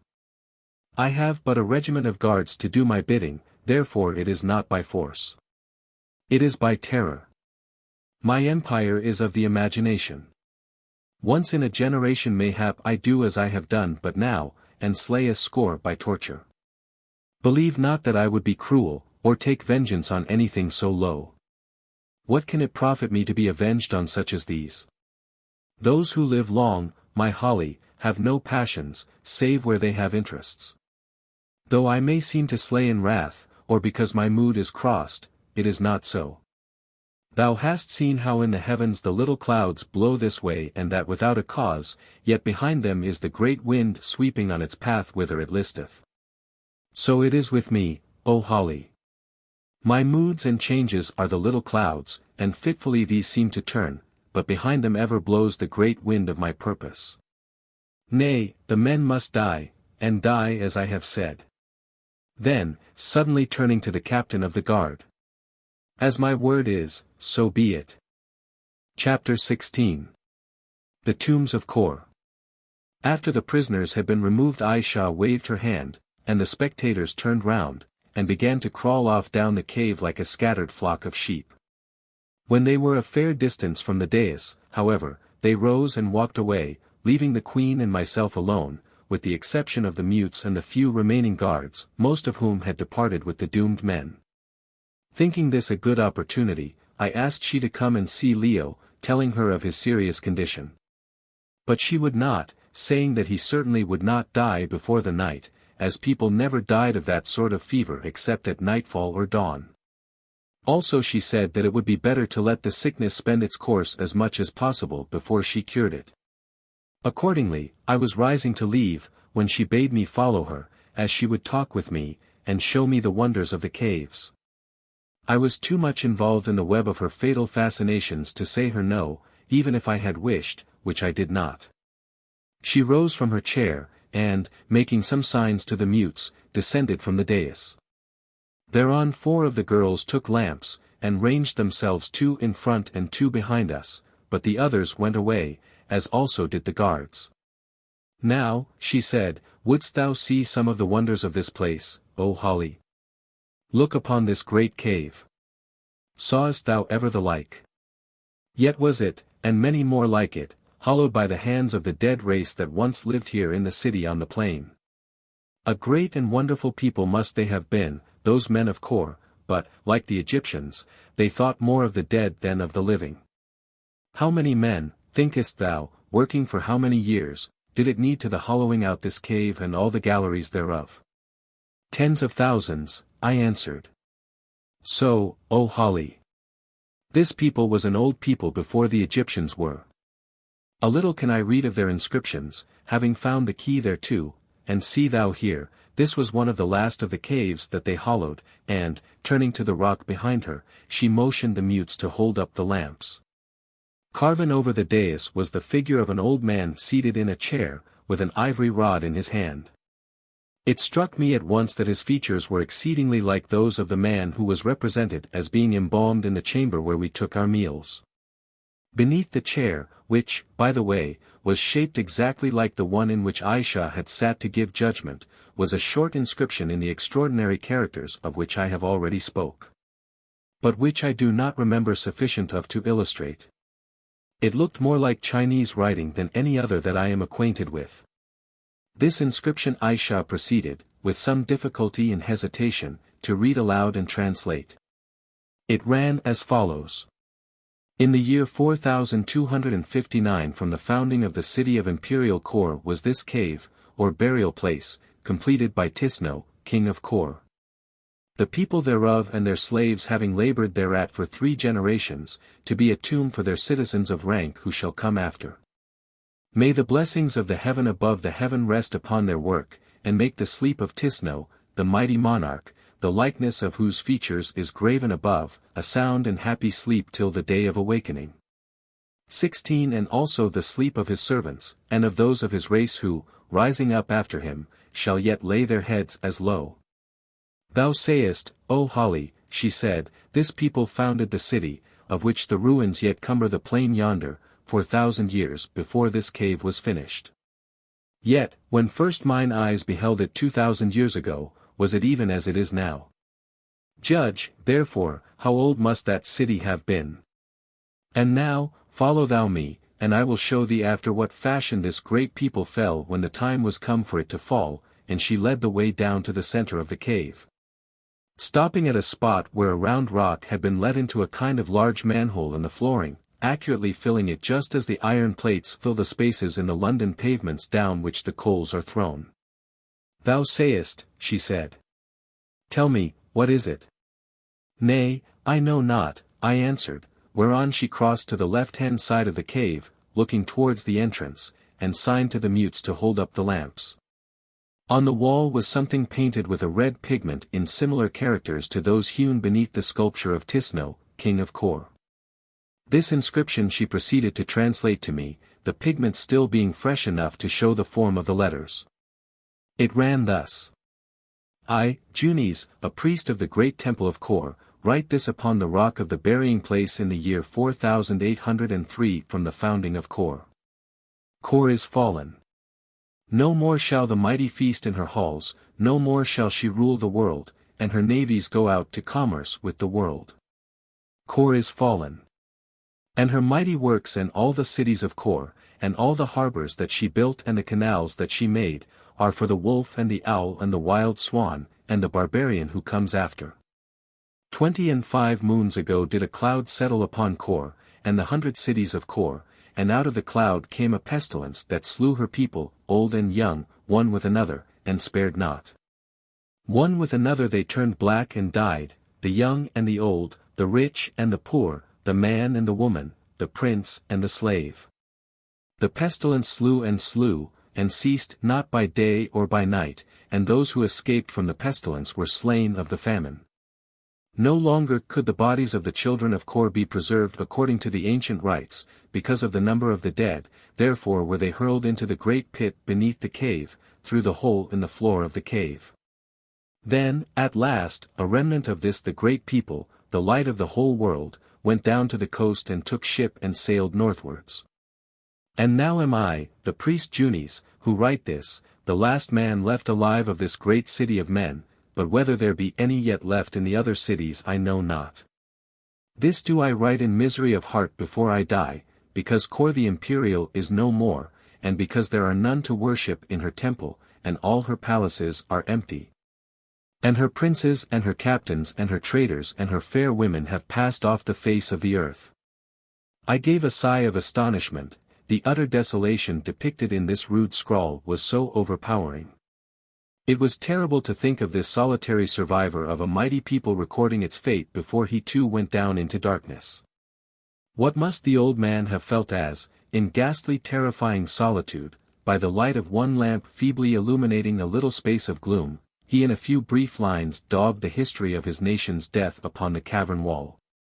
What a subject for the moralist, or the painter, or indeed for anyone who can think. Doth it not occur to thee, O Holly, said Ayesha, laying her hand upon my shoulder, that those men who sailed north may have been the fathers of the first Egyptians? Nay, I know not, I said, it seems that the world is very old. Old? Yes, it is old indeed. Time after time have nations, aye, and rich and strong nations, learned in the arts, been and passed away and been forgotten, so that no memory of them remains.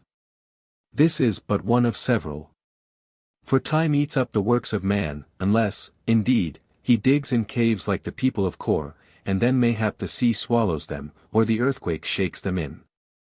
Who knows what hath been on the earth, or what shall be? There is no new thing under the sun, as the wise Hebrew wrote long ago. Yet were not these people utterly destroyed, as I think.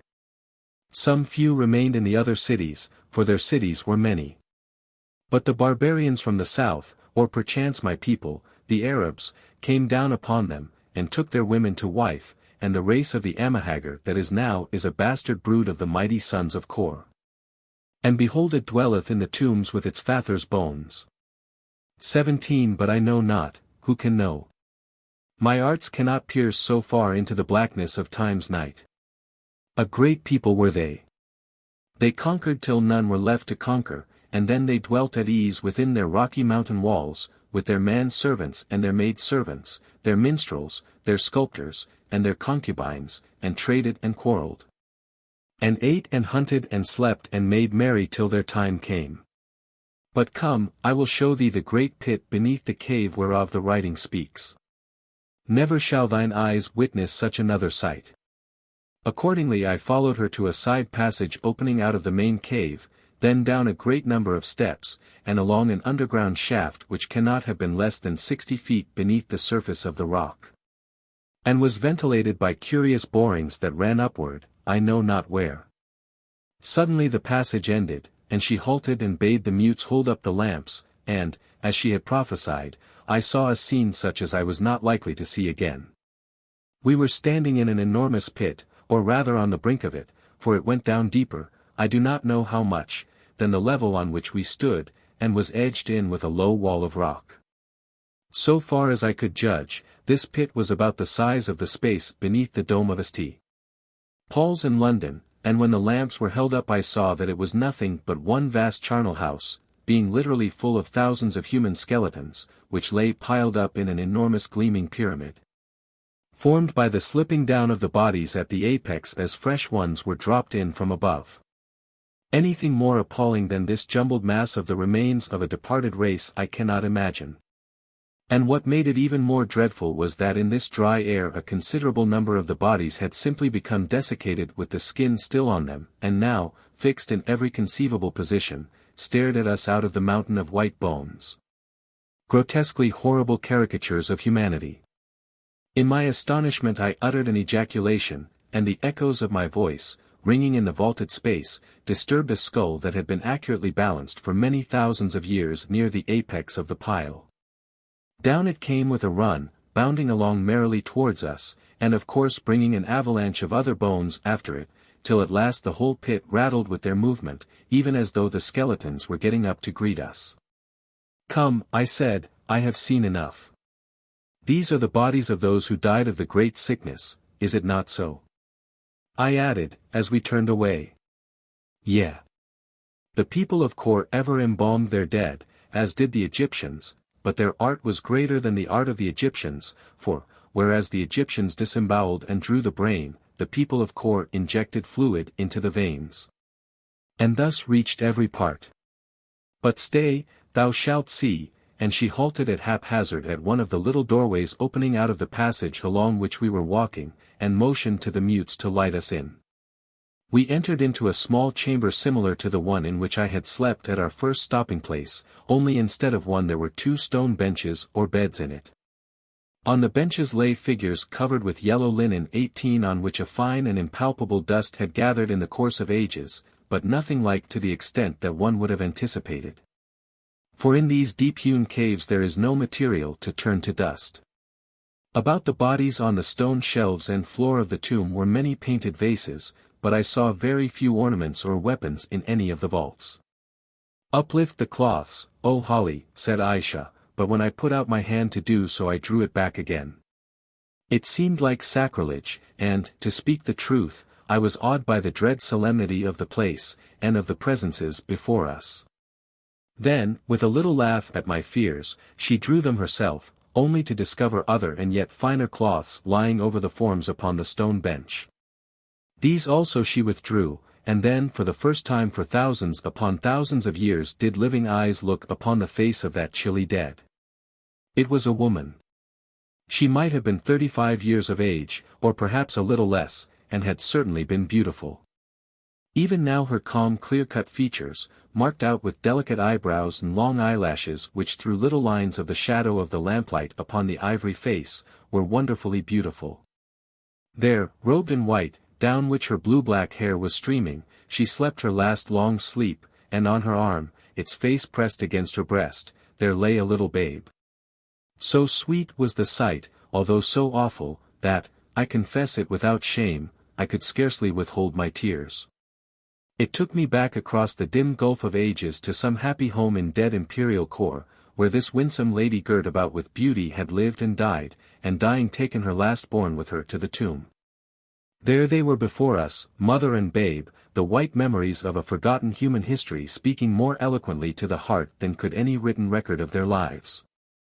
Reverently I replaced the grave cloths, and, with a sigh that flowers so fair should, in the purpose of the everlasting, have only bloomed to be gathered to the grave, I turned to the body on the opposite shelf and gently unveiled it. It was that of a man in advanced life, with a long grizzled beard, and also robed in white, probably the husband of the lady, who, after surviving her many years, came at the last to sleep once more for good and all beside her. We left the place and entered others. It would be too long to describe the many things I saw in them. Each one had its occupants, for the 500 and odd years that had elapsed between the completion of the cave and the destruction of the race had evidently sufficed to fill these catacombs, numberless as they were. And all appeared to have been undisturbed since the day when they were placed there. I could fill a book with the description of them, but to do so would only be to repeat what I have said, with variations. Nearly all the bodies, so masterfully was the art with which they had been treated, were as perfect as on the day of death thousands of years before. Nothing came to injure them in the deep silence of the living rock, they were beyond the reach of heat and cold and damp, and the aromatic drugs with which they had been saturated were evidently practically everlasting in their effect. Here and there, however, we saw an exception, and in these cases, although the flesh looked sound enough externally, if one touched it fell in, and revealed the fact that the figure was but a pile of dust. This arose, Ayesha told me, from these particular bodies having, either owing to haste in the burial or other causes, been soaked in the preservative 19 instead of its being injected into the substance of the flesh. About the last tomb we visited I must, however, say one word, for its contents spoke even more eloquently to the human sympathies than those of the first. It had but 2 occupants, and they lay together on a single shelf. I withdrew the grave cloths, and there, clasped heart to heart, were a young man and a blooming girl. Her head rested on his arm, and his lips were pressed against her brow. I opened the man's linen robe, and there over his heart was a dagger wound, and beneath the woman's fair breast was a like cruel stab, through which her life had ebbed away. On the rock above was an inscription in 3 words. Ayesha translated it. It was, "Wedded in death." What was the life story of these 2, who, of a truth, were beautiful in their lives, and in their death were not divided? I closed my eyelids, and imagination, taking up the thread of thought, shot its swift shuttle back across the ages, weaving a picture on their blackness so real and vivid in its details that I could almost for a moment think that I had triumphed o'er the past, and that my spirit's eyes had pierced the mystery of time. I seemed to see this fair girl form, the yellow hair streaming down her, glittering against her garment's snowy white, and the bosom that was whiter than the robes, even dimming with its luster her ornaments of burnished gold. I seemed to see the great cave filled with warriors, bearded and clad in mail, and, on the lighted dais where Ayesha had given judgment, a man standing, robed, and surrounded by the symbols of his priestly office. And up the cave there came one clad in purple, and before him and behind him came minstrels and fair maidens, chanting a wedding song. White stood the maid against the altar, fairer than the fairest there, purer than a lily, and more cold than the dew that glistens in its heart. But as the man drew near she shuddered. Then out of the press and throng there sprang a dark-haired youth, and put his arms about this long-forgotten maid, and kissed her pale face in which the blood shot up like lights of the red dawn across the silent sky. And next there was turmoil and uproar, and a flashing of swords, and they tore the youth from her arms, and stabbed him, but with a cry she snatched the dagger from his belt, and drove it into her snowy breast, home to the heart, and down she fell. And then, with cries and wailing, and every sound of lamentation, the pageant rolled away from the arena of my vision, and once more the past shut to its book. Let him who reads forgive the intrusion of a dream into a history of fact. But it came so home to me, I saw it all so clear in a moment, as it were. And, besides, who shall say what proportion of fact, past, present, or to come, may lie in the imagination? What is imagination? Perhaps it is the shadow of the intangible truth, perhaps it is the soul's thought. In an instant the whole thing had passed through my brain, and she was addressing me. "Behold the lot of man," said the veiled Ayesha, as she drew the winding sheets back over the dead lovers, speaking in a solemn, thrilling voice, which accorded well with the dream that I had dreamed, "to the tomb. And to the forgetfulness that hides the tomb, must we all come at last. Even I who live so long. Even for me, O Holly, thousands upon thousands of years hence. Thousands of years after you hast gone through the gate and been lost in the mists, a day will dawn whereon I shall die, and be even as thou art and these are. And then what will it avail that I have lived a little longer, holding off death by the knowledge that I have wrung from nature, since at last I too must die? What is a span of 10,000 years, or 10 times 10,000 years, in the history of time? It is as naught, it is as the mists that roll up in the sunlight, it fleeth away like an hour of sleep or a breath of the eternal spirit. Behold the lot of man. Certainly it shall overtake us, and we shall sleep. Certainly, too, we shall awake and live again, and again shall sleep, and so on, through periods, spaces, and times, from aeon unto aeon, till the world is dead, and the worlds beyond the world are dead. And not liveth but the spirit that is life. But for us twain and for these dead ones shall the end of ends be life, or shall it be death? As yet death is but life's night, but out of the night is the morrow born again, and doth again beget the night. Only when day and night, and life and death, are ended and swallowed up in that from which they came, what shall be our fate, O Holly? Who can see so far? Not even I. And then, with a sudden change of tone and manner. Hast thou seen enough, my stranger guest, or shall I show thee more of the wonders of these tombs that are my palace halls? If thou wilt, I can lead thee to where Tisno, the mightiest and most valorous king of Kôr, in whose day these caves were ended, lies in a pomp that seems to mock at nothingness. And bid the empty shadows of the past do homage to his sculptured vanity. I have seen enough, O Queen, I answered. My heart is overwhelmed by the power of the present death. Mortality is weak, and easily broken down by a sense of the companionship that waits upon its end. Take me hence, O Ayesha. Chapter 17. The balance turns. In a few minutes, following the lamps of the mutes, which, held out from the body as a bearer holds water in a vessel, had the appearance of floating down the darkness by themselves. We came to a stair which led us to She's anteroom, the same that Bilali had crept up upon on all fours on the previous day. Here I would have bid the queen adieu, but she would not. Nay, she said, enter with me, O Holly, for of a truth thy conversation pleaseth me. Think, O Holly, for 2,000 years have I had none to converse with save slaves and my own thoughts, and though of all this thinking hath much wisdom come, and many secrets been made plain, yet am I weary of my thoughts. And have come to loathe mine own society, for surely the food that memory gives to eat is bitter to the taste, and it is only with the teeth of hope that we can bear to bite it. Now, though thy thoughts are green and tender, as becometh one so young, yet are they those of a thinking brain, and in truth thou dost bring back to my mind certain of those old philosophers with whom in days bygone I have disputed at Athens. And at Becca in Arabia, for thou hast the same crabbed air and dusty look, as though thou hadst passed thy days in reading ill-writ Greek, and been stained dark with the grime of manuscripts. So draw the curtain, and sit here by my side, and we will eat fruit, and talk of pleasant things. See, I will again unveil to thee. Thou hast brought it on thyself, O Holly. Fairly have I warned thee, and thou shalt call me beautiful as even those old philosophers were wont to do. Fie upon them, forgetting their philosophy. And without more ado she stood up and shook the white wrappings from her, and came forth shining and splendid like some glittering snake when she has cast her slough.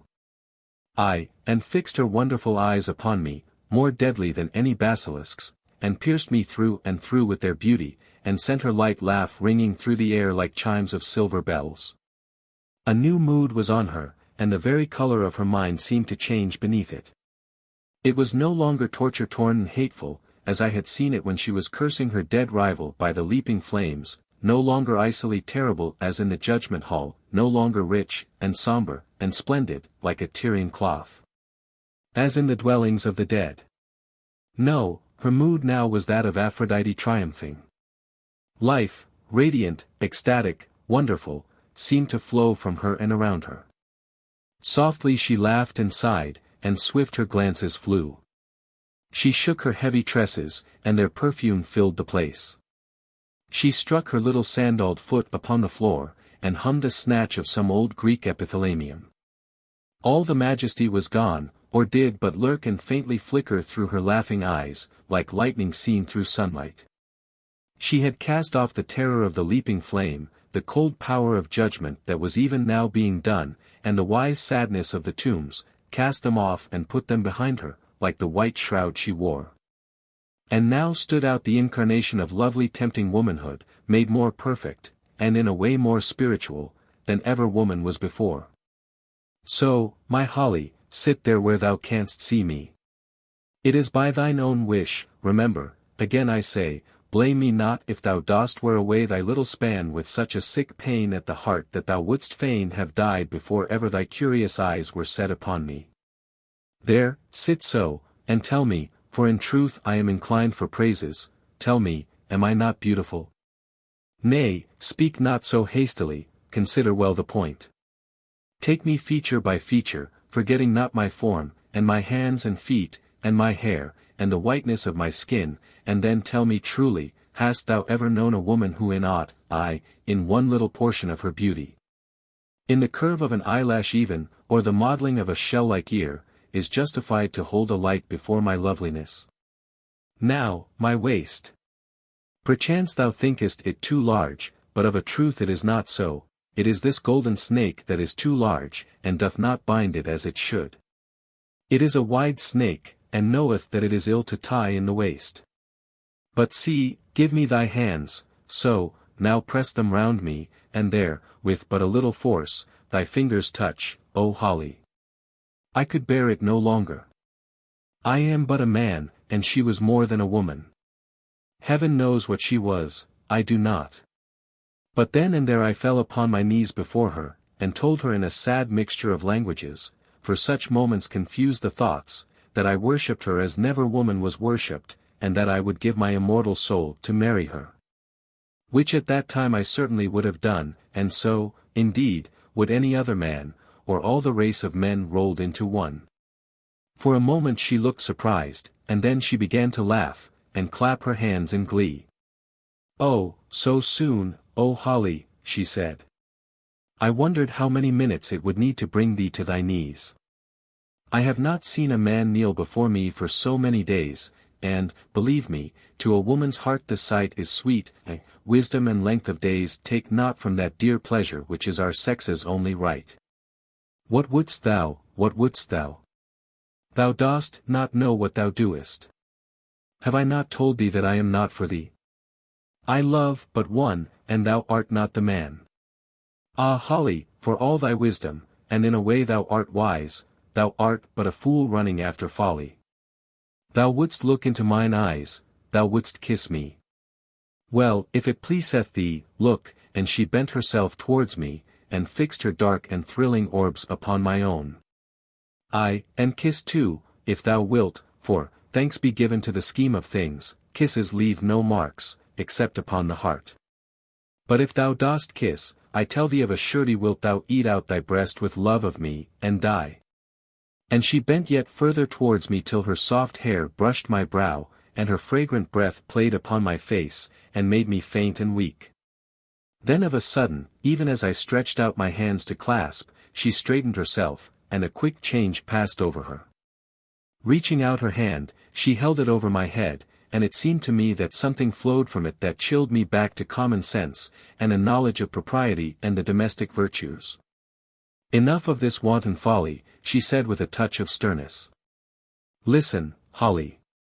Thou art a good and honest man, and I fain would spare thee, but, oh!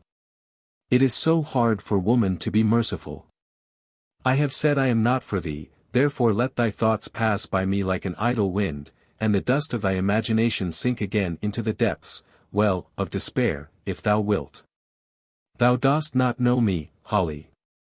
Hadst thou seen me but 10 hours past when my passion seized me, thou hadst shrunk from me in fear and trembling.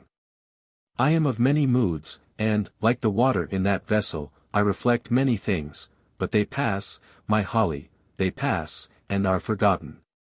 Only the water is the water still, and I still am I, and that which mocketh the water mocketh it, and that which mocketh me, nor can my quality be altered. Therefore, pay no heed to what I seem, seeing that thou canst not know what I am. If thou troublest me again I will veil myself, and thou shalt behold my face no more." I rose, and sank on the cushioned couch beside her, yet quivering with emotion, though for a moment my mad passion had left me, as the leaves of a tree quiver still, although the gust be gone that stirred them. I did not dare to tell her that I had seen her in that deep and hellish mood, muttering incantations to the fire in the tomb. So, she went on, "Now eat some fruit, believe me, it is the only true food for man.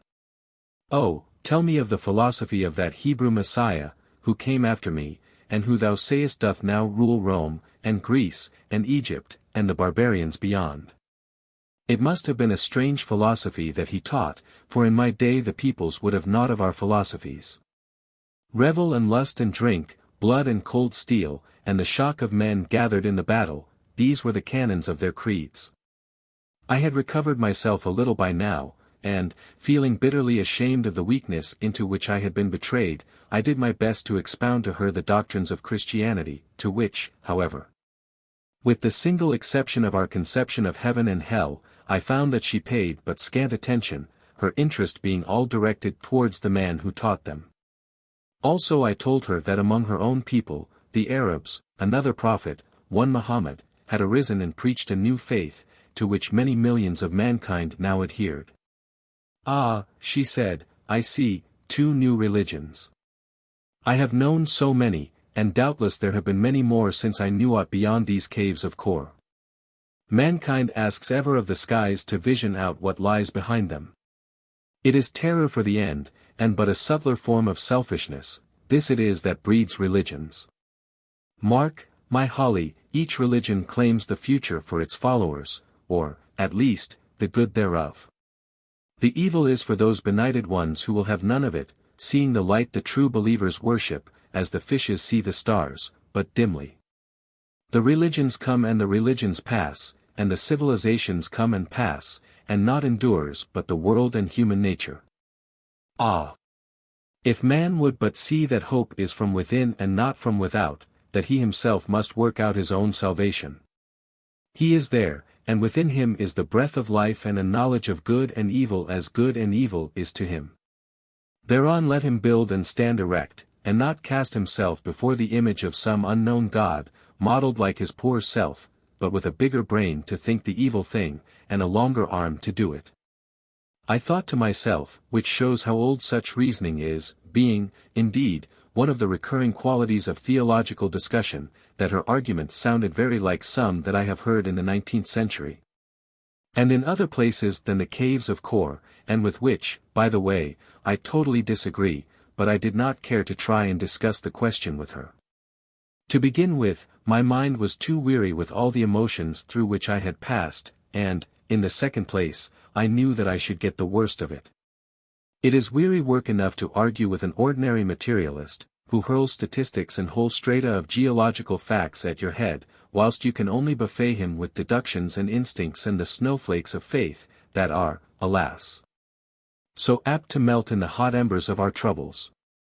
How little chance, then, should I have against one whose brain was supernaturally sharpened, and who had 2,000 years of experience, besides all manner of knowledge of the secrets of nature at her command. Feeling that she would be more likely to convert me than I should to convert her, I thought it best to leave the matter alone, and so sat silent. Many a time since then have I bitterly regretted that I did so, for thereby I lost the only opportunity one can remember having had of ascertaining what Ayesha really believed, and what her philosophy was. Well, my Holly, she continued, and so those people of mine have found a false prophet thou sayest, for he is not thine own, and, indeed, I doubt it not. Yet in my day was it otherwise, for then we Arabs had many gods.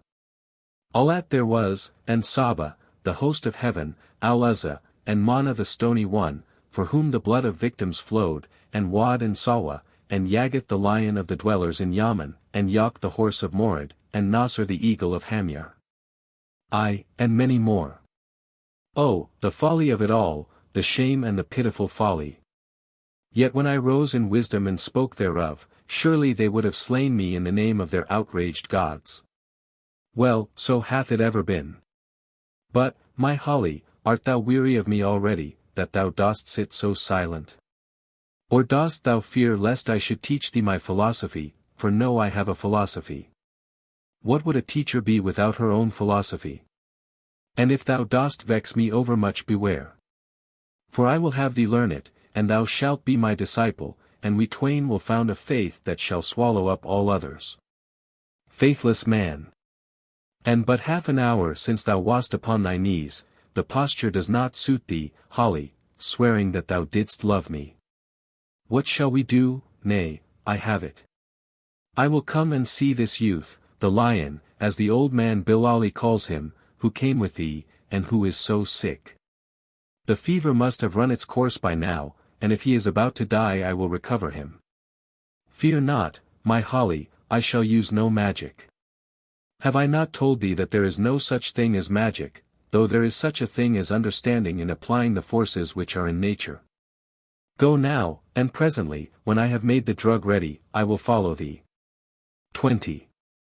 Accordingly I went, only to find Job and Ustane in a great state of grief, declaring that Leo was in the throes of death, and that they had been searching for me everywhere. I rushed to the couch, and glanced at him. Clearly he was dying. He was senseless, and breathing heavily, but his lips were quivering, and every now and again a little shudder ran down his frame. I knew enough of doctoring to see that in another hour he would be beyond the reach of earthly help, perhaps in another 5 minutes. How I cursed my selfishness and the folly that had kept me lingering by Ayesha's side while my dear boy lay dying. Alas and alas! How easily the best of us are lighted down to evil by the gleam of a woman's eyes. What a wicked wretch was I! Actually, for the last half hour I had scarcely thought of Leo, and this, be it remembered, of the man who for 20 years had been my dearest companion, and the chief interest of my existence. And now, perhaps, it was too late. I wrung my hands, and glanced round. Ustane was sitting by the couch, and in her eyes burnt the dull light of despair. Job was blubbering, I am sorry I cannot name his distress by any more delicate word, audibly in the corner. Seeing my eye fixed upon him, he went outside to give way to his grief in the passage. Obviously the only hope lay in Ayesha. She, and she alone, unless, indeed, she was an impostor, which I could not believe, could save him. I would go and implore her to come. As I started to do so, however, Job came flying into the room, his hair literally standing on end with terror. "Oh, God help us, sir!" he ejaculated in a frightened whisper, "Here's a corpse coming sliding down the passage." For a moment I was puzzled, but presently, of course, it struck me that he must have seen Ayesha, wrapped in her grave-like garment, and been deceived by the extraordinary undulating smoothness of her walk into a belief that she was a white ghost gliding towards him. Indeed, at that very moment the question was settled, for Ayesha herself was in the apartment, or rather cave. Job turned, and saw her sheeted form, and then, with a convulsive howl of "Here it comes," sprang into a corner, and jammed his face against the wall, and Ustane, guessing whose the dread presence must be, prostrated herself upon her face. "Thou comest in a good time, Ayesha," I said, "for my boy lies at the point of death." "So," she said softly, "provided he be not dead, it is no matter, for I can bring him back to life, my Holly. Is that man there thy servant, and is that the method wherewith thy servants greet strangers in thy country?" "He is frightened of thy garb, it hath a death-like air," I answered. She laughed. "And the girl? Ah, I see now. It is she of whom thou didst speak to me. Well, bid them both to leave us, and we will see to this sick lion of thine. I love not that underlings should perceive my wisdom." Thereon I told Ustane in Arabic and Job in English both to leave the room, an order which the latter obeyed readily enough, and was glad to obey, for he could not in any way subdue his fear. But it was otherwise with Ustane. "What does she want?" she whispered, divided between her fear of the terrible queen and her anxiety to remain near Leo. "It is surely the right of a wife to be near her husband when he dieth." "Nay, I will not go, my lord the baboon." "Why doth not that woman leave us, my Holly?" asked Ayesha from the other end of the cave, where she was engaged in carelessly examining some of the sculptures on the wall. "She is not willing to leave Leo," I answered, not knowing what to say. Ayesha wheeled round, and, pointing to the girl Ustane, said one word, and one only, but it was quite enough, for the tone in which it was said meant volumes. "Go." And then Ustane crept past her on her hands and knees, and went. "Thou sayest, my Holly," said Ayesha, with a little laugh, "it was needful that I should give these people a lesson in obedience. That girl went nigh to disobeying me, but then she did not learn this morn how I treat the disobedient. Well, she has gone. And now let me see the youth," and she glided towards the couch on which Leo lay, with his face in the shadow and turned towards the wall. "He hath a noble shape," she said, as she bent over him to look upon his face. Next second her tall and willowy form was staggering back across the room, as though she had been shot or stabbed, staggering back till at last she struck the cavern wall. And then there burst from her lips the most awful and unearthly scream that I ever heard in all my life. "What is it, Ayesha?" I cried. "Is he dead?" She turned, and sprang towards me like a tigress. "Thou dog," she said, in her terrible whisper, which sounded like the hiss of a snake, "why didst thou hide this from me?" And she stretched out her arm, and I thought that she was about to slay me. What? I ejaculated, in the most lively terror, what? Ah, she said, perchance thou didst not know. Learn, my Holly, learn, there lies my lost Callicrates. Callicrates, who has come back to me at last, as I knew he would, and she began to sob and to laugh, and generally to conduct herself like any other lady who is a little upset, murmuring, Callicrates, Callicrates. Nonsense, thought I to myself, but I did not like to say it, and, indeed, at that moment I was thinking of Leo's life, having forgotten everything else in that terrible anxiety. What I feared now was that he should die while she was carrying on.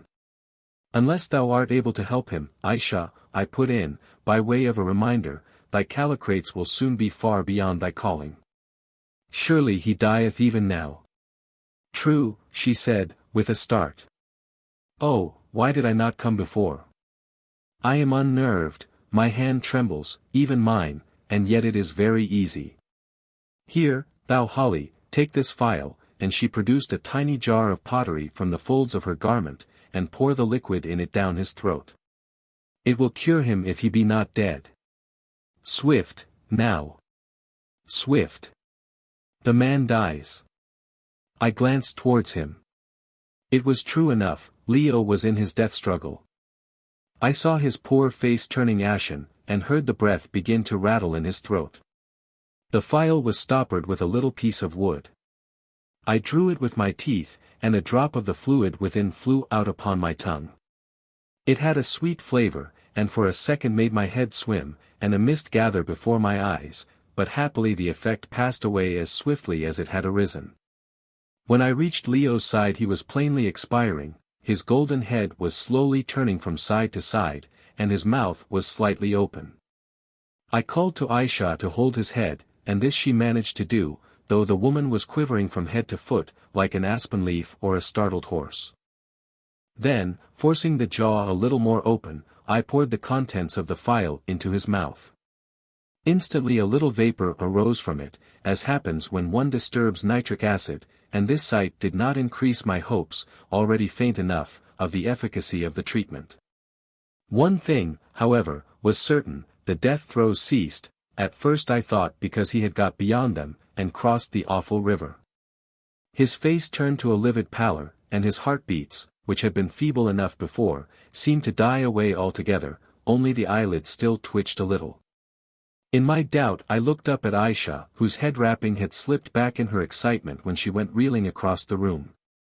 She was still holding Leo's head, and, with a face as pale as his own, watching his countenance with such an expression of agonized anxiety as I had never seen before. Clearly she did not know if he would live or die. 5 minutes slowly passed and I saw that she was abandoning hope. Her lovely oval face seemed to fall in and grow visibly thinner beneath the pressure of a mental agony whose pencil drew black lines about the hollows of her eyes. The coral faded even from her lips, till they were as white as Leo's face, and quivered pitifully. It was shocking to see her, even in my own grief I felt for hers. Is it too late? I gasped. She hid her face in her hands, and made no answer, and I too turned away. But as I did so I heard a deep-drawn breath, and looking down perceived a line of color creeping up Leo's face, then another, and then, wonder of wonders, the man we had thought dead turned over on his side. Thou sayest, I said in a whisper. I see, she answered hoarsely. He is saved. I thought we were too late, another moment, one little moment more, and he had been gone. And she burst into an awful flood of tears, sobbing as though her heart would break, and yet looking lovelier than ever as she did it.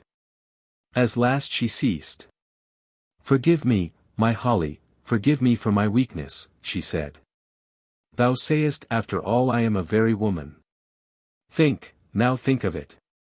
This morning didst thou speak of the place of torment appointed by this new religion of thine. Hell or Hades thou didst call it, a place where the vital essence lives and retains an individual memory, and where all the errors and faults of judgment and unsatisfied passions and the unsubstantial terrors of the mind wherewith it hath at any time had to do, come to mock and haunt and jibe and wring the heart forever and forever with the vision of its own hopelessness. Thus, even thus, have I lived for full 2,000 years, for some 66 generations, as ye reckon time, in a hell, as thou callest it, tormented by the memory of a crime. Tortured day and night with an unfulfilled desire, without companionship, without comfort, without death, and led on only down my dreary road by the marsh lights of hope, which, though they flickered here and there, and now glowed strong, and now were not, yet, as my skill told me, would one day lead unto my deliverer. And then, think of it still, O Holly, for never shalt thou hear such another tale, or see such another scene, nay, not even if I give thee 10,000 years of life, and thou shalt have it in payment if thou wilt. Think, at last my deliverer came, he for whom I had watched and waited through the generations, at the appointed time he came to seek me. As I knew that he must come, for my wisdom could not err, though I knew not when or how. Yet see how ignorant I was. See how small my knowledge, and how faint my strength. For hours he lay there sick unto death, and I felt it not, I who had waited for him for 2,000 years, I knew it not. And then at last I see him, and behold, my chance is gone but by a hair's breadth even before I have it, for he is in the very jaws of death, whence no power of mine can draw him. And if he die, surely must the hell be lived through once more must I face the weary centuries, and wait till the time in its fullness shall bring my beloved back to me. And then thou gavest him the medicine, and that 5 minutes dragged long before I knew if he would live or die, and I tell thee that all the 60 generations that are gone were not so long as that 5 minutes. But they passed at length, and still he showed no sign, and I knew that if the drug works not then, so far as I have had knowledge, it works not at all. Then thought I that he was once more dead, and all the tortures of all the years gathered themselves into a single venomed spear, and pierced me through and through, because again I had lost Callicrates. And then, when all was done, behold. He sighed, behold. He lived, and I knew that he would live, for none die on whom the drug takes hold. Think of it now, my Holly, think of the wonder of it. He will sleep for 12 hours and then the fever will have left him. She stopped, and laid her hand upon his golden head, and then bent down and kissed his brow with a chastened abandonment of tenderness that would have been beautiful to behold had not the sight cut me to the heart, for I was jealous. Chapter 18. Go, woman. Then followed a silence of a minute or so, during which she appeared, if one might judge from the almost angelic rapture of her face, for she looked angelic sometimes, to be plunged into a happy ecstasy. Suddenly, however, a new thought struck her, and her expression became the very reverse of angelic. Almost had I forgotten, she said, that woman, Ustane. What is she to Callicrates, his servant, or, and she paused, and her voice trembled. I shrugged my shoulders. I understand that she is wed to him according to the custom of the Haggard, I answered, but I know not. Her face grew dark as a thundercloud. Old as she was, Ayesha had not outlived jealousy. Then there is an end, she said, she must die, even now. For what crime? I asked, horrified. She is guilty of naught that thou art not guilty of thyself, O Ayesha. She loves the man, and he has been pleased to accept her love. Where, then, is her sin? Truly, O Holly, thou art foolish, she answered, almost petulantly. Where is her sin? Her sin is that she stands between me and my desire. Well, I know that I can take him from her, for dwells there a man upon this earth, O Holly, who could resist me if I put out my strength? Men are faithful for so long only as temptations pass them by. If the temptation be but strong enough, then will the man yield, for every man, like every rope, hath his breaking strain, and passion is to men what gold and power are to women, the weight upon their weakness. Believe me, ill will it go with mortal woman in that heaven of which thou speakest, if only the spirits be more fair, for their lords will never turn to look upon them, and their heaven will become their hell. For man can be bought with woman's beauty, if it be but beautiful enough, and woman's beauty can be ever bought with gold, if only there be gold enough. So was it in my day, and so it will be to the end of time. The world is a great mart, my Holly, where all things are for sale to who bids the highest in the currency of our desires. These remarks, which were as cynical as might have been expected from a woman of Ayesha's age and experience, jarred upon me, and I answered, testily, that in our heaven there was no marriage or giving in marriage. Else would it not be heaven, dost thou mean? She put in. Fie on thee, Holly, to think so ill of us poor women. Is it, then, marriage that marks the line between thy heaven and thy hell? But enough of this. This is no time for disputing and the challenge of our wits. Why dost thou always dispute? Art thou also a philosopher of these latter days? As for this woman, she must die. For, though I can take her lover from her, yet, while she lived, might he think tenderly of her, and that I cannot away with. No other woman shall dwell in my lord's thoughts, my empire shall be all my own. She hath had her day, let her be content. For better is an hour with love than a century of loneliness, now the night shall swallow her. Nay, nay, I cried, it would be a wicked crime, and from a crime naught comes but what is evil. For thine own sake, do not this deed.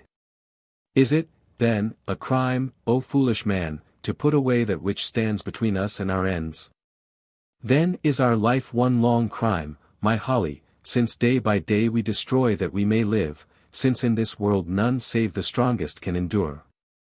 Those who are weak must perish, the earth is to the strong, and the fruits thereof. For every tree that grows a score shall wither, that the strong one may take their share. We run to place and power over the dead bodies of those who fail and fall. Aye, we win the food we eat from out of the mouths of starving babes. It is the scheme of things. Thou sayest, too, that a crime breeds evil, but therein thou dost lack experience. For out of crimes come many good things, and out of good grows much evil. The cruel rage of the tyrant may prove a blessing to the thousands who come after him, and the sweetheartness of a holy man may make a nation slaves. Man doeth this, and doeth that from the good or evil of his heart, but he knoweth not to what end his moral sense doth prompt him. For when he striketh he is blind to where the blow shall fall, nor can he count the airy threads that weave the web of circumstance. Good and evil, love and hate, night and day, sweet and bitter, man and woman, heaven above and the earth beneath, all these things are necessary, one to the other, and who knows the end of each? I tell thee that there is a hand of fate that twines them up to bear the burden of its purpose, and all things are gathered in that great rope to which all things are needful. Therefore doth it not become us to say this thing is evil and this good, or the dark is hateful and the light lovely, for to other eyes than ours the evil may be the good and the darkness more beautiful than the day, or all alike be fair. Hearest thou, my Holly? I felt it was hopeless to argue against casuistry of this nature, which, if it were carried to its logical conclusion, would absolutely destroy all morality, as we understand it. But her talk gave me a fresh thrill of fear. For what may not be possible to a being who, unconstrained by human law, is also absolutely unshackled by a moral sense of right and wrong, which, however partial and conventional it may be, is yet based, as our conscience tells us, upon the great wall of individual responsibility that marks off mankind from the beasts. But I was deeply anxious to save Ustane, whom I liked and respected, from the dire fate that overshadowed her at the hands of her mighty rival. So I made one more appeal. Ayesha, I said, thou art too subtle for me. But thou thyself hast told me that each man should be a law unto himself, and follow the teaching of his heart. Hath thy heart no mercy towards her whose place thou wouldst take? Bethink thee, as thou sayest, though to me the thing is incredible, he whom thou desirest has returned to thee after many ages, and but now thou hast, as thou sayest also, wrung him from the jaws of death. Wilt thou celebrate his coming by the murder of one who loved him, and whom perchance he loved, one, at the least, who saved his life for thee when the spears of thy slaves would have made an end thereof? Thou sayest also that in past days thou didst grievously wrong this man, that with thine own hand thou didst slay him because of the Egyptian Amenartas whom he loved. How knowest thou that, O stranger? How knowest thou that name? I spoke it not to thee, she broke in with a cry, catching at my arm. Perchance I dreamed it, I answered, strange dreams do hover about these caves of Kôr. It seems that the dream was, indeed, a shadow of the truth. What came to thee of thy mad crime, 2,000 years of waiting, was it not? And now wouldst thou repeat the history? Say what thou wilt, I tell thee that evil will come of it. For to him who doeth, at the least, good breeds good and evil evil, even though in after days out of evil cometh good. Offences must needs come, but woe to him by whom the offence cometh. So said that Messiah of whom I spoke to thee, and it was truly said. If thou slayest this innocent woman, I say unto thee that thou shalt be accursed, and pluck no fruit from thine ancient tree of love. Also, what thinkest thou? How will this man take thee red-handed from the slaughter of her who loved and tended him? As to that, she answered, I have already answered thee. Had I slain thee as well as her, yet should he love me, Holly, because he could not save himself from therefrom any more than thou couldst save thyself from dying, if by chance I slew thee, O Holly. And yet maybe there is truth in what thou dost say, for in some way it presseth on my mind. If it may be, I will spare this woman, for have I not told thee that I am not cruel for the sake of cruelty? I love not to see suffering, or to cause it.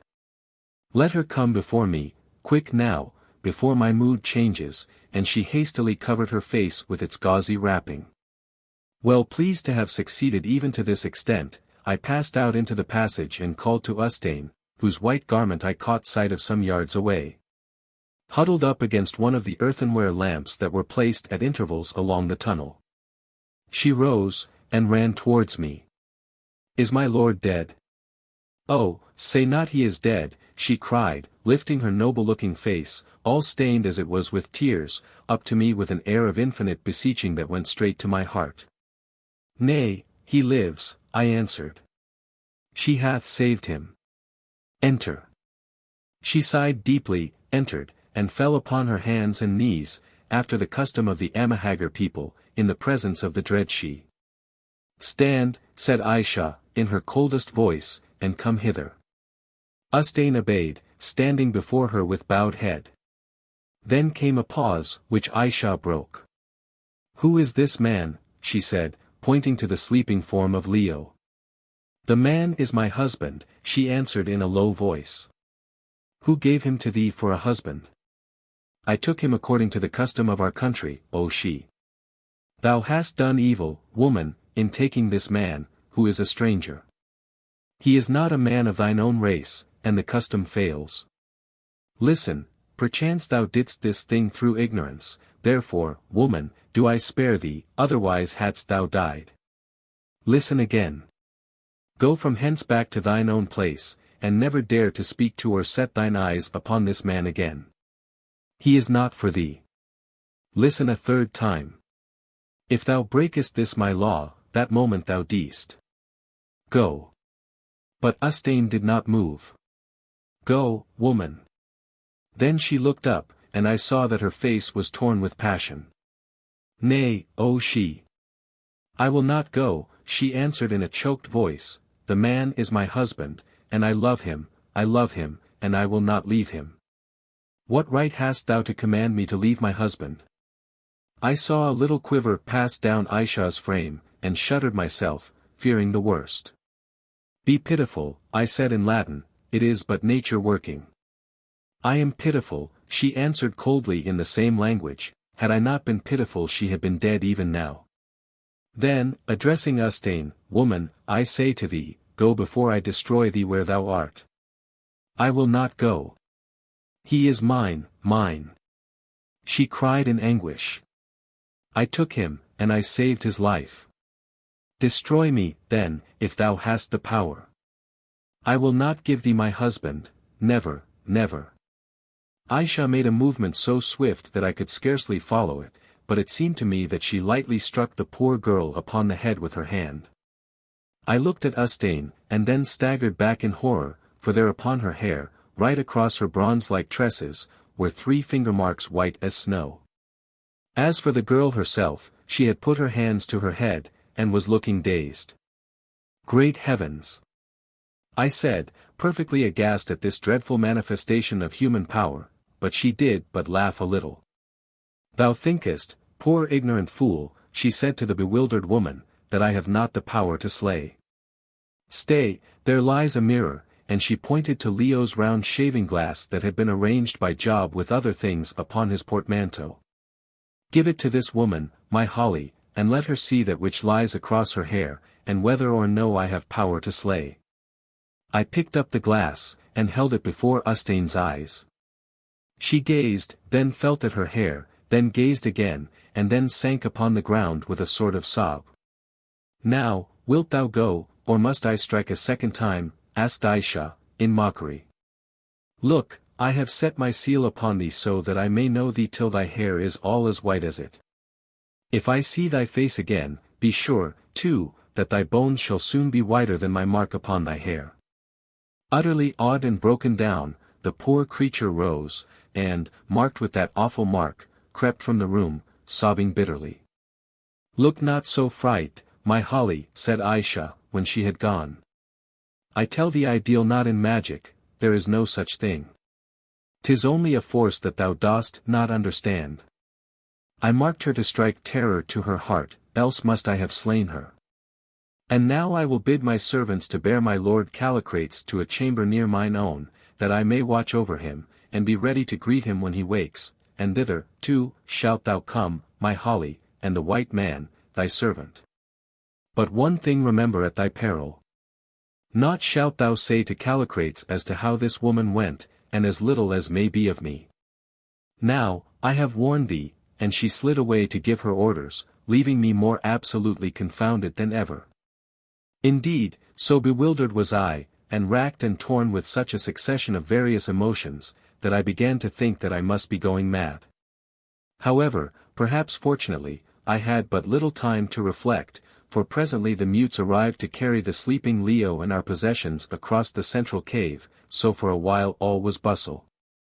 Our new rooms were situated immediately behind what we used to call Ayesha's boudoir, the curtained space where I had first seen her. Where she herself slept I did not then know, but it was somewhere quite close. That night I passed in Leo's room, but he slept through it like the dead, never once stirring. I also slept fairly well, as, indeed, I needed to do, but my sleep was full of dreams of all the horrors and wonders I had undergone. Chiefly, however, I was haunted by that frightful piece of diablerie by which Ayesha left her finger marks upon her rival's hair. There was something so terrible about her swift, snake-like movement, and the instantaneous blanching of that threefold line, that, if the results to Ustane had been much more tremendous, I doubt if they would have impressed me so deeply. To this day I often dream of that awful scene, and see the weeping woman, bereaved, and marked like Cain, cast a last look at her lover, and creep from the presence of her dread queen. Another dream that troubled me originated in the huge pyramid of bones. I dreamed that they all stood up and marched past me in thousands and tens of thousands, in squadrons, companies, and armies, with the sunlight shining through their hollow ribs. On they rushed across the Plain of Kôr, their imperial home. I saw the drawbridges fall before them, and heard their bones clank through the brazen gates. On they went, up the splendid streets, on past fountains, palaces, and temples such as the eye of man never saw. But there was no man to greet them in the marketplace, and no woman's face appeared at the windows, only a bodiless voice went before them, calling, "Fallen is Imperial Kôr, fallen, fallen, fallen." On, right through the city, marched those gleaming phalanxes, and the rattle of their bony tread echoed through the silent air as they pressed grimly on. They passed through the city and clomb the wall, and marched along the great roadway that was made upon the wall, till at length they once more reached the drawbridge. Then, as the sun was sinking, they returned again towards their sepulchre, and luridly his light shone in the sockets of their empty eyes, throwing gigantic shadows of their bones, that stretched away and crept like huge spiders' legs as their armies wound across the plain. Then they came to the cave, and once more one by one flung themselves in unending files through the hole into the pit of bones, and I awoke, shuddering, to see she, who had evidently been standing between my couch and Leo's. Glide like a shadow from the room. After this I slept again, soundly this time, till morning, when I awoke much refreshed, and got up. At last the hour drew near at which, according to Ayesha, Leo was to awake, and with it came she herself, as usual, veiled. "Thou shalt see, O Holly," she said, "presently shall he awake in his right mind, the fever having left him." Hardly were the words out of her mouth, when Leo turned round and stretched out his arms, yawned, opened his eyes, and, perceiving a female form bending over him, threw his arms round her and kissed her, mistaking her, perhaps, for Ustane. "At any rate," he said, in Arabic, "Hello, Ustane, why have you tied your head up like that? Have you got the toothache?" And then, in English, "I say, I'm awfully hungry." "Why, Job, you old son of a gun, where the deuce have we got to now, eh?" "I am sure I wish I knew, Mr. Leo," said Job, edging suspiciously past Ayesha, whom he still regarded with the utmost disgust and horror, being by no means sure that she was not an animated corpse. "But you mustn't talk, Mr. Leo. You've been very ill, and given us a great deal of anxiety, and, if this lady," looking at Ayesha, "would be so kind as to move, I'll bring you your soup." This turned Leo's attention to the lady, who was standing by in perfect silence. "Hello," he said, "that is not Ustane. Where is Ustane?" Then, for the first time, Ayesha spoke to him, and her first words were a lie. "She has gone from hence upon a visit," she said, "and, behold, in her place am I here as thine handmaiden." Ayesha's silver notes seemed to puzzle Leo's half-awakened intellect, as also did her corpse-like wrappings. However, he said nothing at the time, but drank off his soup greedily enough, and then turned over and slept again till the evening. When he woke for the second time he saw me, and began to question me as to what had happened, but I had to put him off as best I could till the morrow, when he awoke almost miraculously better. Then I told him something of his illness and of my doings, but as Ayesha was present I could not tell him much except that she was the queen of the country, and well disposed towards us, and that it was her pleasure to go veiled. For, though of course I spoke in English, I was afraid that she might understand what we were saying from the expression of our faces, and besides, I remembered her warning. On the following day Leo got up almost entirely recovered. The flesh wound in his side was healed, and his constitution, naturally a vigorous one, had shaken off the exhaustion consequent on his terrible fever with a rapidity that I can only attribute to the effects of the wonderful drug which Ayesha had given to him. And also to the fact that his illness had been too short to reduce him very much. With his returning health came back full recollection of all his adventures up to the time when he had lost consciousness in the marsh, and of course of Ustane also, to whom I had discovered he had grown considerably attached. Indeed, he overwhelmed me with questions about the poor girl, which I did not dare to answer, for after Leo's first awakening she had sent for me, and again warned me solemnly that I was to reveal nothing of the story to him, delicately hinting that if I did it would be the worse for me. She also, for the second time, cautioned me not to tell Leo anything more than I was obliged about herself, saying that she would reveal herself to him in her own time. Indeed, her whole manner changed. After all that I had seen I had expected that she would take the earliest opportunity of claiming the man she believed to be her old-world lover, but this, for some reason of her own, which was at the time quite inscrutable to me, she did not do. All that she did was to attend to his wants quietly, and with a humility which was in striking contrast with her former imperious bearing, addressing him always in a tone of something very like respect, and keeping him with her as much as possible. Of course his curiosity was as much excited about this mysterious woman as my own had been, and he was particularly anxious to see her face, which I had, without entering into particulars, told him was as lovely as her form and voice. This in itself was enough to raise the expectations of any young man to a dangerous pitch, and, had it not been that he had not as yet completely shaken off the effects of illness, and was much troubled in his mind about Ustane, of whose affection and brave devotion he spoke in touching terms, I have no doubt that he would have entered into her plans, and fallen in love with her by anticipation. As it was, however, he was simply wildly curious, and also, like myself, considerably awed, for, though no hint had been given to him by Ayesha of her extraordinary age. He not unnaturally came to identify her with the woman spoken of on the potsherd. At last, quite driven into a corner by his continual questions, which he showered on me while he was dressing on this third morning, I referred him to Ayesha, saying, with perfect truth, that I did not know where Ustane was. Accordingly, after Leo had eaten a hearty breakfast, we adjourned into she's presence, for her mutes had orders to admit us at all hours. She was, as usual, seated in what, for want of a better term, we called her boudoir, and on the curtains being drawn she rose from her couch and, stretching out both hands, came forward to greet us, or rather Leo. For I, as may be imagined, was now quite left in the cold. It was a pretty sight to see her veiled form gliding towards the sturdy young Englishman, dressed in his grey flannel suit. For, though he is half a Greek in blood, Leo is, with the exception of his hair, one of the most English-looking men I ever saw.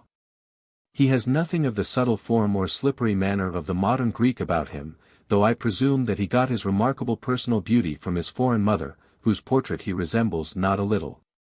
He is very tall and big-chested, and yet not awkward, as so many big men are, and his head is set upon him in such a fashion as to give him a proud and vigorous air, which was well translated in his Haggard name of the lion. "Greeting to thee, my young stranger lord," she said in her softest voice. "Right glad am I to see thee upon thy feet. Believe me, had I not saved thee at the last, never wouldst thou have stood upon those feet again. But the danger is done, and it shall be my care," and she flung a world of meaning into the words, "that it doth return no more." Leo bowed to her, and then, in his best Arabic, thanked her for all her kindness and courtesy in caring for one unknown to her. "Nay," she answered softly, "ill could the world spare such a man. Beauty is too rare upon it. Give me no thanks, who am made happy by thy coming." "Humph! Old fellow," said Leo aside to me in English, "the lady is very civil. We seem to have tumbled into clover. I hope that you have made the most of your opportunities. By Jove! What a pair of arms she has got." I nudged him in the ribs to make him keep quiet, for I caught sight of a gleam from Ayesha's veiled eyes, which were regarding me curiously. "I trust," went on Ayesha, "that my servants have attended well upon thee. If there can be comfort in this poor place, be sure it waits on thee. Is there aught that I can do for thee more?" "Yes, oh she," answered Leo hastily, "I would fain know whither the young lady who was looking after me has gone to." "Ah," said Ayesha, "the girl, yes, I saw her. Nay, I know not, she said that she would go, I know not whither. Perchance she will return, perchance not. It is wearisome waiting on the sick, and these savage women are fickle." Leo looked both sulky and distressed at this intelligence. "It's very odd," he said to me in English. And then, addressing she, "I cannot understand," he said, "the young lady and I, well, in short, we had a regard for each other." Ayesha laughed a little very musically, and then turned the subject. Chapter 19. Give me a black goat. The conversation after this was of such a desultory order that I do not quite recollect it. For some reason, perhaps from a desire to keep her identity and character in reserve, Ayesha did not talk freely, as she usually did. Presently, however, she informed Leo that she had arranged a dance that night for our amusement. I was astonished to hear this, as I fancied that the Haggard were much too gloomy a folk to indulge in any such frivolity. But, as will presently more clearly appear, it turned out that an Haggard dance has little in common with such fantastic festivities in other countries, savage or civilized. Then, as we were about to withdraw, she suggested that Leo might like to see some of the wonders of the caves, and as he gladly assented thither we departed, accompanied by Job and Bilali. To describe our visit would only be to repeat a great deal of what I have already said. The tombs we entered were indeed different, for the whole rock was a honeycomb of sepulchres 21, but the contents were nearly always similar. Afterwards we visited the pyramid of bones that had haunted my dreams on the previous night, and from thence went down a long passage to one of the great vaults occupied by the bodies of the poorer citizens of Imperial Kôr. These bodies were not nearly so well preserved as were those of the wealthier classes. Many of them had no linen covering on them, also they were buried from 500 to 1,000 in a single large vault, the corpses in some instances being thickly piled one upon another, like a heap of slain. Leo was of course intensely interested in this stupendous and unequaled sight, which was, indeed, enough to awake all the imagination a man had in him into the most active life. But to poor Job it did not prove attractive. His nerves, already seriously shaken by what he had undergone since we had arrived in this terrible country, were, as may be imagined, still further disturbed by the spectacle of these masses of departed humanity. Whereof the forms still remained perfect before his eyes, though their voices were forever lost in the eternal silence of the tomb. Nor was he comforted when old Bilali, by way of soothing his evident agitation, informed him that he should not be frightened of these dead things, as he would soon be like them himself. "There's a nice thing to say of a man, sir," he ejaculated, when I translated this little remark, "but there, what can one expect of an old man-eating savage?" "Not but what I dare say he's right," and Job sighed. When we had finished inspecting the caves, we returned and had our meal, for it was now past 4 in the afternoon, and we all, especially Leo, needed some food and rest. At 6 o'clock we, together with Job, waited on Ayesha, who set to work to terrify our poor servant still further by showing him pictures on the pool of water in the font-like vessel. She learnt from me that he was one of 17 children, and then bid him think of all his brothers and sisters, or as many of them as he could, gathered together in his father's cottage. Then she told him to look in the water, and there, reflected from its stilly surface, was that dead scene of many years gone by, as it was recalled to our retainer's brain. Some of the faces were clear enough, but some were mere blurs and splotches, or with one feature grossly exaggerated. The fact being that, in these instances, Job had been unable to recall the exact appearances of the individuals, or remembered them only by a peculiarity of his tribe, and the water could only reflect what he saw with his mind's eye. For it must be remembered that she's power in this matter was strictly limited, she could apparently, except in very rare instances, only photograph upon the water what was actually in the mind of some one present, and then only by his will. But, if she was personally acquainted with a locality, she could, as in the case of ourselves and the whaleboat, throw its reflection upon the water, and also, it seems, the reflection of anything extraneous that was passing there at the time. This power, however, did not extend to the minds of others. For instance, she could show me the interior of my college chapel, as I remembered it, but not as it was at the moment of reflection. For, where other people were concerned, her art was strictly limited to the facts or memories present to their consciousness at the moment. So much was this so that when we tried, for her amusement, to show her pictures of noted buildings, such as St. Paul's or the Houses of Parliament, the result was most imperfect. For, of course, though we had a good general idea of their appearance, we could not recall all the architectural details, and therefore the minutiae necessary to a perfect reflection were wanting. But Job could not be got to understand this, and, so far from accepting a natural explanation of the matter, which was after all, though strange enough in all conscience, nothing more than an instance of glorified and perfected telepathy, he set the whole thing down as a manifestation of the blackest magic. I shall never forget the howl of terror which he uttered when he saw the more or less perfect portraits of his long-scattered brethren staring at him from the quiet water, or the merry peal of laughter with which Ayesha greeted his consternation. As for Leo, he did not altogether like it either, but ran his fingers through his yellow curls, and remarked that it gave him the creeps. After about an hour of this amusement, in the latter part of which Job did not participate, the mutes by signs indicated that Bilali was waiting for an audience.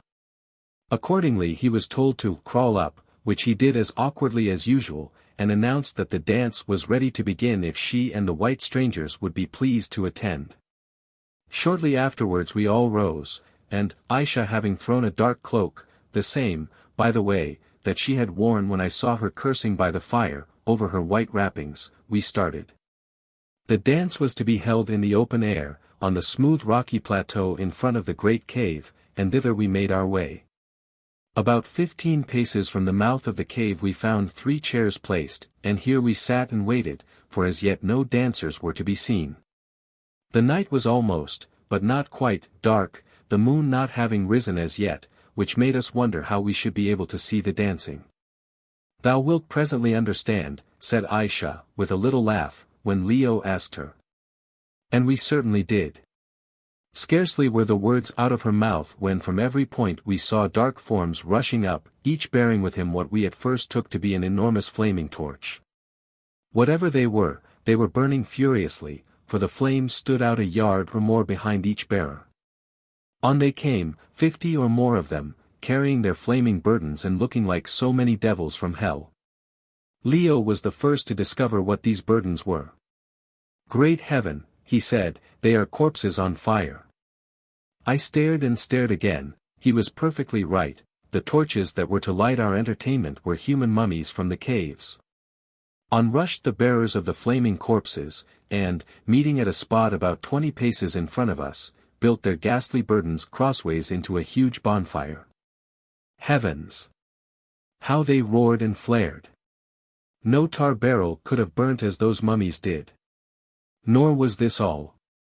Suddenly I saw one great fellow seize a flaming human arm that had fallen from its parent frame, and rush off into the darkness. Presently he stopped, and a tall streak of fire shot up into the air, illumining the gloom, and also the lamp from which it sprang. That lamp was the mummy of a woman tied to a stout stake let into the rock, and he had fired her hair. On he went a few paces and touched a second, then a third, and a fourth, till at last we were surrounded on all 3 sides by a great ring of bodies flaring furiously. The material with which they were preserved having rendered them so inflammable that the flames would literally spout out of the ears and mouth in tongues of fire a foot or more in length. Nero illuminated his gardens with live Christians soaked in tar, and we were now treated to a similar spectacle, probably for the first time since his day, only happily our lamps were not living ones. But, although this element of horror was fortunately wanting, to describe the awful and hideous grandeur of the spectacle thus presented to us is, I feel, so absolutely beyond my poor powers that I scarcely dare attempt it. To begin with, it appealed to the moral as well as the physical susceptibilities. There was something very terrible, and yet very fascinating, about the employment of the remote dead to illumine the orgies of the living. In itself the thing was a satire, both on the living and the dead.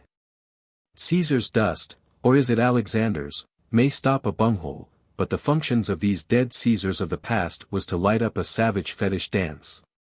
To such base uses may we come, of so little account may we be in the minds of the eager multitudes that we shall breed, many of whom, so far from revering our memory, will live to curse us for begetting them into such a world of woe.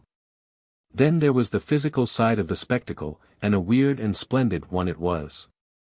Those old citizens of Kôr burnt as, to judge from their sculptures and inscriptions, they had lived, very fast, and with the utmost liberality.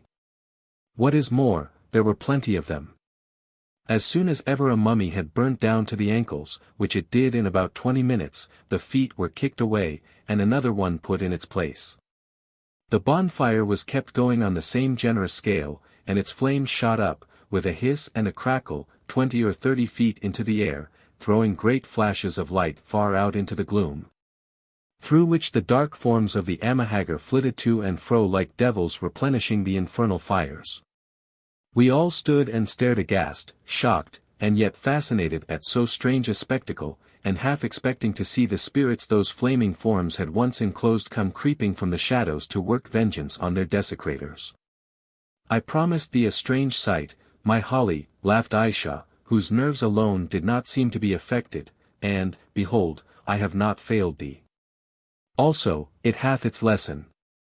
Trust not to the future, for who knows what the future may bring.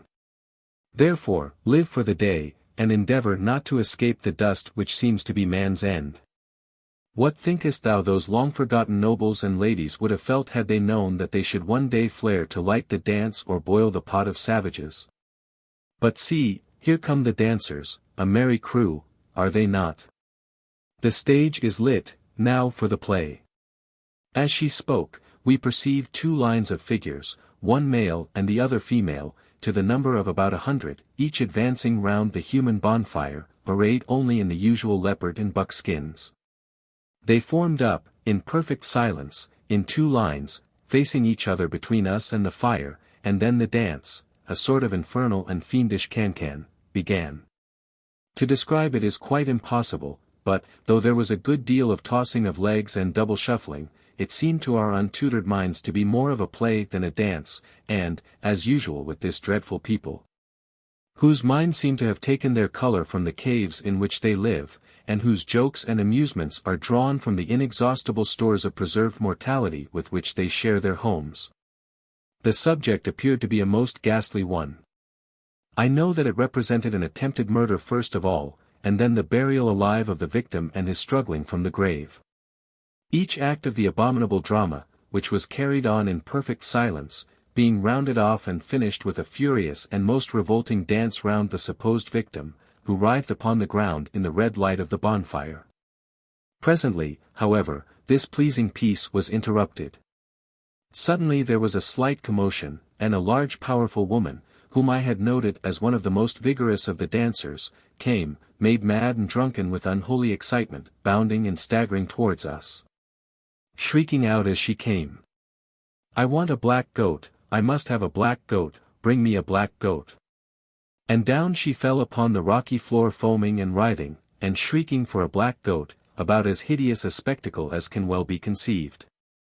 Instantly most of the dancers came up and got round her, though some still continued their capers in the background. "She has got a devil," called out one of them. "Run and get a black goat." "There, devil, keep quiet. Keep quiet. You shall have the goat presently. They have gone to fetch it, devil." "I want a black goat, I must have a black goat," shrieked the foaming rolling creature again. "All right, devil, the goat will be here presently. Keep quiet, there's a good devil." And so on till the goat, taken from a neighboring kraal, did at last arrive, being dragged bleeding on to the scene by its horns. "Is it a black one, is it a black one?" shrieked the possessed. "Yes, yes, devil, as black as night." Then aside, "Keep it behind thee, don't let the devil see that it has got a white spot on its rump and another on its belly. In 1 minute, devil. There, cut his throat quick. Where is the saucer? The goat. The goat. The goat. Give me the blood of my black goat. I must have it, don't you see I must have it? Oh. Oh. Oh. Give me the blood of the goat." At this moment a terrified Ba announced that the poor goat had been sacrificed, and the next minute a woman ran up with a saucer full of blood. This the possessed creature, who was then raving and foaming her wildest, seized and drank, and was instantly recovered, and without a trace of hysteria, or fits, or being possessed, or whatever dreadful thing it was she was suffering from. She stretched her arms, smiled faintly, and walked quietly back to the dancers, who presently withdrew in a double line as they had come, leaving the space between us and the bonfire deserted. I thought that the entertainment was now over, and, feeling rather queer, was about to ask she if we could rise, when suddenly what at first I took to be a baboon came hopping round the fire, and was instantly met upon the other side by a lion. Or rather a human being dressed in a lion's skin. Then came a goat, then a man wrapped in an ox's hide, with the horns wobbling about in a ludicrous way. After him followed a blesbok, then an impala, then a kudu, then more goats, and many other animals, including a girl sewn up in the shining scaly hide of a boa constrictor, several yards of which trailed along the ground behind her. When all the beasts had collected they began to dance about in a lumbering, unnatural fashion, and to imitate the sounds produced by the respective animals they represented. Till the whole air was alive with roars and bleating and the hissing of snakes.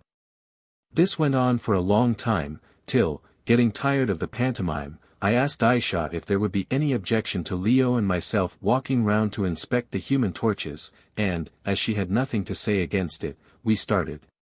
Striking round to the left. After looking at 1 or 2 of the flaming bodies, we were about to return, thoroughly disgusted with the grotesque weirdness of the spectacle, when our attention was attracted by one of the dancers, a particularly active leopard. That had separated itself from its fellow beasts, and was whisking about in our immediate neighborhood, but gradually drawing into a spot where the shadow was darkest, equidistant between two of the flaming mummies. Drawn by curiosity, we followed it, when suddenly it darted past us into the shadows beyond, and as it did so erected itself and whispered, "Come," in a voice that we both recognized as that of Ustane. Without waiting to consult me, Leo turned and followed her into the outer darkness, and I, feeling sick enough at heart, went after them.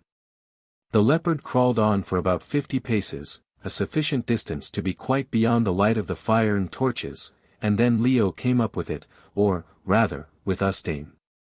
"Oh, my lord," I heard her whisper, "so I have found thee. Listen. I am in peril of my life from she who must be obeyed. Surely the baboon has told thee how she drove me from thee. I love thee, my lord, and thou art mine according to the custom of the country. I saved thy life. My lion, wilt thou cast me off now?" "Of course not," ejaculated Leo, "I have been wondering whither thou hadst gone. Let us go and explain matters to the queen." "Nay, nay, she would slay us. Thou knowest not her power, the baboon there, he knoweth, for he saw. Nay, there is but one way, if thou wilt cleave to me, thou must flee with me across the marshes even now, and then perchance we may escape." "For heaven's sake, Leo," I began, but she broke in. "Nay, listen not to him. Swift, be swift, death is in the air we breathe. Even now, mayhap, she heareth us," and without more ado she proceeded to back her arguments by throwing herself into his arms. As she did so the leopard's head slipped from her hair, and I saw the 3 white finger marks upon it, gleaming faintly in the starlight. Once more realizing the desperate nature of the position, I was about to interpose, for I knew that Leo was not too strong-minded where women were concerned, when, oh horror, I heard a little silvery laugh behind me.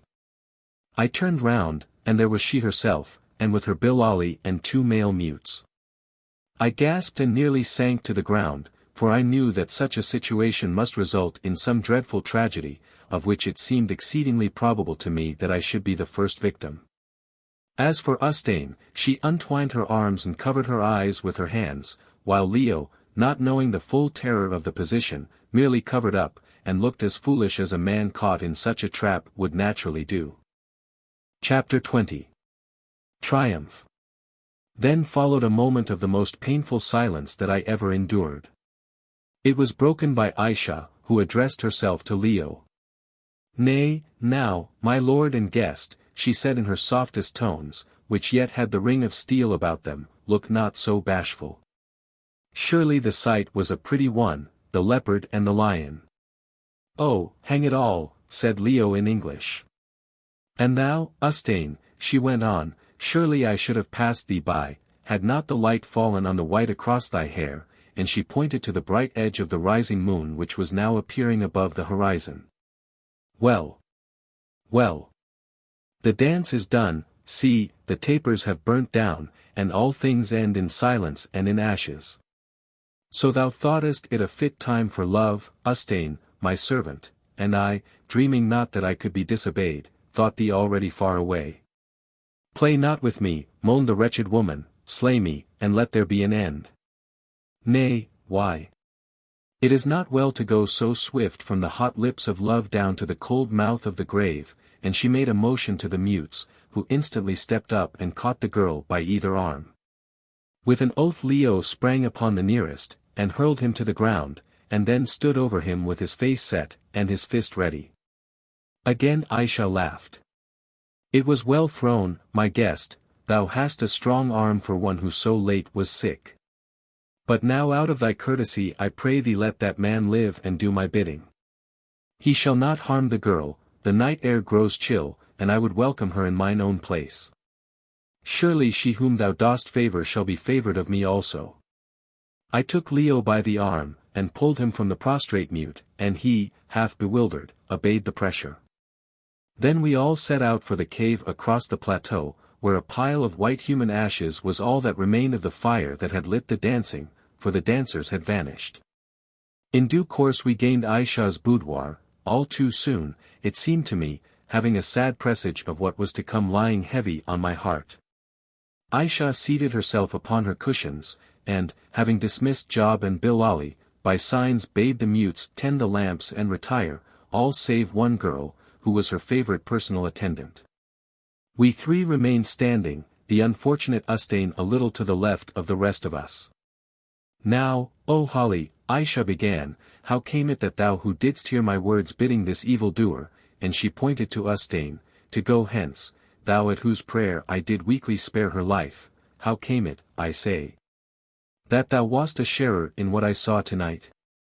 Answer, and for thine own sake, I say, speak all the truth, for I am not minded to hear lies upon this matter. It was by accident, O Queen, I answered. I knew naught of it. I do believe thee, O Holly, she answered coldly, and well it is for thee that I do, then does the whole guilt rest upon her. I do not find any guilt therein, broke in Leo.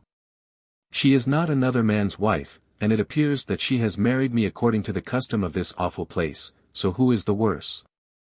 Anyway, madam, he went on, whatever she has done I have done too, so if she is to be punished let me be punished also.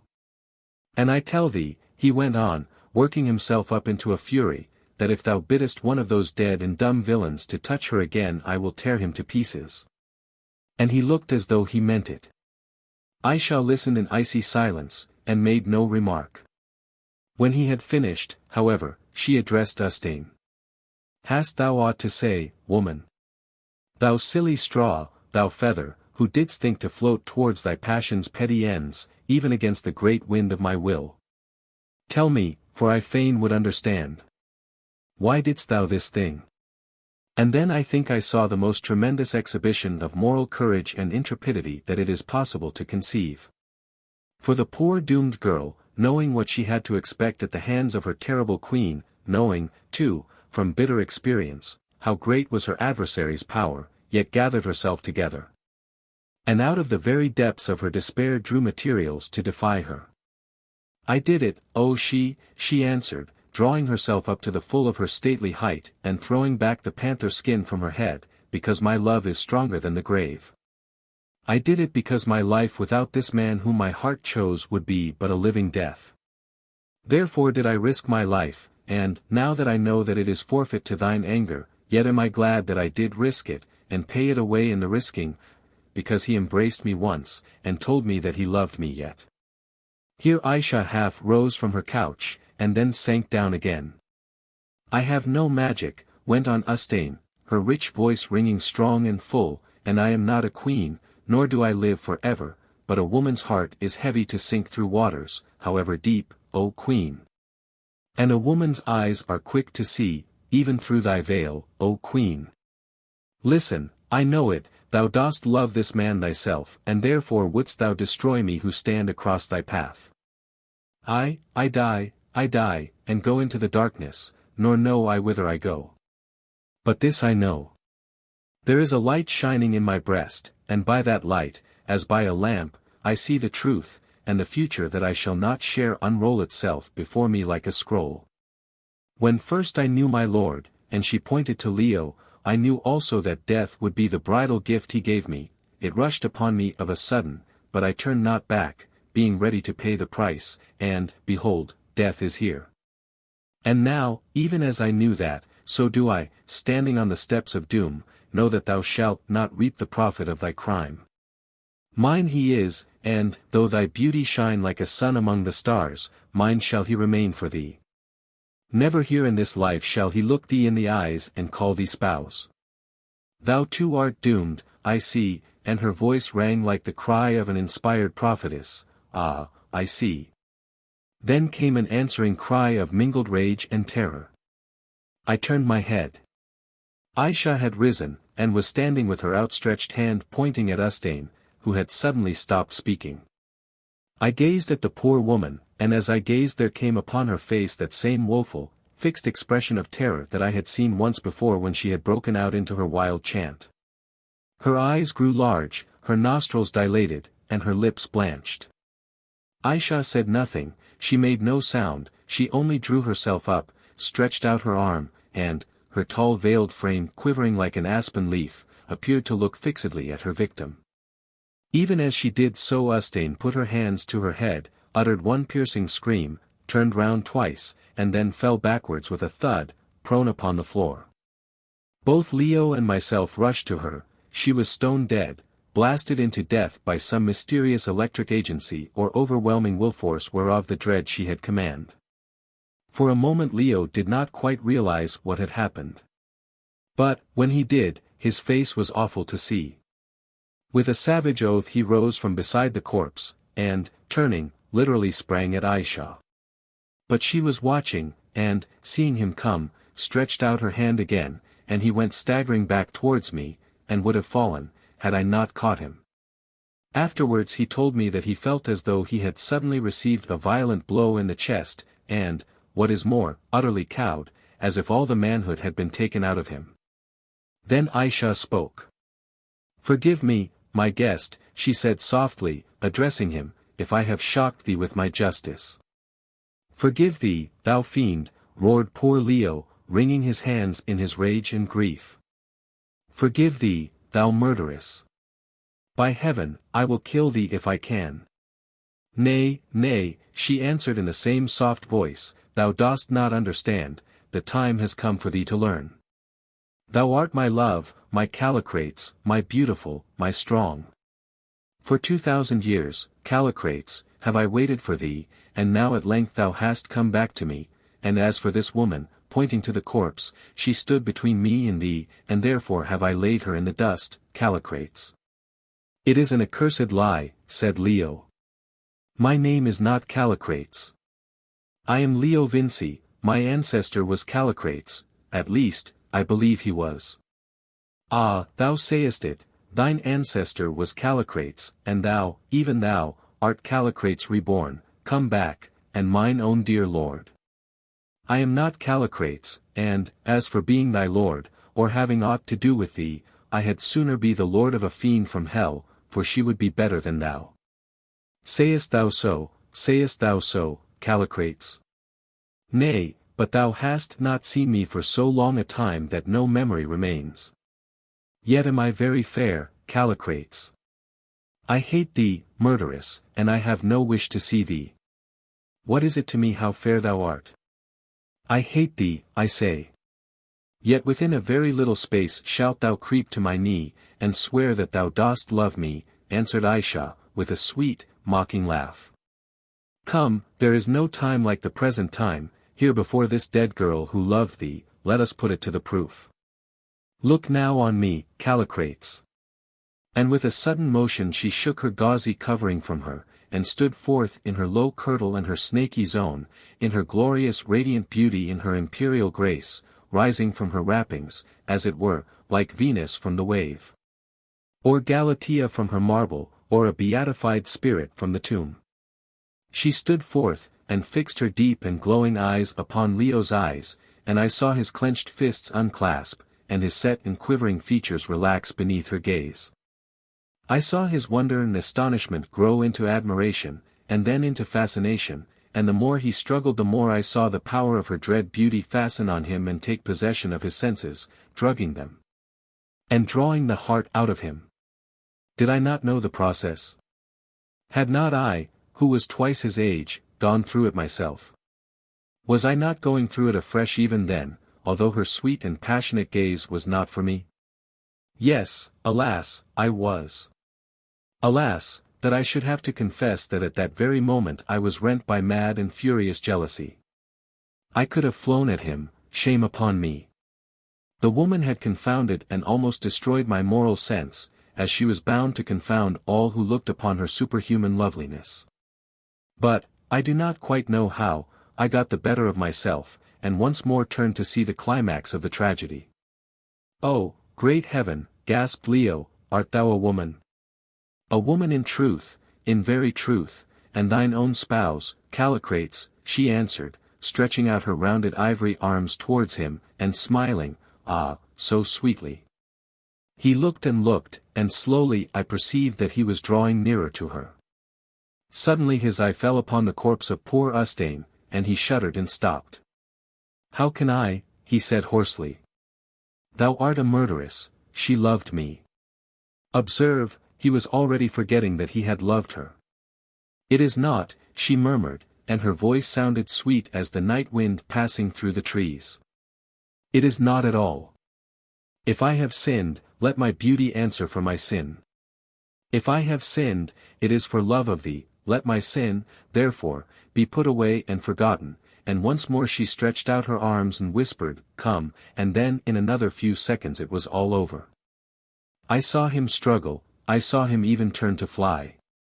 But her eyes drew him more strongly than iron bonds, and the magic of her beauty and concentrated will and passion entered into him and overpowered him, even there. In the presence of the body of the woman who had loved him well enough to die for him. It sounds horrible and wicked enough, but he should not be too greatly blamed, and be sure his sin will find him out. The temptress who drew him into evil was more than human, and her beauty was greater than the loveliness of the daughters of men. I looked up again and now her perfect form lay in his arms, and her lips were pressed against his own. And thus, with the corpse of his dead love for an altar, did Leo Vincey plight his troth to her red-handed murderess, plight it for ever and a day. For those who sell themselves into a like dominion, paying down the price of their own honor, and throwing their soul into the balance to sink the scale to the level of their lusts, can hope for no deliverance here or hereafter. As they have sown, so shall they reap, and reap, even when the poppy flowers of passion have withered in their hands, and their harvest is but bitter tares, garnered in satiety. Suddenly, with a snake-like motion, she seemed to slip from his embrace, and then again broke out into her low laugh of triumphant mockery. "Did I not tell thee that within a little space thou wouldst creep to my knee, O Callicrates? And surely the space has not been a great one."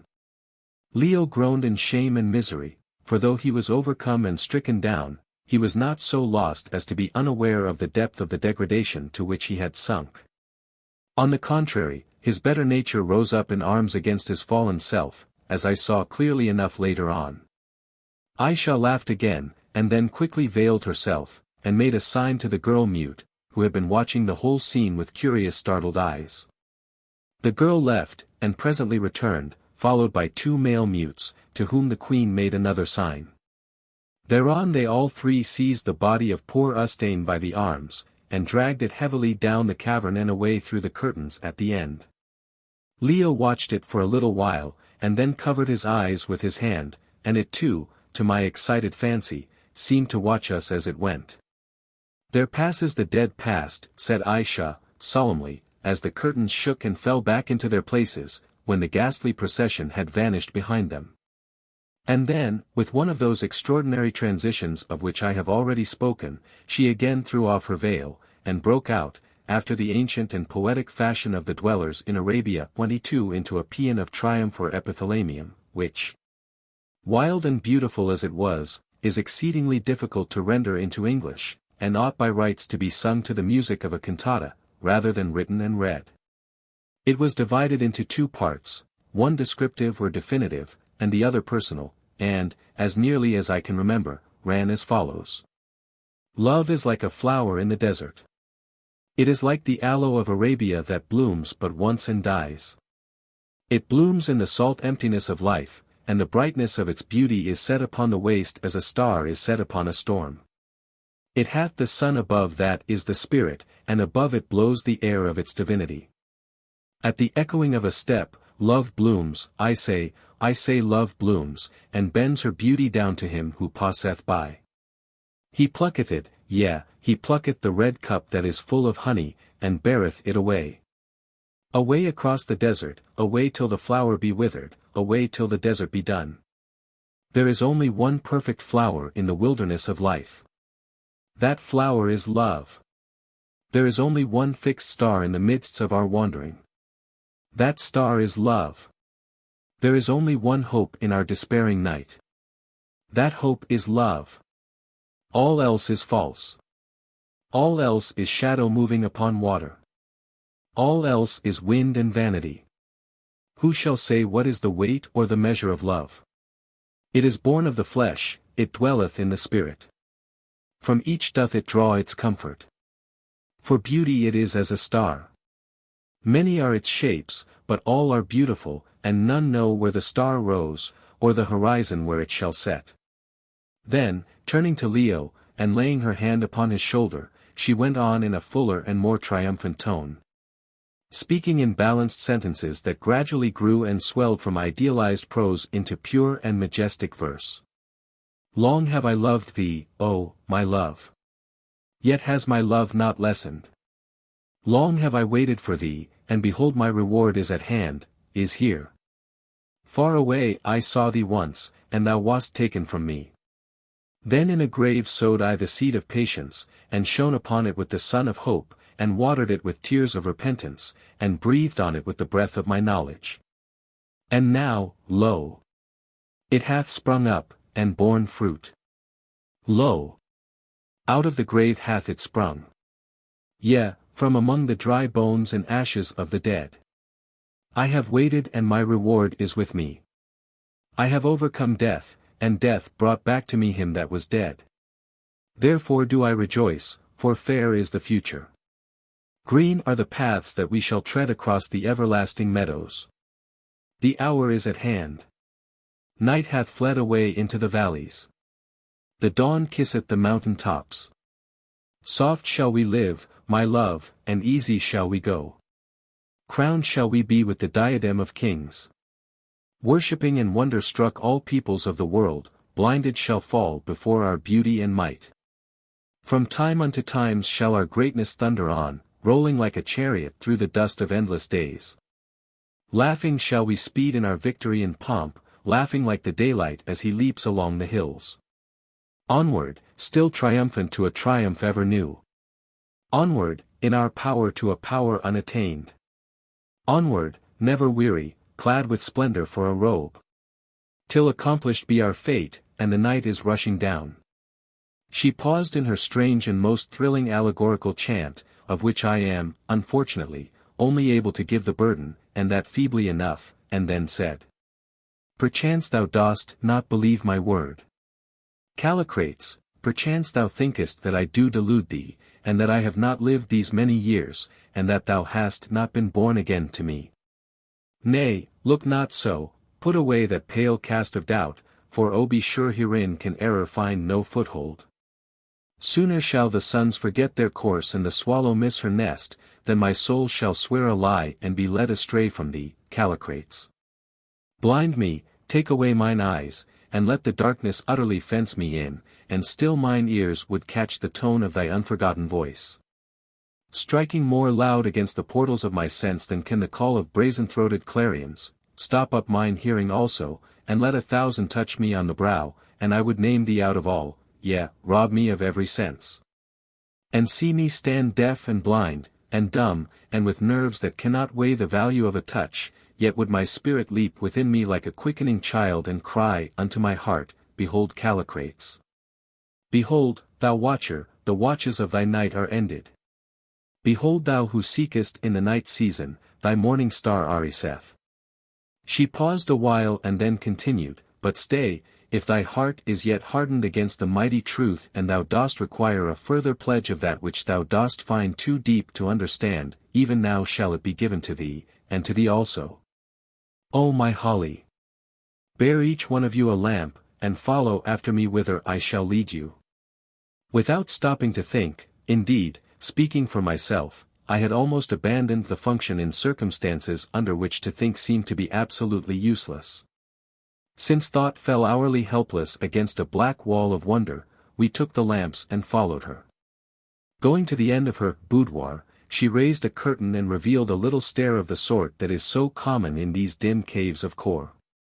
As we hurried down the stair I observed that the steps were worn in the center to such an extent that some of them had been reduced from 7½ inches, at which I guessed their original height, to about 3½. Now, all the other steps that I had seen in the caves were practically unworn, as was to be expected, seeing that the only traffic which ever passed upon them was that of those who bore a fresh burden to the tomb. Therefore this fact struck my notice with that curious force with which little things do strike us when our minds are absolutely overwhelmed by a sudden rush of powerful sensations. beaten flat, as it were, like a seed beneath the first burst of a hurricane, so that every little object on the surface starts into an unnatural prominence. At the bottom of the staircase I stood and stared at the worn steps, and Ayesha, turning, saw me. "Wonderest thou whose are the feet that have worn away the rock, my Holly?" she asked. "They are mine, even mine own light feet.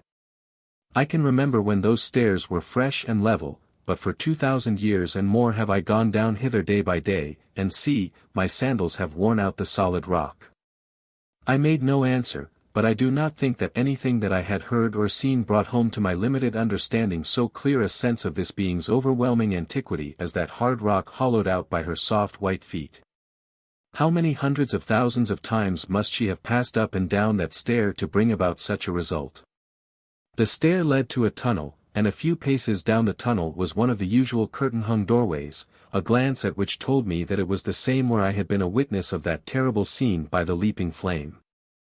I recognized the pattern of the curtain, and the sight of it brought the whole event vividly before my eyes, and made me tremble even at its memory. Ayesha entered the tomb, for it was a tomb, and we followed her, for one, rejoicing that the mystery of the place was about to be cleared up, and yet afraid to face its solution. Chapter 21. The Dead and Living Meet. "See now the place where I have slept for these 2,000 years, said Ayesha, taking the lamp from Leo's hand and holding it above her head. Its rays fell upon a little hollow in the floor, where I had seen the leaping flame, but the fire was out now. They fell upon the white form stretched there beneath its wrappings, upon its bed of stone, upon the fretted carving of the tomb, and upon another shelf of stone opposite the one on which the body lay, and separated from it by the breadth of the cave. Here," went on Ayesha, laying her hand upon the rock, "here have I slept night by night for all these generations, with but a cloak to cover me. It did not become me that I should lie soft when my spouse yonder," and she pointed to the rigid form, "lay stiff in death. Here night by night have I slept in his cold company, till, thou sayest, this thick slab, like the stairs down which we passed, has worn thin with the tossing of my form, so faithful have I been to thee even in thy space of sleep, Callicrates. And now, mine own, thou shalt see a wonderful thing, living, thou shalt behold thyself dead, for well have I tended thee during all these years, Callicrates. Art thou prepared?" We made no answer, but gazed at each other with frightened eyes. The whole scene was so dreadful and so solemn. Ayesha advanced, and laid her hand upon the corner of the shroud, and once more spoke. "Be not affrighted," she said. "Though the thing seem wonderful to thee, all we who live have thus lived before, nor is the very shape that holds us a stranger to the sun. Only we know it not, because memory writes no record, and earth hath gathered in the earth she lent us, for none have saved our glory from the grave. But I, by my arts and by the arts of those dead men of Kôr which I have learned, have held thee back, O Callicrates, from the dust, that the waxen stamp of beauty on thy face should ever rest before mine eye. 'Twas a mask that memory might fill, serving to fashion out thy presence from the past, and give it strength to wander in the habitations of my thought, clad in a mummery of life that stayed my appetite with visions of dead days. Behold now, let the dead and living meet. Across the gulf of time they still are one. Time hath no power against identity, though sleep the merciful hath blotted out the tablets of our mind, and with oblivion sealed the sorrows that else would hound us from life to life, stuffing the brain with gathered griefs till it burst in the madness of uttermost despair. Still are they one, for the wrappings of our sleep shall roll away as thunderclouds before the wind, the frozen voice of the past shall melt in music like mountain snows beneath the sun. And the weeping and the laughter of the lost hours shall be heard once more most sweetly echoing up the cliffs of immeasurable time. Aye, the sleep shall roll away, and the voices shall be heard, when down the completed chain, whereof our each existence is a link, the lightning of the Spirit hath passed to work out the purpose of our being, quickening and fusing those separated days of life, and shaping them to a staff whereon we may safely lean as we wend to our appointed fate. Therefore, have no fear, Callicrates, when thou, living, and but lately born, shalt look upon thine own departed self, who breathed and died so long ago. I do but turn one page in thy book of being, and show thee what is writ thereon. Behold. With a sudden motion she drew the shroud from the cold form, and let the lamplight play upon it. I looked, and then shrank back terrified. Since, say what she might in explanation, the sight was an uncanny one, for her explanations were beyond the grasp of our finite minds, and when they were stripped from the mists of vague esoteric philosophy, and brought into conflict with the cold and horrifying fact, did not do much to break its force. For there, stretched upon the stone bier before us, robed in white and perfectly preserved, was what appeared to be the body of Leo Vincey. I stared from Leo, standing there alive, to Leo lying there dead, and could see no difference. Except, perhaps, that the body on the bier looked older. Feature for feature they were the same, even down to the crop of little golden curls, which was Leo's most uncommon beauty. It even seemed to me, as I looked, that the expression on the dead man's face resembled that which I had sometimes seen upon Leo's when he was plunged into profound sleep. I can only sum up the closeness of the resemblance by saying that I never saw twins so exactly similar as that dead and living pair. I turned to see what effect was produced upon Leo by the sight of his dead self, and found it to be one of partial stupefaction. He stood for 2 or 3 minutes staring, and said nothing, and when at last he spoke it was only to ejaculate, "Cover it up, and take me away." "Nay, wait, Callicrates," said Ayesha, who, standing with the lamp raised above her head, flooding with its light her own rich beauty in the cold wonder of the death-clothed form upon the bier, resembled an inspired sibyl rather than a woman. As she rolled out her majestic sentences with a grandeur and a freedom of utterance which I am, alas, quite unable to reproduce. "Wait, I would show thee something, that no tittle of my crime may be hidden from thee. Do thou, O Holly, open the garment on the breast of the dead Callicrates, for perchance my lord may fear to touch it himself." I obeyed with trembling hands. It seemed a desecration and an unhallowed thing to touch that sleeping image of the live man by my side. Presently his broad chest was bare, and there upon it, right over the heart, was a wound, evidently inflicted with a spear. "Thou sayest, Callicrates," she said. "Know then that it was I who slew thee, in the place of life I gave thee death. I slew thee because of the Egyptian Amenartas, whom thou didst love, for by her wiles she held thy heart, and her I could not smite as but now I smote that woman, for she was too strong for me. In my haste and bitter anger I slew thee, and now for all these days have I lamented thee, and waited for thy coming. And thou hast come, and none can stand between thee and me, and of a truth now for death I will give thee life, not life eternal, for that none can give, but life and youth that shall endure for thousands upon thousands of years, and with it pomp, and power, and wealth, and all things that are good and beautiful, such as have been to no man before thee, nor shall be to any man who comes after.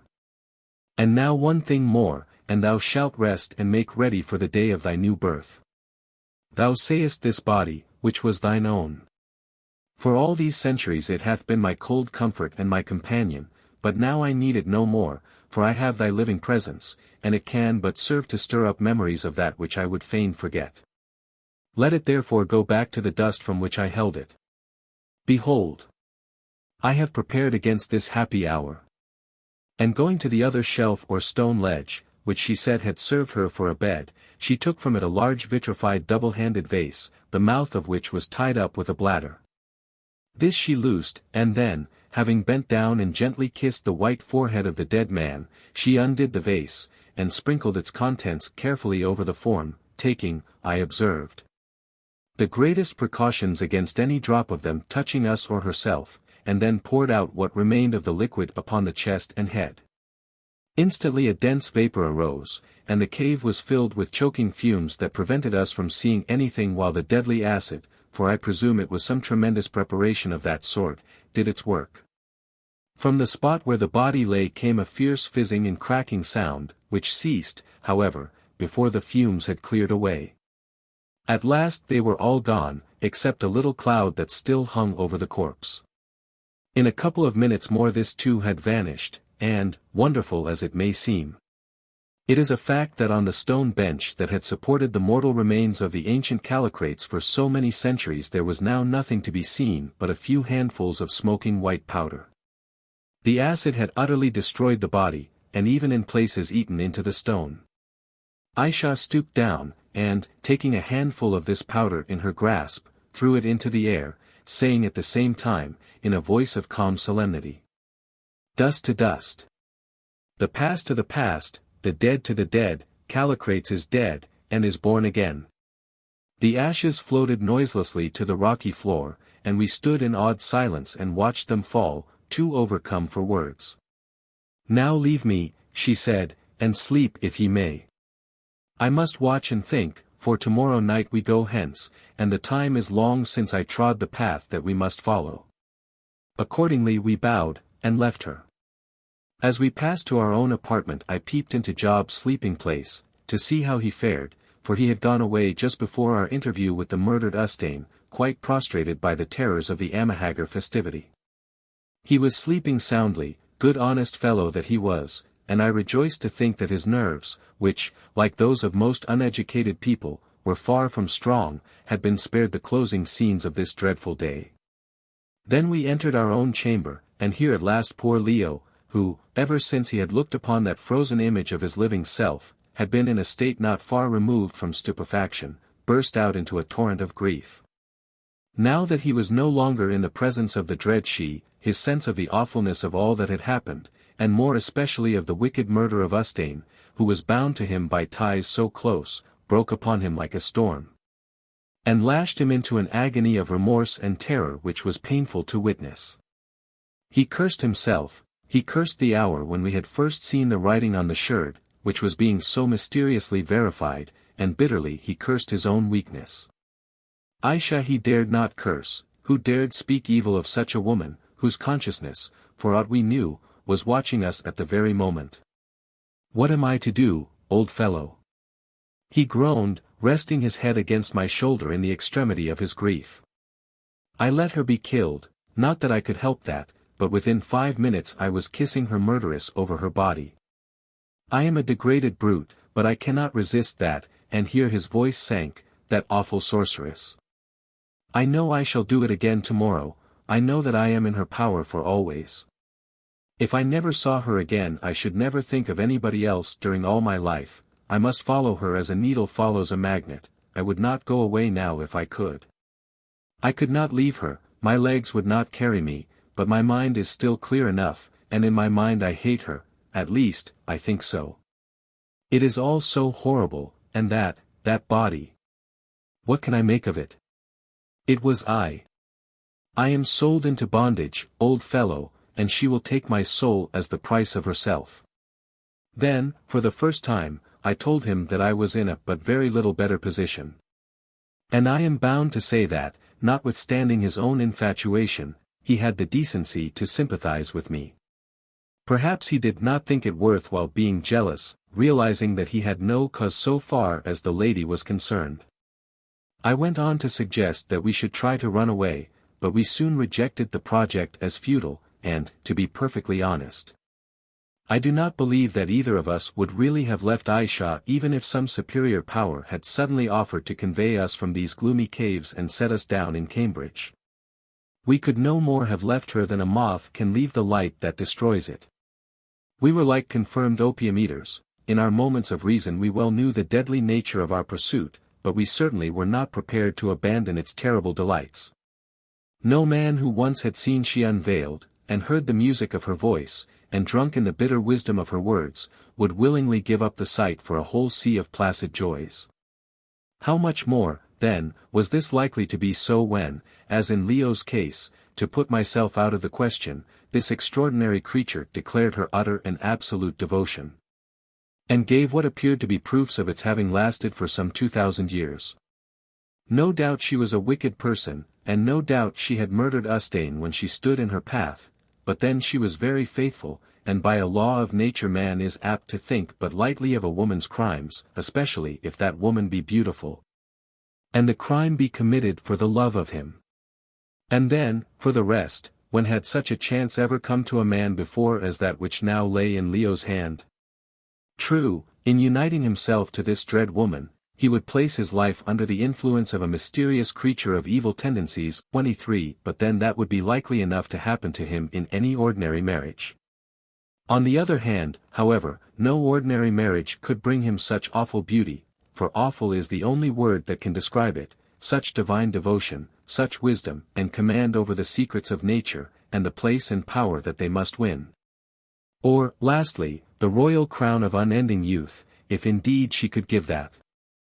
No, on the whole, it is not wonderful that, though Leo was plunged in bitter shame and grief, such as any gentleman would have felt under the circumstances, he was not ready to entertain the idea of running away from his extraordinary fortune.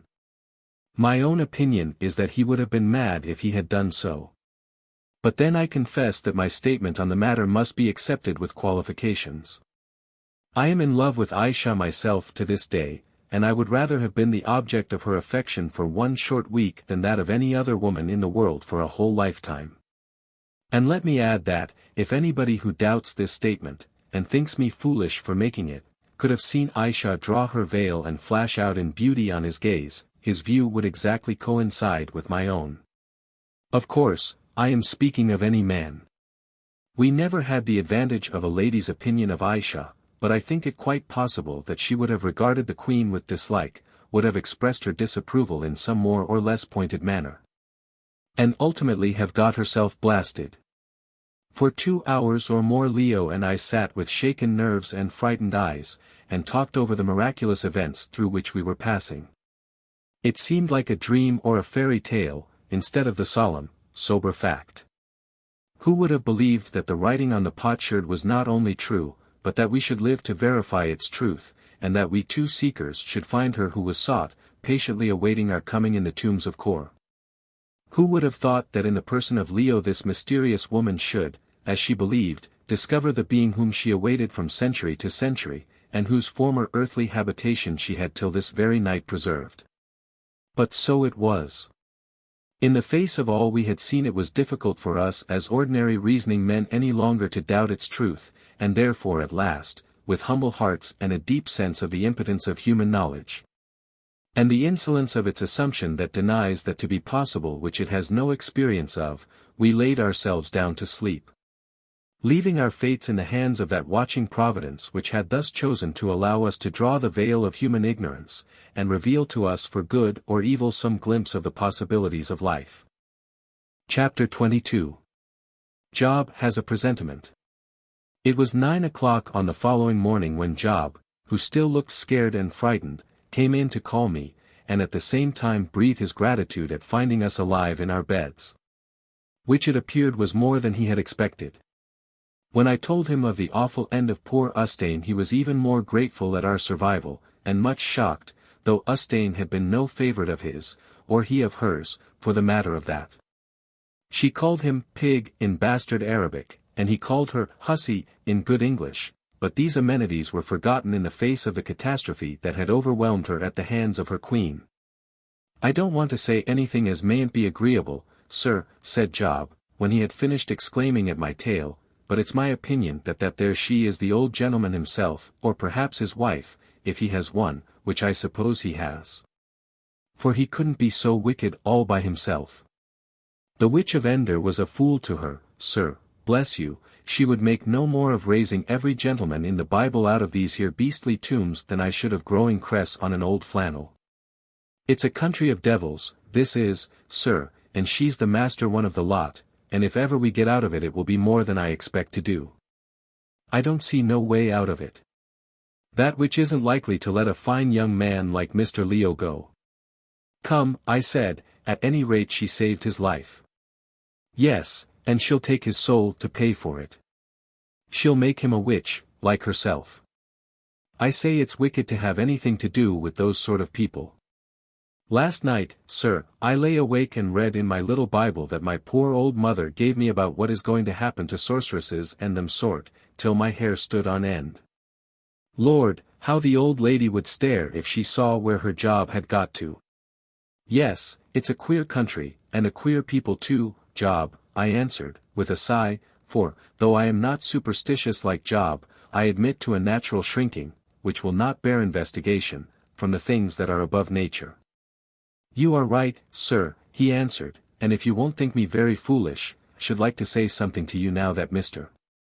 Leo is out of the way. Leo had got up early and gone for a stroll, and that is that I know it is the last country as ever I shall see in this world. I had a dream last night, and I dreamed that I saw my old father with a kind of nightshirt on him, something like these folks wear when they want to be in particular full dress, and a bit of that feathery grass in his hand, which he may have gathered on the way, for I saw lots of it yesterday about 300 yards from the mouth of this beastly cave. Job, he said to me, solemn-like, and yet with a kind of satisfaction shining through him. More like a Methody parson when he has sold a neighbor a marked horse for a sound one and cleared £20 by the job than anything I can think on. Job, time's up, Job. But I never did expect to have to come and hunt you out in this air place, Job. Such ado as I have had to nose you up. It wasn't friendly to give your poor old father such a run, let alone that a wonderful lot of bad characters hail from this place Kôr. Regular cautions, I suggested. Yes, sir, of course, sir, that's just what he said they was, cautions, downright scorchers, sir, and I'm sure I don't doubt it, seeing what I know of them, and their hot-potting ways, went on Job sadly. Anyway, he was sure that time was up, and went away saying that we should see more than we cared for of each other soon, and I suppose he was thinking of the fact that father and I never could hit it off together for longer nor 3 days. And I dare say that things will be similar when we meet again. Surely, I said, you don't think that you are going to die because you dreamed you saw your old father. If one dies because one dreams of one's father, what happens to a man who dreams of his mother-in-law? Ah, sir, you're laughing at me, said Job, but, you see, you didn't know my old father. If it had been anybody else, my Aunt Mary, for instance, who never made much of a job, I should not have thought so much of it. But my father was that idle, which he shouldn't have been with 17 children, that he would never have put himself out to come here just to see the place. No, sir, I know that he meant business. Well, sir, I can't help it. I suppose every man must go some time or other, though it is a hard thing to die in a place like this, where Christian burial isn't to be had for its weight in gold. I've tried to be a good man, sir, and do my duty honest, and if it wasn't for the supercilious kind of way in which father carried on last night, a sort of sniffing at me as it were, as though he hadn't no opinion of my references and testimonials, I should feel easy enough in my mind. Anyway, sir, I've been a good servant to you and Mr. Leo, bless him. Why, it seems but the other day that I used to lead him about the streets with a penny whip. And if ever you get out of this place, which, as father didn't allude to you, perhaps you may, I hope you will think kindly of my whitened bones, and never have anything more to do with Greek writing on flowerpots, sir. If I may make so bold as to say so. Come, Job, I said seriously, this is all nonsense, you know. You mustn't be silly enough to go getting such ideas into your head. We've lived through some queer things, and I hope that we may go on doing so. No, sir, answered Job, in a tone of conviction that jarred on me unpleasantly, it isn't nonsense. I'm a doomed man, and I feel it, and a wonderful uncomfortable feeling it is, sir, for one can't help wondering how it's going to come about. If you are eating your dinner you think of poison and it goes against your stomach, and if you are walking along these dark rabbit burrows you think of knives, and Lord, don't you just shiver about the back. I ain't particular, sir, provided it's sharp, like that poor girl, who, now that she's gone, I am sorry to have spoke hard on, though I don't approve of her morals in getting married, which I consider too quick to be decent. Still, sir, and poor Job turned a shade paler as he said it, I do hope it won't be that hot pot game. Nonsense, I broke in angrily, nonsense. Very well, sir, said Job, it isn't my place to differ from you, sir, but if you happen to be going anywhere, sir, I should be obliged if you could manage to take me with you. Seeing that I shall be glad to have a friendly face to look at when the time comes, just to help one through, as it were. And now, sir, I'll be getting the breakfast, and he went, leaving me in a very uncomfortable state of mind. I was deeply attached to old Job, who was one of the best and honestest men I have ever had to do with in any class of life, and really more of a friend than a servant, and the mere idea of anything happening to him brought a lump into my throat. Beneath all his ludicrous talk I could see that he himself was quite convinced that something was going to happen. And though in most cases these convictions turn out to be utter moonshine, and this particular one especially was to be amply accounted for by the gloomy and unaccustomed surroundings in which its victim was placed, still it did more or less carry a chill to my heart. As any dread that is obviously a genuine object of belief is apt to do, however absurd the belief may be. Presently the breakfast arrived, and with it Leo, who had been taking a walk outside the cave, to clear his mind, he said, and very glad I was to see both, for they gave me a respite from my gloomy thoughts. After breakfast we went for another walk, and watched some of the Amahagger sowing a plot of ground with the grain from which they make their beer. This they did in scriptural fashion, a man with a bag made of goat's hide fastened round his waist walking up and down the plot and scattering the seed as he went. It was a positive relief to see one of these dreadful people do anything so homely and pleasant as sow a field, perhaps because it seemed to link them, as it were, with the rest of humanity. As we were returning Bilali met us, and informed us that it was she's pleasure that we should wait upon her, and accordingly we entered her presence, not without trepidation, for Ayesha was certainly an exception to the rule. Familiarity with her might and did breed passion and wonder and horror, but it certainly did not breed contempt. We were as usual shown in by the mutes, and after these had retired Ayesha unveiled, and once more bade Leo embrace her, which, notwithstanding his heart-searchings of the previous night, he did with more alacrity and fervor than in strictness courtesy required. She laid her white hand on his head, and looked him fondly in the eyes. "Dost thou wonder, my Callicrates," she said, "when thou shalt call me all thine own, and when we shall of a truth be for one another and to one another? I will tell thee. First, must thou be even as I am, not immortal indeed, for that I am not, but so cased and hardened against the attacks of time that his arrows shall glance from the armor of thy vigorous life as the sunbeams glance from water. As yet I may not mate with thee, for thou and I are different, and the very brightness of my being would burn thee up, and perchance destroy thee. Thou couldst not even endure to look upon me for too long a time lest thine eyes should ache, and thy senses swim, and therefore, with a little nod, shall I presently veil myself again." This by the way she did not do.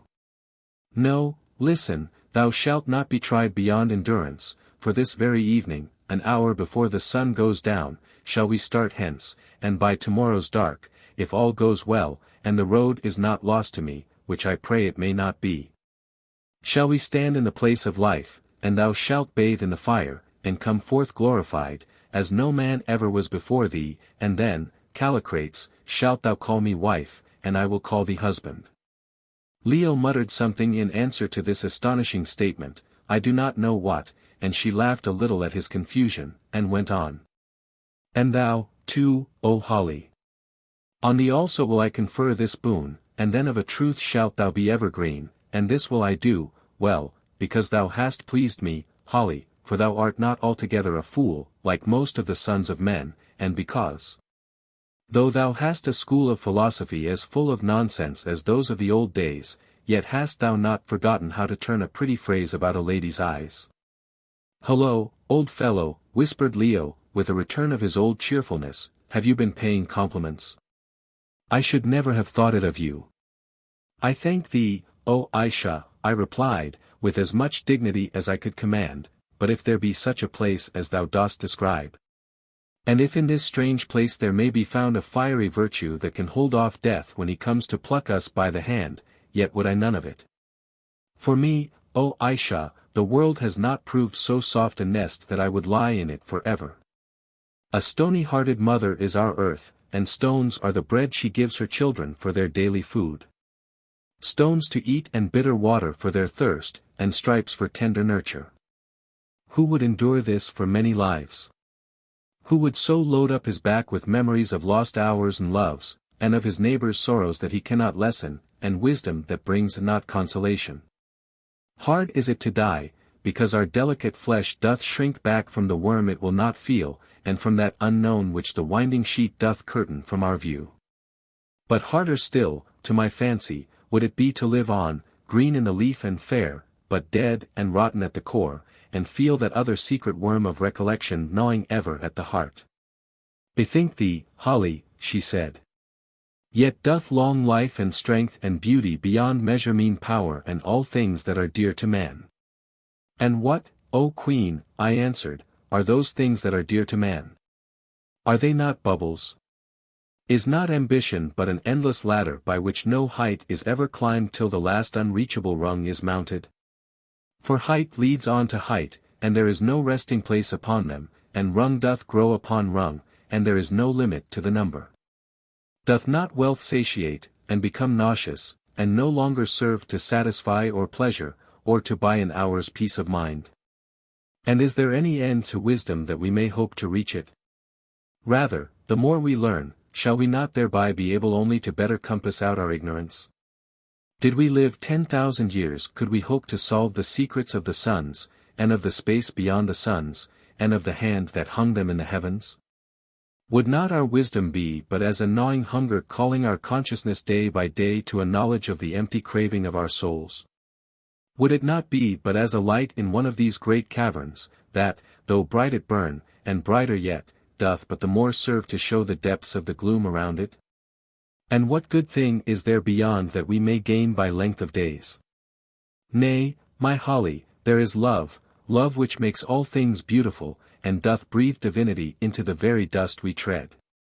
With love shall life roll gloriously on from year to year, like the voice of some great music that hath power to hold the hearer's heart poised on eagle's wings above the sordid shame and folly of the earth. It may be so, I answered. But if the loved one prove a broken reed to pierce us, or if the love be loved in vain, what then? Shall a man grave his sorrows upon a stone when he hath but need to write them on the water? Nay, O she, I will live my day, and grow old with my generation, and die my appointed death, and be forgotten. For I do hope for an immortality to which the little span that perchance thou canst confer will be but as a finger's length laid against the measure of the great world, and, mark this, the immortality to which I look, and which my faith doth promise me, shall be free from the bonds that here must tie my spirit down. For, while the flesh endures, sorrow and evil and the scorpion whips of sin must endure also. But when the flesh hath fallen from us, then shall the spirit shine forth clad in the brightness of eternal good, and for its common air shall breathe so rare an ether of most noble thoughts that the highest aspiration of our manhood, or the purest incense of a maiden's prayer, would prove too earthly gross to float therein. Thou lookest high, answered Ayesha, with a little laugh, and speakest clearly as a trumpet and with no uncertain sound. And yet methinks that but now didst thou talk of that unknown from which the winding sheet doth curtain us. But perchance, thou sayest with the eye of faith, gazing on that brightness, that is to be, through the painted glass of thy imagination. Strange are the pictures of the future that mankind can thus draw with this brush of faith and this many-colored pigment of imagination. Strange, too, that no one of them doth agree with another. I could tell thee, but there, what is the use? Why rob a fool of his bauble? Let it pass, and I pray, O Holly, that when thou dost feel old age creeping slowly toward thyself, and the confusion of senility making havoc in thy brain, thou mayest not bitterly regret that thou didst cast away the imperial boon I would have given to thee. But so it hath ever been, man can never be content with that which his hand can pluck. If a lamp be in his reach to light him through the darkness, he must needs cast it down because it is no star. Happiness danceth ever apace before him, like the marsh fires in the swamps, and he must catch the fire, and he must hold the star. Beauty is naught to him, because there are lips more honey-sweet. And wealth is naught, because others can weigh him down with heavier shekels, and fame is naught, because there have been greater men than he. Thyself thou saidst it, and I turn thy words against thee. Well, thou dreamest that thou shalt pluck the star. I believe it not, and I think thee a fool, my Holly, to throw away the lamp. I made no answer, for I could not, especially before Leo, tell her that since I had seen her face I knew that it would always be before my eyes, and that I had no wish to prolong an existence which must always be haunted and tortured by her memory. And by the last bitterness of unsatisfied love. But so it was, and so, alas, is it to this hour. And now, went on she, changing her tone and the subject together, tell me, my Callicrates, for as yet I know it not, how came ye to seek me here? Yesternight thou didst say that Callicrates, him whom thou sawest, was thine ancestor. How was it? Tell me, thou dost not speak overmuch. Thus adjured, Leo told her the wonderful story of the casket and of the potsherd that, written on by his ancestress, the Egyptian Amenartas, had been the means of guiding us to her. Ayesha listened intently, and, when he had finished, spoke to me. Did I not tell thee one day, when we did talk of good and evil, O Holly, it was when my beloved lay so ill, that out of good came evil, and out of evil good, that they who sowed knew not what the crop should be. Nor he who struck where the blow should fall.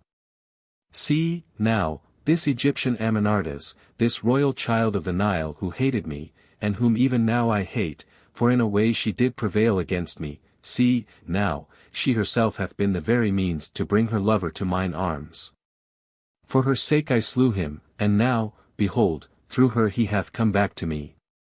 She would have done me evil, and sowed her seeds that I might reap tares, and behold she hath given me more than all the world can give, and there is a strange square for thee to fit into thy circle of good and evil, O Holly. And so, she went on, after a pause, and so she bade her son destroy me if he might, because I slew his father. And thou, my Callicrates, art the father, and in a sense thou art likewise the son. And wouldst thou avenge thy wrong, and the wrong of that far-off mother of thine, upon me, O Callicrates? See, and she slid to her knees, and drew the white corsage still farther down her ivory bosom, see, here beats my heart, and there by thy side is a knife, heavy, and long, and sharp, the very knife to slay an erring woman with. Take it now, and be avenged. Strike, and strike home, so shalt thou be satisfied, Callicrates, and go through life a happy man, because thou hast paid back the wrong, and obeyed the mandate of the past. He looked at her, and then stretched out his hand and lifted her to her feet. Rise, Ayesha, he said sadly, well thou knowest that I cannot strike thee, no, not even for the sake of her whom thou slewest but last night. I am in thy power, and a very slave to thee. How can I kill thee, sooner should I slay myself. Almost dost thou begin to love me, Callicrates, she answered, smiling. And now tell me of thy country, 'tis a great people, is it not? With an empire like that of Rome. Surely thou wouldst return thither, and it is well, for I mean not that thou shouldst dwell in these caves of Kôr. Nay, when once thou art even as I am, we will go hence, fear not but that I shall find a path, and then shall we journey to this England of thine, and live as it becometh us to live. 2,000 years have I waited for the day when I should see the last of these hateful caves and this gloomy-visaged folk, and now it is at hand, and my heart bounds up to meet it like a child's towards its holiday. For thou shalt rule this England. But we have a queen already, broke in Leo, hastily. It is not, said Ayesha, she can be overthrown. At this we both broke out into an exclamation of dismay, and explained that we should as soon think of overthrowing ourselves.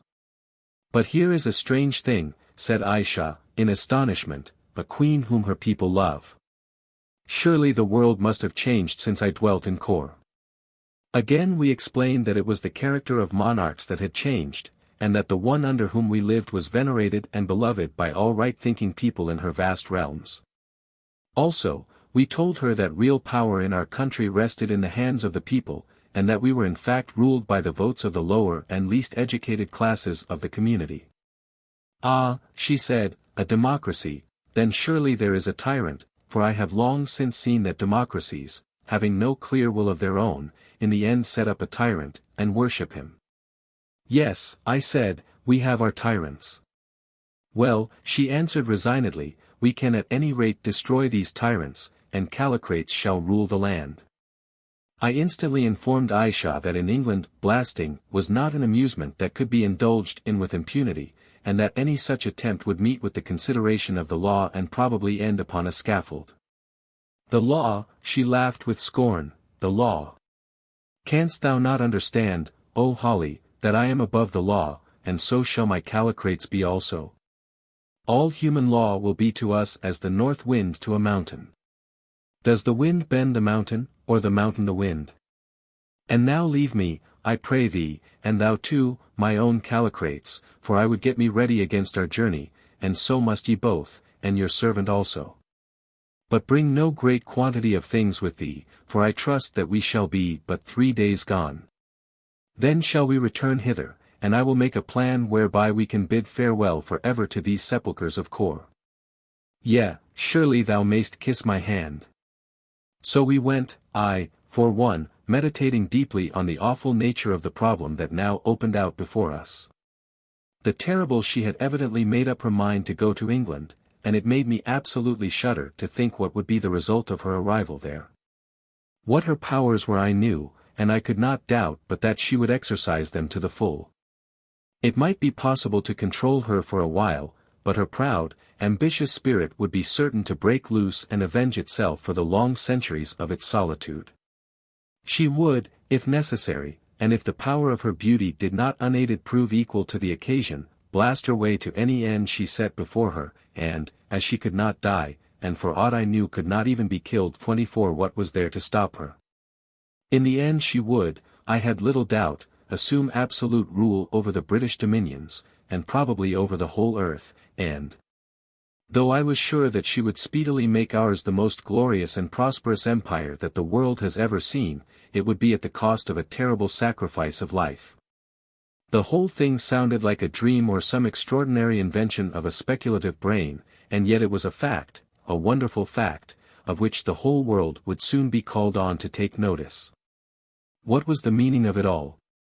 After much thinking I could only conclude that this marvelous creature, whose passion had kept her for so many centuries chained as it were, and comparatively harmless, was now about to be used by Providence as a means to change the order of the world, and possibly, by the building up of a power that could no more be rebelled against or questioned than the decrees of fate, to change it materially for the better. Chapter 23. The Temple of Truth. Our preparations did not take us very long. We put a change of clothing apiece and some spare boots into my Gladstone bag, also we took our revolvers and an express rifle each, together with a good supply of ammunition, a precaution to which, under Providence, we subsequently owed our lives over and over again. The rest of our gear, together with our heavy rifles, we left behind us. A few minutes before the appointed time we once more attended in Ayesha's boudoir, and found her also ready, her dark cloak thrown over her winding sheet-like wrappings. "Are ye prepared for the great venture?" she said. "We are," I answered, though for my part, Ayesha, I have no faith in it.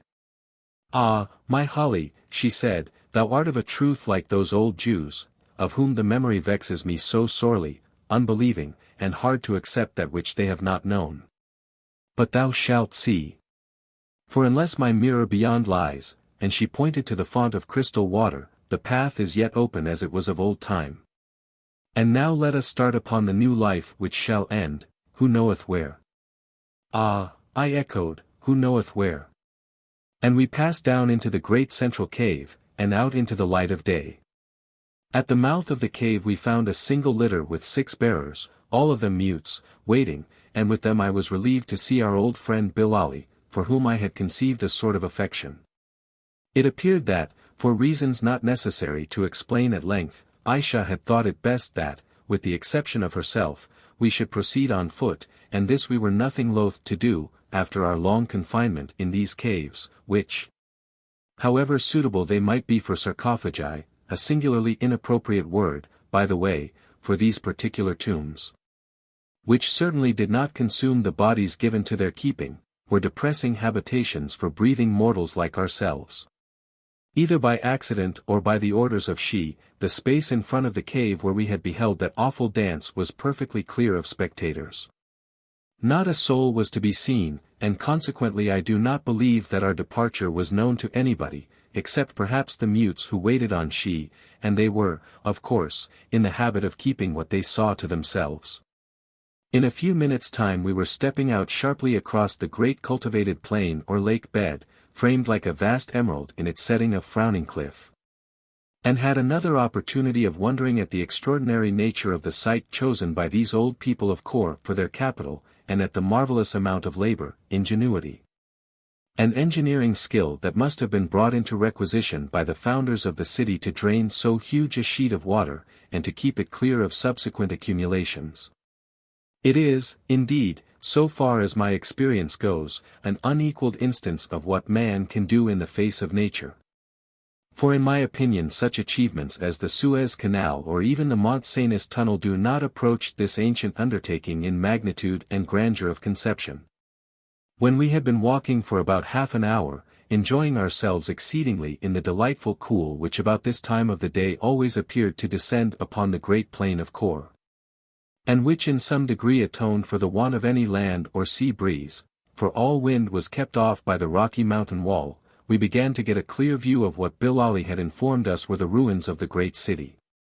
And even from that distance we could see how wonderful those ruins were, a fact which with every step we took became more evident.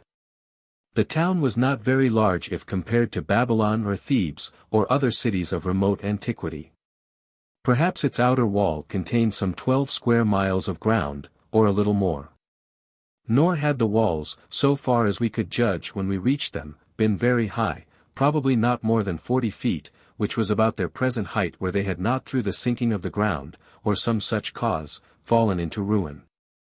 The reason of this, no doubt, was that the people of Kôr, being protected from any outside attack by far more tremendous ramparts than any that the hand of man could rear, only required them for show and to guard against civil discord.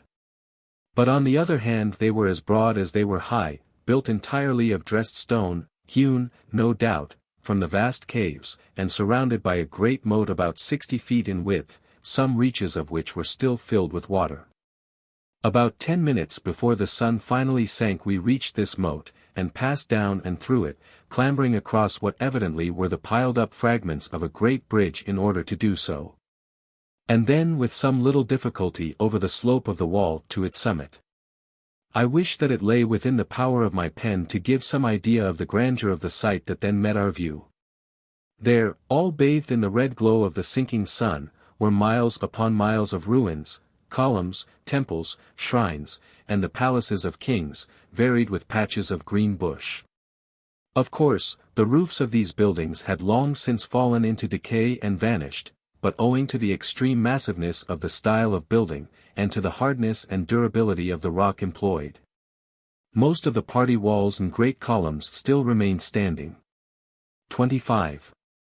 Straight before us stretched away what had evidently been the main thoroughfare of the city, for it was very wide, wider than the Thames embankment, and regular, being, as we afterwards discovered, paved, or rather built throughout of blocks of dressed stone, such as were employed in the walls. It was but little overgrown even now with grass and shrubs that could get no depth of soil to live in. What had been the parks and gardens, on the contrary, were now dense jungle. Indeed, it was easy even from a distance to trace the course of the various roads by the burnt-up appearance of the scanty grass that grew upon them. On either side of this great thoroughfare were vast blocks of ruins, each block, generally speaking, being separated from its neighbor by a space of what had once, I suppose, been garden ground, but was now dense and tangled bush. They were all built of the same colored stone, and most of them had pillars, which was as much as we could make out in the fading light as we passed swiftly up the main road. That I believe I am right in saying no living foot had pressed for thousands of years. 26. Presently we came to an enormous pile, which we rightly took to be a temple covering at least 8 acres of ground, and apparently arranged in a series of courts, each one enclosing another of smaller size. On the principle of a Chinese nest of boxes, the courts being separated one from the other by rows of huge columns. And, while I think of it, I may as well state a remarkable thing about the shape of these columns, which resembled none that I have ever seen or heard of, being fashioned with a kind of waist at the center, and swelling out above and below. At first we thought that this shape was meant to roughly symbolize or suggest the female form, as was a common habit amongst the ancient religious architects of many creeds. On the following day, however, as we went up the slopes of the mountain, we discovered a large quantity of the most stately-looking palms, of which the trunks grew exactly in this shape. And I have now no doubt but that the first designer of those columns drew his inspiration from the graceful bends of those very palms, or rather of their ancestors, which then, some 8 or 10,000 years ago, as now, beautified the slopes of the mountain that had once formed the shores of the volcanic lake. At the facade of this huge temple, which, I should imagine, is almost as large as that of El Karnak, at Thebes, some of the largest columns, which I measured, being between 18 to 20 feet in diameter at the base. By about 70 feet in height, our little procession was halted, and Ayesha descended from her litter. There was a spot here, Callicrates, she said to Leo, who had run up to help her down, where one might sleep. 2,000 years ago did thou and I and that Egyptian asp rest therein, but since then have I not set foot here, nor any man, and perchance it has fallen, and, followed by the rest of us. She passed up a vast flight of broken and ruined steps into the outer court, and looked round into the gloom. Presently she seemed to recollect, and, walking a few paces along the wall to the left, halted. "It is here," she said, and at the same time beckoned to the 2 mutes, who were loaded with provisions and our little belongings, to advance. One of them came forward, and, producing a lamp, lit it from his brazier, for the Amahagger when on a journey nearly always carried with them a little lighted brazier, from which to provide fire. The tinder of this brazier was made of broken fragments of mummy carefully damped, and, if the admixture of moisture was properly managed, this unholy compound would smolder away for hours. 27 As soon as the lamp was lit we entered the place before which Ayesha had halted. It turned out to be a chamber hollowed in the thickness of the wall, and, from the fact of there still being a massive stone table in it, I should think that it had probably served as a living room. Perhaps for one of the doorkeepers of the great temple.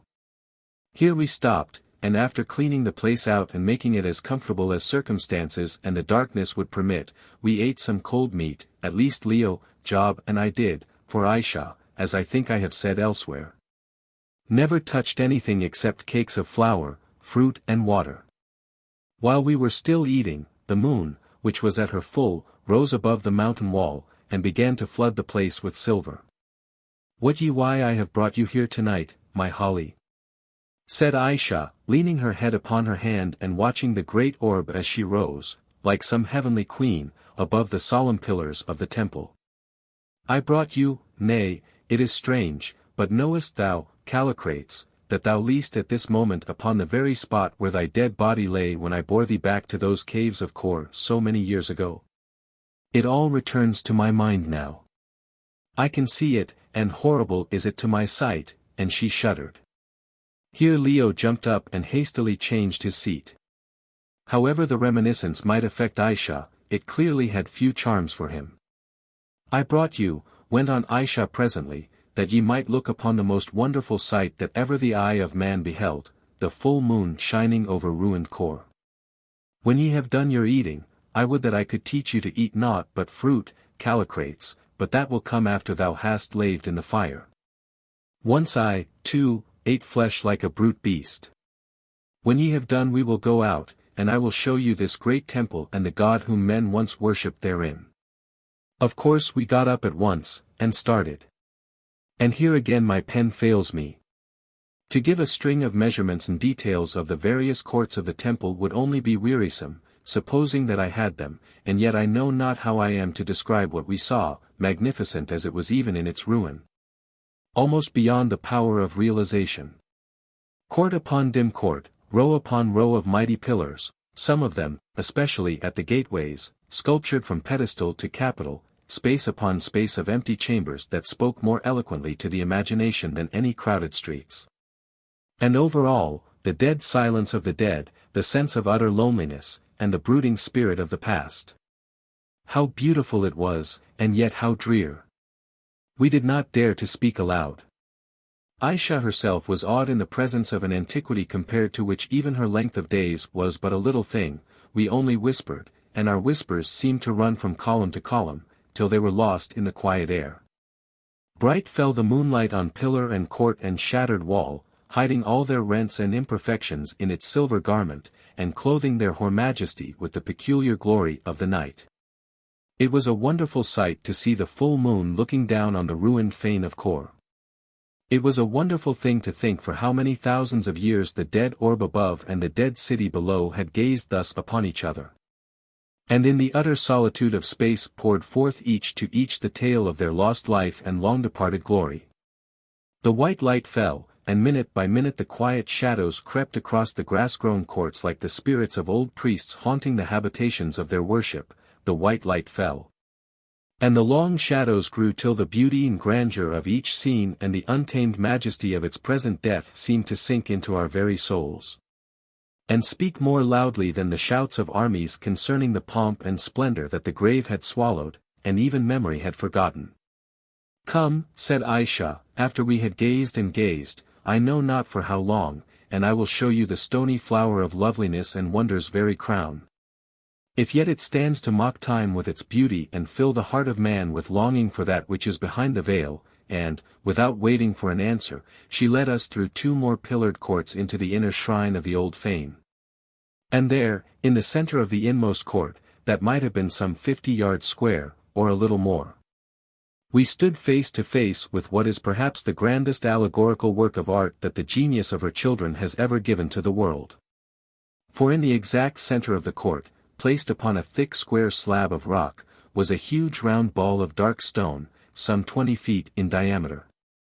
And standing on the ball was a colossal winged figure of a beauty so entrancing and divine that when I first gazed upon it, illuminated and shadowed as it was by the soft light of the moon, my breath stood still. And for an instant my heart ceased its beating. The statue was hewn from marble so pure and white that even now, after all those ages, it shone as the moonbeams danced upon it, and its height was, I should say, a trifle over 20 feet. It was the winged figure of a woman of such marvelous loveliness and delicacy of form that the size seemed rather to add to than to detract from its so human and yet more spiritual beauty. She was bending forward and poising herself upon her half-spread wings as though to preserve her balance as she leant. Her arms were outstretched like those of some woman about to embrace one she dearly loved, while her whole attitude gave an impression of the tenderest beseeching. Her perfect and most gracious form was naked, save, and here came the extraordinary thing, the face, which was thinly veiled, so that we could only trace the marking of her features. A gauzy veil was thrown round and about the head, and of its 2 ends one fell down across her left breast, which was outlined beneath it, and one, now broken, streamed away upon the air behind her. "Who is she?" I asked, as soon as I could take my eyes off the statue. "Canst thou not guess, O Holly?" answered Ayesha. "Where then is thy imagination? It is truth standing on the world, and calling to its children to unveil her face. See what is writ upon the pedestal." Without doubt it is taken from the book of scriptures of these men of Kôr, and she led the way to the foot of the statue, where an inscription of the usual Chinese-looking hieroglyphics was so deeply graven as to be still quite legible. At least to Ayesha. According to her translation it ran thus: "Is there no man that will draw my veil and look upon my face, for it is very fair? Unto him who draws my veil shall I be, and peace will I give him, and sweet children of knowledge and good works." And a voice cried, "Though all those who seek after thee desire thee, behold. Virgin art thou, and virgin shalt thou go till time be done. No man is there born of woman who may draw thy veil and live, nor shall be. By death only can thy veil be drawn, O Truth." And Truth stretched out her arms and wept, because those who sought her might not find her, nor look upon her face to face. "Thou sayest," said Ayesha, when she had finished translating, "Truth was the goddess of the people of old Kôr, and to her they built their shrines, and her they sought, knowing that they should never find, still sought they. And so," I added sadly, "do men seek to this very hour, but they find out, and, as this scripture saith, nor shall they, for in death only is truth found." Then with one more look at this veiled and spiritualized loveliness, which was so perfect and so pure that one might almost fancy that the light of a living spirit shone through the marble prison to lead man on to high and ethereal thoughts, this poet's dream of beauty frozen into stone, which I shall never forget while I live. We turned and went back through the vast moonlit courts to the spot whence we had started. I never saw the statue again, which I the more regret, because on the great ball of stone representing the world whereon the figure stood, lines were drawn, that probably, had there been light enough, we should have discovered to be a map of the universe as it was known to the people of Kôr. It is at any rate suggestive of some scientific knowledge that these long-dead worshippers of truth had recognized the fact that the globe is round. Chapter 24. Walking the Plank. Next day the mutes woke us before the dawn. And by the time that we had got the sleep out of our eyes, and gone through a perfunctory wash at a spring which still welled up into the remains of a marble basin in the center of the north quadrangle of the vast outer court, we found she standing by the litter ready to start, while old Bilali and the two bearer mutes were busy collecting the baggage. As usual, Ayesha was veiled like the marble truth. By the way, I wonder if she originally got the idea of covering up her beauty from that statue. I noticed, however, that she seemed very depressed, and had none of that proud and buoyant bearing which would have betrayed her among 1,000 women of the same stature, even if they had been veiled like herself. She looked up as we came, for her head was bowed, and greeted us. Leo asked her how she had slept. "Ill, my Callicrates," she answered, "ill. This night have strange and hideous dreams come creeping through my brain, and I know not what they may portend. Almost do I feel as though some evil overshadowed me, and yet how can evil touch me? I wonder," she went on with a sudden outbreak of womanly tenderness, "I wonder if, should aught happen to me, so that I slept a while and left thee waking, thou wouldst think gently of me. I wonder, my Callicrates, if thou wouldst tarry till I came again, as for so many centuries I have tarried for thy coming." Then, without waiting for an answer, she went on, "Come, let us be setting forth, for we have far to go, and before another day is born in yonder blue should we stand in the place of life." In 5 minutes we were once more on our way through the vast ruined city, which loomed at us on either side in the grey dawning in a way that was at once grand and oppressive. Just as the first ray of the rising sun shot like a golden arrow athwart this storied desolation we gained the further gateway of the outer wall, and having given one more glance at the hoar and pillared majesty through which we had journeyed, and, with the exception of Job, for whom ruins had no charms, breathed a sigh of regret that we had not had more time to explore it, passed through the great moat and on to the plain beyond. As the sun rose so did Ayesha's spirits, till by breakfast time they had regained their normal level, and she laughingly set down her previous depression to the associations of the spot where she had slept. "These barbarians swear that Kôr is haunted," she said, "and of a truth I do believe their saying, for never did I know so ill a night save one. I remember it now. It was on that very spot when thou didst lie dead at my feet, Callicrates. Never will I visit it again, it is a place of evil omen." After a very brief halt for breakfast we pressed on with such good will that by 2 o'clock in the afternoon we were at the foot of the vast wall of rock that formed the lip of the volcano, and which at this point towered up precipitously above us for 1,500 or 2,000 feet. Here we halted, certainly not to my astonishment, for I did not see how it was possible that we should go any farther. "Now," said Ayesha, as she descended from her litter, "doth our labor but commence, for here do we part with these men, and henceforward must we bear ourselves." And then, addressing Bilali, "Do thou and these slaves remain here, and abide our coming. By tomorrow at the midday shall we be with thee, if not, wait." Bilali bowed humbly, and said that her august bidding should be obeyed if they stopped there till they grew old. "And this man, O Holly," said she, pointing to Job. "Best is it that he should tarry also, for if his heart be not high and his courage great, perchance some evil might overtake him. Also, the secrets of the place whither we go are not fit for common eyes." I translated this to Job, who instantly and earnestly entreated me, almost with tears in his eyes, not to leave him behind. He said he was sure that he could see nothing worse than he had already seen, and that he was terrified to death at the idea of being left alone with those dumb folk, who, he thought, would probably take the opportunity to hotpot him.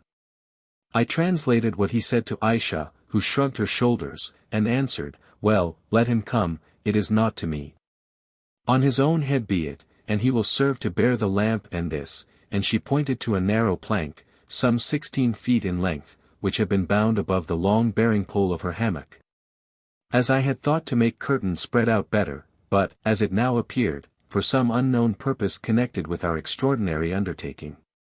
Accordingly, the plank, which, though tough, was very light, was given to Job to carry, and also one of the lamps. I slung the other onto my back, together with a spare jar of oil, while Leo loaded himself with the provisions and some water in a kid skin. When this was done she bade Bilali and the 6-bearer mutes to retreat behind a grove of flowering magnolias about 100 yards away, and remain there under pain of death till we had vanished. They bowed humbly, and went, and, as he departed, old Bilali gave me a friendly shake of the hand, and whispered that he had rather that it was I than he who was going on this wonderful expedition with she who must be obeyed. And upon my word I felt inclined to agree with him. In another minute they were gone, and then, having briefly asked us if we were ready, Ayesha turned, and gazed up the towering cliff. "Goodness me, Leo," I said, "surely we are not going to climb that precipice." Leo shrugged his shoulders, being in a condition of half-fascinated, half-expectant mystification, and as he did so, Ayesha with a sudden move began to climb the cliff, and of course we had to follow her. It was perfectly marvelous to see the ease and grace with which she sprang from rock to rock, and swung herself along the ledges. The ascent was not, however, so difficult as it seemed, although there were one or two nasty places where it did not do to look behind you, the fact being that the rock still sloped here, and was not absolutely precipitous as it was higher up. In this way we, with no great labor, mounted to the height of some 50 feet above our last standing place, the only really troublesome thing to manage being Job's board. And in doing so drew some 50 or 60 paces to the left of our starting point, for we went up like a crab, sideways. Presently we reached a ledge, narrow enough at first, but which widened as we followed it, and moreover sloped inwards like the petal of a flower, so that as we followed it we gradually got into a kind of rut or fold of rock. That grew deeper and deeper, till at last it resembled a Devonshire lane in stone, and hid us perfectly from the gaze of anybody on the slope below, if there had been anybody to gaze. This lane, which appeared to be a natural formation, continued for some 50 or 60 paces, and then suddenly ended in a cave, also natural, running at right angles to it. I am sure it was a natural cave, and not hollowed by the hand of man, because of its irregular and contorted shape and course, which gave it the appearance of having been blown bodily in the mountain by some frightful eruption of gas following the line of the least resistance. All the caves hollowed by the ancients of Kôr, on the contrary, were cut out with the most perfect regularity and symmetry. At the mouth of this cave Ayesha halted, and bade us light the 2 lamps, which I did, giving one to her and keeping the other myself. Then, taking the lead, she advanced down the cavern, picking her way with great care, as indeed it was necessary to do, for the floor was most irregular, strewn with boulders like the bed of a stream, and in some places pitted with deep holes, in which it would have been easy to break one's leg. This cavern we pursued for 20 minutes or more, it being, so far as I could form a judgment, owing to its numerous twists and turns no easy task, about 1/4 of a mile long. At last, however, we halted at its farther end, and whilst I was still trying to pierce the gloom a great gust of air came tearing down it, and extinguished both the lamps. Ayesha called to us, and we crept up to her, for she was a little in front, and were rewarded with a view that was positively appalling in its gloom and grandeur. Before us was a mighty chasm in the black rock, jagged and torn and splintered through it in a far past age by some awful convulsion of nature, as though it had been cleft by stroke upon stroke of the lightning. This chasm, which was bounded by a precipice on the hither, and presumably, though we could not see it, on the farther side also, may have measured any width across, but from its darkness I do not think it can have been very broad. It was impossible to make out much of its outline, or how far it ran, for the simple reason that the point where we were standing was so far from the upper surface of the cliff, at least 1,500 or 2,000 feet, that only a very dim light struggled down to us from above. The mouth of the cavern that we had been following gave on to a most curious and tremendous spur of rock, which jutted out in mid-air into the gulf before us, for a distance of some 50 yards, coming to a sharp point at its termination, and resembling nothing that I can think of so much as the spur upon the leg of a cock in shape. This huge spur was attached only to the parent precipice at its base, which was, of course, enormous, just as the cock's spur is attached to its leg. Otherwise it was utterly unsupported. "Here must we pass," said Ayesha. "Be careful lest giddiness overcome you, or the wind sweep you into the gulf beneath, for of a truth it hath no bottom." And, without giving us any further time to get scared, she started walking along the spur, leaving us to follow her as best we might. I was next to her, then came Job, painfully dragging his plank, while Leo brought up the rear. It was a wonderful sight to see this intrepid woman gliding fearlessly along that dreadful place. For my part, when I had gone but a very few yards, what between the pressure of the air and the awful sense of the consequences that a slip would entail, I found it necessary to go down on my hands and knees and crawl, and so did the other two. But Ayesha never condescended to this. On she went, leaning her body against the gusts of wind, and never seeming to lose her head or her balance. In a few minutes we had crossed some 20 paces of this awful bridge, which got narrower at every step, and then all of a sudden a great gust came tearing along the gorge. I saw Ayesha lean herself against it, but the strong draught got under her dark cloak, and tore it from her, and away it went down the wind flapping like a wounded bird. It was dreadful to see it go, till it was lost in the blackness. I clung to the saddle of rock, and looked round, while, like a living thing, the great spur vibrated with a humming sound beneath us. The sight was a truly awesome one. There we were poised in the gloom between earth and heaven. Beneath us were hundreds upon hundreds of feet of emptiness that gradually grew darker, till at last it was absolutely black, and at what depth it ended is more than I can guess. Above was space upon space of giddy air, and far, far away a line of blue sky. And down this vast gulf upon which we were pinnacled the great draught dashed and roared, driving clouds and misty wreaths of vapor before it, till we were nearly blinded, and utterly confused. The whole position was so tremendous and so absolutely unearthly, that I believe it actually lulled our sense of terror, but to this hour I often see it in my dreams, and at its mere fantasy wake up covered with cold sweat. "On! On!" cried the white form before us, for now the cloak had gone, she was robed in white, and looked more like a spirit riding down the gale than a woman. "On, or ye will fall and be dashed to pieces. Keep your eyes fixed upon the ground, and closely hug the rock." We obeyed her, and crept painfully along the quivering path, against which the wind shrieked and wailed as it shook it, causing it to murmur like a vast tuning fork. On we went, I do not know for how long, only gazing round now and again, when it was absolutely necessary, until at last we saw that we were on the very tip of the spur, a slab of rock, little larger than an ordinary table, that throbbed and jumped like any over-engined steamer. There we lay, clinging to the ground, and looked about us, while Ayesha stood leaning out against the wind, down which her long hair streamed, and, absolutely heedless of the hideous depth that yawned beneath, pointed before her. Then we saw why the narrow plank had been provided, which Job and I had painfully dragged along between us. Before us was an empty space, on the other side of which was something, as yet we could not see what, for here, either owing to the shadow of the opposite cliff, or from some other cause, the gloom was that of night. "We must wait a while," called Ayesha, "soon there will be light." At the moment I could not imagine what she meant. How could more light than there was ever come to this dreadful spot?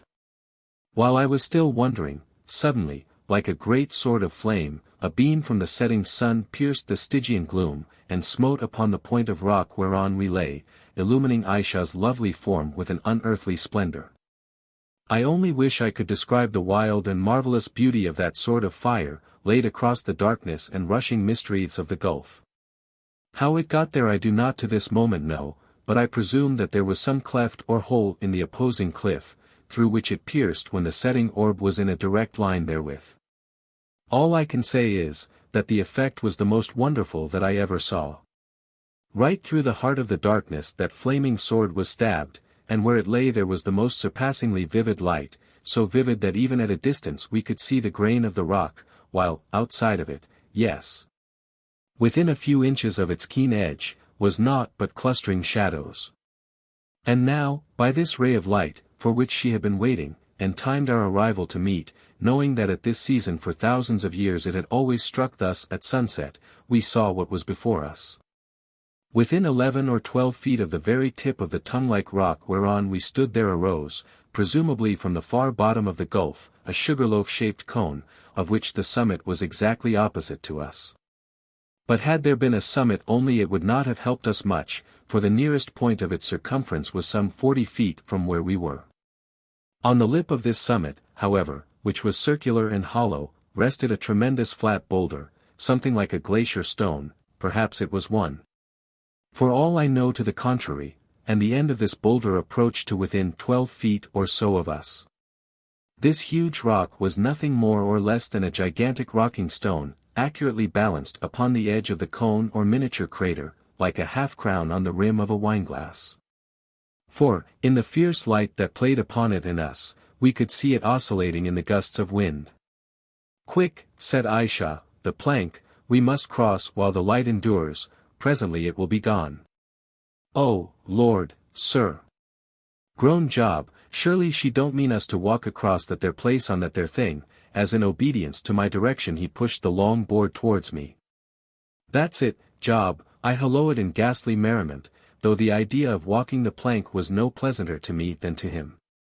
I pushed the board on to Ayesha, who deftly ran it across the gulf so that one end of it rested on the rocking stone, the other remaining on the extremity of the trembling spur. Then placing her foot upon it to prevent it from being blown away, she turned to me. "Since I was last here, O Holly," she called, "the support of the moving stone hath lessened somewhat, so that I am not certain if it will bear our weight or no. Therefore will I cross the first, because no harm will come unto me," and, without further ado, she trod lightly but firmly across the frail bridge, and in another second was standing safe upon the heaving stone. "It is safe," she called. "See, hold thou the plank. I will stand on the farther side of the stone so that it may not overbalance with your greater weights. Now, come, O Holly, for presently the light will fail us." I struggled to my knees, and if ever I felt terrified in my life it was then, and I am not ashamed to say that I hesitated and hung back. "Surely thou art not afraid," this strange creature called in a lull of the gale, from where she stood poised like a bird on the highest point of the rocking stone. "Make way then for Callicrates." This settled me. It is better to fall down a precipice and die than be laughed at by such a woman, so I clenched my teeth, and in another instant I was on that horrible, narrow, bending plank, with bottomless space beneath and around me. I have always hated a great height, but never before did I realize the full horrors of which such a position is capable. Oh, the sickening sensation of that yielding board resting on the two moving supports! I grew dizzy, and thought that I must fall, my spine crept, it seemed to me that I was falling, and my delight at finding myself sprawling upon that stone, which rose and fell beneath me like a boat in a swell, cannot be expressed in words. All I know is that briefly, but earnestly enough, I thanked Providence for preserving me so far. Then came Leo's turn, and though he looked rather queer, he came across like a rope dancer. Ayesha stretched out her hand to clasp his own, and I heard her say, "Bravely done, my love, bravely done. The old Greek spirit lives in thee yet." And now only poor Job remained on the farther side of the gulf. He crept up to the plank, and yelled out, "I can't do it, sir. I shall fall into that beastly place." "You must," I remember saying with inappropriate facetiousness, "you must, Job, it's as easy as catching flies." I suppose that I must have said it to satisfy my conscience, because although the expression conveys a wonderful idea of facility, as a matter of fact I know no more difficult operation in the whole world than catching flies, that is. In warm weather, unless, indeed, it is catching mosquitoes. I can't, sir, I can't, indeed. Let the man come, or let him stop and perish there. See, the light is dying. In a moment it will be gone, said Ayesha. I looked. She was right. The sun was passing below the level of the hole or cleft in the precipice through which the ray reached us. If you stop there, Job, you will die alone, I called, the light is going.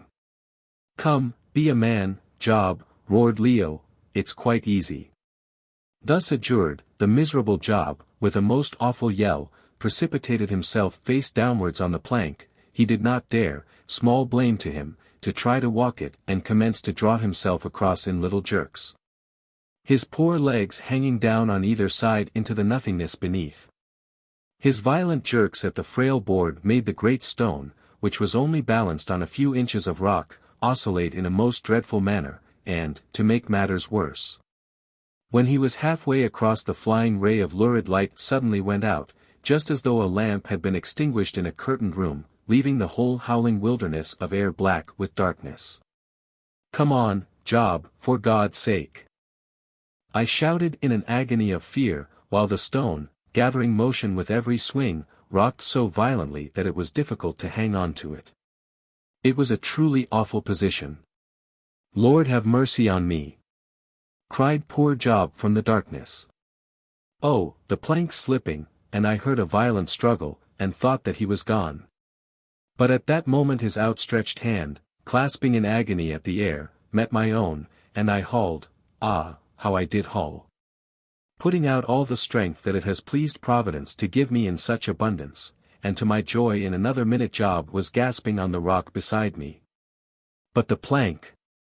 I felt it slip, and heard it knock against a projecting knob of rock, and it was gone. Great heavens! I exclaimed. How are we going to get back? I don't know, answered Leo, out of the gloom. Sufficient to the day is the evil thereof, I am thankful enough to be here. But Ayesha merely called to me to take her hand and creep after her. Chapter 25. The Spirit of Life. I did as I was bid, and in fear and trembling felt myself guided over the edge of the stone. I sprawled my legs out, but could touch nothing. I am going to fall. I gasped. Nay, let thyself go, and trust to me, answered Ayesha.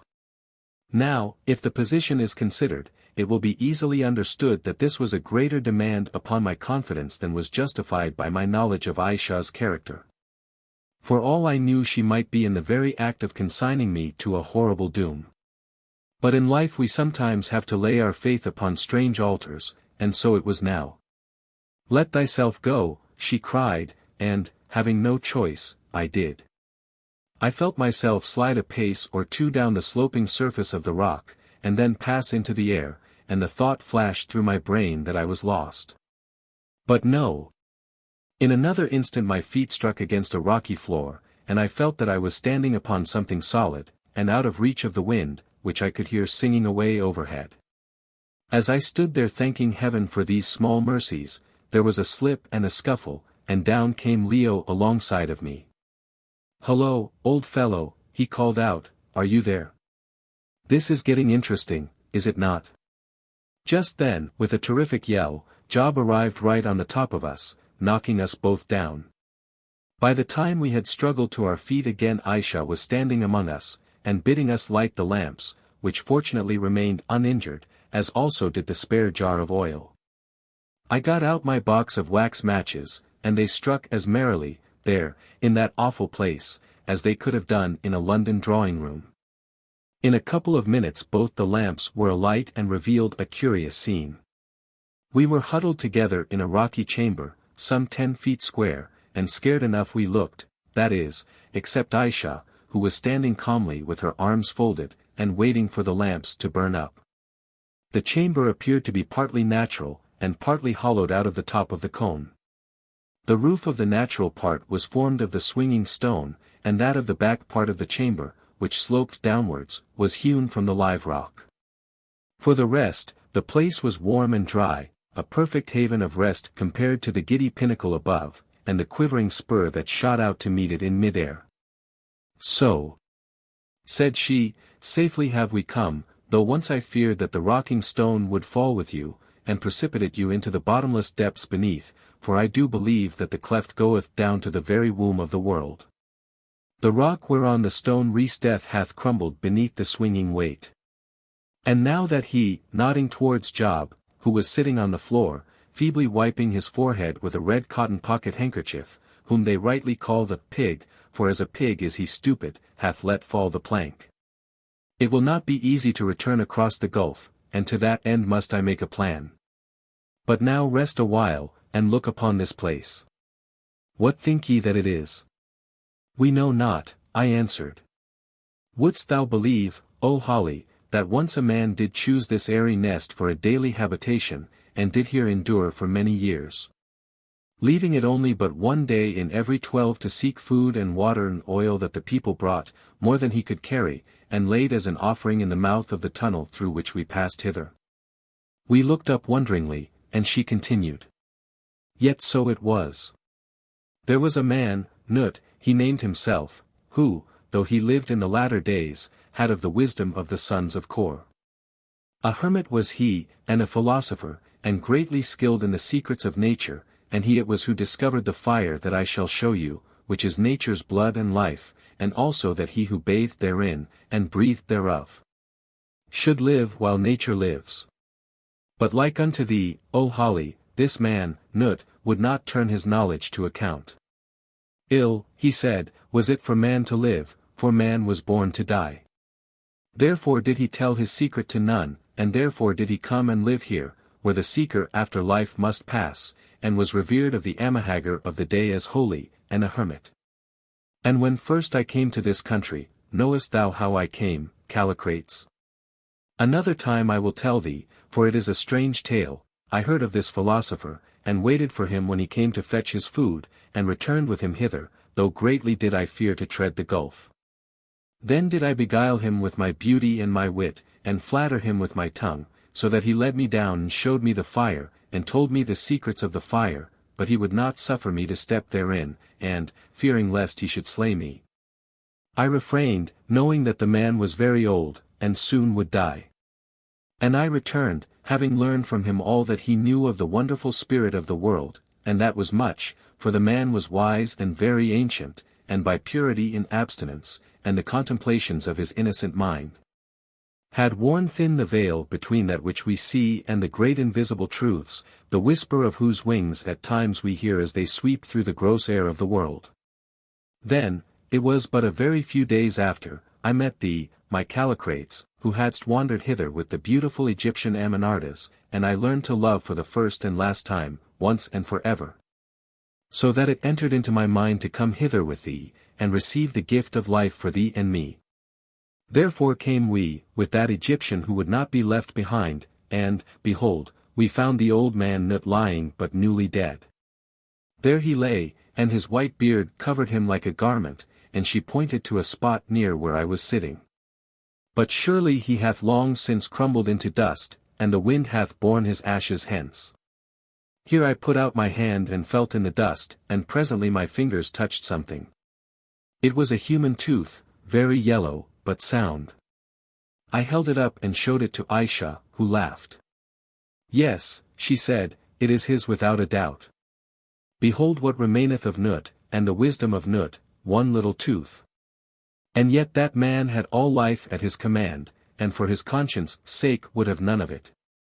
Well, he lay there newly dead, and we descended whither I shall lead you, and then, gathering up all my courage, and courting death that I might perchance win so glorious a crown of life, I stepped into the flames, and behold, life such as ye can never know until ye feel it also, flowed into me, and I came forth undying, and lovely beyond imagining. Then did I stretch out mine arms to thee, Callicrates, and bid thee take thine immortal bride, and behold, as I spoke, thou, blinded by my beauty, didst turn from me, and throw thine arms about the neck of Amenartas. And then a great fury filled me, and made me mad, and I seized the javelin that thou didst bear, and stabbed thee, so that there, at my very feet, in the place of life, thou didst groan and go down into death. I knew not then that I had strength to slay with mine eyes and by the power of my will, therefore in my madness slew I with the javelin. 28. And when thou wast dead, ah! I wept, because I was undying and thou wast dead. I wept there in the place of life, so that had I been mortal any more my heart had surely broken. And she, the swart Egyptian, she cursed me by her gods. By Osiris did she curse me, and by Isis, by Nephthys and by Anubis, by Sekhet, the cat-headed, and by Set, calling down evil on me, evil and everlasting desolation. Ah! I can see her dark face now lowering o'er me like a storm, but she could not hurt me, and I know not if I could hurt her. I did not try, it was not to me then, so together we bore thee hence. And afterwards I sent her, the Egyptian, away through the swamps, and it seems that she lived to bear a son and to write the tale that should lead thee, her husband, back to me, her rival and thy murderess. Such is the tale, my love, and now is the hour at hand that shall set a crown upon it. Like all things on the earth, it is compounded of evil and of good, more of evil than of good, perchance, and writ in letters of blood. It is the truth. Naught have I hidden from thee, Callicrates. And now one thing before the final moment of thy trial. We go down into the presence of death, for life and death are very near together, and, who knoweth? That might happen which should separate us for another space of waiting. I am but a woman, and no prophetess, and I cannot read the future. But this I know, for I learned it from the lips of the wise man Nut, that my life is but prolonged and made more bright. It cannot live for aye. Therefore, before we go, tell me, O Callicrates, that of a truth thou dost forgive me, and dost love me from thy heart. See, Callicrates, much evil have I done, perchance it was evil but 2 nights ago to strike that girl who loved thee cold in death, but she disobeyed me and angered me, prophesying misfortune to me, and I smote. Be careful when power comes to thee also, lest thou too shouldst smite in thine anger or thy jealousy, for unconquerable strength is a sore weapon in the hands of erring man. Yea, I have sinned, out of the bitterness born of a great love have I sinned, but yet do I know the good from the evil, nor is my heart altogether hardened. Thy love, Callicrates, shall be the gate of my redemption, even as aforetime my passion was the path down which I ran to evil. For deep love unsatisfied is the hell of noble hearts and a portion of the accursed, but love that is mirrored back more perfect from the soul of our desire doth fashion wings to lift us above ourselves, and makes us what we might be. Therefore, Callicrates, take me by the hand, and lift my veil with no more fear than though I were some peasant girl, and not the wisest and most beauteous woman in this wide world, and look me in the eyes. And tell me that thou dost forgive me with all thine heart, and that with all thine heart thou dost worship me. She paused, and the strange tenderness in her voice seemed to hover round us like a memory. I know that the sound of it moved me more even than her words, it was so very human, so very womanly. Leo, too, was strangely touched. Hitherto he had been fascinated against his better judgment, something as a bird is fascinated by a snake, but now I think that all this passed away, and he realized that he really loved this strange and glorious creature, as, alas, I loved her also. At any rate, I saw his eyes fill with tears, and he stepped swiftly to her and undid the gauzy veil, and then took her by the hand, and, gazing into her deep eyes, said aloud, Ayesha, I love thee with all my heart. And so far as forgiveness is possible I forgive thee the death of Ustane. For the rest, it is between thee and thy Maker, I know not of it. I only know that I love thee as I never loved before, and that I will cleave to thee to the end. Now, answered Ayesha, with proud humility, now when my lord doth speak thus royally and give with so free a hand, it cannot become me to lag behind in words, and be beggared of my generosity. Behold. And she took his hand and placed it upon her shapely head, and then bent herself slowly down till one knee for an instant touched the ground, behold. In token of submission do I bow me to my lord. Behold. And she kissed him on the lips, in token of my wifely love do I kiss my lord. Behold!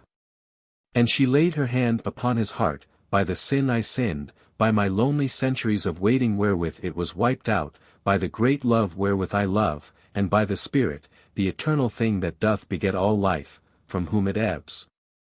To whom it doth return again, I swear. I swear, even in this most holy hour of completed womanhood, that I will abandon evil and cherish good. I swear that I will be ever guided by thy voice in the straightest path of duty. I swear that I will eschew ambition, and through all my length of endless days set wisdom over me as a guiding star to lead me unto truth and a knowledge of the right.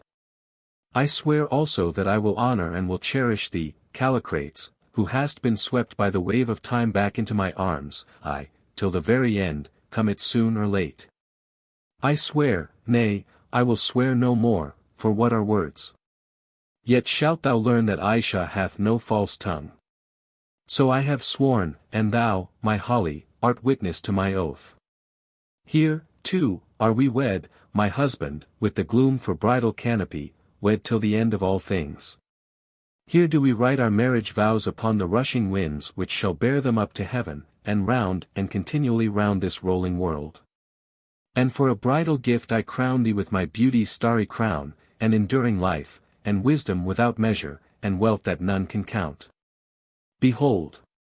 The great ones of the earth shall creep about thy feet, and its fair women shall cover up their eyes because of the shining glory of thy countenance, and its wise ones shall be abased before thee. Thou shalt read the hearts of men as an open writing, and hither and thither shalt thou lead them as thy pleasure listeth. Like that old Sphinx of Egypt shalt thou sit aloft from age to age, and ever shall they cry to thee to solve the riddle of thy greatness that doth not pass away, and ever shalt thou mock them with thy silence. Behold! Once more I kiss thee, and by that kiss I give to thee dominion over sea and earth, over the peasant in his hovel, over the monarch in his palace halls, and cities crowned with towers, and those who breathe therein. Where'er the sun shakes out his spears, and the lonesome waters mirror up the moon, where'er storms roll, and heaven's painted bows arch in the sky, from the pure north clad in snows, across the middle spaces of the world, to where the amorous south, lying like a bride upon her blue couch of seas, breathes in sighs made sweet with the odor of myrtles, there shall thy power pass and thy dominion find a home. Nor sickness, nor icy-fingered fear, nor sorrow, and pale waste of form and mind hovering ever o'er humanity, shall so much as shadow thee with the shadow of their wings. As a god shalt thou be, holding good and evil in the hollow of thy hand, and I, even I humble myself before thee. Such is the power of love, and such is the bridal gift I give unto thee, Callicrates, my lord and lord of all. And now it is done. Now for thee I loose my virgin zone, and come storm, come shine, come good, come evil, come life, come death, it never, never can be undone. For, of a truth, that which is, and, being done, is done for aye, and cannot be altered. I have said, let us hence, that all things may be accomplished in their order, and, taking one of the lamps, she advanced towards the end of the chamber that was roofed in by the swaying stone, where she halted. We followed her, and perceived that in the wall of the cone there was a stair, or, to be more accurate, that some projecting knobs of rock had been so shaped as to form a good imitation of a stair. Down this Ayesha began to climb, springing from step to step, like a chamois, and after her we followed with less grace. When we had descended some 15 or 16 steps we found that they ended in a tremendous rocky slope, running first outwards and then inwards, like the slope of an inverted cone, or tunnel. The slope was very steep, and often precipitous, but it was nowhere impassable, and by the light of the lamps we went down it with no great difficulty, though it was gloomy work enough travelling on thus, no one of us knew whither. Into the dead heart of a volcano. As we went, however, I took the precaution of noting our route as well as I could. And this was not so very difficult, owing to the extraordinary and most fantastic shape of the rocks that were strewn about, many of which in that dim light looked more like the grim faces carven upon medieval gargoyles than ordinary boulders. For a long time we travelled on thus, half an hour I should say, till, after we had descended for many hundreds of feet, I perceived that we were reaching the point of the inverted cone. In another minute we were there, and found that at the very apex of the funnel was a passage, so low and narrow that we had to stoop as we crept along it in Indian file. After some 50 yards of this creeping, the passage suddenly widened into a cave, so huge that we could see neither the roof nor the sides. We only knew that it was a cave by the echo of our tread and the perfect quiet of the heavy air. On we went for many minutes in absolute awed silence, like lost souls in the depths of Hades, Ayesha's white and ghost-like form flitting in front of us. Till once more the place ended in a passage which opened into a second cavern much smaller than the first. Indeed, we could clearly make out the arch and stony banks of this second cave, and, from their rent and jagged appearance, discovered that, like the first long passage down which we had passed through the cliff before we reached the quivering spur, it had, to all appearance, been torn in the bowels of the rock by the terrific force of some explosive gas. At length this cave ended in a third passage, through which gleamed a faint glow of light. I heard Ayesha give a sigh of relief as this light dawned upon us. "It is well," she said. "Prepare to enter the very womb of the earth, wherein she doth conceive the life that ye see brought forth in man and beast, aye, and in every tree and flower." Swiftly she sped along, and after her we stumbled as best we might, our hearts filled like a cup with mingled dread and curiosity. What were we about to see? We passed down the tunnel. Stronger and stronger the light beamed, reaching us in great flashes like the rays from a lighthouse, as one by one they are thrown wide upon the darkness of the waters. Nor was this all, for with the flashes came a soul-shaking sound like that of thunder and of crashing trees. Now we were through it and, oh heavens! We stood in a third cavern, some 50 feet in length by perhaps as great a height and 30 wide. It was carpeted with fine white sand, and its walls had been worn smooth by the action of I know not what. The cavern was not dark like the others, it was filled with a soft glow of rose-colored light, more beautiful to look on than anything that can be conceived. But at first we saw no flashes, and heard no more of the thunderous sound. Presently, however, as we stood in amaze, gazing at the marvelous sight, and wondering whence the rosy radiance flowed, a dread and beautiful thing happened. Across the far end of the cavern, with a grinding and crashing noise, a noise so dreadful and awe-inspiring that we all trembled, and Job actually sank to his knees, there flamed out an awful cloud or pillar of fire, like a rainbow many-colored, and like the lightning bright. For a space, perhaps 40 seconds, it flamed and roared thus, turning slowly round and round, and then by degrees the terrible noise ceased. And with the fire it passed away, I know not where, leaving behind it the same rosy glow that we had first seen. Draw near," cried Ayesha with a voice of thrilling exultation. "Behold the very fountain and heart of life as it beats in the bosom of the great world. Behold the substance from which all things draw their energy, the bright spirit of the globe, without which it cannot live, but must grow cold and dead as the dead moon. Draw near, and wash you in the living flames, and take their virtue into your poor frames in all its virgin strength, not as it now feebly glows within your bosoms, filtered thereto through all the fine strainers of 1,000 intermediate lives, but as it is here in the very fount and seat of earthly being." We followed her through the rosy glow up to the head of the cave, till at last we stood before the spot where the great pulse beat and the great flame passed. And as we went we became sensible of a wild and splendid exhilaration, of a glorious sense of such a fierce intensity of life that the most buoyant moments of our strength seemed flat and tame and feeble beside it. It was the mere effluvium of the flame, the subtle ether that it cast off as it passed, working on us, and making us feel strong as giants and swift as eagles. We reached the head of the cave, and gazed at each other in the glorious glow, and laughed aloud, even Job laughed, and he had not laughed for a week, in the lightness of our hearts and the divine intoxication of our brains. I know that I felt as though all the varied genius of which the human intellect is capable had descended upon me. I could have spoken in blank verse of Shakespearean beauty, all sorts of great ideas flashed through my mind. It was as though the bonds of my flesh had been loosened and left the spirit free to soar to the empyrean of its native power. The sensations that poured in upon me are indescribable. I seemed to live more keenly, to reach to a higher joy, and sip the goblet of a subtler thought than ever it had been my lot to do before. I was another and most glorified self, and all the avenues of the possible were for a space laid open to the footsteps of the real.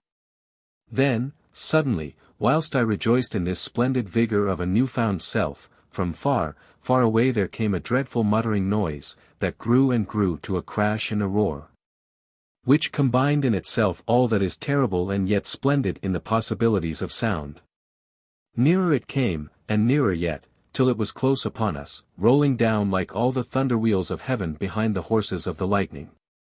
On it came, and with it came the glorious blinding cloud of many-colored light, and stood before us for a space, turning, as it seemed to us, slowly round, and then, accompanied by its attendant pomp of sound, passed away I know not whither. So astonishing was the wondrous sight that one and all of us, save she, who stood up and stretched her hands towards the fire, sank down before it and hid our faces in the sand. When it was gone, Ayesha spoke. Now, Callicrates, she said, the mighty moment is at hand. When the great flame comes again thou must stand in it. First throw aside thy garments, for it will burn them, though thee it will not hurt. Thou must stand in the flame while thy senses will endure, and when it embraces thee suck the fire down into thy very heart, and let it leap and play around thy every part, so that thou lose no moiety of its virtue. Hearest thou me, Callicrates? I hear thee, Ayesha, answered Leo, but, of a truth, I am no coward, but I doubt me of that raging flame. How know I that it will not utterly destroy me, so that I lose myself and lose thee also? Nevertheless will I do it, he added. Ayesha thought for a minute, and then said, It is not wonderful that thou shouldst doubt. Tell me, Callicrates, if thou sayest me stand in the flame and come forth unharmed, wilt thou enter also? Yes, he answered, I will enter even if it slay me.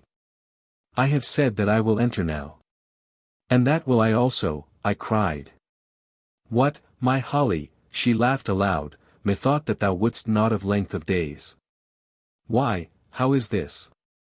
Nay, I know not, I answered, but there is that in my heart that calleth me to taste of the flame and live. It is well, she said. Thou art not altogether lost in folly. See now, I will for the second time bathe me in this living bath. Fain would I add to my beauty and my length of days if that be possible. If it be not possible, at the least it cannot harm me. Also, she continued, after a momentary pause, is there another and a deeper cause why I would once again dip me in the flame? When first I tasted of its virtue full was my heart of passion and of hatred of that Egyptian Amenartas, and therefore, despite my strivings to be rid thereof, have passion and hatred been stamped upon my soul from that sad hour to this. But now it is otherwise. Now is my mood a happy mood, and filled am I with the purest part of thought, and so would I ever be. Therefore, Callicrates, will I once more wash and make me pure and clean, and yet more fit for thee. Therefore also, when thou dost in turn stand in the fire, empty all thy heart of evil, and let soft contentment hold the balance of thy mind. Shake loose thy spirit's wings, and take thy stand upon the utter verge of holy contemplation. I, dream upon thy mother's kiss, and turn thee towards the vision of the highest good that hath ever swept on silver wings across the silence of thy dreams. For from the germ of what thou art in that dread moment shall grow the fruit of what thou shalt be for all unreckoned time. Now prepare thee, prepare. Even as though thy last hour were at hand, and thou wast to cross to the land of shadows, and not through the gates of glory into the realms of life made beautiful. Prepare, I say. Chapter 26. What we saw. Then came a few moments' pause, during which Ayesha seemed to be gathering up her strength for the fiery trial, while we clung to each other, and waited in utter silence. At last, from far, far away, came the first murmur of sound, that grew and grew till it began to crash and bellow in the distance. As she heard it, Ayesha swiftly threw off her gauzy wrapping, loosened the golden snake from her kirtle, and then, shaking her lovely hair about her like a garment, beneath its cover slipped the kirtle off and replaced the snaky belt around her and outside the masses of her falling hair. There she stood before us as Eve might have stood before Adam, clad in nothing but her abundant locks, held round her by the golden band, and no words of mine can tell how sweet she looked, and yet how divine. Nearer and nearer came the thunderwheels of fire, and as they came she pushed one ivory arm through the dark masses of her hair and flung it round Leo's neck. "Oh, my love, she murmured, wilt thou ever know how I have loved thee?" And she kissed him on the forehead, and then went and stood in the pathway of the flame of life. There was, I remember, to my mind something very touching about her words and that embrace upon the forehead. It was like a mother's kiss, and seemed to convey a benediction with it. On came the crashing, rolling noise, and the sound of it was as the sound of a forest being swept flat by a mighty wind, and then tossed up like so much grass, and thundered down a mountainside. Nearer and nearer it came. Now flashes of light, forerunners of the revolving pillar of flame, were passing like arrows through the rosy air, and now the edge of the pillar itself appeared. Ayesha turned towards it, and stretched out her arms to greet it. On it came very slowly, and lapped her round with flame. I saw the fire run up her form. I saw her lift it with both hands as though it were water, and pour it over her head. I even saw her open her mouth and draw it down into her lungs, and a dread and wonderful sight it was. Then she paused, and stretched out her arms, and stood there quite still, with a heavenly smile upon her face, as though she were the very spirit of the flame. The mysterious fire played up and down her dark and rolling locks, twining and twisting itself through and around them like threads of golden lace. It gleamed upon her ivory breast and shoulder, from which the hair had slipped aside. It slid along her pillared throat and delicate features, and seemed to find a home in the glorious eyes that shone and shone, more brightly even than the spiritual essence. Oh, how beautiful she looked there in the flame! No angel out of heaven could have worn a greater loveliness. Even now my heart faints before the recollection of it, as she stood and smiled at our odd faces, and I would give half my remaining time upon this earth to see her once like that again. But suddenly, more suddenly than I can describe, a kind of change came over her face, a change which I could not define or explain, but none the less a change. The smile vanished, and in its place there came a dry, hard look. The rounded face seemed to grow pinched, as though some great anxiety were leaving its impress upon it. The glorious eyes, too, lost their light, and, as I thought, the form its perfect shape and erectness. I rubbed my eyes, thinking that I was the victim of some hallucination, or that the refraction from the intense light produced an optical delusion.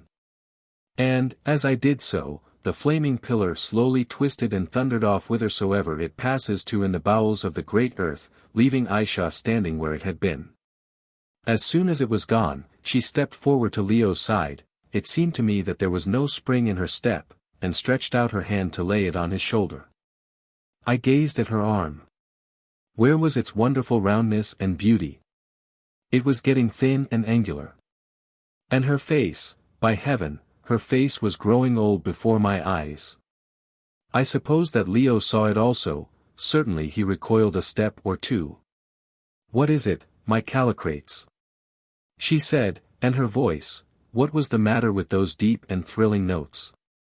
They were quite high and cracked. "Why, what is it, she said confusedly. "I feel dazed.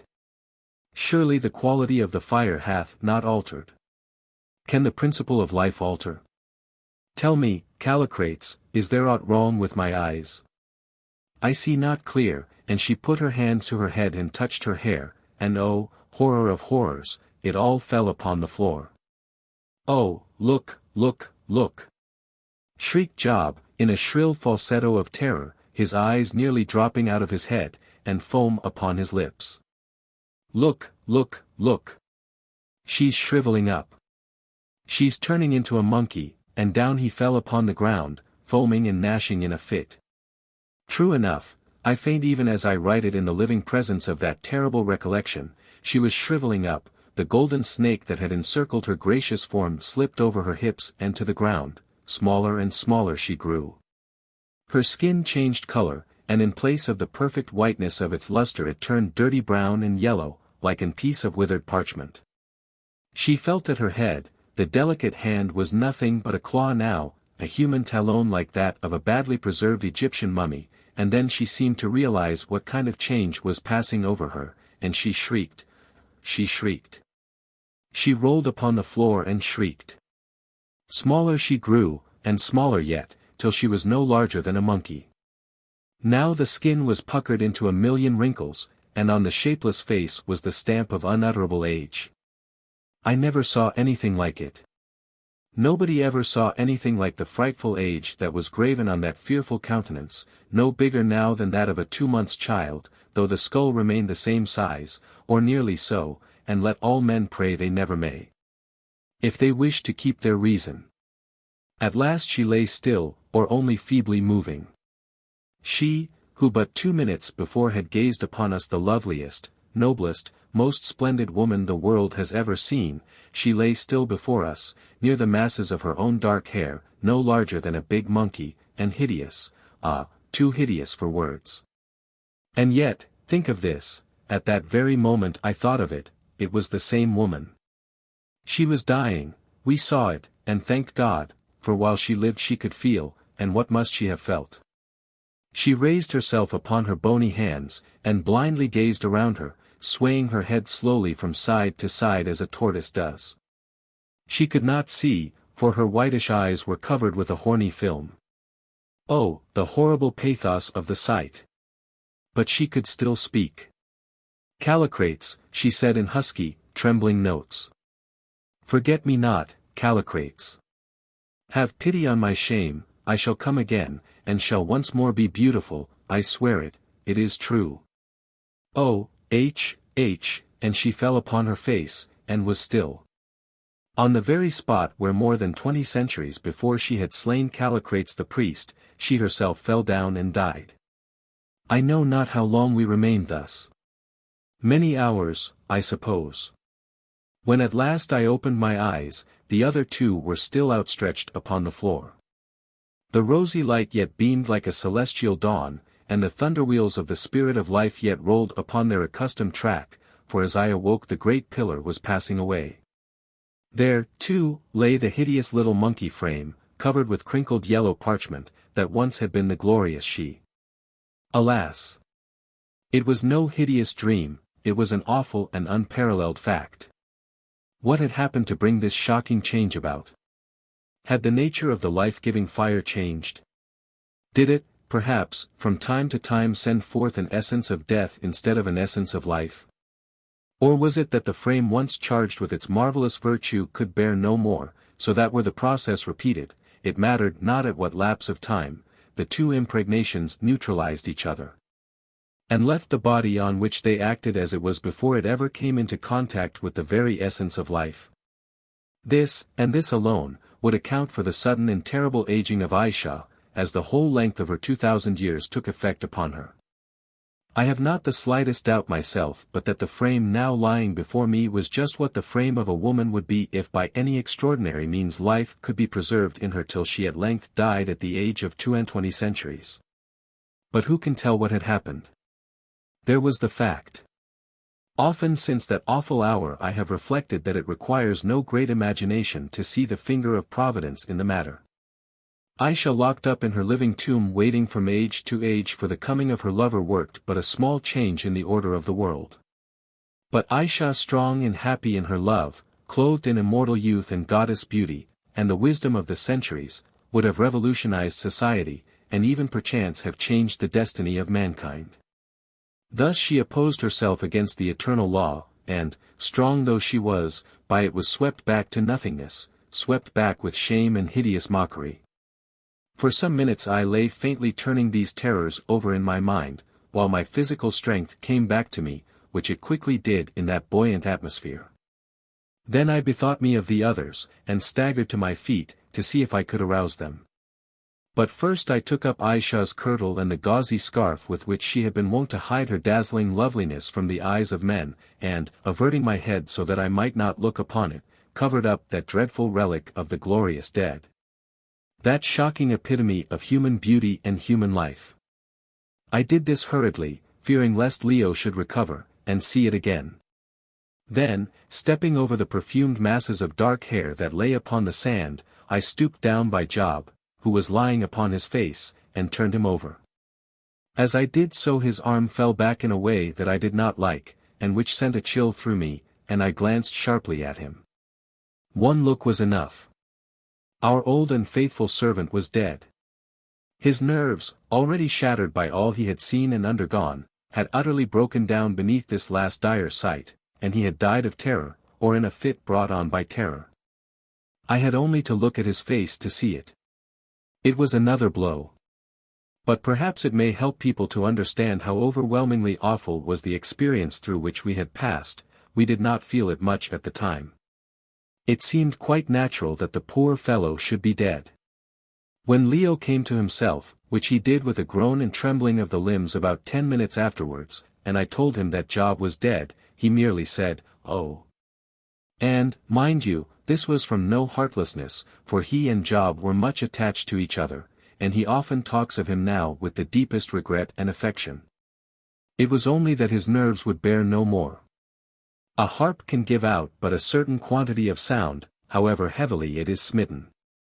Well, I set myself to recovering Leo, who, to my infinite relief, I found was not dead, but only fainting, and in the end I succeeded, as I have said, and he sat up, and then I saw another dreadful thing. When we entered that awful place his curling hair had been of the ruddiest gold, now it was turning grey, and by the time we reached the outer air it was snow white. Besides, he looked 20 years older. "What is to be done, old fellow?" he said in a hollow, dead sort of voice, when his mind had cleared a little, and a recollection of what had happened forced itself upon it. "Try and get out, I suppose," I answered.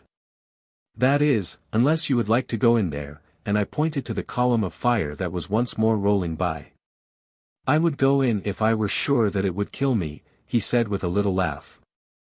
It was my cursed hesitation that did this. If I had not been doubtful she might never have tried to show me the road. But I am not sure. The fire might have the opposite effect upon me.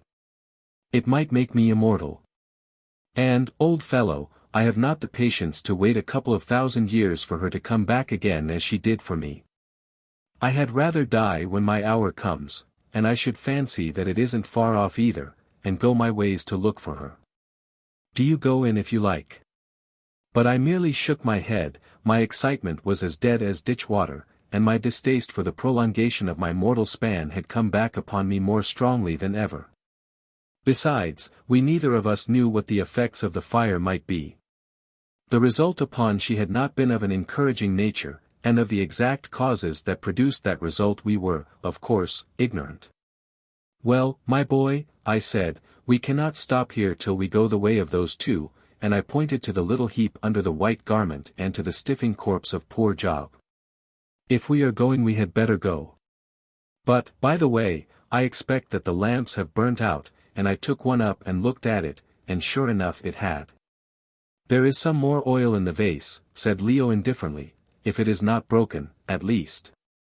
I examined the vessel in question. It was intact. With a trembling hand I filled the lamps. Luckily there was still some of the linen wick unburnt. Then I lit them with one of our wax matches. While I did so we heard the pillar of fire approaching once more as it went on its never-ending journey, if, indeed, it was the same pillar that passed and repassed in a circle. "Let's see it come once more," said Leo. "We shall never look upon its like again in this world." It seemed a bit of idle curiosity, but somehow I shared it, and so we waited till, turning slowly round upon its own axis, it had flamed and thundered by.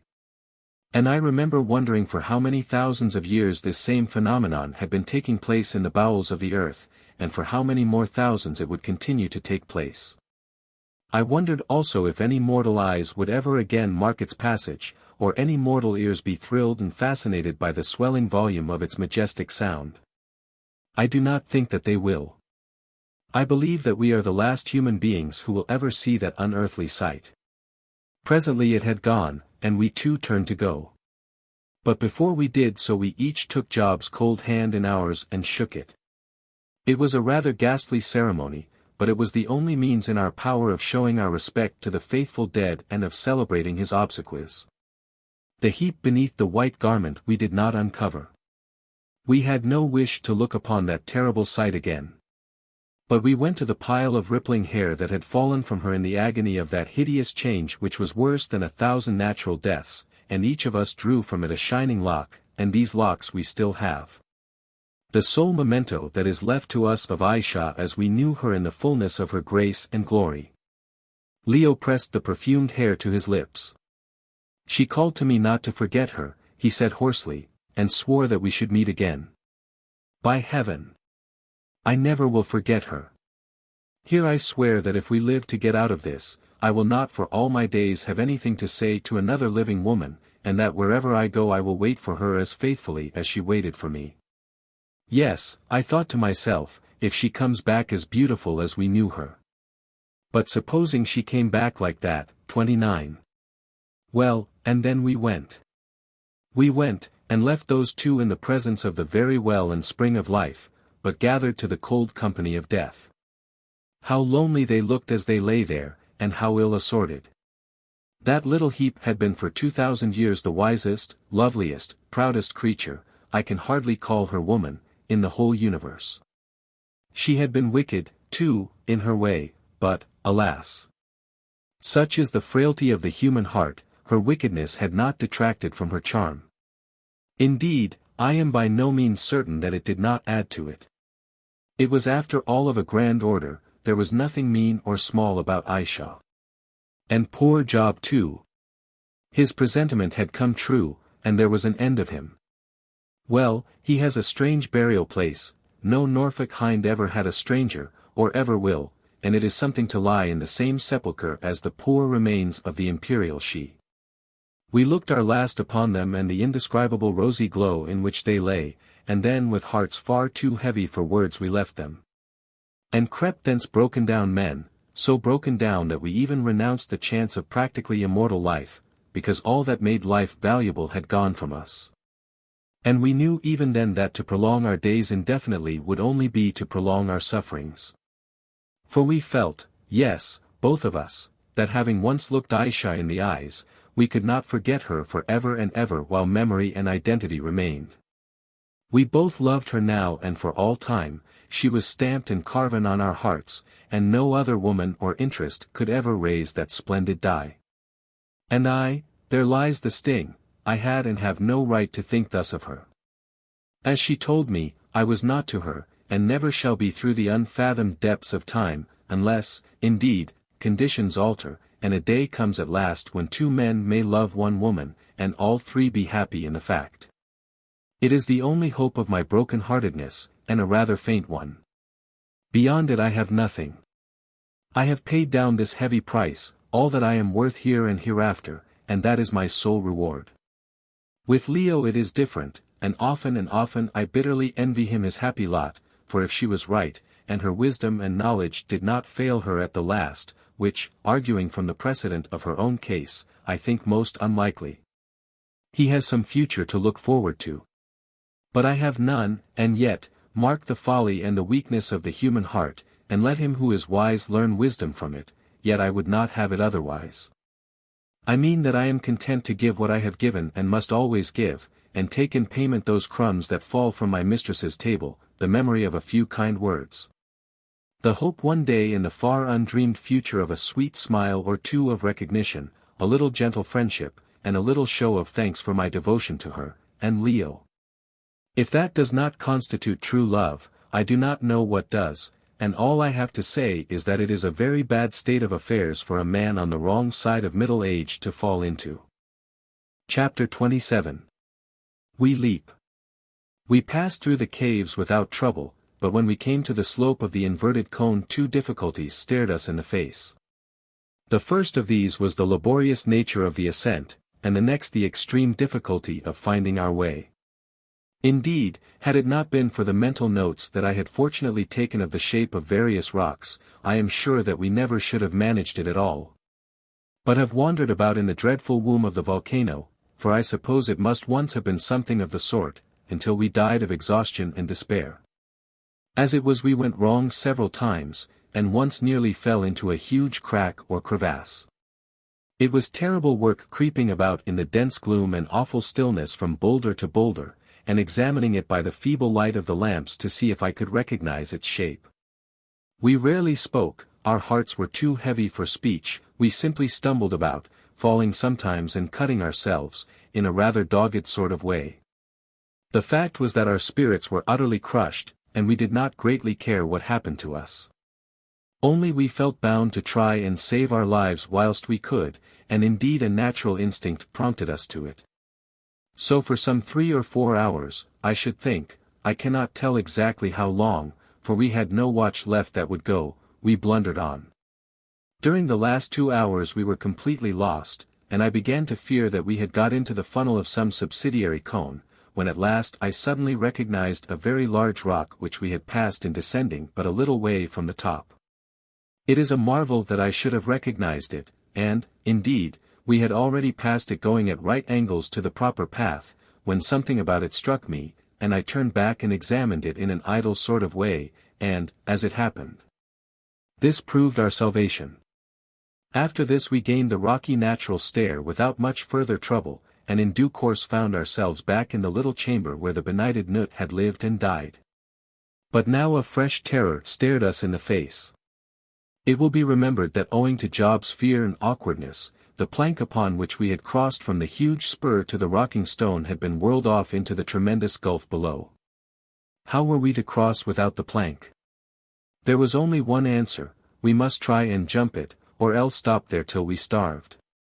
The distance in itself was not so very great, between 11 and 12 feet I should think, and I have seen Leo jump over 20 when he was a young fellow at college, but then, think of the conditions.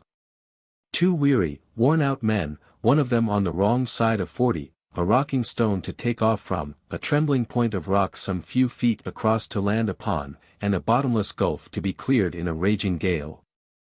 It was bad enough, God knows, but when I pointed out these things to Leo, he put the whole matter in a nutshell, by replying that, merciless as the choice was, we must choose between the certainty of a lingering death in the chamber and the risk of a swift one in the air. Of course, there was no arguing against this, but one thing was clear: we could not attempt that leap in the dark. The only thing to do was to wait for the ray of light which pierced through the gulf at sunset. How near to or how far from sunset we might be, neither of us had the faintest notion. All we did know was, that when at last the light came it would not endure more than a couple of minutes at the outside, so that we must be prepared to meet it. Accordingly, we made up our minds to creep on to the top of the rocking stone and lie there in readiness. We were the more easily reconciled to this course by the fact that our lamps were once more nearly exhausted. Indeed, one had gone out bodily, and the other was jumping up and down as the flame of a lamp does when the oil is done. So, by the aid of its dying light, we hastened to crawl out of the little chamber and clamber up the side of the great stone. As we did so the light went out. The difference in our position was a sufficiently remarkable one. Below, in the little chamber, we had only heard the roaring of the gale overhead. Here, lying on our faces on the swinging stone, we were exposed to its full force and fury, as the great draught drew first from this direction and then from that, howling against the mighty precipice and through the rocky cliffs like 10,000 despairing souls. We lay there hour after hour in terror and misery of mind so deep that I will not attempt to describe it, and listened to the wild storm voices of that Tartarus, as, set to the deep undertone of the spur opposite against which the wind hummed like some awful harp, they called to each other from precipice to precipice.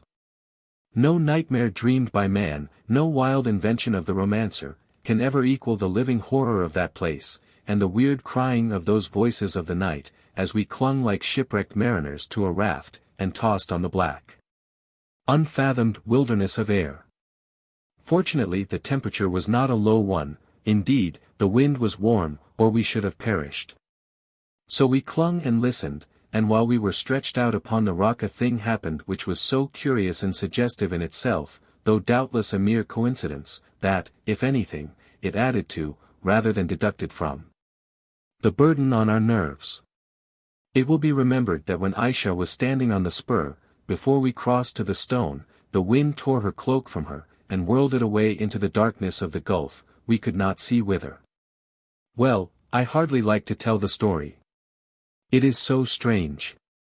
As we lay there upon the rocking stone, this very cloak came floating out of the black space, like a memory from the dead, and fell on Leo, so that it covered him nearly from head to foot. We could not at first make out what it was, but soon discovered by its feel, and then poor Leo, for the first time, gave way, and I heard him sobbing there upon the stone.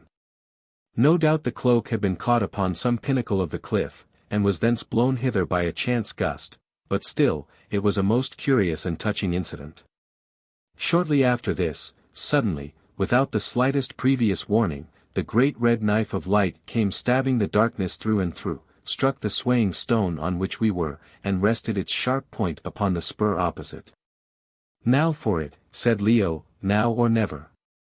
We rose and stretched ourselves, and looked at the cloud wreaths stained the color of blood by that red ray as they tore through the sickening depths beneath, and then at the empty space between the swaying stone and the quivering rock, and in our hearts, despaired, and prepared for death. Surely we could not clear it, desperate though we were. "Who is to go first?" said I. "Do you, old fellow," answered Leo.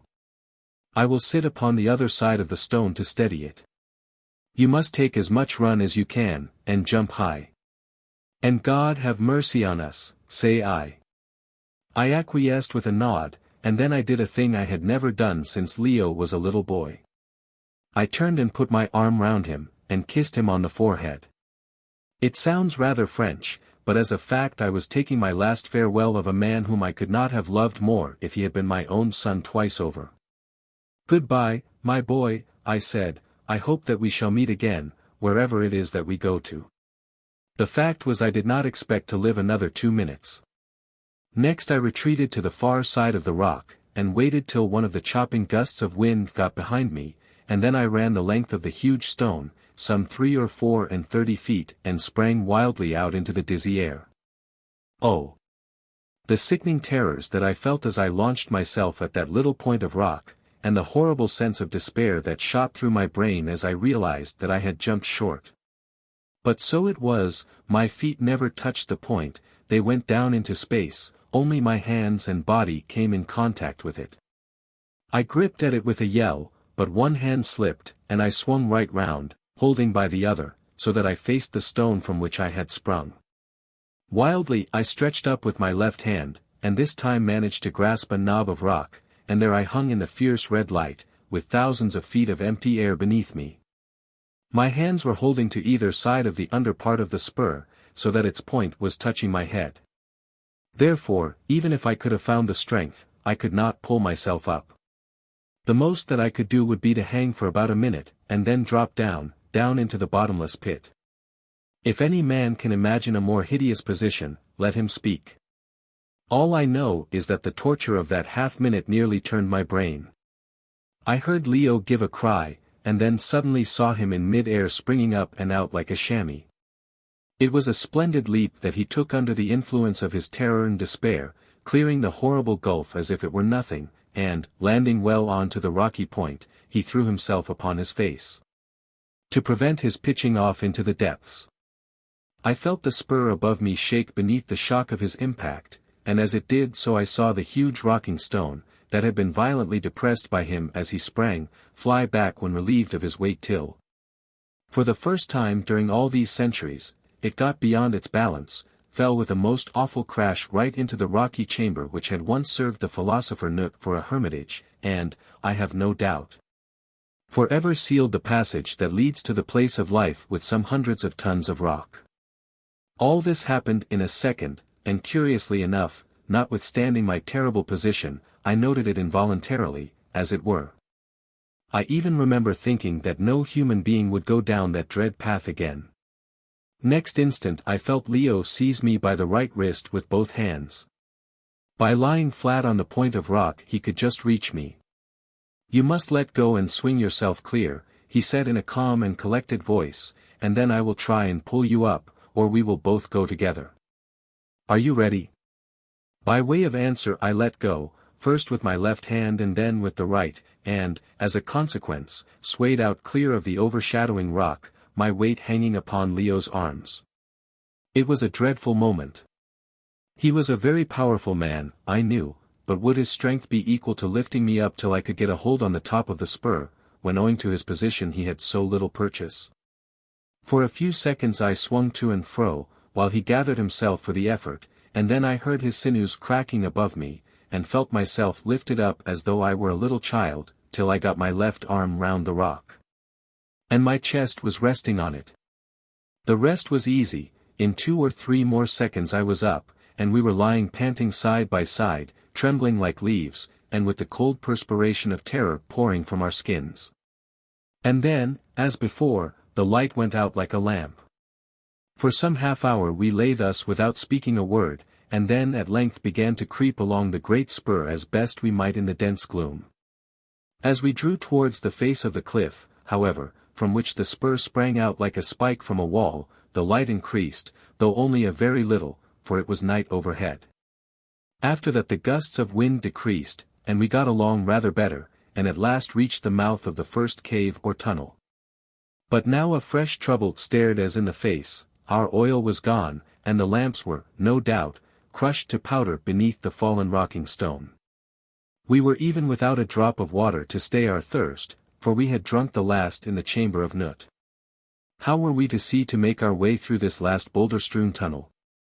Clearly all that we could do was to trust to our sense of feeling, and attempt the passage in the dark, so in we crept, fearing that if we delayed to do so our exhaustion would overcome us, and we should probably lie down and die where we were. Oh, the horrors of that last tunnel! The place was strewn with rocks, and we fell over them, and knocked ourselves up against them till we were bleeding from a score of wounds.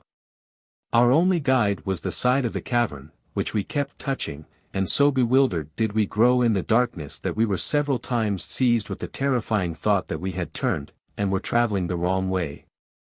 On we went, feebly, and still more feebly, for hour after hour, stopping every few minutes to rest, for our strength was spent. Once we fell asleep, and, I think, must have slept for some hours, for, when we woke, our limbs were quite stiff, and the blood from our blows and scratches had caked, and was hard and dry upon our skin. Then we dragged ourselves on again, till at last, when despair was entering into our hearts, we once more saw the light of day, and found ourselves outside the tunnel in the rocky fold on the outer surface of the cliff that, it will be remembered, led into it. It was early morning, that we could tell by the feel of the sweet air and the look of the blessed sky, which we had never hoped to see again. It was, so near as we knew, an hour after sunset when we entered the tunnel, so it followed that it had taken us the entire night to crawl through that dreadful place.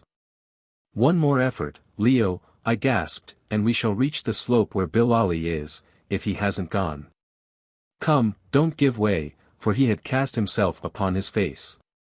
He rose, and, leaning on each other, we got down that 50 feet or so of cliff, somehow, I have not the least notion how. I only remember that we found ourselves lying in a heap at the bottom, and then once more began to drag ourselves along on our hands and knees towards the grove where she had told Bilali to wait her re-arrival, for we could not walk another foot.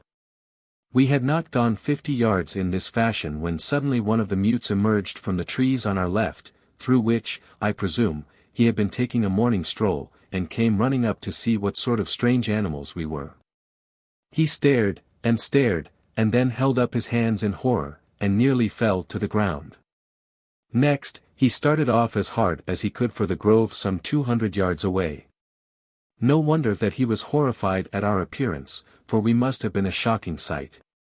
To begin, Leo, with his golden curls turned a snowy white, his clothes nearly rent from his body, his worn face and his hands a mass of bruises, cuts, and blood-encrusted filth, was a sufficiently alarming spectacle. As he painfully dragged himself along the ground, and I have no doubt that I was little better to look on. I know that 2 days afterwards when I inspected my face in some water I scarcely recognized myself.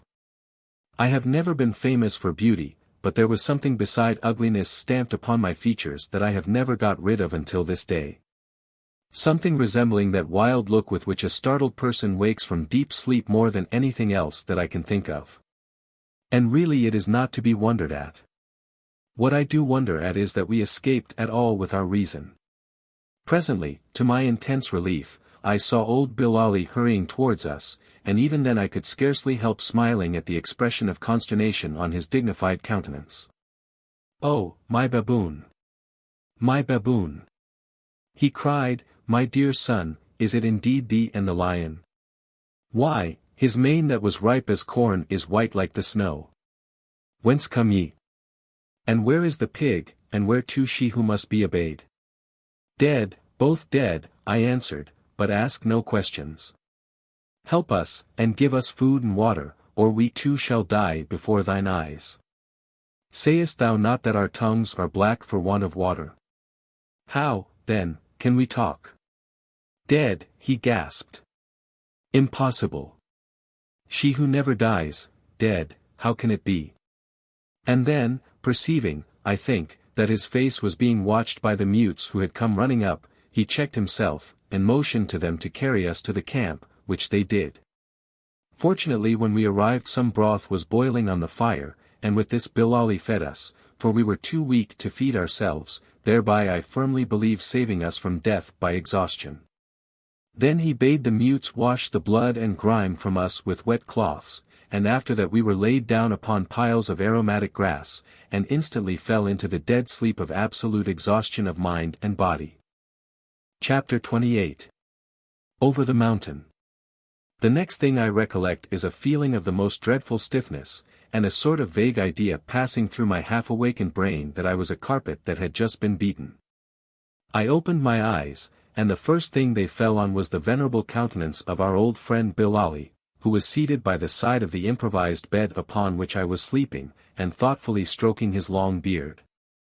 The sight of him at once brought back to my mind a recollection of all that we had recently passed through, which was accentuated by the vision of poor Leo lying opposite to me, his face knocked almost to a jelly, and his beautiful crowd of curls turned from yellow to white. 30 And I shut my eyes again and groaned.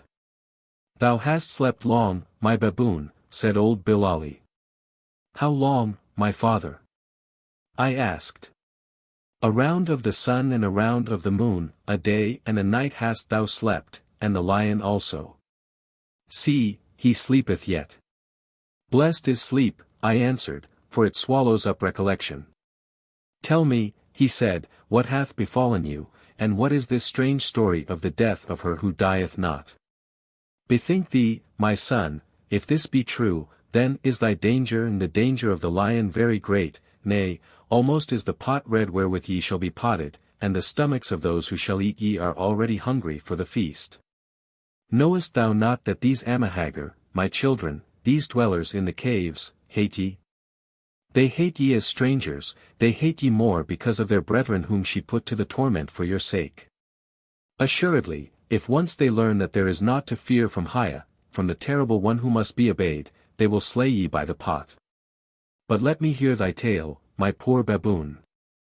Thus adjured, I set to work and told him, not everything, indeed, for I did not think it desirable to do so, but sufficient for my purpose, which was to make him understand that she was really no more, having fallen into some fire, and, as I put it, for the real thing would have been incomprehensible to him, been burnt up. I also told him some of the horrors we had undergone in effecting our escape, and these produced a great impression on him. But I clearly saw that he did not believe in the report of Ayesha's death. He believed indeed that we thought that she was dead, but his explanation was that it had suited her to disappear for a while.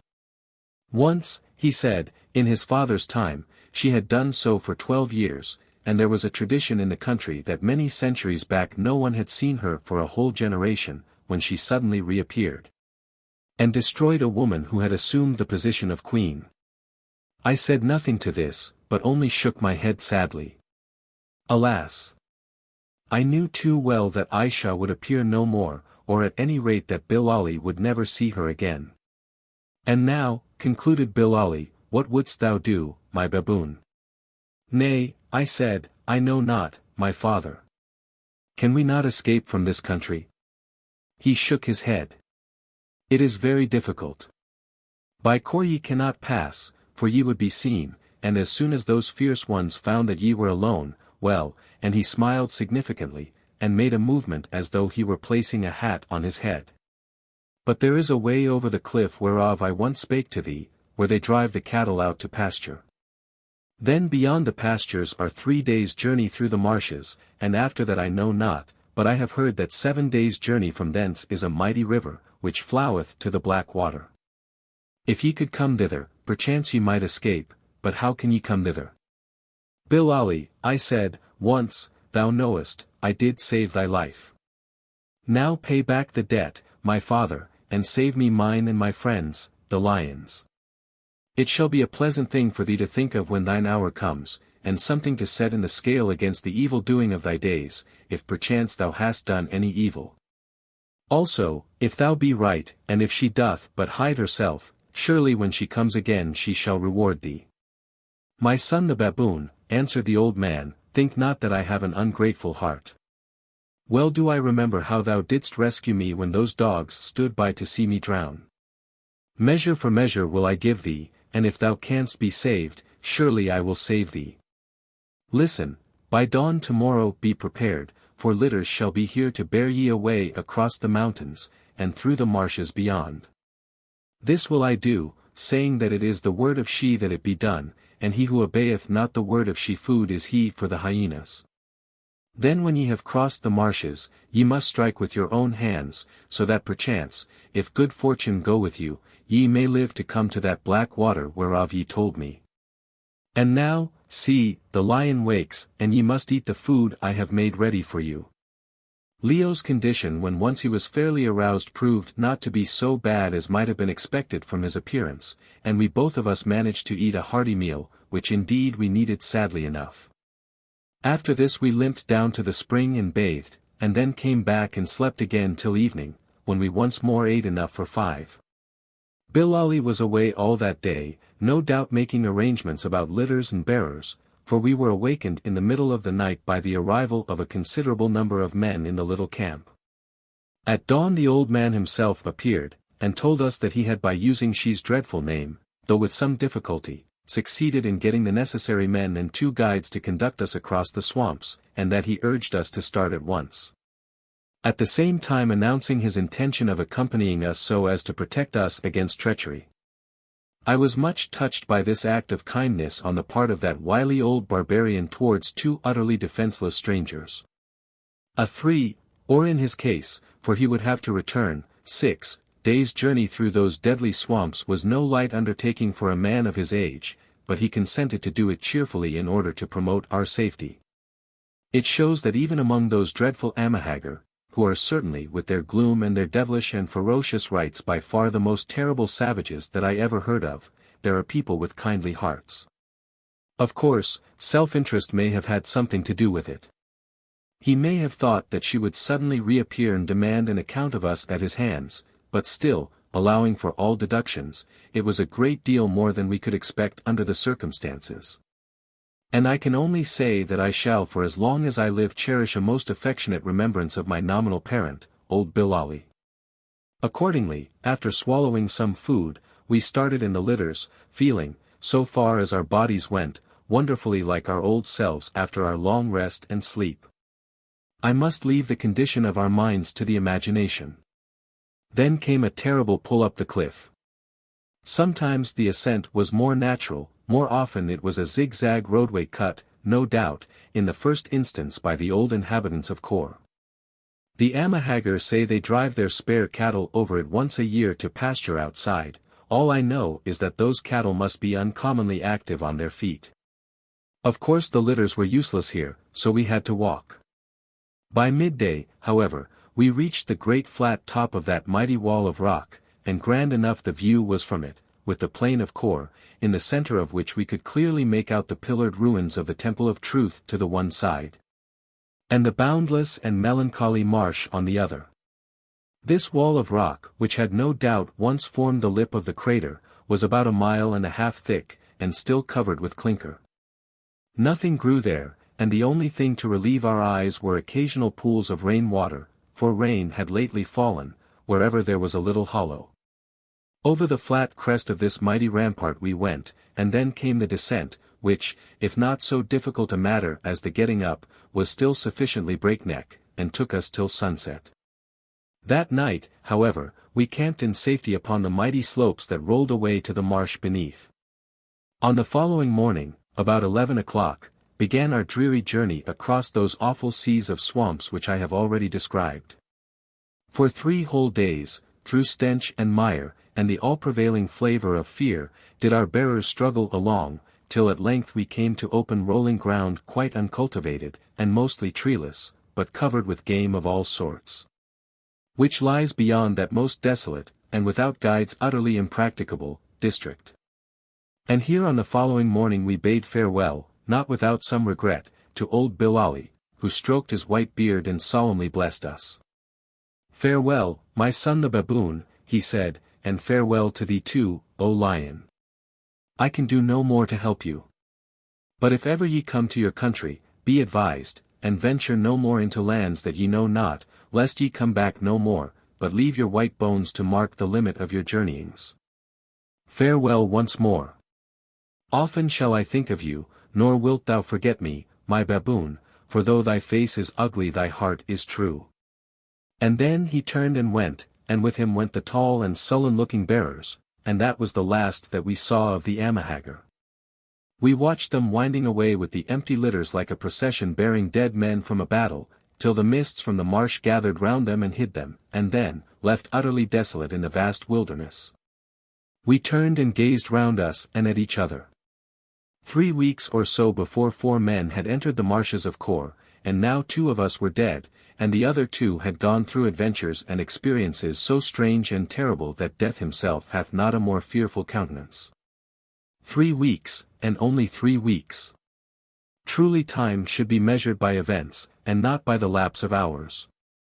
It seemed like 30 years since we saw the last of our whaleboat. "We must strike out for the Zambesi, Leo," I said, "but God knows if we shall ever get there." Leo nodded. He had become very silent of late, and we started with nothing but the clothes we stood in, a compass, our revolvers and express rifles, and about 200 rounds of ammunition. And so ended the history of our visit to the ancient ruins of mighty and imperial Kôr. As for the adventures that subsequently befell us, strange and varied as they were, I have, after deliberation, determined not to record them here. In these pages I have only tried to give a short and clear account of an occurrence which I believe to be unprecedented, and this I have done, not with a view to immediate publication, but merely to put on paper while they are yet fresh in our memories the details of our journey and its result, which will, I believe, prove interesting to the world if ever we determine to make them public. This, as at present advised, we do not intend should be done during our joint lives. For the rest, it is of no public interest, resembling as it does the experience of more than one Central African traveler. Suffice it to say, that we did, after incredible hardships and privations, reach the Zambesi, which proved to be about 170 miles south of where Bilali left us. There we were for 6 months imprisoned by a savage tribe, who believed us to be supernatural beings, chiefly on account of Leo's youthful face and snow-white hair. From these people we ultimately escaped, and, crossing the Zambesi, wandered off southwards, where, when on the point of starvation, we were sufficiently fortunate to fall in with a half-caste Portuguese elephant hunter who had followed a troop of elephants farther inland than he had ever been before. This man treated us most hospitably, and ultimately through his assistance we, after innumerable sufferings and adventures, reached Delagoa Bay, more than 18 months from the time when we emerged from the marshes of Kôr. And the very next day managed to catch one of the steamboats that run round the Cape to England. Our journey home was a prosperous one, and we set our foot on the quay at Southampton exactly 2 years from the date of our departure upon our wild and seemingly ridiculous quest. And I now write these last words with Leo leaning over my shoulder in my old room in my college, the very same into which some 22 years ago my poor friend Vincey came stumbling on the memorable night of his death, bearing the iron chest with him. And that is the end of this history so far as it concerns science and the outside world. What its end will be as regards Leo and myself is more than I can guess at. but we feel that is not reached yet. A story that began more than 2,000 years ago may stretch a long way into the dim and distant future. Is Leo really a reincarnation of the ancient Callicrates of whom the inscription tells? Or was Ayesha deceived by some strange hereditary resemblance? The reader must form his own opinion on this as on many other matters. I have mine, which is that she made no such mistake. Often I sit alone at night, staring with the eyes of the mind into the blackness of unborn time, and wondering in what shape and form the great drama will be finally developed, and where the scene of its next act will be laid. And when that final development ultimately occurs, as I have no doubt it must and will occur, in obedience to a fate that never swerves and a purpose that cannot be altered, what will be the part played therein by that beautiful Egyptian Amenartas? The princess of the royal race of the pharaohs, for the love of whom the priest Callicrates broke his vows to Isis, and, pursued by the inexorable vengeance of the outraged goddess, fled down the coast of Libya to meet his doom at Kôr.